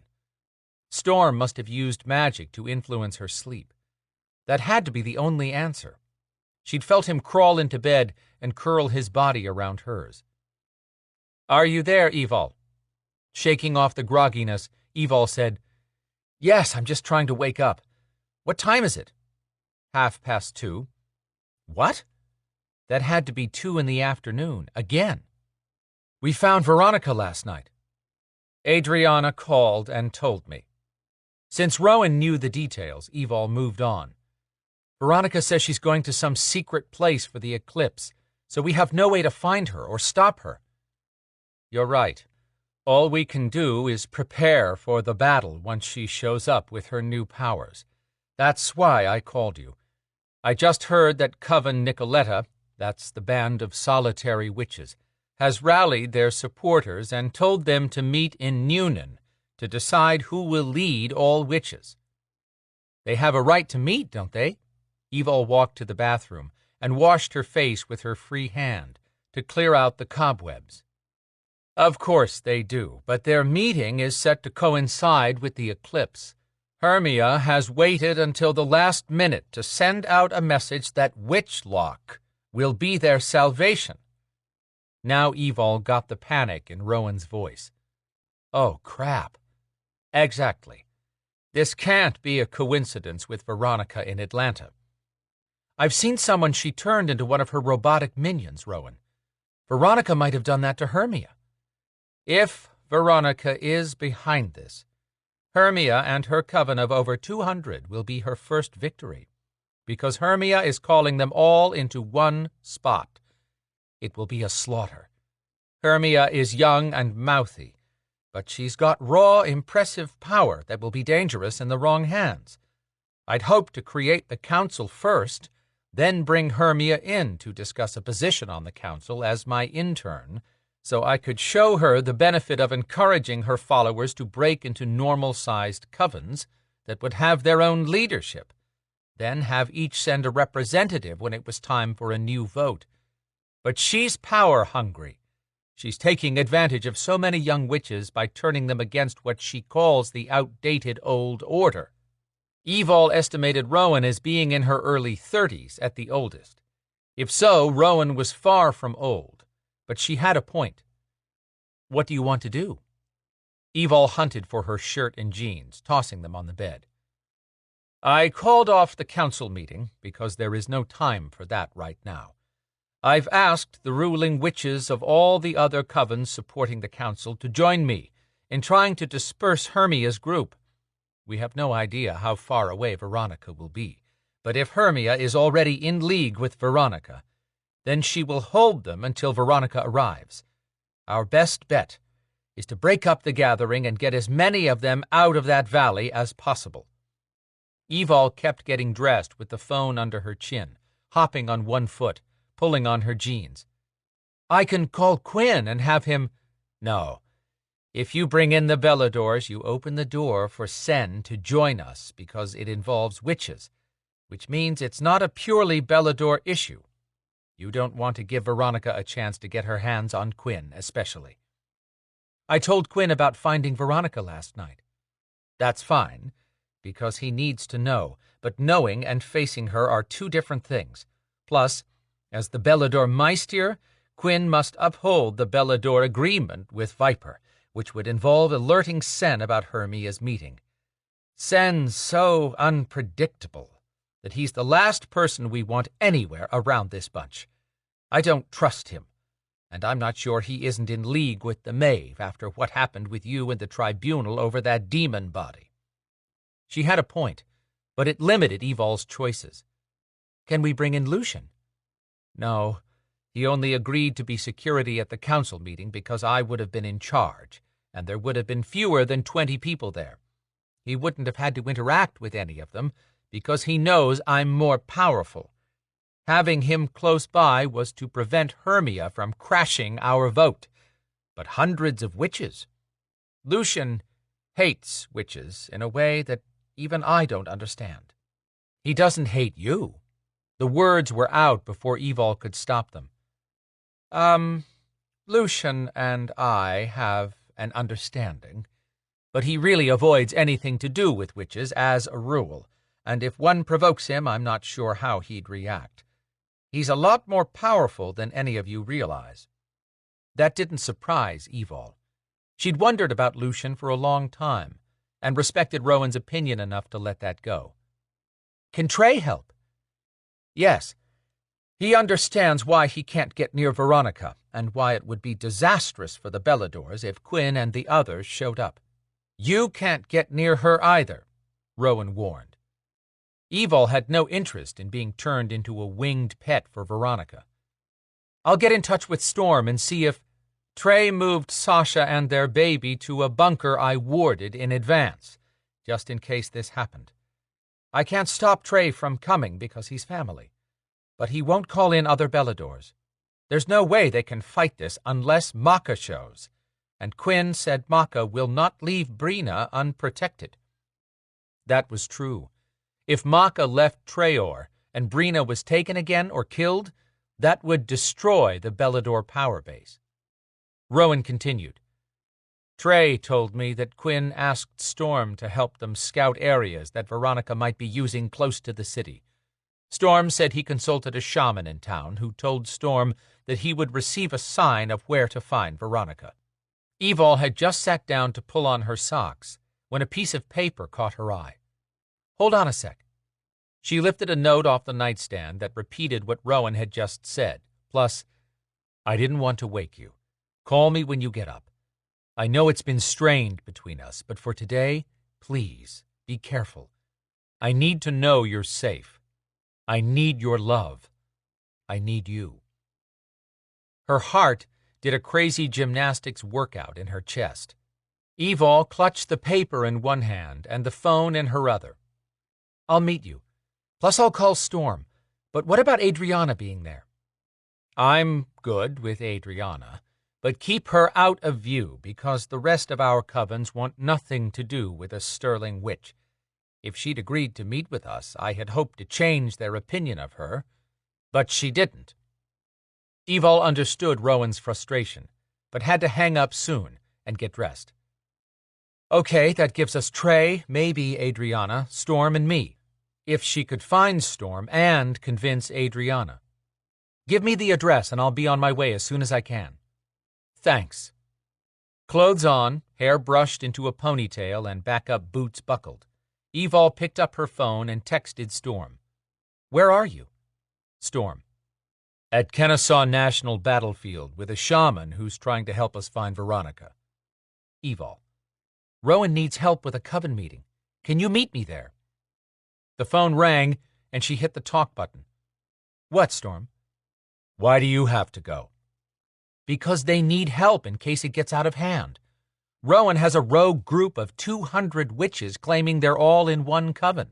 They'll be sitting ducks for Veronica the minute the eclipse is finished and she shows up to start collecting minions." "That's what I figured. Stay home and let me—" "No." She didn't snap or yell. She calmly drew her line for this relationship. "I'm never going to be the person who stands on the sidelines to cheer the team. I have to be on the team and playing. I don't want anything to happen to you either, but I could never stop you from doing what you believe is right. That's just one thing I love about you. I have to do what I believe is right. I just told Rowan I was going, Storm. Now I'm telling you I'm going. I only called to see if you could help." His silence televised his frustration. Finally, he said, "I'll pick you up." "You're 20 miles northwest of the city, and the address is southwest in Newnan. It'll be faster for you to go straight there and for me to meet you." More silence. She had her own share of frustration. "What time did you come home?" She slapped her head. She had to get a grip on her mouth. "Just after 4. She'd opened this Pandora's box, so— "When'd you leave?" 6. "Did you use magic on me?" "You were exhausted, and you haven't slept well, or for more than an hour or two at a time, unless—" He stopped and asked, "Did you get my note?" "Yes, I loved your note. I just feel like my life is out of control right now, and I want that life with you." "I want that too, sweetheart. I've been doing this all wrong. There's so much I want to tell you, and I will once we finish with Rowan. I don't care if the Kraken crawls out of the swamp. Once we're out of this meeting, they'll have to fight it without us." Deal. Then she remembered to tell him, "I haven't had a chance to tell you what happened last night. Quinn gave me the bullet points, and that's why I hope this works with the shaman." "What's he doing?" "Right now, staring at the sky. Oh boy. I was hoping for something a little more active and deadly sounding." Storm huffed in amusement. "Doesn't always work like that. He told me I'd have a sign that would point me to Veronica. I'm leaving one of Quinn's Beladors with him. They'll call me with any updates. He can't do any worse than the rest of us, and we're having as much luck as asking a magic 8-ball. I'll meet you, and we'll help Rowan disperse her witches. Let's get through that, and we'll figure the rest out from there. Okay?" He was trying to reassure her. She stood. "Okay. I'll text you the address when I hang up, and then I'm heading out. Be careful. I love you, sweetheart." Her throat constricted. She knew he loved her, but she hadn't been doing a very good job of loving him back. "I love you too," she whispered. "Please don't try to get yourself killed." "I won't." Evol hung up, typed the address for Storm, and had just hit send when a new text popped up from Adriana. "I heard about the idiot convention in Newnan. I'm going." Evol. "I was about to text you. Rowan wants to disperse the crowd and needs help. But why are you going?" Adriana. "V will show for that chum line of power. If it's too late to stop her before she takes on W, then we have one last chance if we catch her during the first hours of having Witchlock. If she's arrogant enough to show that soon, we'll have to try to stop her. Every day, she'll get stronger." Evol. "I wonder if Isaac could get a fix on her location." Adriana. "No, just talk to him. He's not happy he can't find her." No one had sighted Veronica after last night's encounter. If Isaac couldn't pin her down with his CIA-level surveillance, it was a fair bet that nobody could. Evol. "I'm heading out now." Adriana. "I'm at Colony Square. Want to ride shotgun?" Air conditioning? Sold. Evol, pick me up at 5 points in 10. She shoved her phone in her pocket and grabbed her full-body riding suit, then hesitated. With Quinn coordinating the search effort, he'd be doing it from the center of town, which would keep him away from Noonan. If this went badly, surely Maka would pull Quinn into Treor with her most prized Beladors. Quinn and Zader would take care of Phoenix. Chapter 38.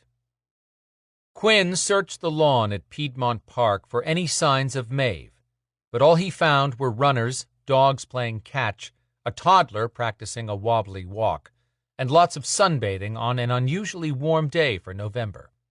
This was a prime spot for watching the eclipse, but if Veronica wanted a secret place, this massive in-town park was not it. Still, he'd rather walk a section of the grid he'd laid out for his warriors than sit somewhere and wait for reports. A woman in her late 20s sat cross-legged on a blanket with a little girl of 7 or 8, along with bottled water and snacks. The mother held 2 sheets of letter-sized paper, one above the other, and explained something. He'd bet she had a hole in one sheet and was showing her child how they'd watch the solar eclipse expected in about 90 minutes. Watching them together sent his thoughts to Phaedra. Had someone shown his daughter how to watch an eclipse? Swallowing hard, he kept moving when he should be home in bed, but sleep brought on nightmares. He rubbed his head, which now ached constantly. This bloody headache had started yesterday, and he was ready to cut his own head off. When he handed off this route to another Belador in 30 minutes, he'd go see the Druids at headquarters. One of them could ease the pain. Then they'd chew on him about getting decent rest, which he'd promise.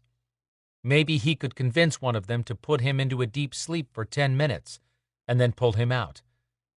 He kept rubbing his head, and stumbled over a rise in the ground. He blinked to clear his vision. What was he doing on this side of the field and not back over on the sidewalk? Quinn turned slowly, taking in the drop-off that led to the underpass beneath a bridge on the north side of the park. Red flashed into view. There and gone, disappearing behind tall evergreens. Evol had told him about Veronica's red robe, and he'd known immediately that the woman in red he'd seen the other night was the Kivru witch, not Kazira. His pain had made him vulnerable, and he'd almost succumbed to Veronica's impressive powers of illusion. But according to all intel, Veronica should not have been in Atlanta at that point. He'd dismissed the possibility, and that was his failing. He had no idea who he'd been facing. If he'd thought sharing that debacle with anyone would help this hunt, he'd have laid his soul bare for being vulnerable to that illusion of Kazira. But that would almost certainly remove him from the position of Meister and force Zader back home for no good reason, when all the Beladors needed Zader there with the warrior queen. He'd seen flashes of a red robe a few times since then, but when he'd raised his energy shields and gone to check, Veronica hadn't been there. Of all people, Quinn knew the power of magic residue and the tricks it could play on the mind. He walked forward just to prove to himself there was no red robe here this time either. Veronica would not make it that easy to find her.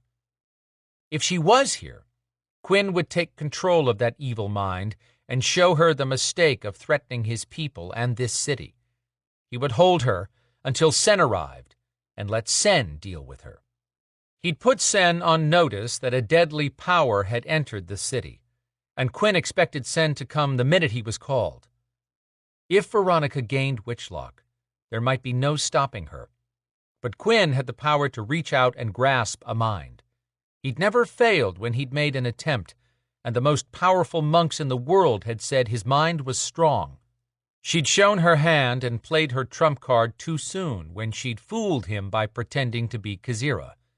He was no longer vulnerable. The further he walked, the more it was obvious that this area was a perfect spot for a private rendezvous.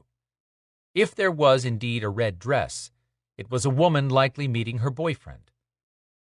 When he entered the graffiti-covered underpass, The air warmed considerably, which seemed odd in the shade where it should be cooler. He paused in the center of the shade and opened his Belador senses.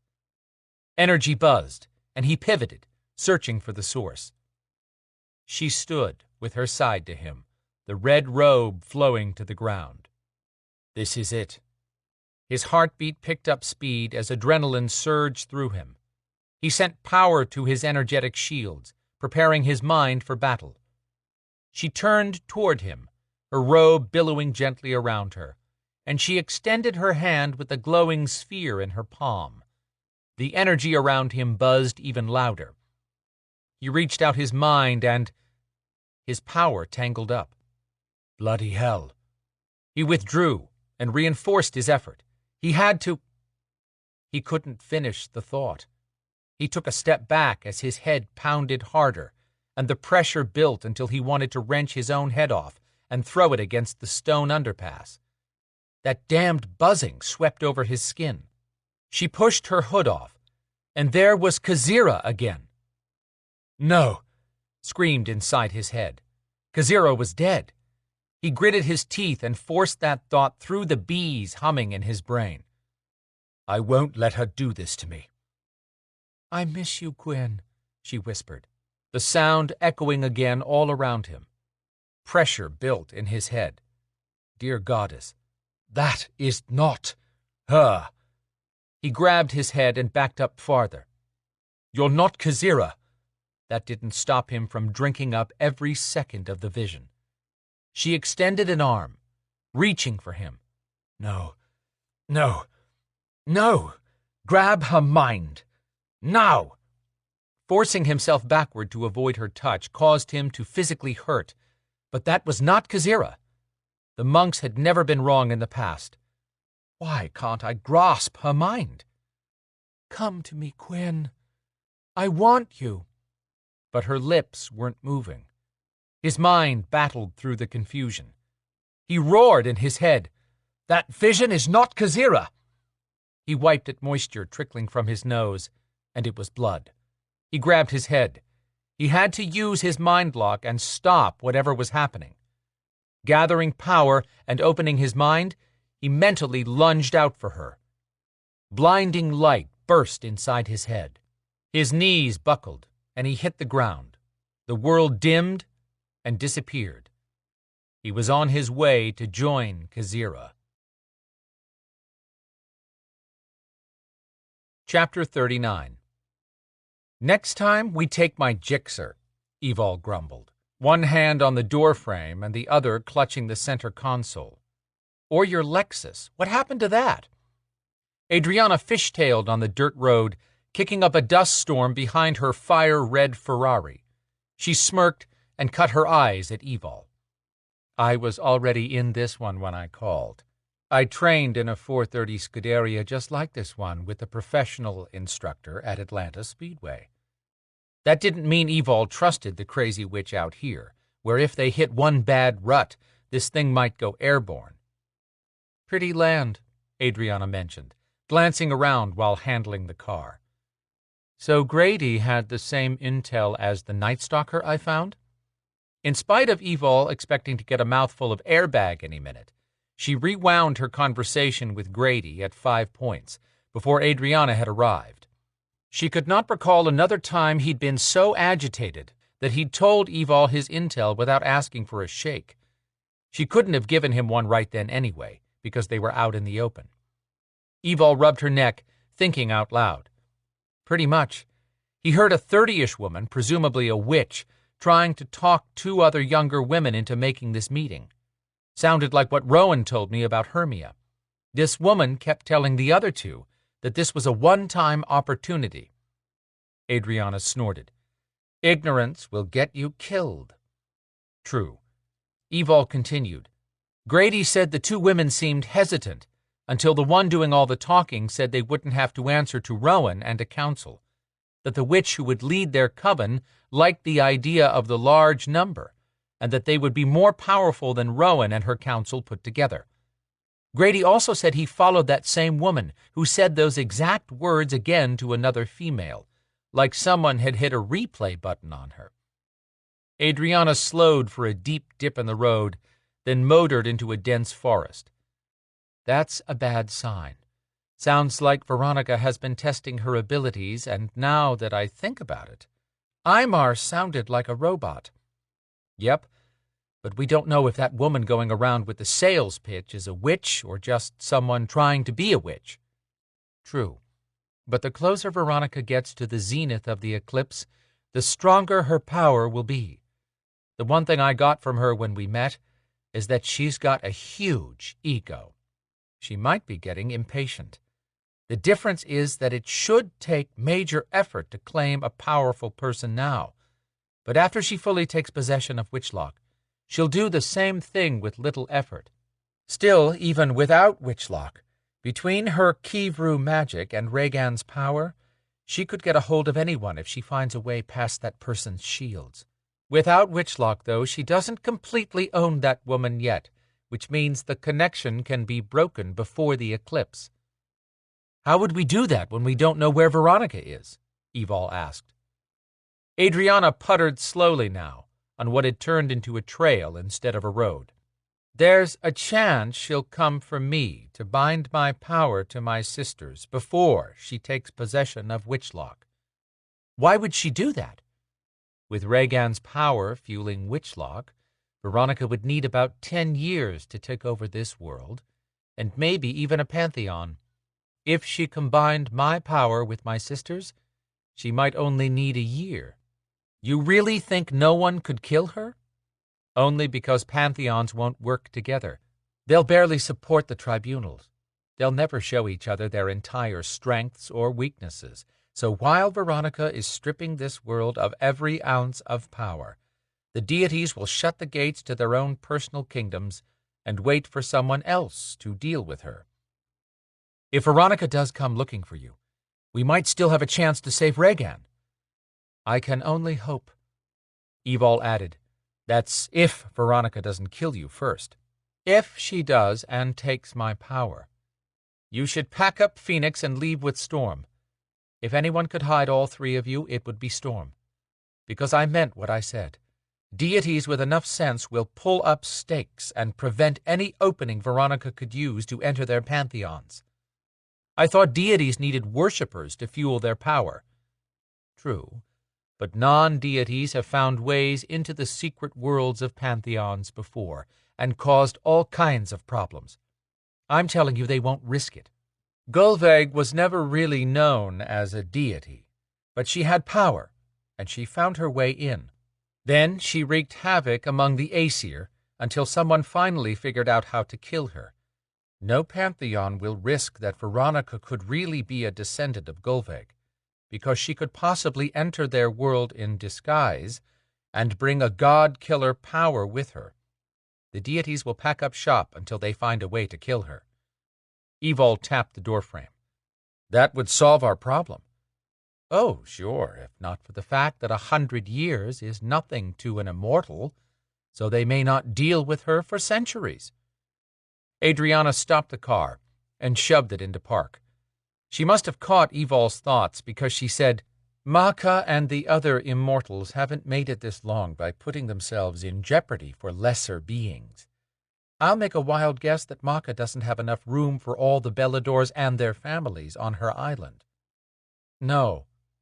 Fair or not, there's your answer.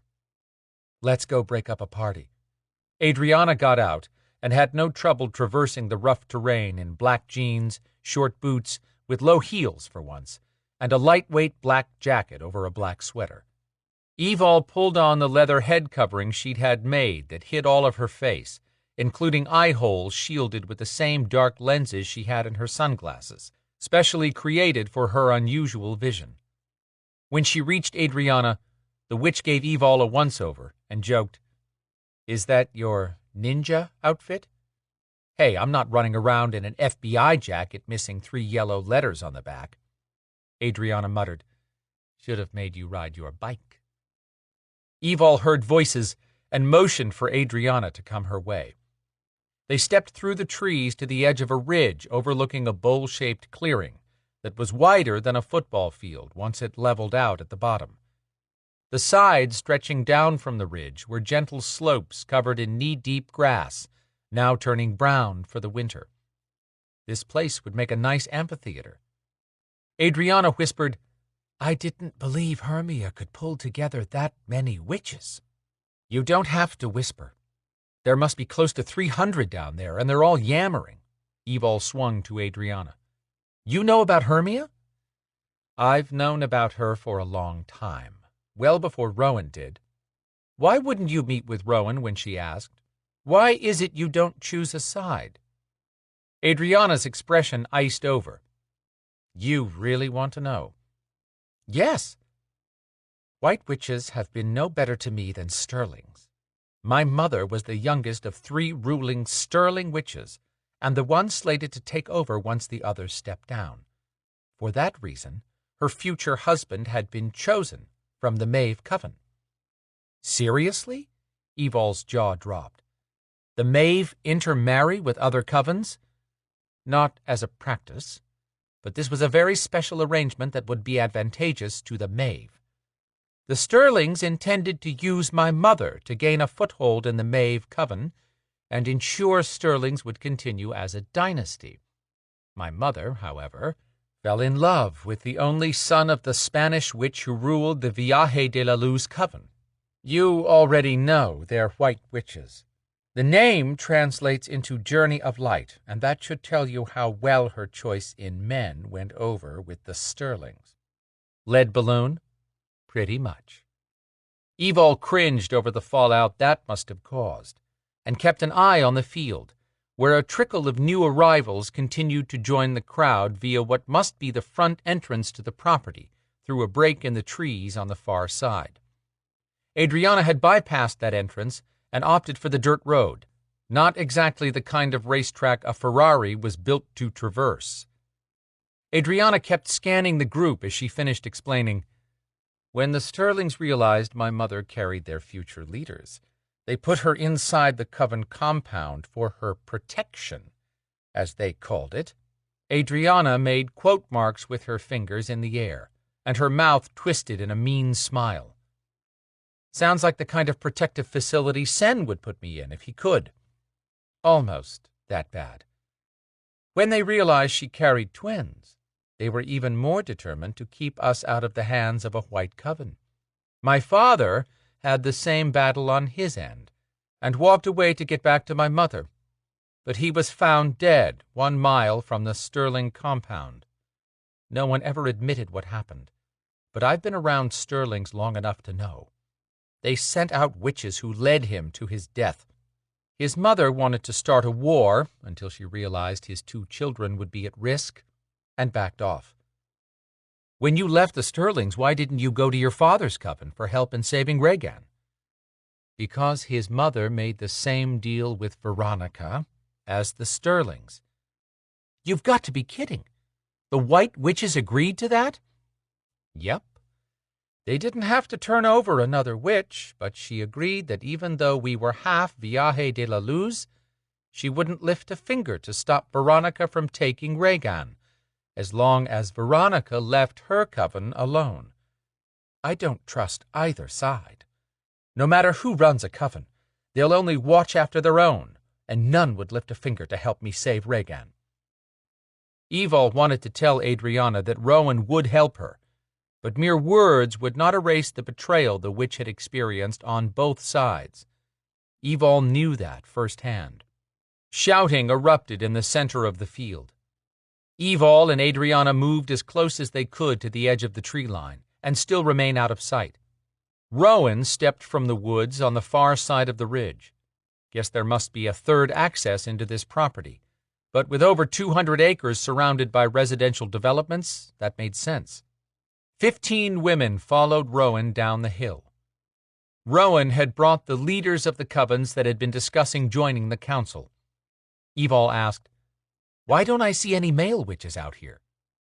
Adrianna made a humph sound. "Those particular covens are all matriarchal. They have male witches as members, but the males are never put in positions of leadership. My father wouldn't have been either, but you can be sure his mother still expected him to marry a witch born to leadership. someone who would strengthen her coven. "That's too weird in today's world," Evol murmured. "Some of the very old covens hold true to the traditions of their ancestors. Rowan may not act like it or speak about those old covens, but her bloodline goes back a long way. You're getting ready to see the old clash with the new when they reach the bottom of that hill and Rowan tries to bring sanity to an insane situation." Evol needed to get down there and back up Rowan. She'd promised Storm she wouldn't try to get killed. She searched the tree line for Trey, but with his military background, he'd know how to blend in. Where was Storm? He wouldn't know where she hid, but neither had he texted to say he'd arrived. She debated on texting him, but he'd been unhappy that she hadn't ridden up here with him. She was trying to give him space, especially since she knew he was checking out a new apartment, and "where are you" sounded needy. She was not needy, damn it. And now she was talking like Phoenix. But she did not want to place demands on Storm that would make him think twice about trying to make their relationship work. Adrianna leaned forward. "I need to hear what's being said. The minute I hear Hermia's voice, I'll know if she's being controlled by Veronica. If not, then getting these witches out of here will be a whole lot simpler. I can power up my ability to hear, but it won't help you. We have to get down there." Adrianna turned to Evol. "If Veronica is pulling the strings on Hermia, you need to choose who you want to save and get them out of there. Can you cloak us?" Adrianna chewed on the edge of her lip. "I can shield us with a no-see spell, but I don't have time or materials to create one that can protect you from the sun. And you can't use your kinetic powers while you're inside this cloaking. Can I get out of the cloaking to use my powers if I have to?" "Yes. I'll make it so that if you step outside the protected area, you're free to do what you want, but you'll be exposed at that point too." That sounded as safe as it was going to get. "Let's do it." Adrianna turned to Evol and took 3 steps back, then raised both hands, chanting quickly. Just like the time a witch doctor had cloaked Evol, the world around her appeared as though she viewed it through a glass wall. Adrianna said, "You're good as long as you stay about this same distance from me. Get too far away, and you're exposed." That was actually better than the last cloaking, where Evol had to pry her way out of the spell to use her powers. "Take off, and I'll be right behind you."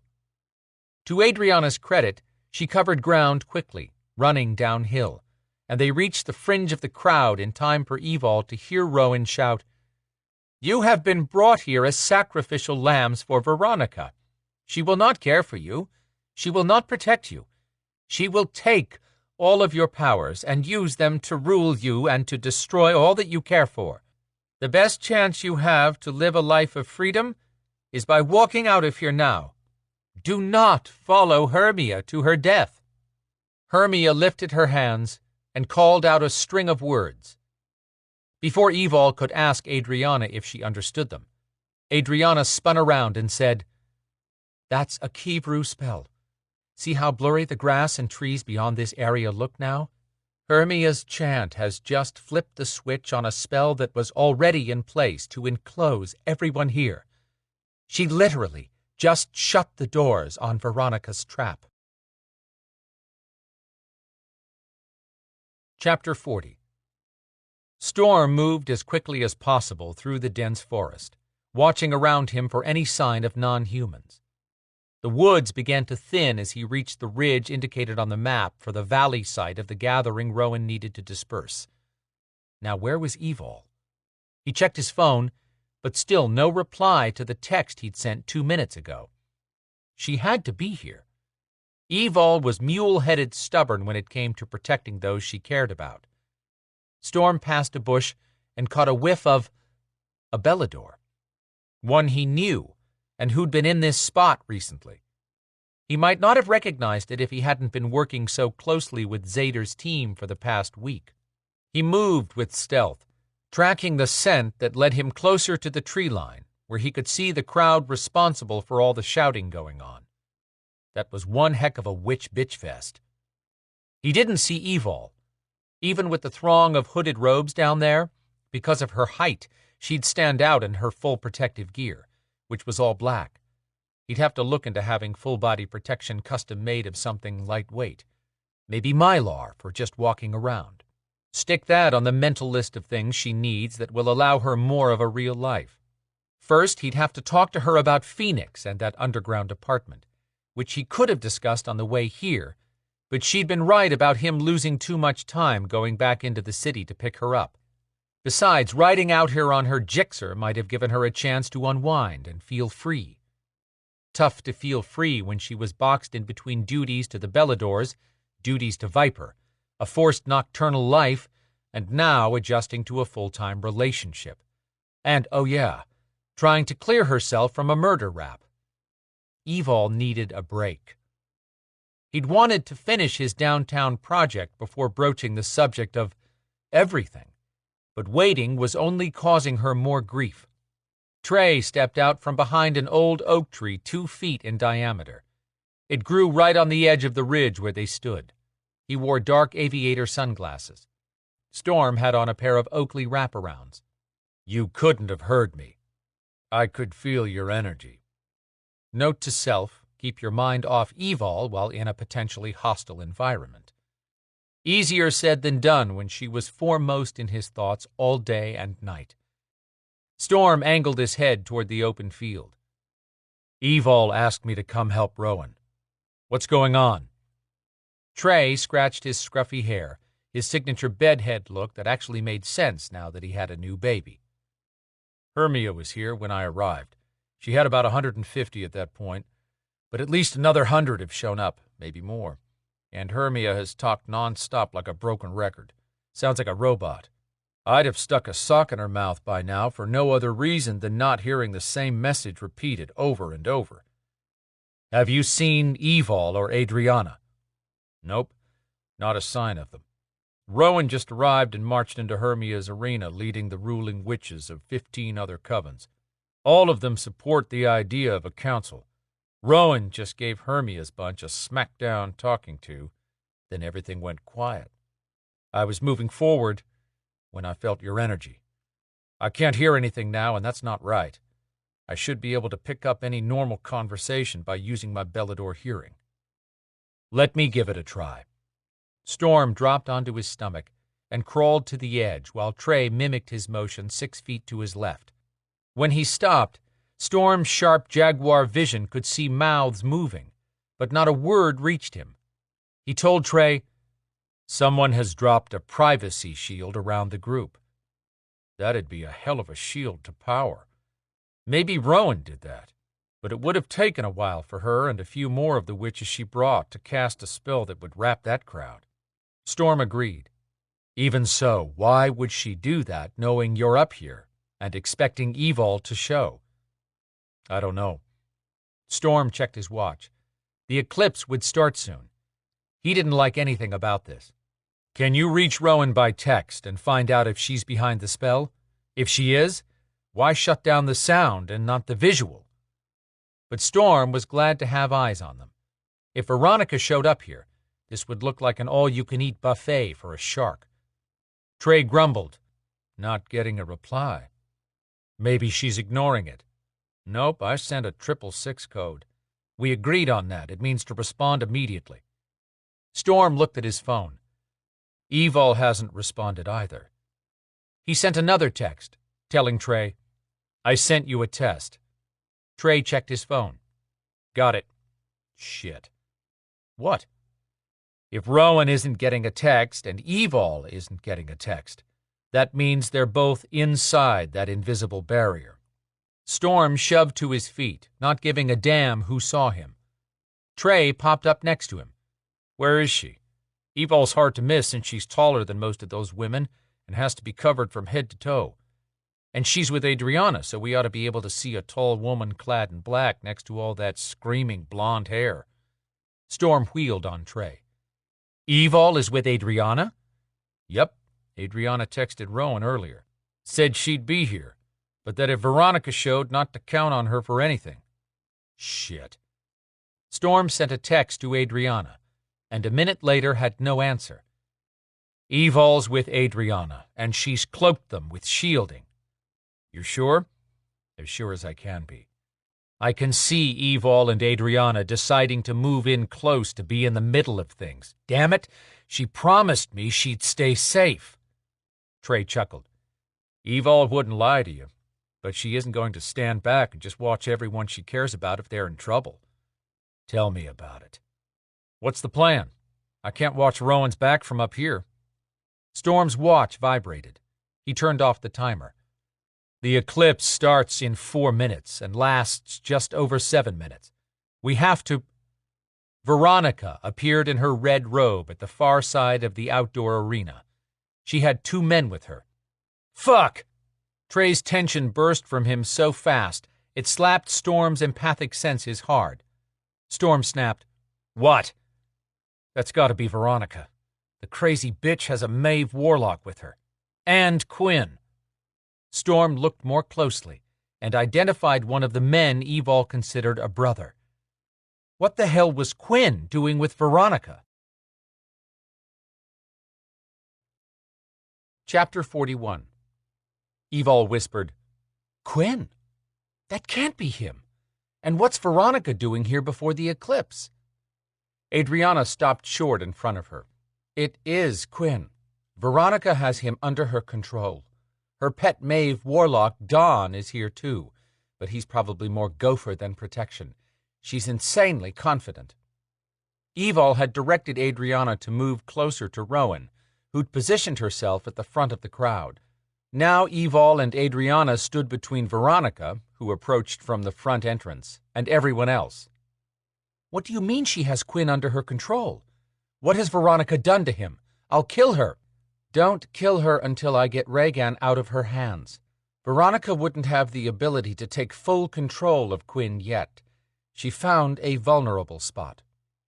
"But how? Quinn has mind lock." "I'm guessing she approached him, and he reached out with his power. If he did, she latched onto that power long enough to find a weakness and take control of him." Evol's blood chilled. If Veronica can do that to someone as strong as Quinn before she comes into her full power, she's unstoppable. Adrianna shook her head.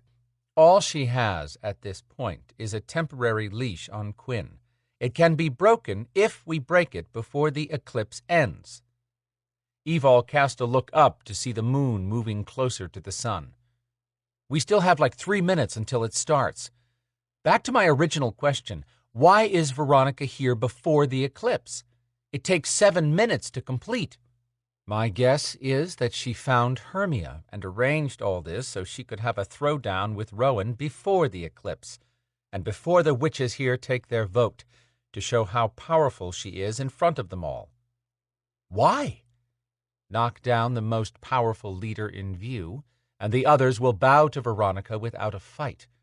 I knew she was arrogant, but I didn't expect this." "Okay, but why Rowan?" "I told you, Rowan is from a very old line and is quite possibly the most powerful witch here, other than me, if you count raw power combined with skill based on years of training." Anger vibrated in Evol's voice. "I will not let her have Quinn." Adrianna looked at Evol's gloved hands. "Can you use your kinetics if you step outside the boundaries of the spell?"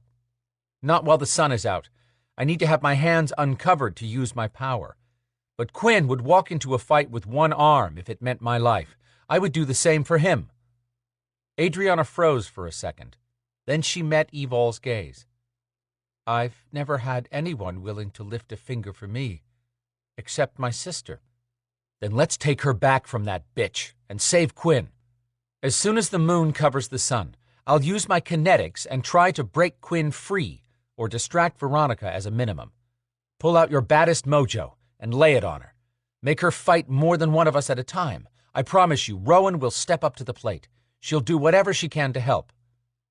Adrianna nodded, eyeing Evol with a glimmer of admiration and appreciation. "Thanks. We haven't survived this yet. That's why I'm thanking you now, in case I don't have a chance later." You're here when I have no family or anyone else who would put their life on the line for my sister and me. I never forget a favor or a betrayal. Evol knew exactly what that felt like. She'd been there, and not very long ago. But now she had so many people in her world to love.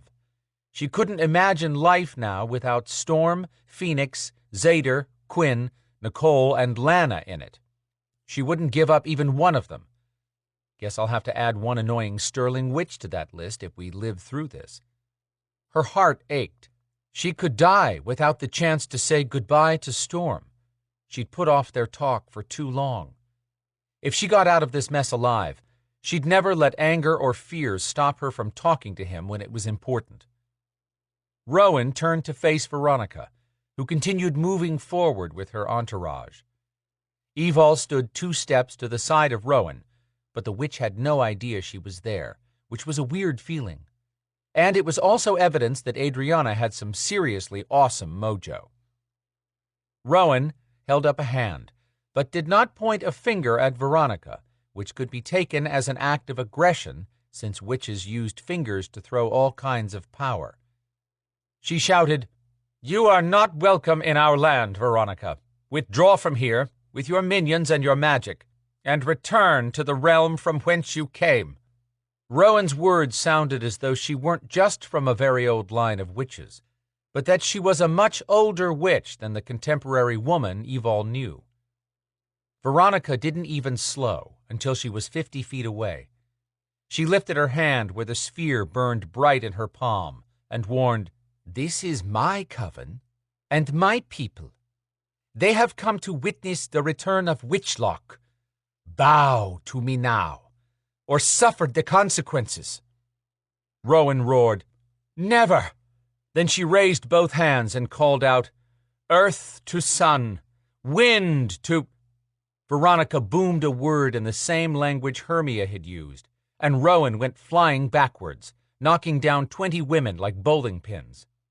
Evol's hope did a nosedive. "Get ready," Adriana replied. "Waiting on you." Veronica kept the other hand outstretched toward Quinn, who moved forward with her, but had a dazed look on his face. In fact, he hardly appeared to breathe. Evol put her hand on Adriana's shoulder. "Quinn is still alive, right?" "Yes, he's in the early stages of stasis. That's how she started with my sister. She will bleed Quinn of his power once she has Witchlock and take control of his gifts." "Oh, crap," Evol said. "If she gains control of Quinn, she'll have access to every North American Belador and secret information about Traor. I have to get him out of that hold. Now!" "Wait until we get close enough for you to go for Quinn and me to reach Regan," Adriana said, working her way closer without bumping into the Maeve warlock on this side of Veronica. "What do I do? How do I break her hold on Quinn?" "Get between her and Quinn. Your power will interrupt her connection to him. Other than that, you're on your own. Remember, once we separate, your cloaking will fail." "Will yours hold?" "I have no idea." "Lovely. How come I always end up going in blind?" At least she was part of a blind team this time, and that felt good. "In for a penny, in for a pound," Evol said. "Time to kick some witch ass." Adriana raised one eyebrow, but Veronica addressed the crowd. "You must heed all that Hermia has told you. I have come to deliver you from the persecution of Viper, and—" She bent her finger in Quinn's direction, and he walked forward. "From under the thumb of Beladors. You will never fear for your safety or your freedom again." Rowan gained her feet and turned to the crowd. "Lies! Run now, or she will take you all as slaves." Veronica spit out something that sounded like a curse, and a spike of energy arced from the sphere she held to strike Rowan, bursting into a ball of flames. Adriana yelled, "Now!" Evol broke away from the cloaking, shoved Warlock Dawn aside, and lunged between Veronica and Quinn, which put her in the line of whatever hold Veronica had over Quinn. In that moment, as Evol flew sideways, Veronica's magic stabbed through her. The force of power held Evol in midair for a second. She saw Kazira staring back and calling, "Quinn, stay with me." Evol blinked, and Storm stood there, bleeding all over his body. He held out his hand. "I will always love you." Everything vanished, except the two of them. Storm's eyes rolled back in his head. No, she couldn't lose him. Evol leaned forward, reaching for Storm, but the Maeve warlock she'd shoved aside rammed her with his body, knocking her down and breaking the hold on her mind. The chaos going on around her came flooding back into focus. Crud! No wonder this bitch could control people. She rolled away and jumped up, stomping her boots hard. Blades flipped out around the edges of her soles. The warlock came at her. She stepped into a scissor kick that missed him by a hair when he flipped away. He called out words that were guttural and vicious sounding, then wound up his arm and threw a glowing red curveball at her, which she dodged. She couldn't use her kinetics yet because she still had her gloves on, but she had Belador speed. She somersaulted away, twisting to land on her feet. A shadow moved over the grass from the eclipse. Warlock Dawn came at her with an unholy look in his eyes and fire blazing from both hands. What had Veronica done to him to rev him up this way? All that fighting had taken Evol away from Quinn, who was back under Veronica's control, following her as if a tether ran between Veronica's free hand and his neck. Adrianna pushed against the power from Veronica's sphere, but it held her 30 feet back. The crowd cleared a path for Veronica, and no one interfered. Correction. Rowan struggled to her feet, singed from head to toe, but still alive. She started toward Veronica, saying in a raw voice, "You can't fight us all." Evol was starting to question her own statement to that effect. She ran straight at Dawn, zigzagging at blinding speed to avoid his fireballs, and slid under the next one, slamming into his legs. He went down on his face. She came to her feet as he pushed up again. Evol stepped forward and booted him in the head as hard as she could. His head snapped back, and he went flying 10 feet, then stayed down with his head at an unnatural angle. Veronica laughed at Rowan and whipped her sphere hand away from Adrianna for a second to toss Rowan up and over Veronica's head, and so far away that Rowan had to have landed outside the spelled enclosure. That interruption gained Adrianna only 10 feet. But she had her hands up, yelling in what sounded like Russian to Evol. Two dark bodies with solid white eyes, open jaws, and red glowing teeth shot up from the ground next to Adrianna, towering over her and turning their pointy claws toward Veronica. Veronica split the power from the sphere she held to blow up those creatures. Shock filled Adrianna's face. Storm and Trey ran up to Rowan outside the invisible field. Where had they come from? Could they get inside? Storm turned and ran at the invisible field. He slapped his hands on it and was yelling something so loud the veins in his neck stuck out. His hands glowed and his eyes turned red. No, not the demon. Evol would not be the reason Storm's demon blood rose to the surface again. She needed her kinetics to break Veronica's hold on Quinn. The sun was almost completely covered. Any second now, Evol could peel off her gloves and... Veronica called to Adrianna. "Your power will join your sisters, and we three will become one." Power racing from the sphere in Veronica's hand shifted from pushing Adrianna back to flooding over her. Evol couldn't save Quinn and Adrianna too. In that moment, Adrianna looked at Evol and mouthed, "Save Quinn." Then Adrianna's body shot up in the air, jerked left and right like a rag doll in a strong wind. The arc of power spewing from the sphere to Adrianna brightened, but this one did not toss her the way it had Rowan. The power engulfed Adrianna. She screamed in agony and arched backwards. Chapter 42. Adrianna fought the pain that spiked through every inch of her body. She would not give that witch her power. The moon sealed off the sun overhead. No, Veronica can't win. Rhaegan's voice spoke in Adrianna's head. Now is the moment, sister. Veronica is greedy and wants to bind our powers before Witchlock takes over. Kill her, now. Adrianna cried out, I can't. I'm sorry. I have to save you. Her body spun 2 rotations, then she still floated above the ground, flailing her arms and feeling her body being sucked dry. When she could focus again, Adrianna saw the fight below. Evol snatched off her gloves and took off running straight for Quinn and Veronica. She tossed a hand at Quinn, hitting him with kinetics that sent him flying 20 feet. Then Evol stepped into a kick, booting Veronica's hand hard and knocking the sphere flying. Adrianna watched in shock as the sphere flew up in the air, straight for her.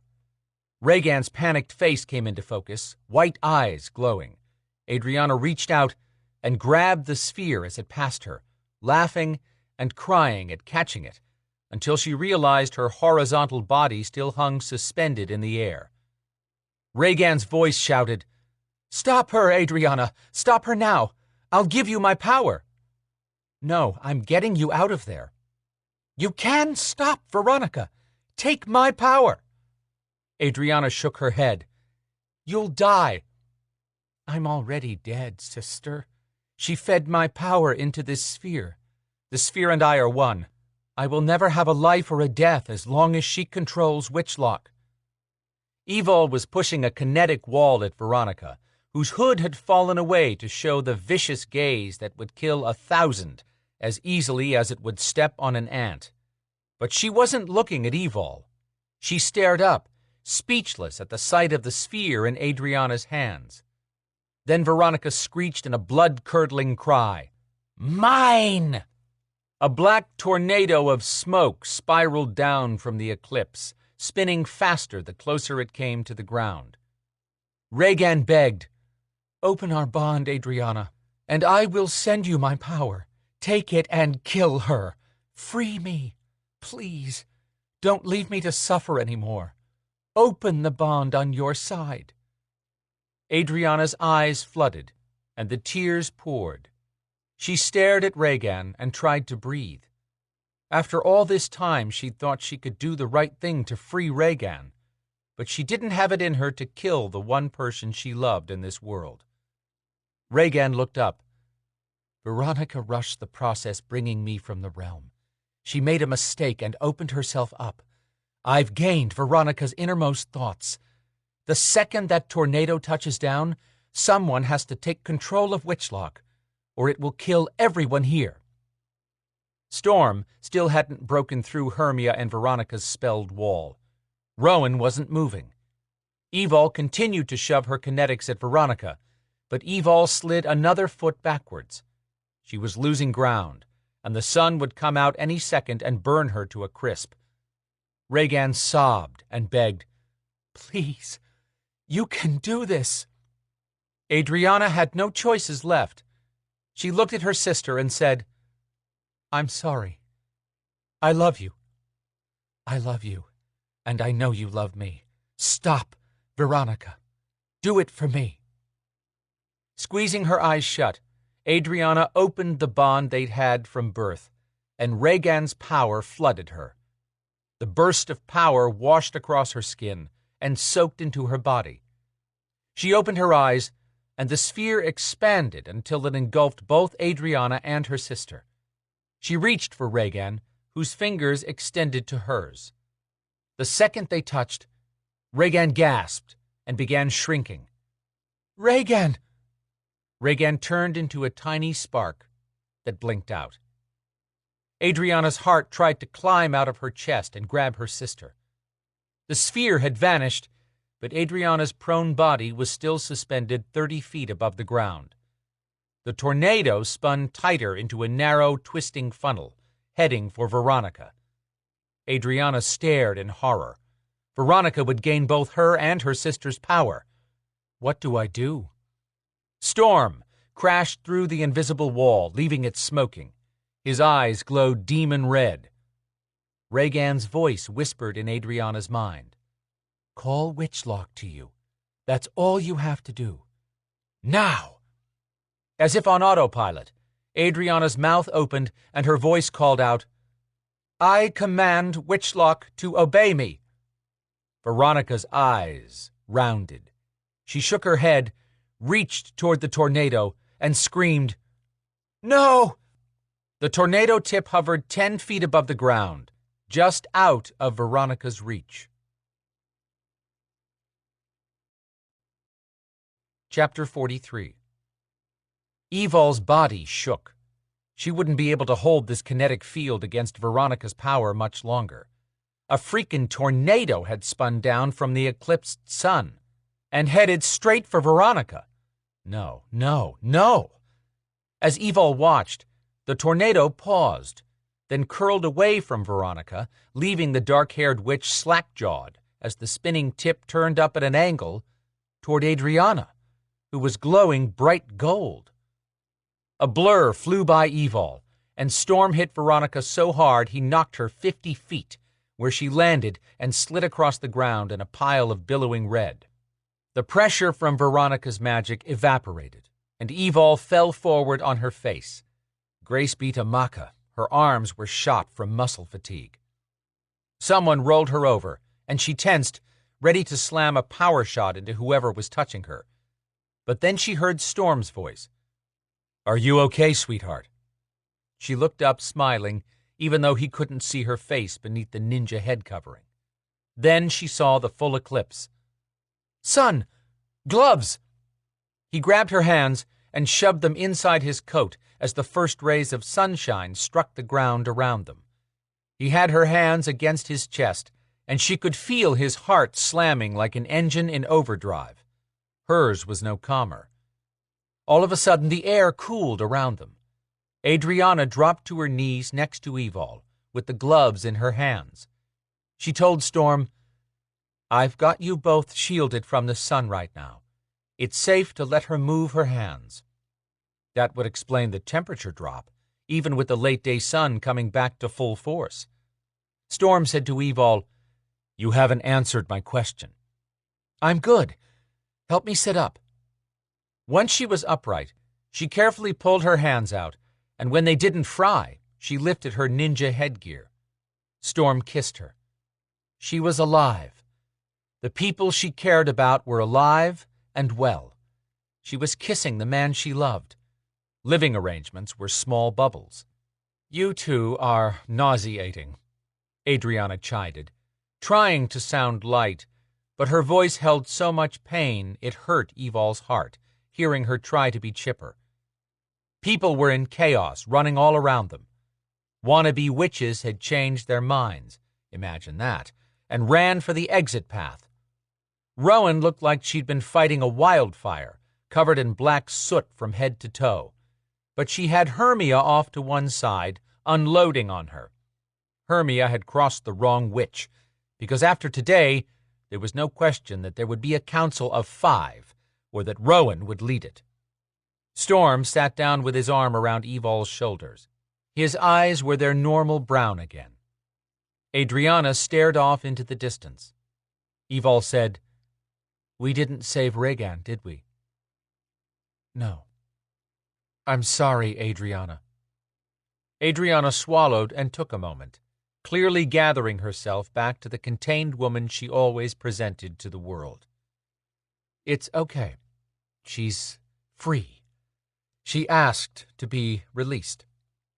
Evol had to take some deep breaths to keep tears back. Adriana had lost everything. What happened with the sphere and Witchlock? Turning an intense blue gaze on Evol, Adriana said, We thought we failed when we went to Jaffnin Mere, but when Veronica found out we'd been there trying to rescue Rhaegan, she rushed the process, taking my sister out of the realm too soon. She assumed Rhaegan would still be absorbed into Witchlock as planned, So Veronica didn't expend the energy to shield her mind from Rhaegan. But because she was taken out too soon, Rhaegan had access to everything Veronica knew. Rhaegan knew that if no one took possession of Witchlock, it would destroy this world. Evol said, "Did you really call it to you?" Adriana nodded, eyes haunted. "Is that how you could make a sun shield for me so fast?" The witch nodded again. Pulling a hand from where it had been tucked against her body, Adriana's fingers unfolded, and a golf ball-sized spinning sphere appeared in her palm. Storm leaned in. "You have it? Or it has me. Only time will tell." Adriana looked at Evol with a sad smile. "But as far as I know, I now possess the most powerful witchcraft on this planet." Evol cocked her head, staring at the spinning ball. "I thought only a marked Kivru witch could wield Witchlock. How can you—" "I don't know. Rhaegan and I we had exactly the same powers. She was stronger, but whatever one of us could do, the other could do. All I can figure is that Veronica set up a screaming strong link to Rhaegan so she could draw on Rhaegan's power. And through that, Rhaegan somehow gained Veronica's ability to call Witchlock to her. Then, when Rhaegan and I opened our bond, I guess I gained that ability too. And the ability to at least hold Witchlock. Whether or not I can actually wield it remains to be seen." The responsibility of what she'd taken on showed in Adriana's eyes, and alongside it, the fact that she'd trade all that power for her sister without question. Evol had no idea what this meant for the future, and she had no idea whether her concern would be welcome, but she took a deep breath and said, "I know you didn't want it, but you'll make the right choices with that power." Adriana folded her fingers closed, and the ball of light vanished. She glanced over to where Quinn and Trey had Veronica bound and under control. 20 Beladors had arrived, probably at Trey's call, and were dealing with the crowd. Lucian was there too, and the look he was giving Hermia threatened far worse than Rowan's scolding. But when his gaze shifted to Rowan, she looked up and smiled at him. Hermia would be safe from Lucian's wrath only because Rowan had her hand on Hermia's shoulder, in a clear sign she was now under Rowan's protection. Evol's gaze strayed back to the Beladors. She was glad to see that Quinn looked like Quinn. She turned back to Adriana. "Are you sorry we didn't kill Veronica?" Adriana sighed. "I could have killed Veronica the minute I took Witchlock, but my sister and I swore to never follow the Dark Witch or the White Witch ways. My sister died to keep dark power from wreaking devastation on this world. It would be a travesty to use that power only to take a life, even Veronica's. Because yes, Veronica has some juice, but once she lost Rhaegan's power, she was no longer a threat, at least as long as witches like Rowan are around." "And you," Evol amended silently. Storm added, "And as long as Viper keeps her locked up." Quinn walked up. "Evol, She jumped up and hugged him. "I'm so sorry she used Khazira to get into your head." Quinn hugged her back. "I screwed up. I believed I could take control of her mind and bring in Sen to lock her up. I'm not fit to be Maester. I should—" She pulled back and finished his sentence. "Except that you're human." She gave him a soft smile. "Okay, not really, but sort of. As much as any of us are, because we're all vulnerable one way or another. And please realize we need you. This shows how much we need you. She'd have gained full control of anyone weaker than you." "Maybe you're right." He pulled his hands back and raked them both through his hair. "It was so real. I tried to use Mindlock to fight her, but—" Adriana interjected. "That was her gift, Quinn. She could draw an image from any thought. She didn't even need to get past your shields. Once you reached out with your mind, she only had to pull up enough visual to attack your most vulnerable point. I'm just starting to figure out some of the other gifts she had and intended to abuse." "What do you mean?" Quinn asked, as Storm stood and pulled Evol next to him again.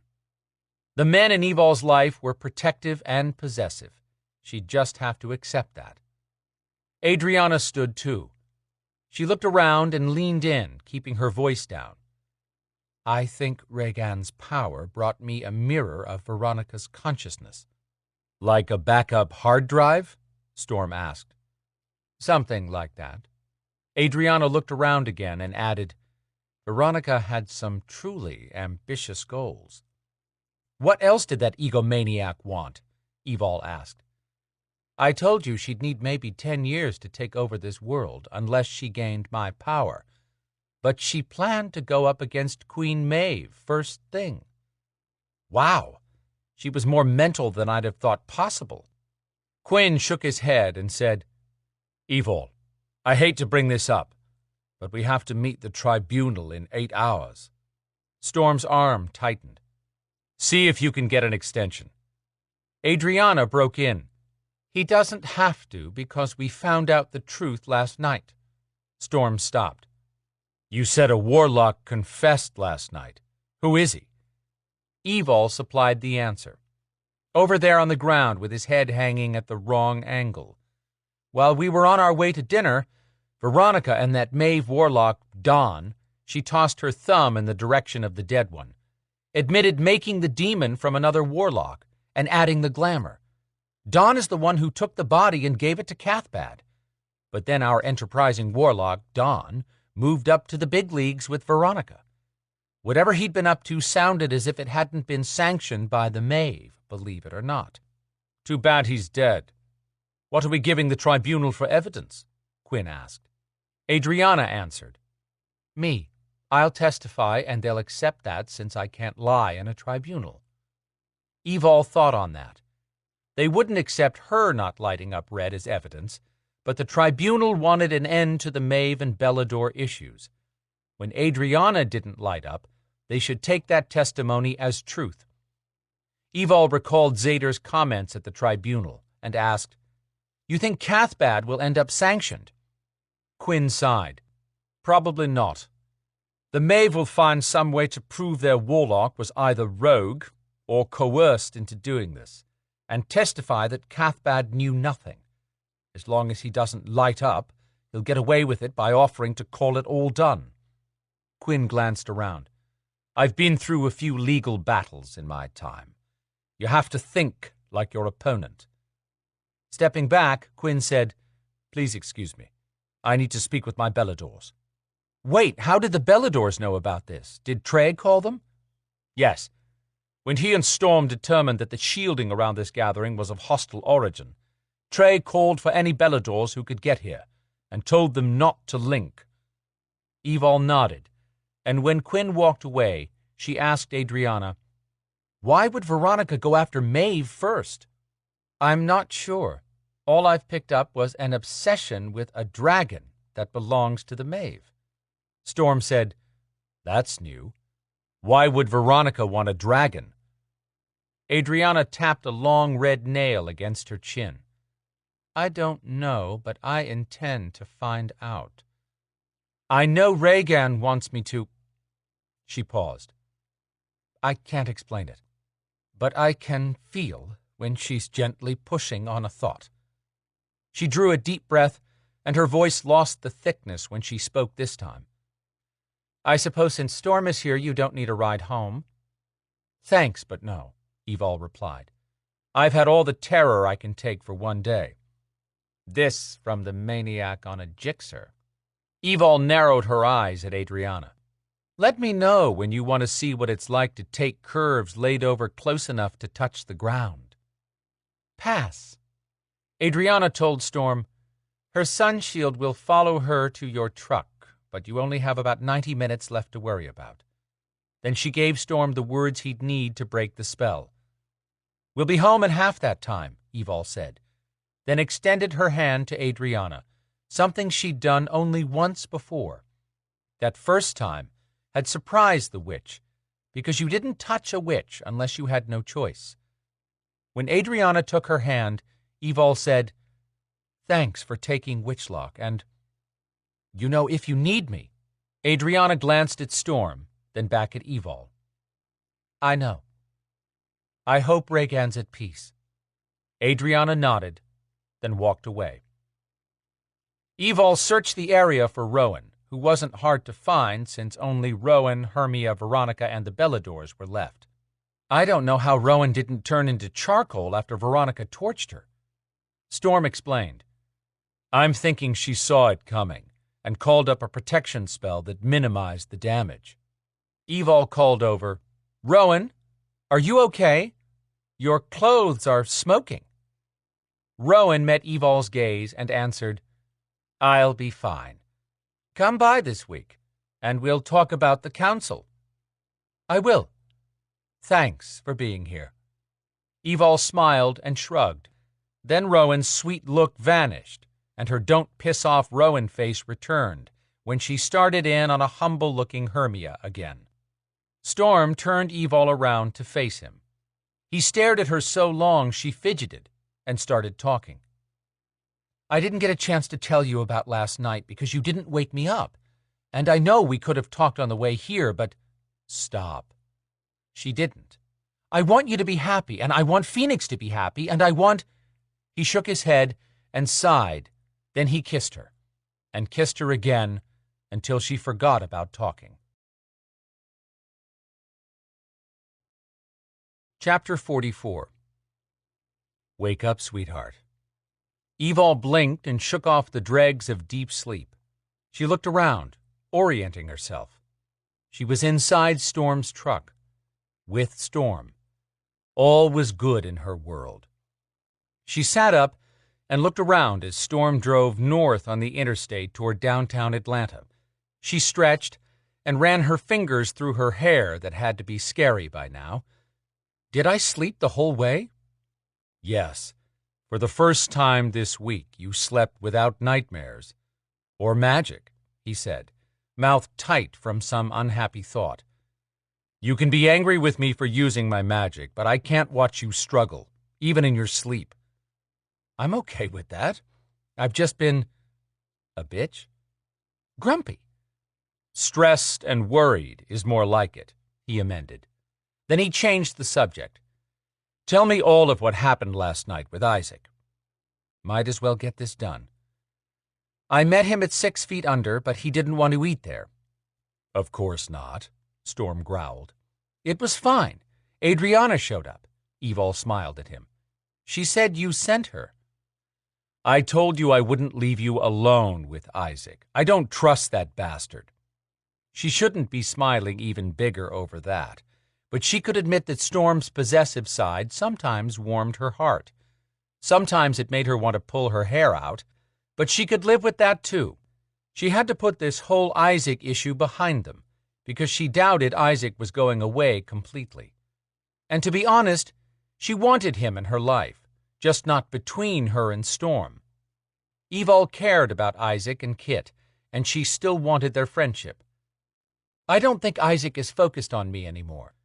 Storm glanced at her, but she saw no sign of his being convinced, so she explained. "We fought Veronica and her Maeve minions." Evol lifted a hand to dismiss it.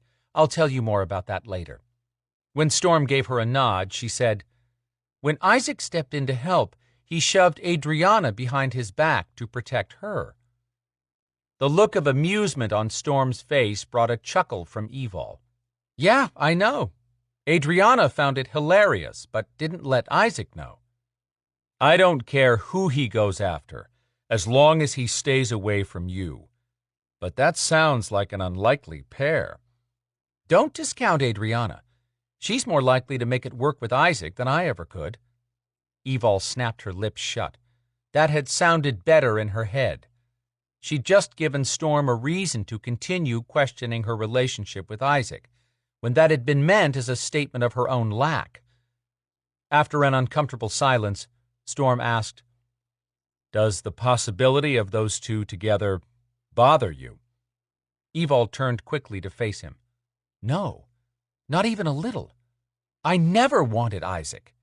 Only you. You don't regret being my mate? Me? I got the best end of this deal.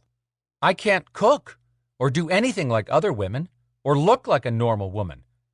You're the one who ended up with a beautiful, sincere, amazing woman I thought I'd never find. I don't care if you can cook, because I like to cook. You're kidding. She stared, open-mouthed for a minute, until he raised one eyebrow. He wasn't kidding. She muttered, "Good thing, or we'd starve, since no one can deliver to a basement apartment with no public access." "Speaking of Adrianna and working together," Storm said.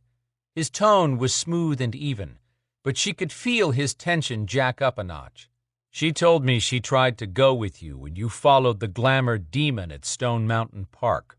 You made her wait behind. Why didn't you take her with you?" Oh, shit. Busted. She clenched her jaw to keep from yelling at him to back off, that it was none of his business. When she sat there, silent and grinding her teeth, Storm took her hand, circling his thumb over her skin in soothing circles. "It's okay. Just say it, sweetheart." "I work alone. I don't need anybody." She couldn't finish the sentence. It sounded hollow, stupid. She stared out the window as her heart pounded. He said, "I promise I'm not trying to force you into a corner. But Adrianna was your backup. I can't help thinking that if she'd been with you, things might have gone very differently." Evol hated the knot of shame that clogged her throat. "And I would have had a witness for the tribunal in the first place." That, too. Talk about a double standard. She'd been worried sick about Storm all last week while he hunted the troll killer, and he'd had Trey and a Belador team with him. Evol could feel the tension in Storm, but she also felt it wrapped in a deep need for her. He was protective, but she knew what fueled it: love and the fear of losing her. He was trying to lighten up on her, and she needed to suck it up and meet him halfway. I don't know, old habits die hard, I guess. Having people I can trust to watch my back, I'm not used to it. I know. It's okay.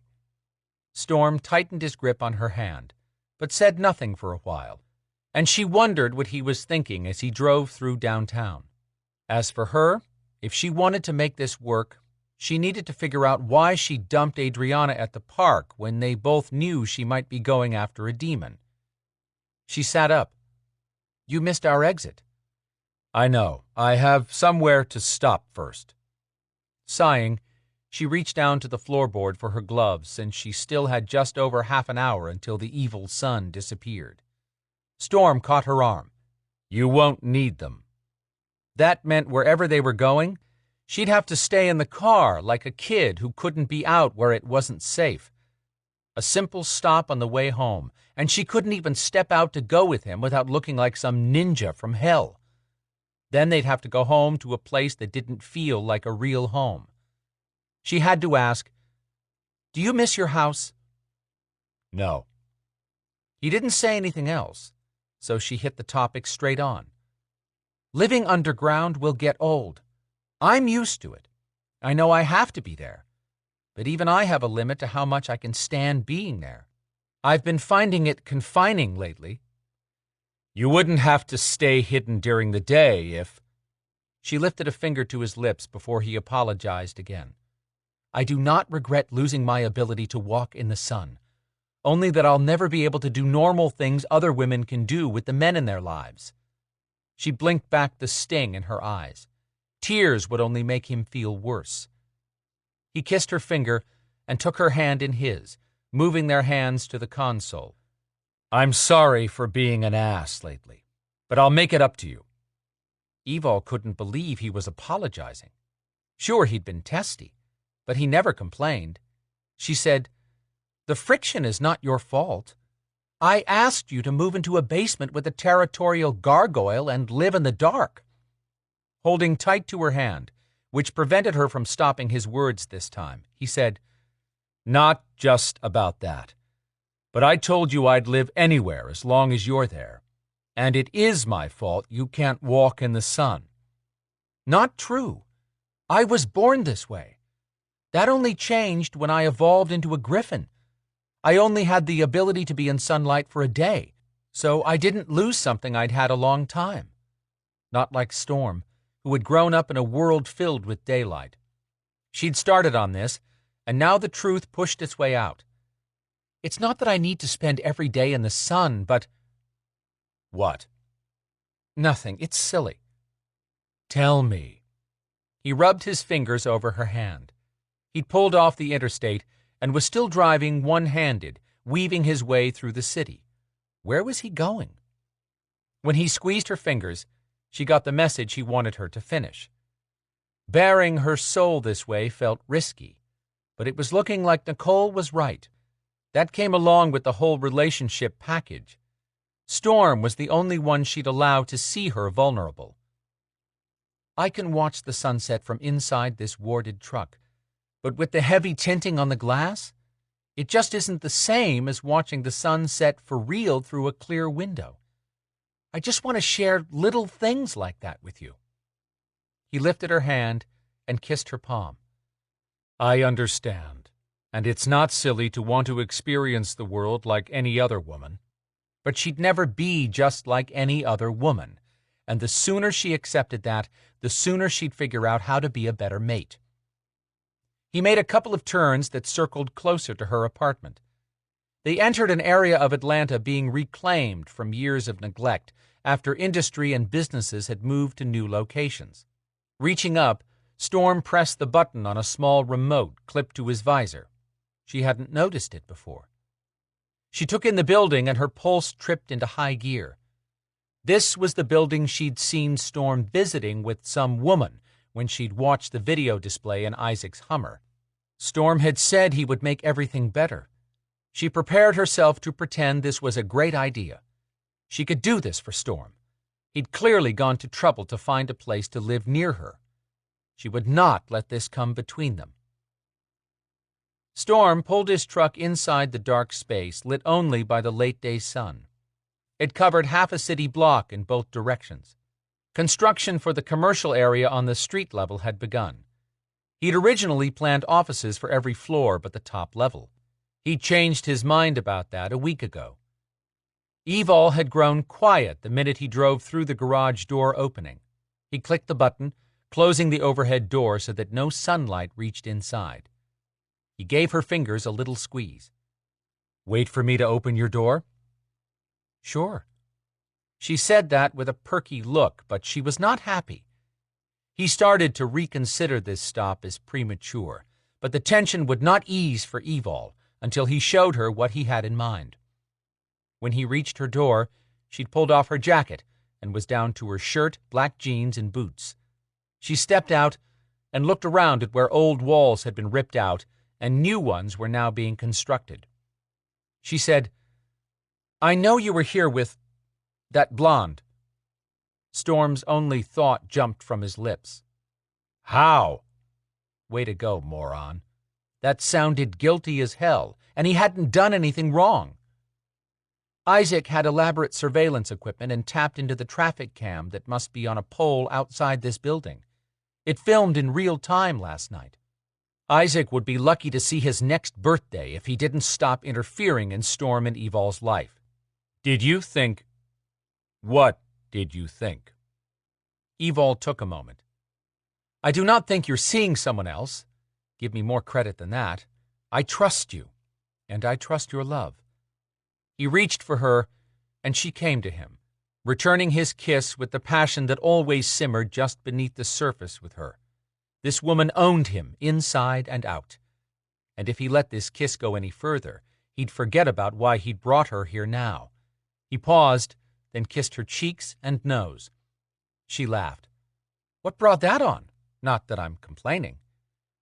I've known you trust me, but I had a sick moment of panic when you told me you'd seen me here with another woman, and I hadn't told you about this place. Do you have any idea how amazing it is to have your unconditional trust like that? Just another Evol gift he would always cherish. Then tell me, next time, so I'm not blindsided in front of people, especially Isaac? That guy needs to go away. Her body went rigid. He's not going away, Storm. And I'll be honest, I don't want to lose him as a friend. I don't have a lot of friends. Each one is important to me. Storm looked away, thinking, then brought his gaze back to her. You're right. I've never had to deal with jealousy before because I never wanted anyone the way I do you. She smiled, but he had to man up and make this right. Isaac and I will never become chums, but he did help you when I couldn't be here. I'm glad you had friends then, and I will support any friend of yours, even Isaac. I owe him my respect, if nothing else, and I know I have to respect your choices and decisions. I've been letting this unholy fear of losing you screw with my thinking. That brought out an Evol smile capable of stopping his heart. She lifted her fingers to his cheek. Nothing in the world is more important to me than you are, except being free. I spent the first 18 years of my life imprisoned and with someone controlling everything I did. I spent the following years walking a tightrope and dancing between remaining free and facing being locked in a box just because I'm an alterant. His jaguar wanted out to punish the people who'd rained those injustices down on her. But he forced the animal back down. Evol had fought her own battles back then. Storm would be there to back her up in future battles. But he had to let her live her life and decide when to fight and when to stand down. She said, I'm done with going along to get along when it comes to Maka, Viper, anyone. I know your actions come from your heart, and you do anything for me. But all I need is to feel free and loved. He cupped her face. You are so loved. You have no idea. I think I do. She smiled, then turned serious again. I love you. But I can't allow anyone to control me, not even you, and not even when you have my best interests at heart. I'm thick-headed sometimes, but I get that, and never want to make you feel as if I'm trying to control you. There is no controlling a force of nature. He kissed her. Now, tell me about your secret building. Storm's guilt came back with a double hit. He'd been putting off talking about this until Evol was ready, and he'd unintentionally embarrassed her. I wasn't hiding this from you. The pain that shot through his chest at that lie brought a groan. Want to rephrase that? Evol suggested with a smirk. He rubbed his chest. I was hiding this from you, but as a surprise for you. I wanted to wait until the right moment. Things were so hectic, and I didn't want to add to the stress you've been under. She sobered at that, but drew herself up and stuck a smile on her face again that he didn't believe. She glanced around. So, what were you doing here? I've been buying and selling real estate in Atlanta since I got into town. Katie Ahern, the blonde you saw, is my realtor. She's also a designer and a Belador. A Belador? You're kidding. Nope. I've been watching this building for a while. It's prime commercial real estate, and the old man who owned the restaurant on the ground floor passed away. His heirs closed the business. When I first told Katie that I'd buy the building, I told her the old guy could stay as long as he wanted, and we'd keep the leases low.